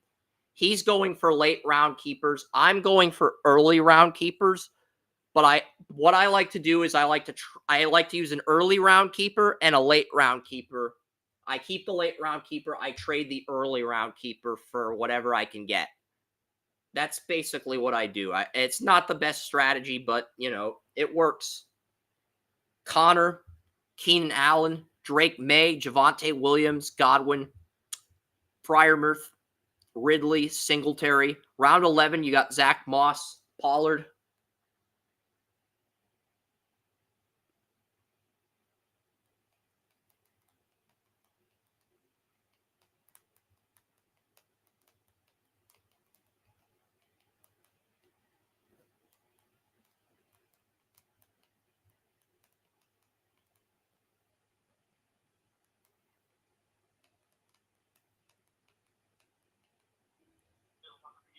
No, that was rhetorical, and I appreciate you calling back in to iron this out. It's just, I went through a few rounds. Nick Chubb went in round 7.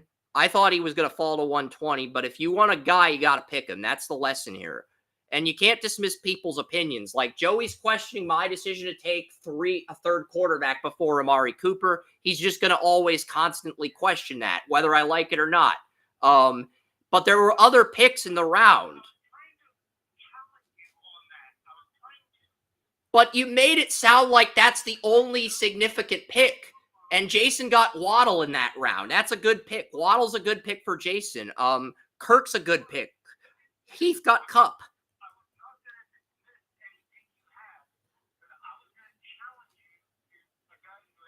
I felt like I could get better receiver value later, and I still got really good value. But if I don't win the league, what the takeaway is going to be is I reached for Herbert when I could have gotten a premium player at running back or receiver. That's going to be the big takeaway. And that's a fair takeaway. That's what I was trying to explain. And I did a horrible job. I did. I'll take accountability for that. But that was why I did what I did. If you think Justin Herbert's going to win a Super Bowl in 2 years from now, get him now and get him for less value so you don't have to give him a first-round pick to keep him. Because I like Herbert, but he's not worth a first-round pick in fantasy. Even I've got enough common sense not to do that.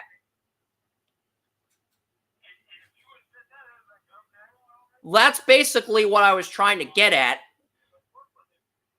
And that's what I was trying to get at. Okay? I didn't do a good job. Can we get on to round 6, please? Heath took Deshaun Watson to pair with Jayden Daniels and Kyler Murray. Jason got Andrews. Will Levis got drafted ahead of Aaron Rodgers. You can say what you want about my Justin Herbert pick. Will Levis got drafted ahead of Aaron Rodgers. That happened. One of the owners drafted Will Levis ahead of Aaron Rodgers. So you can say what I want about Herbert, but I still fucked up less than that. I mean, it's like, I'll apologize for threatening to mute you if you apologize for the Herbert pick, because it was my pick and I just have more confidence in Herbert, and it's still less horrible than taking Levis over Rodgers. Aaron Rodgers is there, you take Levis. That would be a Millen grade on Walter Football. That would be a Millen grade, I think. No offense. That would be a...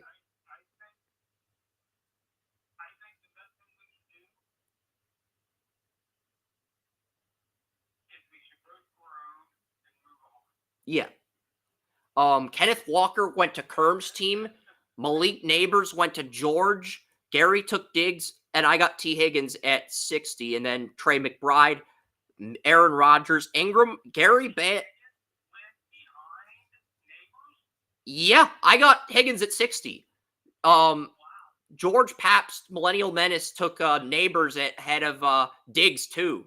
So Nabers went ahead of Diggs and Higgins. Caleb Williams went ahead of Lawrence. Lawrence, I think, went 21st when he was drafted. Caleb Williams went ahead of Lawrence. Lawrence went 23rd. I think Caleb went 21st. I took Trey McBride in round 7 because I didn't have a tight end, and some people think McBride's going to be tight end 1. So I think McBride's really good value in round 7 because he's as high as round 3. He's in round 5 of most fantasy drafts. So to get him in round 7, that's a steal because if he's tight end 1, I give up a 7th round pick and I get him for next year. Remember, when a few years ago, when Mark Suba traded up for Deshaun Watson, I moved back and I got Mark Andrews in round 7. Then I used the 7th round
Yep, I'm reloaded Restream, guys. Thank you guys so much. 35 listeners tuned into the entirety of this 10-hour live stream. 35 people actually gave a shit. Thank you guys. I mean, if you've listened to Joey and I for 9 hours, I would agree you've earned a chapter of Joey's book, but you have to pay him first to read the book. But like, you've earned an autographed copy. That's trooper level shit.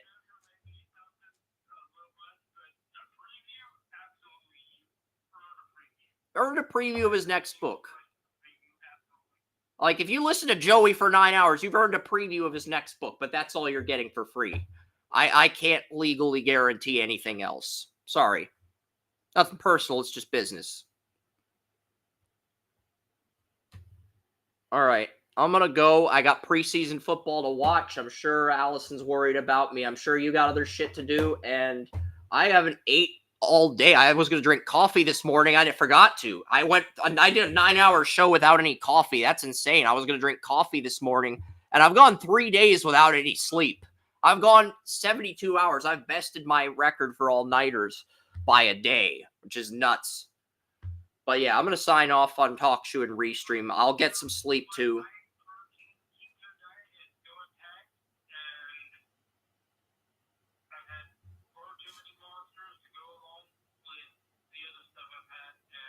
I'm showing a friend how to make pizza tomorrow. My friend in Kentucky doesn't know how to make pizza. I'm actually teaching him how to make pizza tomorrow. So, yeah. Not pizza in the oven. I got one of those Red Baron's pizzas. I'm going to make it in the oven and cook it and show him how to make it. It's pretty easy.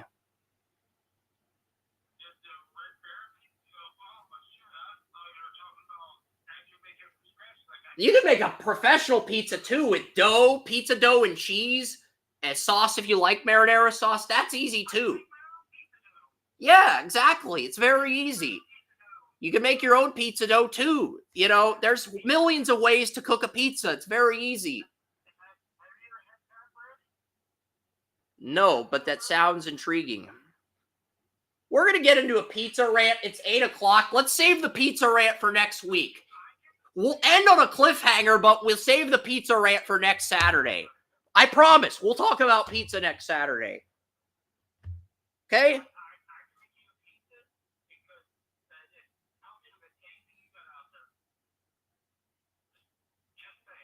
I agree. I'm totally pro pizza next Saturday, but it's 8:01. We're ending the live stream. Thank you guys so much on Restream and TalkShoe for enduring Joey and I's sports content for 10 hours. This is like 2 Joe Rogan episodes packed into one podcast. And most of his shows are like 5 hours, but they're about current events and politics and stuff. So we're signing off. You heard Joey. Have fun. Peace.